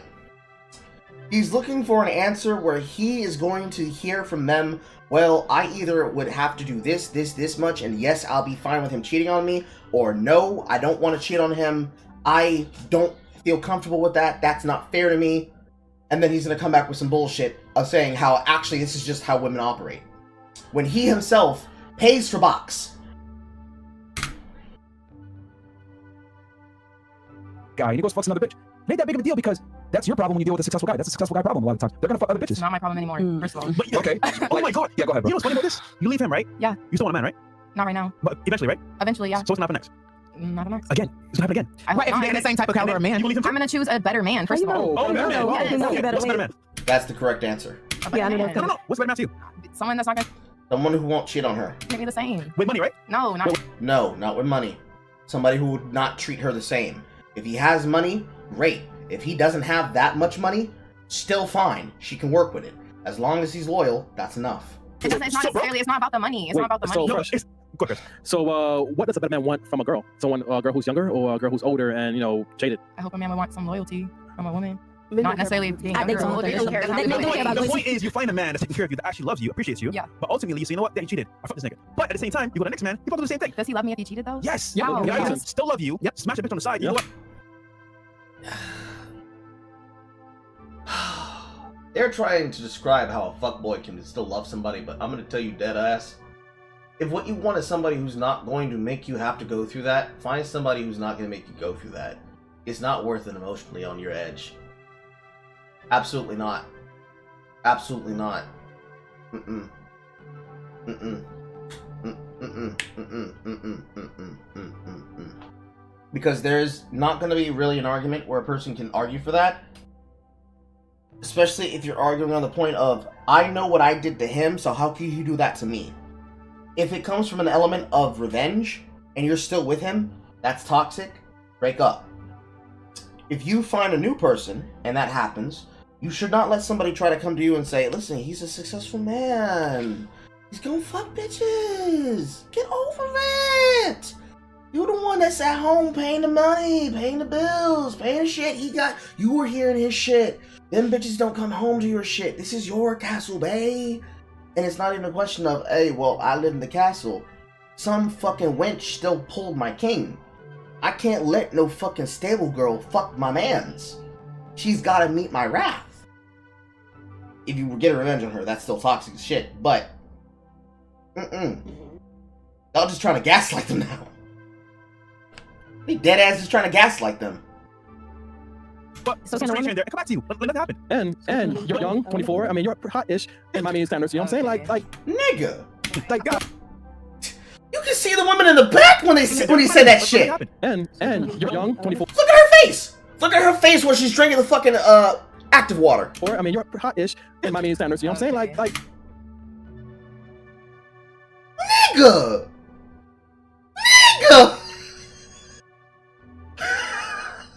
Like, God, hey, don't your chips right now. I'm saying right now, just don't your chips. We're just saying with the territory comes things, and it does include sometimes cheating. Is it fair on some level? But like, the point is that, like, I got a question. When you said me personally as a woman is something I'm not gonna stand for. Okay, no, that's fine. And I'm not gonna like let somebody do me like that, especially when I'm sitting here on the side doing what I'm supposed to be doing. You know. Okay, I got a question though. You said you're gonna pick a better man next time, right? So the only thing that made your man not a better man is the fact that he cheated, right? No, there's other things in the relationship. There's other issues in the relationship. That's not the reason. Cheating was just the cherry on top. Yeah. Like there's other things in the relationship. If he didn't do those things other than cheating, would you stay?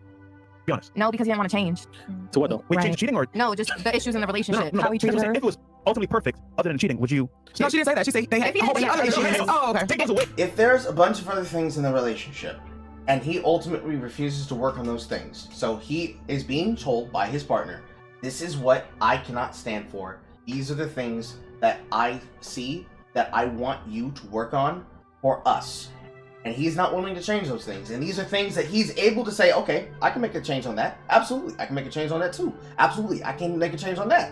This, I can't, that's a hard sell. That's a hard sell, babe. I can't work on that. I can't do that either. I can't do that one either. We can come 50-50 on this one. But this whole other one, absolutely not, bitch. Absolutely fucking not. But this is what we can work with. This is what you want. This is what we can try to commit to. If he's not willing to make that conversation, then by no means should you stay with him. Period. He was working on those issues, but then he cheated. Take those away. Okay, he just cheated. Would you say? Oh, I got what you're saying. So for example, there's no issues. You just cheated one time. You know, babe, I was out. Things happen. No, because it disgusts me. Like it's different. It's different. Okay, and the reason why she left makes me sick. Like legit sick. I agree with her actually. Okay. Yeah. Because I support faithfulness. I think that's a virtue. Exactly. That being said, you know, marital infidelity is one thing. If you're married and somebody cheats, I don't believe in dissolving marriage. I don't believe in divorce. So you have to work that out. But I think if you're not married, then yeah, you should expect faithfulness. And I think that, but people have values. Some people, the value for them is the money, it's the status, it's that sort of thing. But some people, they'd rather be with somebody who doesn't make as much money, but yeah, but Nick, she's been before though, man. She's been fucked before, so I'm just saying, man. She Hey, yo! What he's saying is that she's not a virgin, so she can't demand your Chris just being Chris. Because I'm not a virgin. No. What he's saying is that your demands don't necessarily align. See, Nick don't have to say anything because now he doesn't have to be the instigator. They don't match. But my demands, not being cheated on, that's just a given in a relationship.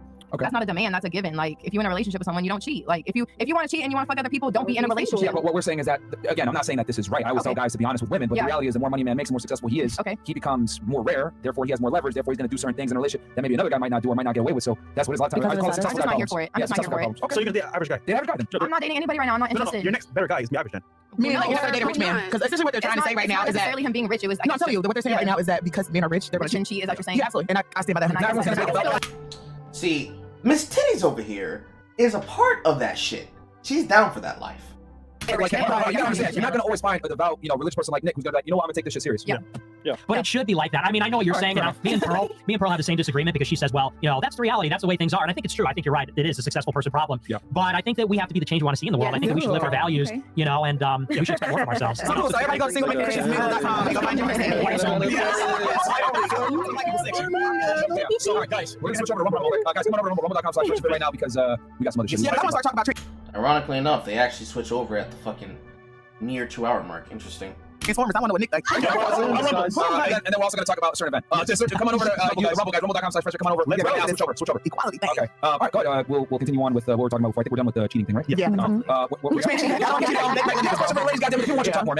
Transformer? What is that, transgender? Or what is that? Let's talk about that. Yeah, let's go. What's your thoughts on the trannies? Yeah. Well, I think they're mentally ill. I'm totally against it. I think it's it is. It's just by definition, it's an aberration. You want to elaborate it up? Because when we were talking about our genomes and our brains and our all that. Because you can't change that kind of stuff with medicine. You can. But no. Because if I want to be a boy, I can take medicine and then you can't have a penis, though. Yeah, you can. Nuh-uh. Yeah. How are you going to grow a penis? Surgeries. No, but those aren't real penises. They are. I know slice a part of your arm off and roll it up like Play-Doh. Nope, she said it was amazing. But you don't have balls. No, I didn't ask about balls. No balls? No semen? Not a guy? No, he ejaculated. She absolutely told me that. She absolutely told me that. Impossible. What is it, like some kind of robotic? Yeah, how does that even happen? How did he get both your... Baby, she told me he came, and she told me that it looked and felt the same. She could have been lying, but that's what she told me. Bro has no balls. Wild. Not a guy. You can't. Okay, the point being is, you think that transgender people are mentally ill? Yeah, I do. Okay, let's unpack that. Because how are they mentally ill when, just speaking of sexual reassignment surgery, because that's where we're going. If you want to go at the base level and start at where Nick is, because remember, Nick is fucking with them. If you want to start at the base level, what Nick is saying, if a person has gender dysphoria, that is a form of mental illness that can be treated with gender reassignment surgery and a sexual gender transition. Period. That's the beginning and ending of that surface level thought. Where Nick is going to go is he's going to try and be inflammatory for attention and for content. And they're going to play into it because they want to play with the white boy. They want to play with the white boy on the panel.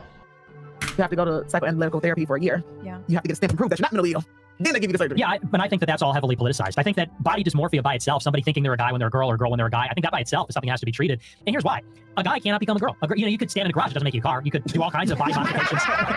But you can. Because you can because of medicine and because of progression. You literally can. Well, what if Nick is saying they have gender dysphoria, which is, I believe, by the DSM-5 considered a mental illness? Yes, it is. And the treatment is gender reassignment surgery. Right, yeah, they're cured. But that's the thing. I think that that's sort of enabling. I think how that's are to say, you not a medical professional when you are deciding? I'm not a doctor. Then how are you having such a stark opinion on what is the appropriate evidence-based treatment? Well, but it's interesting you say that because what it sounds like is you're telling me that the only way that we can come to know things about this is through data, science, academia. The reason I say that is because I believe in a natural law. Here comes the natural law shit. So, what I would tell you, if you wanted to have this discussion, is do not repeat what Nick is about to fucking say. What I would tell you is the broad answer. Because if a person's trying to get down on specifics, I'm pretty sure they're trying to trap you in an answer. The broad answer you should have, that's not what's coming out of Nick's mouth, when she says, opinion on what is the appropriate evidence-based treatment. Well, but it's interesting you say that because But you can because you can because of medicine and because of progression. You literally can. Okay, well, what if Nick is saying they have gender dysphoria, which is, I believe, by the DSM-5 considered a mental illness? Yes, it is. And the treatment is gender reassignment surgery. Right, yeah, that's cured. But that's the thing. I think that's sort of enabling. I think But that how to are say you not a medical professional and you are I'm deciding not a doctor. what? If when she says, here's what he is saying, this is classified as mental illness, the treatment is gender reassignment, and then someone says, yeah, but I still think there's something abhorrent about it, you're no longer having a medical discussion. You're having a moral and spiritual crisis discussion. Upon which you would then say, you can believe what you want to believe. You can believe what you want to believe. I'm not going to fight you about it. You are entitled to your opinion. I just have a fundamental disagreement. Because at that point, you are diametrically opposed to them on an axiomatic scale. They say, it's satanic, I don't believe in it, I don't want it, I don't think it's real, I think it's delusion, I think we're playing into it, I won't give energy to it, I won't give power to it, I will not allow Satan to take my soul. Whatever the fuck they want to say, you say, alright, no problem, we have a fundamental difference, we see things differently, I do not want to fight you about it, da-da-da-da-da, and you end it there. Because there is no further discussion that you can have that is not going to cost your bank account. I can guarantee you. Because if you're having this discussion in the wild, and someone tries this shit on a hot open mic with a camera and microphone around an able, they will use this shit to try to fucking cancel you. Period. Regardless of whatever discussion you could have about gender dysphoria and about transgenderism, I'm not going to let myself or anyone around me be tricked into an environment where somebody can trick them into saying, oh, so you think it's just morally wrong to be transgender? Never said that. Could give a fuck less if you're transgender or not. You want to make bank, you want to be a guy while you do it, but you was born with titties and a vagina? Have fun, bro. Like, get that skin, go ahead and get that skin dick off your arm. Join the team, bro. Join the team. Join the team. You want to be male? You want to make the cut? Hey, yo, man, go ahead and get that clip. Go ahead and get that clip. Yeah, join the Gucci team, bro. Go to Drink King. Go ahead, bro. Tune it up for the 99 2000. Go ahead and tune it up one time. Tune it up one time. I don't care. Why would I care? It's not my life. I don't care. The only time I would begin to care is if you start affecting things that affect me. Which some people would then say, oh, so you don't actually care about transgenders, you only care about when these things affect you. To which I would say, hell yeah, I fucking do! I don't fuck with your life, you don't fuck with mine. Start fucking with mine, I'm gonna unsettle yours. Then how are you having such a stark opinion on what is the appropriate evidence-based treatment? Well, but it's interesting you say that because what it sounds like is you're telling me that the only way that we can come to know things about this. Rip, Soupy's meetings was canceled. He did not get to play board games. F's to the chat, boys! Is through data, science, academia. The reason I say that is because I believe in a natural law. I believe in a moral law. I think it's unnatural that a person would undergo a surgical treatment to remove their genitals and then create new genitals. I think that's unnatural. And because it violates what we're supposed to be, you know, you mean biblical? That's the piece that you're leaving out, but yeah. Well, but I think even not being Christian, you would still say that that's unnatural. You know, unless you're like a Satanist or something. I think there is, in my quest to find common ground with someone who I might disagree with, I think there is some merit to what you're saying. It is politicized, and there are a large amount of people who maybe wouldn't have existed if it wasn't politicized. But I don't think that takes away from the fact that there are still people who are affected with gender dysphoria, and unfortunately, they have tried different therapies, different techniques, different medical interventions, and the one thing that they come to is gender reassignment surgery. I think, unfortunately, now there are a lot of people who come to regret their gender reassignment surgery, which maybe is shedding a bad light on a community that is such a small percentage. There are. I think his name is Matt Walsh. He's like the guy with the glasses, and he has a platform. He made something. What is a woman? And he had, I think, several interviews with people who might have regretted their gender reassignment surgery. But I don't think that necessarily takes away from. There are at least a percentage worth of a few people who are affected by gender dysphoria. For as many stories as a person could find about the successes of transgenderism that are happy living their transitioned life, there would be plenty of people that you could find that are going to be the bitter detransitioners that have been fucked over completely, and the detransitioners that, while they also didn't find fruitfulness and fulfillment in the transgender swap as they would have sought, especially if they were pre or post-op, there are still going to be enough people that if they were to make that switch to be like, yeah, this experience I had in my life, but I could sing with a man's voice as like a party trick as a woman. That's wild, right? So if you wanted to be like Ryan Barnes, now formerly known as Supervillain Salty on the internet after a bunch of fucking takes and changes, if you wanted to be the person who can literally just out for no reason be like, hey guys, look at what I can do, Put up them doors and turn them lights down low. If you want to do that as a party trick, that's something you can fucking do. That doesn't make you necessarily a freak of nature. It makes you somebody with a personality. Somebody who, for the jokes and giggles of people who don't know you're transgender, just whip out the man voice and be like, I knew it! I knew it! I knew it! And you're like, ah, it's a woman! Yeah, I mean, me fundamentally, I think that, you know, you're born a man, you're born a woman, and it's literally your bones. It's literally. It's your genetics, it's your chromosomes, yes. And so, I mean, you can cut stuff off and move parts around and change your hormones, but it doesn't make it so. And but your genomes are different at that point. No, the genome is not changed. Your genome was not changed. God damn, are you fucking stupid? The physiology has changed because you have technically more testosterone or whatever, but the genome, like the human chromosomes, They're still the same? changed. They're still the same. Because you're still the same. I mean, you're a guy who has undergone those treatments. You know, like if you're a guy who thinks you're a girl, you grow your hair out, cut your penis off. You're a guy that cut his penis off and grew his hair out. Doesn't make you a girl. Okay, so let's not get too deep into that. Great. So do you think those people should be treated equally? I think that they should be treated. And do you think that they should be treated equally? That was a funny joke. Treat that community with respect. There's a way to treat that community with respect, and I think. No, I asked him that because. But treat equally in what way? Respect. Not respect. Not even respect. I mean, like legally, athletics wise. Well, I mean, you know, there's a lot of people that do unnatural, degenerate, deviant things and live with mental illness. You know, and so I don't think that there should be any kind of like, you know, it should be like attacked, discriminated against, cruelty. I think it should be legal to discriminate against. We have to be careful with that though, because in a case-by-case situation, a transgender man coming into the space of a woman can be problematic. Of course, when it comes to bathrooms and stuff like When it that, comes to there's tons of bathrooms, cases of I like, Well, I mean, hold on. You two are athletes. How would you feel if it's just dead. Like that's not even a conversation that should be had. Like a man is physically, yeah, like no. Let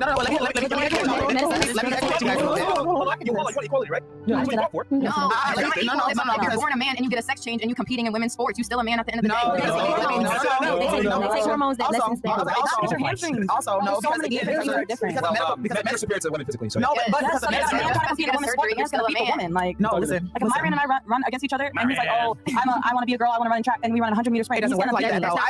I'm very vocal about, because I was an athlete as well. So I am very vocal about transgender being able to compete with in girls' sports, right? I think, like you said, you have respect. I think that they should have their own sectors. Yes, I think they should compete against each other. Yes. However, since society said no, that's too. Like, you know, two races or whatever we want to call it, right? However, what does happen is before they can compete, because it's a very ignorant thing, I'm using ignorant, you know, for what the actual terminology means, to sit here and think just because Myron wants to join a women's track team, he can. It doesn't work like that. They take hormones, they take therapy, they take tests. So once they start competing with the women, now their genetic makeups are the same. There were male cheerleaders. That's genetics. You're just changing your body. For a transgender woman to compete in the Olympics, she has to go through tests and screening. And if her genetics does not come back like mine or like hers, she won't be able to compete. So I actually used to work in sports medicine before I went into grad school. I had a career as an athletic trainer. I studied this specific situation. How long ago was this? Because these laws just... I gotta remember when I do part 2 for this that I need to ask Red, Brain Carl. I need to remember to ask. Fuck! Why can't I remember?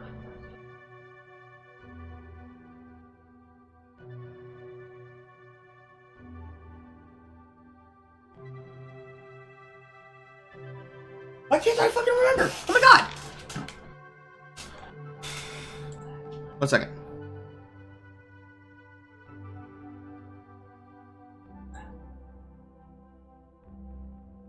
Alabaster. Thank you, Carl. I need to remember to ask Alabaster specifically about what happens in this scenario when this kind of discussion is had. I need to remember to ask her about this particular fucking discussion when I get to this timestamp, whenever I choose to continue this versus chat. Just changed within the last 2 years. So how long ago was this? Like 2 years ago. Okay, so that means this happened before the law changed, but keep going. So what you're talking about, y'all know what you're talking about. What you're talking about is the blood levels of testosterone. So there has to be like a certain level of testosterone. I believe that like the muscle set has to be different, like the body complex. Everything is taken into account. However, I feel like if you look at a picture of Leah Thomas compared to like the teammates that she was with, there's just something very different about her athleticism, and we can't deny that. I don't think recognizing the difference is hateful. I think that. But it makes people feel bad. No, I feel like what's your take on this? Yeah, I mean, because go ahead. Well, I mean, what we're talking about is they're still guys. Your genetics. It changes your physical body, but it doesn't change your genetics. You may be doing hair, but you're still physically different. So you're still a man. Competing against you can identify as a woman, but that doesn't mean you're genetically a woman. So physically, how women train compared to how men train is completely different. Like, but again, once they start taking hormones and therapy, I'm against it as well. So the ignorant conversation that's going to be had, I think I'm going to stop it there for today, because it is currently, where's my watch? 11:10. My computer says 11:10. My watch says 11:11. There is 3 conversations being had at the same time in this current debate. There is the medical, there is the social aspect, And then there is the physical, physiognomical reality of competition and the potential danger that is to be had at any time, not necessarily because they are a danger, but because of the deep level concern that if you were to bring it up, people would say, oh, you're just terrified about nothing. The medical side of this is when you transition and you are an athlete and you basically say, oh, I want to go from the male sector to the female sector. There is a concern that because of the way that your body has been built from the testosterone that has been in your system, regardless of whether you say you can bleed off your testosterone and it becomes less than what a man has because now you've taken your estradiol, whatever the fuck the fucking medicine is called. No matter the argument you could try to make, you still have the advantage that comes with having a male a male physiognomal respiratory system, and a male physiognomal limbic system, and a male physiognomal cardiovascular. I'm trying to think of what system the lung belongs to. But air efficiency intake system. All of the benefits that would come from you being a part of a diasporic and sexually dimorphic species, where men can be faster, stronger, and have more endurance over time, is still going to translate in the way that your body responds to your physical training, and how you are able to adapt from the recovery of the burnout and breakdown muscle produced in your fucking in your tissue fibers. Does not fucking matter what argument you try to make. This is anatomy. This is base level anatomy that no amount of flooding the system with estrogen is going to unfucking do. It's already been made. Your body will correct itself. Your body will adjust towards the intake of what you have, but you will still have an inherent advantage from what you already have. To put this into terms that has to do less with physical anatomy and more with something that you can understand, let's say I have... Where is it? I'm gonna use my Gundam. Because I'm pretty sure I didn't put together my fucking, my writer out. No, I did not. I did not put together my, my writer Gunpla. They're still in the box. So I will instead use my Gundam. Let's say I have a Gundam. I forgot which particular Gundam this is. I'm pretty sure this is Basic Gundam. This is the first tier, like, Char era Gundam. Let's say I have a Gundam shell. This Gundam is stock. There's literally everything about this that comes standard with what could be a skeletal structure as well, but what could be associated to the physical anatomy of a male. I could change the head. I could change the arms. I could probably even take off the legs here. Yes. I'd have to separate the plating to do so, but I can take them off like this. I actually accidentally just broke that fucking piece off. That fucking sucks. I shouldn't have bent that like that. Fuck. Well, now I have a broken Gundam.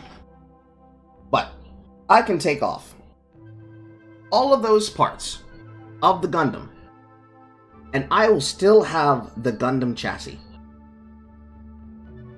If I get some super glue, I can reattach this, but I can reattach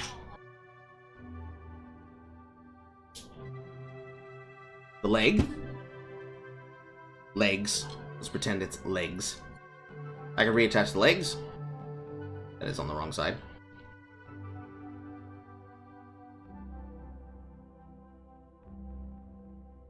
I can reattach the legs. I can reattach the arm with the shield. I can reattach the head. And let's just pretend the other leg is on there, that I didn't just fucking break that ball joint. I could reattach everything to it. and still have a functional suit from which I could rebuild a new Gundam. But regardless if I took another series Gundam pieces and parts and attached them to the Gundam piece, I still fundamentally have a base Gundam chassis. There is nothing that I can do, literally nothing that I can do, to fix and change that base chassis. Not a single thing. So, regardless of the argument that you can make about the physiognomy of a person as they go through transition, they still have the inherent biological, biomechanical advantages that come from being a part of a sexually dimorphic species. Period. Bar none. End of conversation. That is the end of the scientific part of that conversation. Anything else past that is how they feel politically and emotionally. 2. The competition aspect. The competition aspect is my opponent has an inherent advantage against me. If you can't think of it in the terms of competition, think of it in the terms of politics. Just like the fucking leftist mafia were earlier. They have an advantage that I don't have access to, but they do. You want to argue for them to have that advantage, and I don't get to have that advantage that they do. If that advantage to them was the unforeseen Floydian slip, with the consequences of racism, systemic oppression, and bigotry, and social, economical, and intergenerational whiteness, if that were the thing that was keeping them involved with what they were involved with and in, I would look at them and say, that's interesting. Because you're arguing that if a person was born with an inherent advantage because of generational wealth, that's an unfair advantage that they shouldn't be able to have. You should be able to take that away from them and level the playing field because you're not given that same advantage. In life, especially with competition, there is no thing that allows you to take that away. The apex predator has something that you do not. They are biologically composed by nature to hunt you. There's nothing you can do about it. When you put women against men in an environment that is supposed to be controlled for fairity, there is no fair play. It is unfair to them. They cannot compete on that level. That is unfair to them, not just for competition, but inherently because of that sexual dimorphism in biology.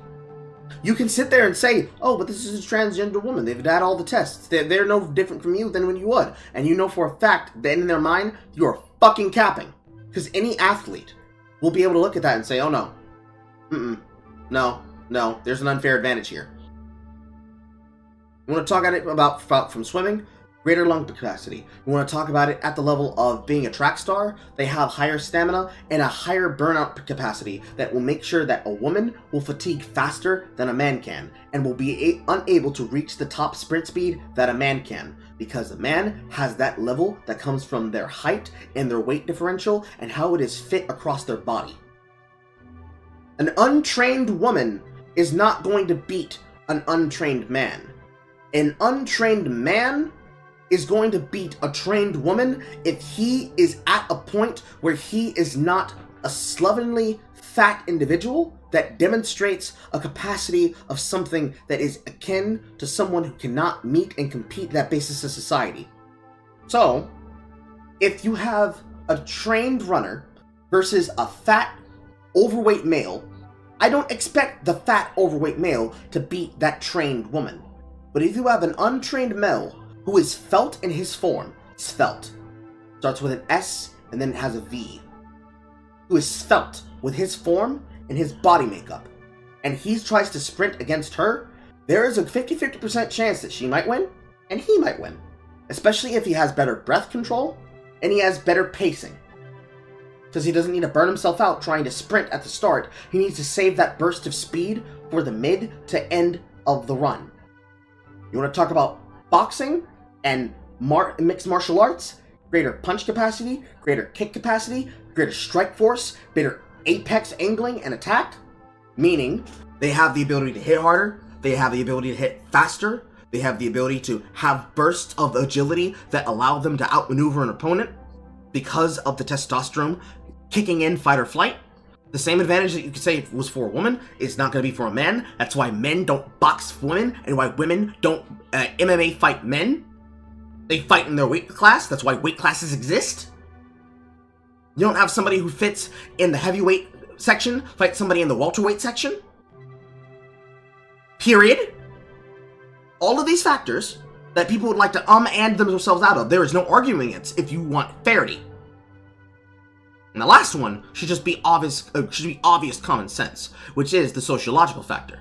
If you say there is no difference, you only want to say this because you think that they shouldn't be here in that particular way, to replay what they said here, to put you back on topic, to refresh what they had said leading into that. Well, Born a man, like, so you're a still man. a man competing against. You can identify as a woman, but that doesn't mean you're genetically a woman. So physically, and how women train compared to how men train is completely different. Like, but again, once they start taking hormones and therapy, physically, I'm against it as well. But I just know how science affects the body, and so again, when they get to that level of competition, they are literally standing neck and neck to women. No. When you do blood tests and panel work, because Olympic level or collegiate level only. What do you refer to specifically? I mean, I said Olympic. However, they still do the same. It's still nowadays they're still the same amount because of the one woman the one girl that just won the swimming competition never got mad. Yeah. Because of her, the laws were changed. That's what I'm saying. This is all recent. This ain't something that happened like years ago. Are there enough people to make their own? And exactly, that's the problem, because it's not enough but it's not enough people to study, and it's not extensive, and et cetera, et cetera. So I'm not accepting it, but I'm just saying these are facts, and you can actually research this. And I mean, I try to take in.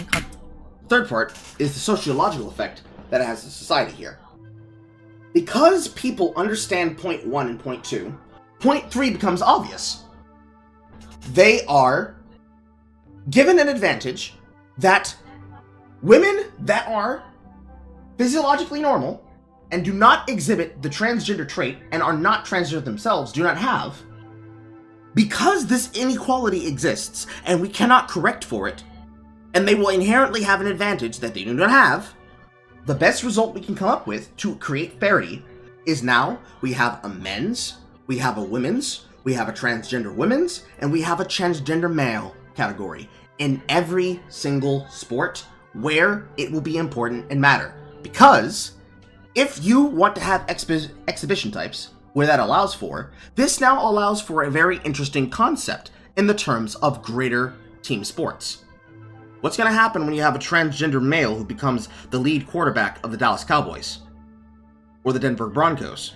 What happens when you have a transgender female who becomes the new all-star on the NBA court? Not the WNBA, the NBA court.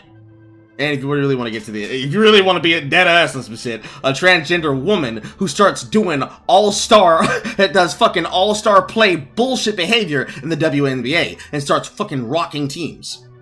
What happens when that happens? What happens there? What do you do then? What's the conversation then? What's the cope then? There are not a lot of ways out of the conversation that does not make a person look like a bigot if what the person is setting out to do, who invites you into that discussion, is looking to try and call you something that you're not. It's a very radical concept that can put you out on the airs. It's very isolating when you have that kind of discussion and you enter into it with such levels of veracity. You have to be able to control for that. So, ultimately, especially considering I'm now down a Gundam leg, that is ultimately where that is. And because it is getting late in the evening, that's where I'm going to cut the broadcast today. I will see you again! Well, probably not the same Carl time, but the same Carl channel. Goodbye, everybody. Have a good night. I'm leaving now. Goodbye, everyone. Goodbye, everyone. As the Star Trek 64 plays you out, I leave you with the following. Me, but recorded. Night.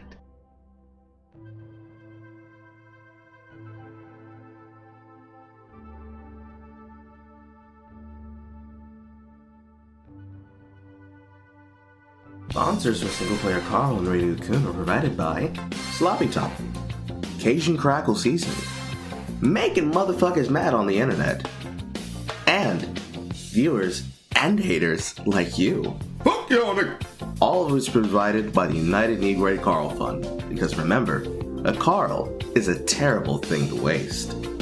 And if you'd like to support Carl, consider leaving a wonderful donation at Ko-fi.com subscribestar.com, youtube.com, and twitch.com/SinglePlayerCarl. Make sure to support your nicketry today.